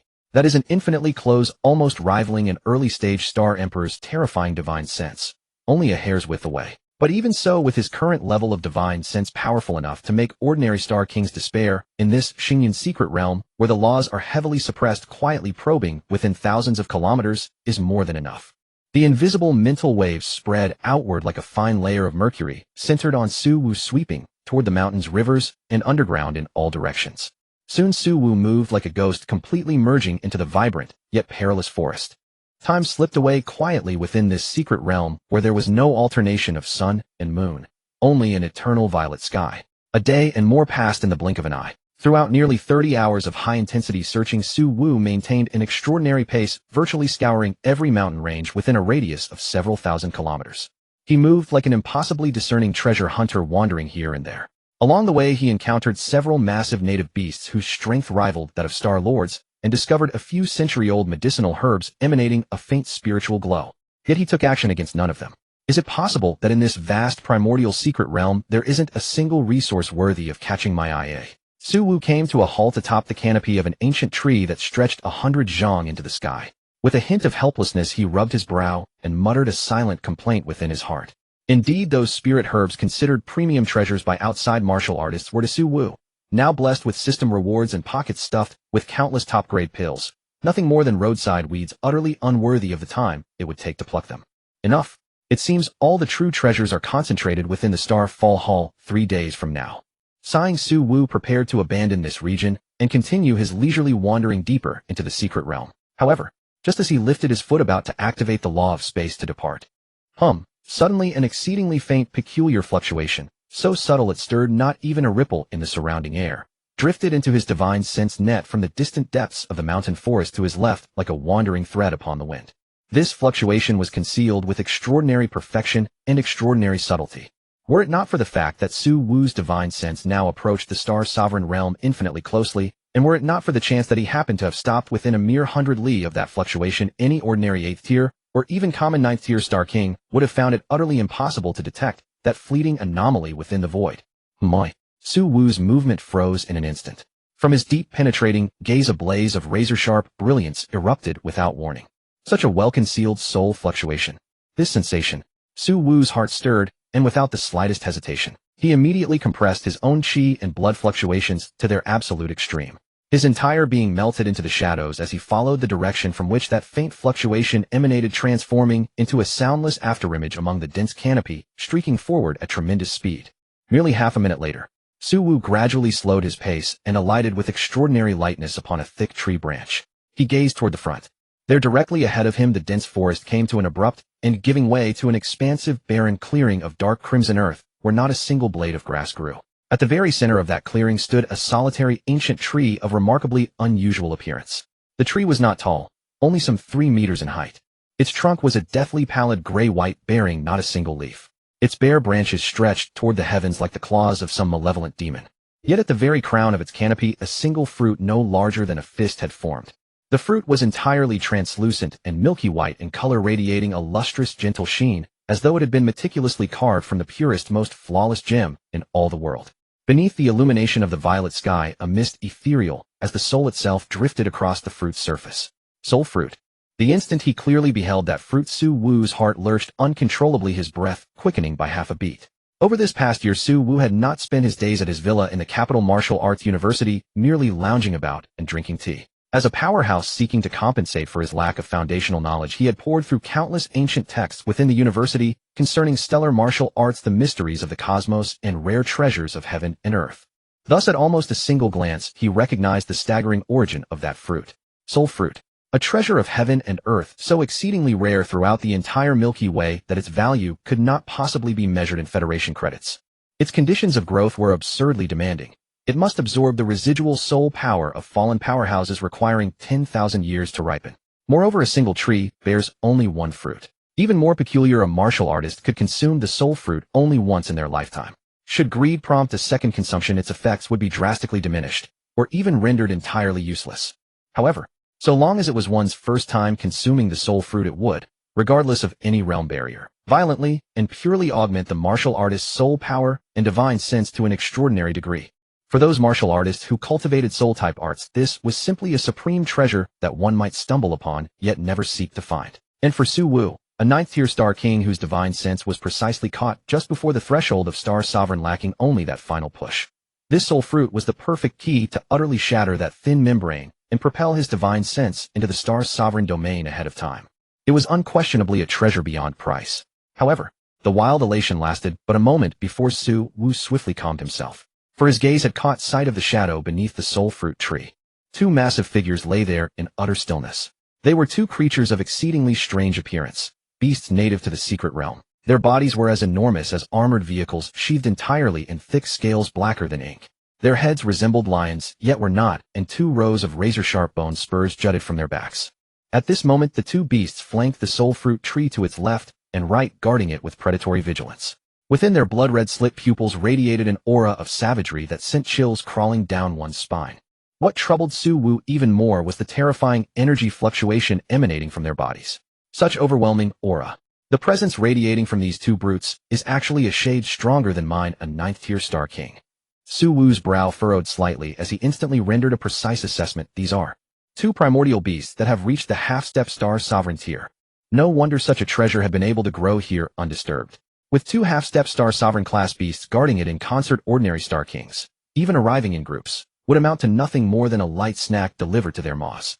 Although Su Wu possessed countless trump cards, blessed as he was with the supreme chaotic body and a high-tier blade domain, he did indeed harbor absolute confidence in his ability to forcibly slay these two beasts. Nevertheless, confronting two half-step star sovereigns simultaneously would inevitably trigger an appallingly brutal battle, creating earth-shattering commotion, and might even destroy that fragile soul fruit. Therefore Su Wu did not hastily draw his blade, for his extraordinarily acute divine sense had long since detected the third presence upon this clearing. At the opposite edge of the clearing stood an enormous weathered boulder. Behind the shadow of that rock a human figure was hiding in a most unsightly crouch. That peculiar fluctuation Su Wu had sensed from 100 li away had been precisely the trace of aura inadvertently leaked by this human while setting up some manner of concealment formation. How interesting. It seems I'm not the only one with eyes on this soul fruit. A faintly amused curve lifted the corner of Su Wu's mouth. Far from growing anxious, he concealed his aura with even greater perfection, merging with the branch itself as one, and settled into silent ambush in the shadows, attentively observing the spectacle about to unfold below. The martial artist hiding behind the rock appeared to be in his early 30s, his cultivation likewise at the 9th tier of Star King. At this moment the man crouched upon the ground, cradling in both hands an octagonal formation plate, inscribed with exceedingly complex runes, and possessing a most unusual design. He was carefully channeling the vital essence from within his body into that formation plate.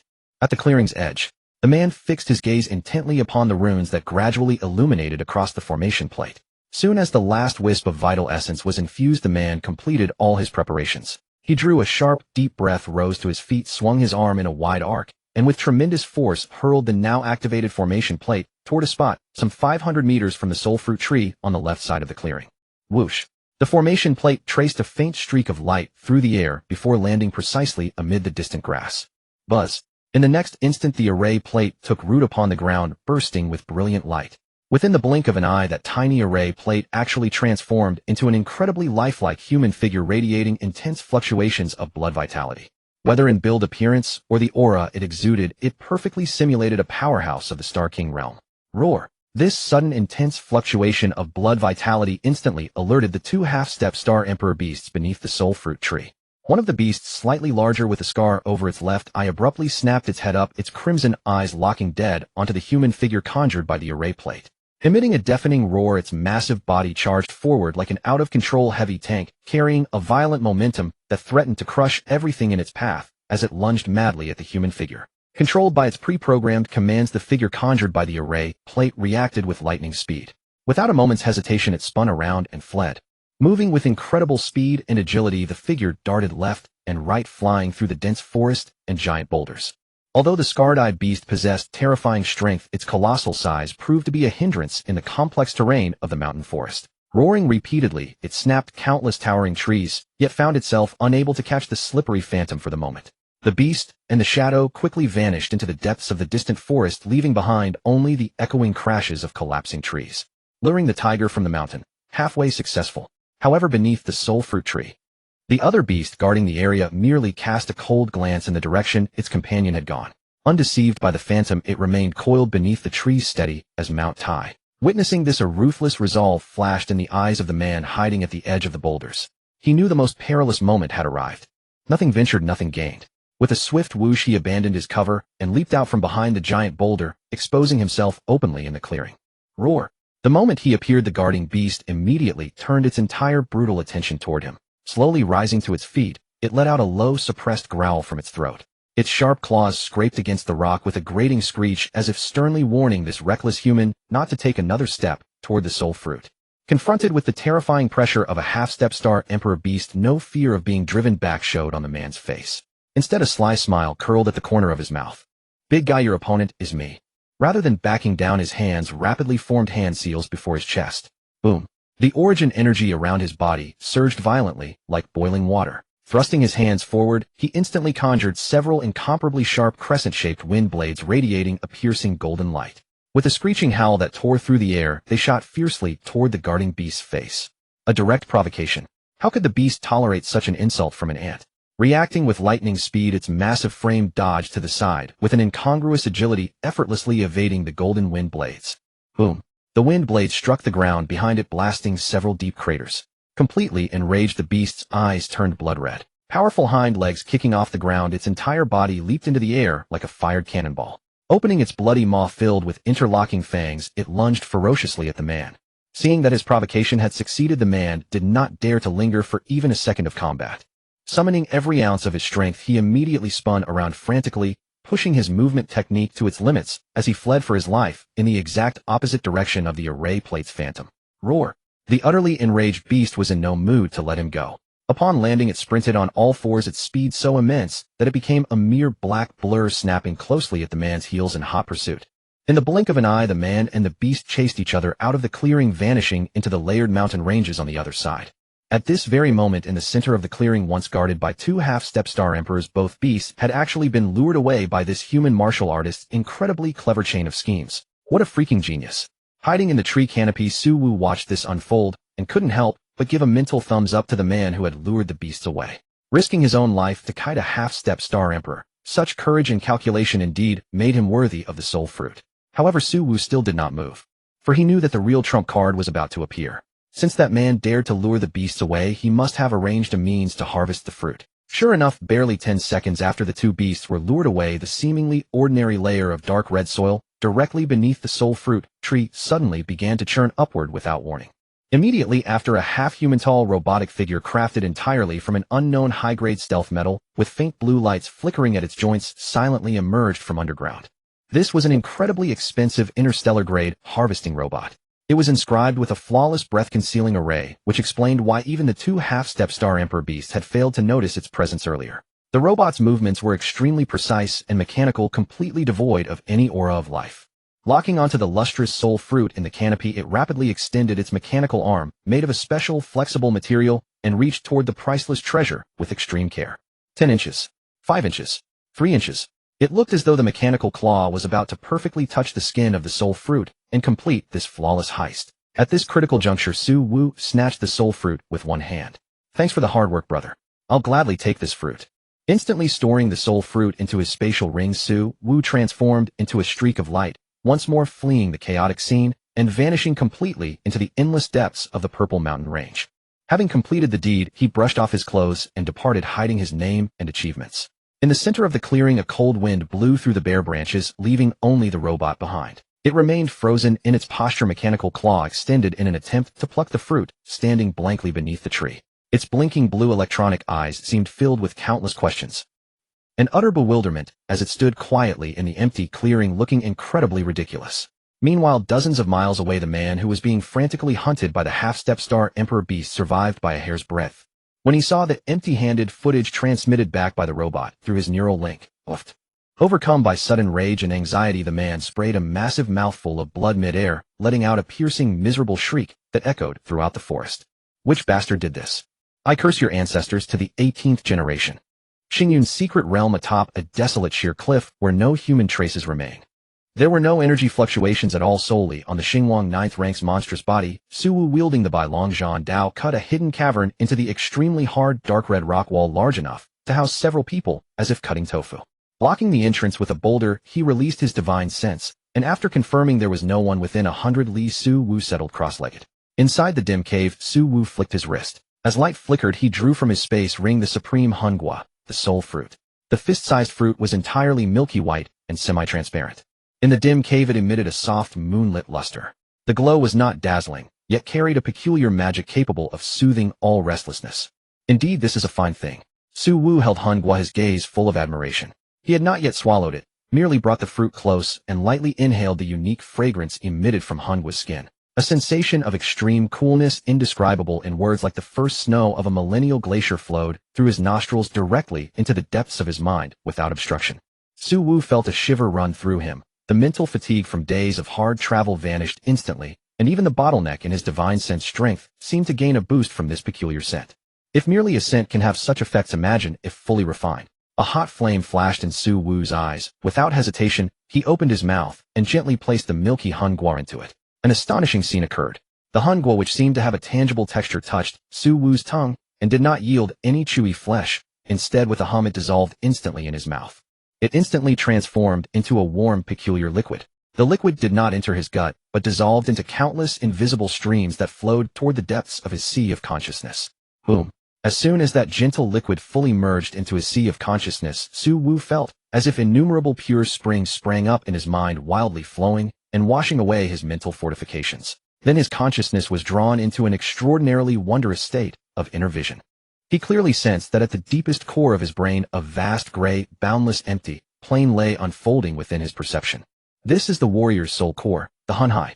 But for Su Wu, a Xinguang realm cultivator who had never trained in soul mystic arts, this Hunhai was vast, yet a dry desert.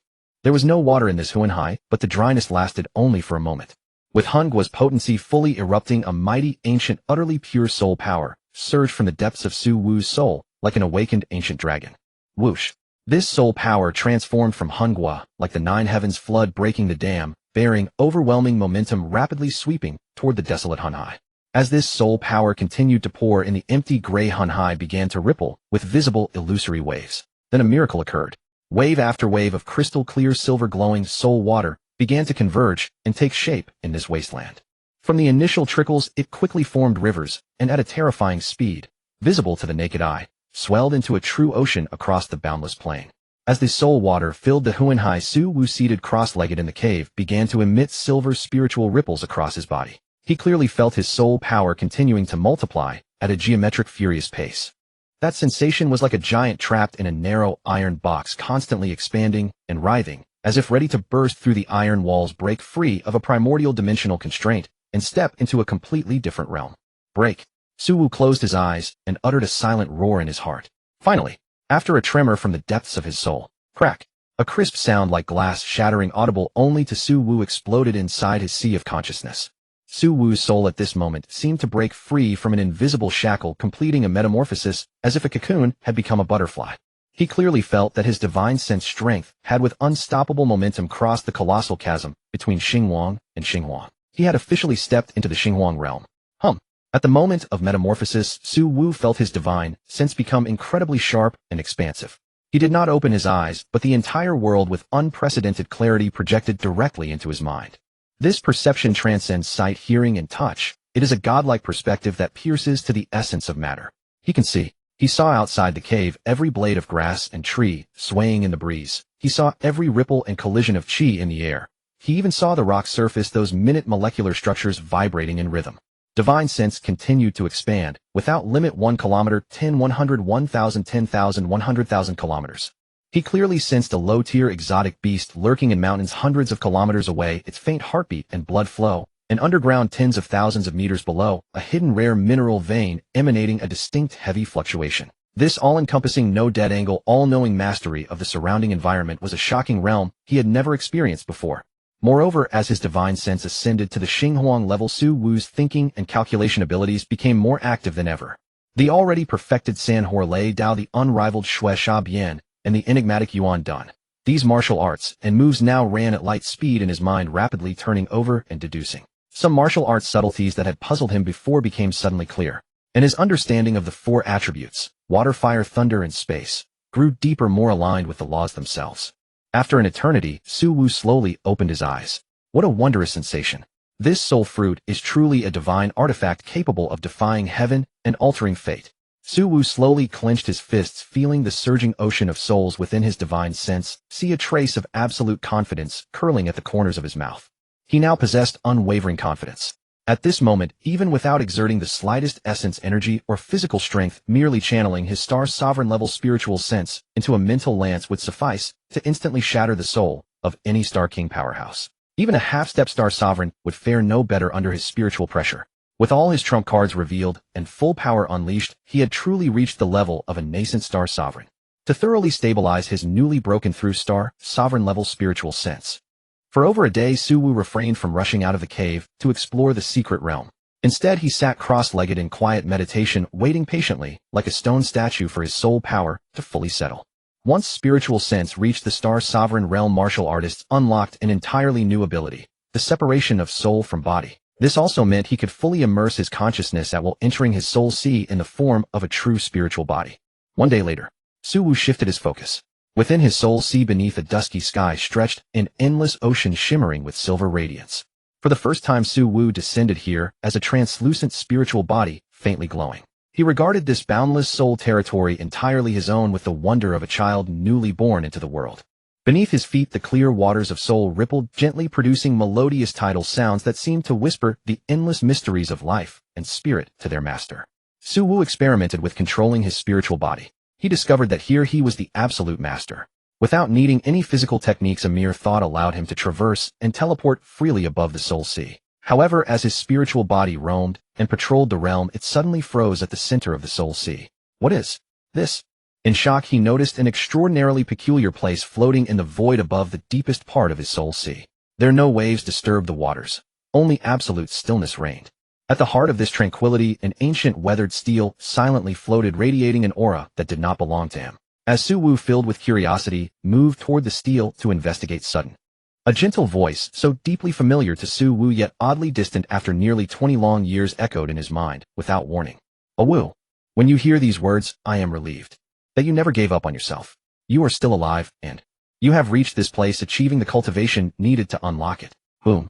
Upon hearing that name, that voice he had yearned for through dreams, Su Wu's soul body, firm as bedrock, began to tremble uncontrollably. As her gentle words faded, the steel hovering above the soul sea suddenly emitted a soft golden radiance.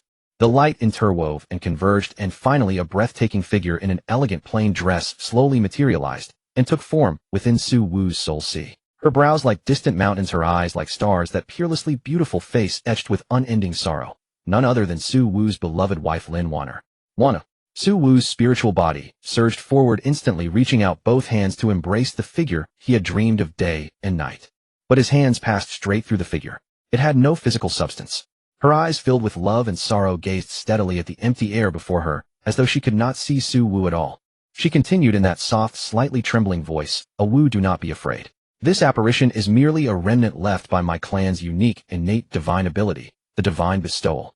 I secretly sealed it deep within your soul back then. Only when your spiritual power broke through to the Star Sovereign realm would this seal be activated. Lin Wanner's phantom bowed her head slightly, as if recalling that hopeless parting, her tone heavy with longing and hope. I left it behind because I hoped that one day we might meet again. I wished it could walk beside you in my place. But, as she spoke, Lin Wanner's voice caught. That exalted divine woman's apparition now resembled a helpless mortal wife. But, Wu, I am so afraid. I fear that you will never be able to unravel this seal, that you will never have the chance to see the divine bestowal I left behind. And more than anything, I fear that beneath this cruel starry sky we will never truly see each other again. Even as she spoke, 2 crystal tears slid down her ethereal form. These were no ordinary tears, but the purest expressions of soul conviction.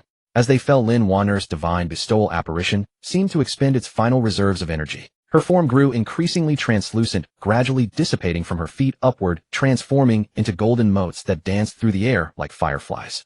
These golden particles, as if guided by their own consciousness, circled once through the soul sea, before converging towards Su Wu's spiritual body, like swallows returning to their nest. Wanner. Su Wu stood motionless upon the waters of his soul sea. He made no move to stop them, allowing those golden lights, imbued with his wife's warmth and devotion, to seep into his spiritual form drop by drop. 2 streams of hot tears rolled from Su Wu's tightly shut eyes in reality. Within his heart, addressing the fading light particles, he made the most solemn oath in the universe. Wanner, do not fear. Be at peace. Wait for me, we will surely meet again. As the myriad golden motes dissolved completely into Su Wu's spiritual body. Buzz. An unprecedented singular power, carrying a supreme majesty that seemed capable of passing judgment upon all living creation, instantly erupted within Su Wu's soul sea. There, directly in front of Su Wu's soul form, wisps of golden light converged and compressed frantically, finally condensing above the silver soul sea into a golden character that exuded an endless mystical aura, as if written directly by the laws of the great Tao. None. Simultaneously, a colossal torrent of memories and information branded itself deep within Su Wu's mind as the golden character took shape. These were the complete mysteries of this divine ability. The innate divine ability, Zhan. This was no ordinary martial technique, but a supreme divine ability that could only be severed and bestowed through a divine gift by the most core direct bloodline of the Starry Skies God Clan's Lin family. Furthermore, the price of such severance was immense. A person could only bestow it once in a lifetime. Back then, Lin Wanner had reserved her most core divine ability of the God Clan, leaving it to Su Wu without holding back anything. The memories clearly delineated the terrifying upper limit of this divine ability. Its power was boundless, representing the pure, crushing force of absolute rules. If the caster's own cultivation was sufficient, they could even employ this divine ability to shake the Domain Lord realm from the level of a star saint, defying the natural order of cultivation ranks. Though Su Wu currently possessed only a Star Emperor level divine sense, he could feel that this character, Zhan, was absolutely his most terrifying and illogical trump card. In reality, inside a secluded cave, Su Wu, who had been sitting cross-legged in silent meditation for an entire day, slowly opened his eyes. Within his deep, dark pupils, faint golden runes of the God Clan were actually circulating. Let me see just what kind of power this divine ability won or left me possesses. Su Wu did not stand. He merely raised his head with utter tranquility, his mind shifting slightly. Swoosh. Beams of dazzling golden power escaped directly from his mind, emerging from between his brows. These golden lights rapidly interwoven in the midair of the cave. In less than a tenth of a second, they completely coalesced in the void into that massive golden character exuding supreme majesty, Zhan. Boom. As the character, Zhan, manifested, his words became law. There was no explosion of vital energy, nor any rampage of primordial chi. Yet the very instant this character took shape, an indescribable, terrifying pressure of absolute rules that completely transcended physical dimensions swept outward from the cave, where Su Wu sat, as its absolute center. Like an invisible barrier expanding at the speed of light, it surged violently in all directions across the Xingyun secret realm. At this moment, it was as if everything between heaven and earth ground to a halt under this crushing pressure. Outside the cave, the leaves that had been swaying in the wind froze rigidly in midair, droplets of water dripping from the cliff, suspended in the sky, no longer falling. Across the vast mountain range, even the flow of air was completely solidified. Yet the reach of this pressure's radiation extended far beyond this. In a primeval forest over 1,000 kilometers away, a peerless genius dressed in fine brocade robes with sharp eyebrows and starry eyes was holding a golden longsword that erupted with brilliant light. His entire body radiated the aura of the peak 9th stage of the Star King realm. With a cold expression, he was poised to swing his sword to decapitate the mountain-sized half-step Star Emperor-level exotic beast before him, which he had already severely wounded. However, in the very microsecond before his longsword could descend, buzz, an invisible pressure as if representing the will of the entire world crashed down upon his head, without warning, like the collapsing of the heavens and earth. What a... The pupils of the sharp-browed, starry-eyed man contracted sharply. He felt an entirely irresistible power of rules instantly envelop his entire body. The violently circulating Star King primordial chi within him seemed to encounter its natural enemy at this moment, instantly suppressed and frozen solid within his meridians. His movement was brutally halted in midair, leaving him unable to bend even a single finger. The fierce sword chi that had just been unleashed from the golden longsword in his hand, powerful enough to cleave mountains, was like melting snow under a blazing sun. It failed to last even a single second under this pressure, dispersing silently into nothingness. Maintaining his sword-swinging posture, his eyes were filled with absolute horror and bewilderment, as if he had seen a ghost. At the same time, in a deep rift valley thousands of kilometers away, an exquisitely beautiful young woman with a voluptuous figure was engaged in a fierce battle with a genuine early-stage Star Emperor-level Earth rock bear, relying on her incredibly elusive movement techniques. Her form was agile and graceful. The barbed whip in her hand flicked like a spiritual serpent, continuously producing ear-piercing sonic booms in the air as she sought a flaw in the bear's defense. Yet the very moment she leaped high into the air, preparing to deliver a fatal strike, boom! That sudden mysterious golden pressure, having traveled thousands of kilometers, abruptly descended upon the Rift Valley. Ugh! The young woman felt the air around her turn as heavy as lead in an instant, as if 100,000 mountains had simultaneously crashed onto her shoulders. Her light movement technique failed instantly. Like an uncontrolled meteor, she plunged straight down from midair, crashing onto the ground with a loud thud, unable to move a muscle. Before her, the earth-shattering, peerlessly savage, Star Emperor-level Earth rock bear actually whimpered the moment this terrifying pressure descended. With a resounding crash, it was forced to its knees, its massive body trembling violently as it lay flat on the ground. It was not just them. In this very instant, within a radius of thousands of kilometers throughout the secret realm, whether they were prodigies locked in life-and-death combat, or ancient Star Emperor-level beasts lying in wait, everyone felt this irresistible, mysterious pressure descending from the heavens with absolute clarity. Everyone was forcibly placed on pause. This fear of having their life and death absolutely controlled made every living being who felt the pressure tremble from the depths of their souls. Only after 5 seconds did Su Wu inside the cave exhale softly. Closing his eyes, he recalled the golden character Zhan from midair along with the divine ability back into the depths of his soul sea. Phew! With the retraction of the divine ability, the terrifying pressure that had enveloped thousands of kilometers receded instantly, like the tide. The wind began to flow once more and the leaves resumed their swaying.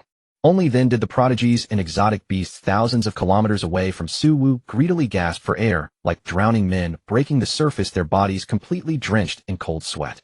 They looked around in terror, exchanging bewildered glances. No one knew what on earth had transpired during those brief 5 seconds. Time flew by swiftly until this particular day. The originally deathly silent sky above the secret realm suddenly underwent an extremely violent and bizarre transformation. The once boundless purple firmament now resembled a lake, brought to a furious boil, churning and contorting with violent intensity. At the center of that twisted spatial maelstrom, the illusory shadow of an incomprehensibly colossal palace was slowly being squeezed out from the void. It was far too immense. The phantom silhouette of this palace stretched across nearly the entirety of the heavens.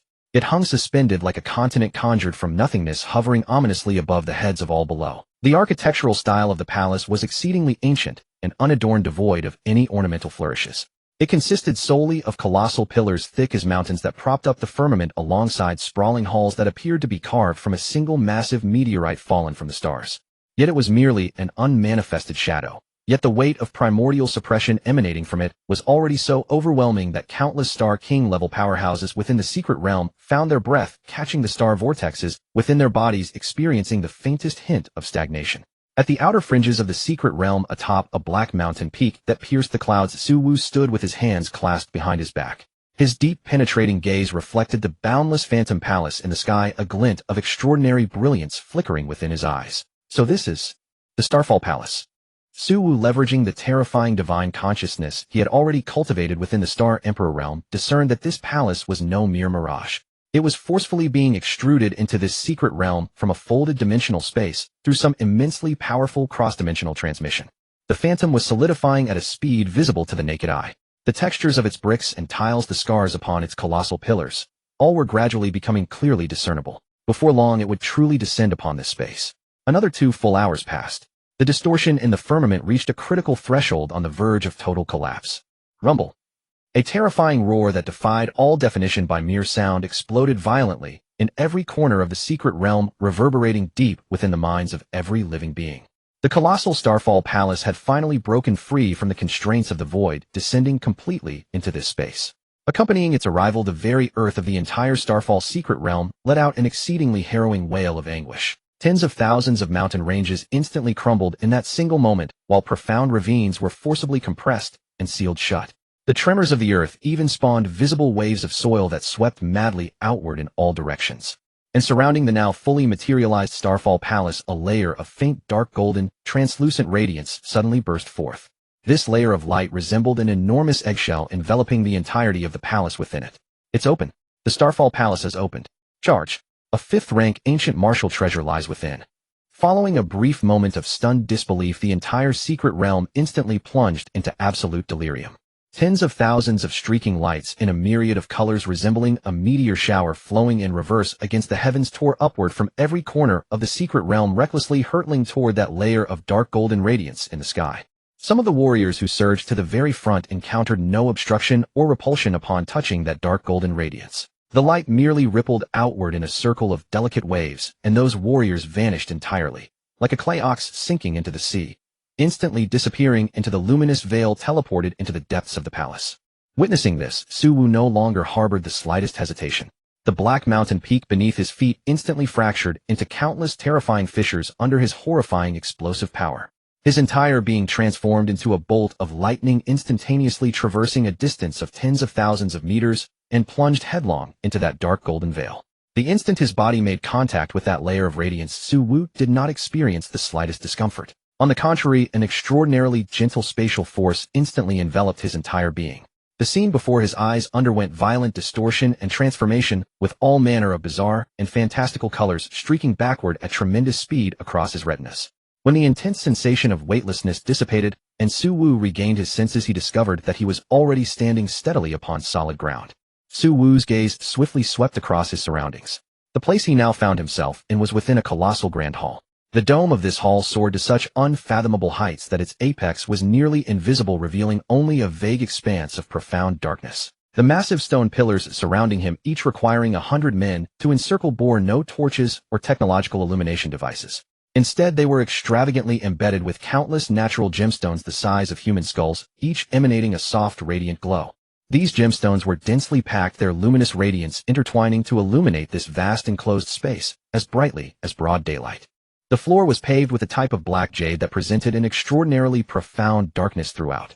This obsidian floor had been polished to a mirror-like smoothness, so reflective that it could clearly mirror the figures of the warriors above. Within the mere few seconds since Su Wu's teleportation, numerous other warriors who had just been transported and had successively begun appearing all around him. From a cursory glance, the number of people gathered within this grand hall had already reached at least 10,000. Moreover, this figure continued to skyrocket as warriors from outside poured in ceaselessly. These individuals, having survived the brutal culling of the Secret Realm's first 3 days, were without exception anything but weak. The least among them were mid-Star King realm experts, while many more were at the 9th tier of Star King, or even half-step Star Emperor geniuses who had deliberately suppressed their auras. Some gripped their weapons alone, standing vigilantly in the corners, others clustered in groups of 2 or 3, forming small alliances of mutual interest, conversing in hushed rapid tones. Yet when Su Wu furtively extended his Star Emperor-level divine consciousness to capture the contents of these conversations, an oddly peculiar expression crept across his face. For the topics of their hushed discussions were, to his astonishment, remarkably uniform. Without exception, all centered upon that sudden terrifying pressure that had blanketed half the Secret Realm. Did you all feel it the day before yesterday? That golden pressure that seemed as though it would forcibly freeze even the laws of heaven and earth. A warrior with a long scar across his face whispered, his eyes filled with lingering dread. How could we not have felt it? I was in the middle of a death struggle with a half-step Star Emperor-level python just about to be swallowed whole. But the moment that pressure descended, that python was instantly pinned to the ground, foaming at the mouth. Come to think of it, it actually saved my life. Too terrifying. That absolute crushing of rules was definitely not something a Star Emperor could achieve. I even suspect, could a Star Saint-level exotic beast have been born? I wager that was absolutely a heaven and earth anomaly triggered by some transcendent 5th-rank ancient treasure descending within the deepest depths of this Starfall Secret Realm. All manner of outlandish speculations and panicked discussions filled the air. That brief 5-second display of pressure had evidently become an indelible psychological shadow etched into the hearts of these top-tier powerhouses. And as the absolute orchestrator of this miracle, Su Wu stood with his hands stuffed in the pockets of his trench coat, listening to the surrounding discussions that had elevated him to legendary status, his expression utterly unchanged, neither triumphant nor inclined to respond. Just as the number of people in the grand hall ceased to increase, a sharp, resonant hum rang out. The void at the foremost end of the hall suddenly trembled violently. All clamorous chatter ceased in that instant. Tens of thousands of gazes snapped in unison toward the source of the sound. In the vast expanse of mid-air directly ahead of the crowd, the light from the gemstones embedded in the walls was suddenly gathered together by an invisible force. Countless brilliant streams of starlight interwove frantically in mid-air. Within mere seconds, rows upon rows of immensely ancient colossal characters condensed from pure stellar power slowly materialized above the heads of all present. All who enter the Starfall Palace are qualified to undergo the trial. In the end, whoever completes the trial I have left shall become the inheritor of my legacy. These few dozen words were like dropping a nuclear bomb into the tranquil depths of the sea. The atmosphere inside the Black Jade Hall was instantly driven to the height of frenzy. And among the crowd, Su Wu's gaze trembled slightly, a glint of realization in his eyes. Indeed, so Su Wu mused to himself. The intelligence he had gathered in the Xingyao Cheng black market mentioned only 5th-rank ancient martial arts. Yet a handful of extremely secret ancient scrolls speculated that Xingxing realm might be a resting place left behind by a primordial domain lord tier supreme being who had transcended the Star Saint realm. Domain Lord. A being who truly commands a vast swath of starry domains, a mythic presence capable of ranking among the entire galaxy. It now seems these words appearing before us confirm that speculation. This is indeed a domain lord tier inheritance selection. As Su Wu pondered, the enormous starlit characters above him changed once more. They shattered with a roar, dissolving into thousands upon thousands of slender star-guiding threads that streamed toward a colossal arched gate at the hall's front, laying down a glittering starlit road at the entrance of the passage. The passage has opened. Hurry, rush in. Move aside. The inheritance is mine. Over 10,000 martial artists could no longer restrain their fervor, jostling to follow the starlight guidance toward the broad entrance of the corridor. Su Wu did not rush to squeeze in. He stood quietly where he was, waiting for the peak of the crowd to pass. Yet, at that moment, Su Wu's keen spiritual sense suddenly detected a gaze filled with hostility, even with a grinding, resentful spite fixed upon him from the right. Su Wu turned his head slightly, following the sensing direction, and looked toward the crowd hundreds of meters to the right. There stood a pale-faced man, his eyes blazing with hatred fixed on him. The man's facial muscles twitched with anger, his hands clenched into fists, as if he would lunge forward and tear Su Wu apart. Su Wu saw the man's face clearly, a wry twitch tugging at the corner of his mouth. It was none other than that very unlucky fellow who a couple of days ago on that open ground had used a formation plate illusion and his own life as bait to lure away 2 half-step Xinhuang beasts, only to be cut off by Su Wu. When that man saw Su Wu's gaze sweep over, his body trembled. He gritted his teeth, turned aside, forced his eyes downward, and slipped into the crowd, following the main force toward the passage. In this Starfall Hall where danger lurks at every turn, chasing a formidable foe to the death would be an extraordinarily foolish act. Seeing the other's aggrieved, yet helpless silhouette, Suwu smiled faintly and paid no heed. He stepped forward with firm, steady steps, quietly following at the crowd's tail. Following the starlight's guidance, Suwu stepped into the enormous arch. Before him lay a vast corridor as wide as an underground plaza. Yet the scene inside the corridor sent a chill through every warrior who had just charged in. In the front half of the passage there was no ground at all. It was an entire sea of fire.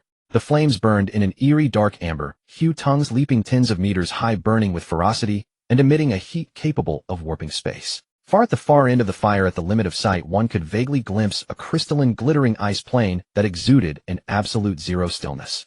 What kind of place is this? As the crowd hesitated, Suwu, who had just stepped into the corridor entrance, frowned.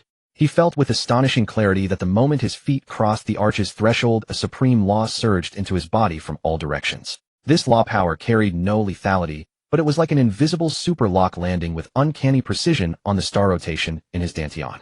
Buzz. The star rotation within Suwu and the vast spiritual energy within him were suddenly suppressed and held down. Even his sense and manipulation of fire and water, the heavenly and earthly attributes, were completely cut off.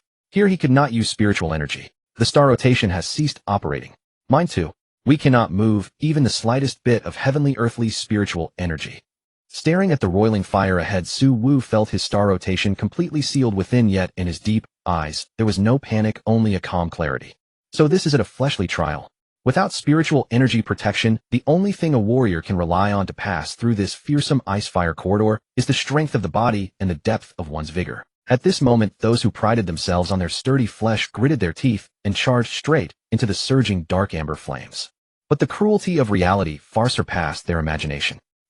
The moment those warriors stepped into the corridor's fire, screams rose one after another in a grisly chorus. That seemingly ordinary dark amber flame was not mortal fire at all, but a blaze imbued with some ancient divine resonance. Even those who in ordinary times had passed through countless trials in the Star King realm found their supposedly tenacious flesh utterly unable to withstand the flames without their Yuanshi protection. Save me. Some martial artists cried out in agony as their hair turned to ash and their skin blackened and cracked at a visible rate. They writhed and rolled in the terrifying ice-fire corridor, trying to smother the flames on their bodies, but the flames gnawed at their chi and blood as if they were leeches on bone. In barely a few seconds, several of the weaker Star King cultivators were burned to charcoal, toppled into the fire, and turned to flying ashes. And those body refinement martial artists fared somewhat better, yet they were still utterly bedraggled. Veins bulged across their bodies, and they relied on immense vigor and tough bones to stubbornly resist the blaze's onslaught. Clearly this is a terrifying flame that even ordinary Star King flesh cannot readily withstand. This stage is meant to weed out all fleshly weak challengers. Gazing at the harrowing infernal tableau unfolding before him, Suwu's eyes remained utterly impassive.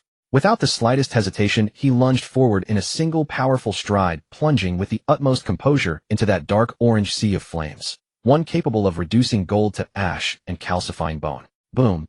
The instant Suwu stepped into the passage, that ferociously violent inferno surged from all directions, in an instant utterly devouring his tall, slender figure in a single fell swoop. Another foolhardy greenhorn charging in to meet his end.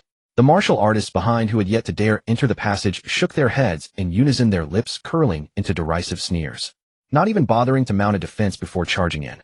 He'll likely be reduced to ash in half a second. And yet, in the very next moment, a spectacle so horrifying it defied all reason unfolded before their eyes. These dark orange flames, seemingly capable of incinerating all creation, of casually roasting even the flesh of Star King powerhouses into cinders.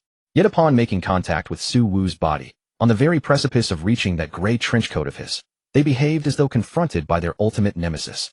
The very fact that Suwu's star vortex had been sealed mattered not in the slightest. For one who bore the supreme chaos physique, such trifles were beneath concern. A veil of ethereal, profoundly deep violet gold luminescence emanated naturally from Suwu's pores, clinging intimately to the surface of his body. Sizzle, sizzle, sizzle.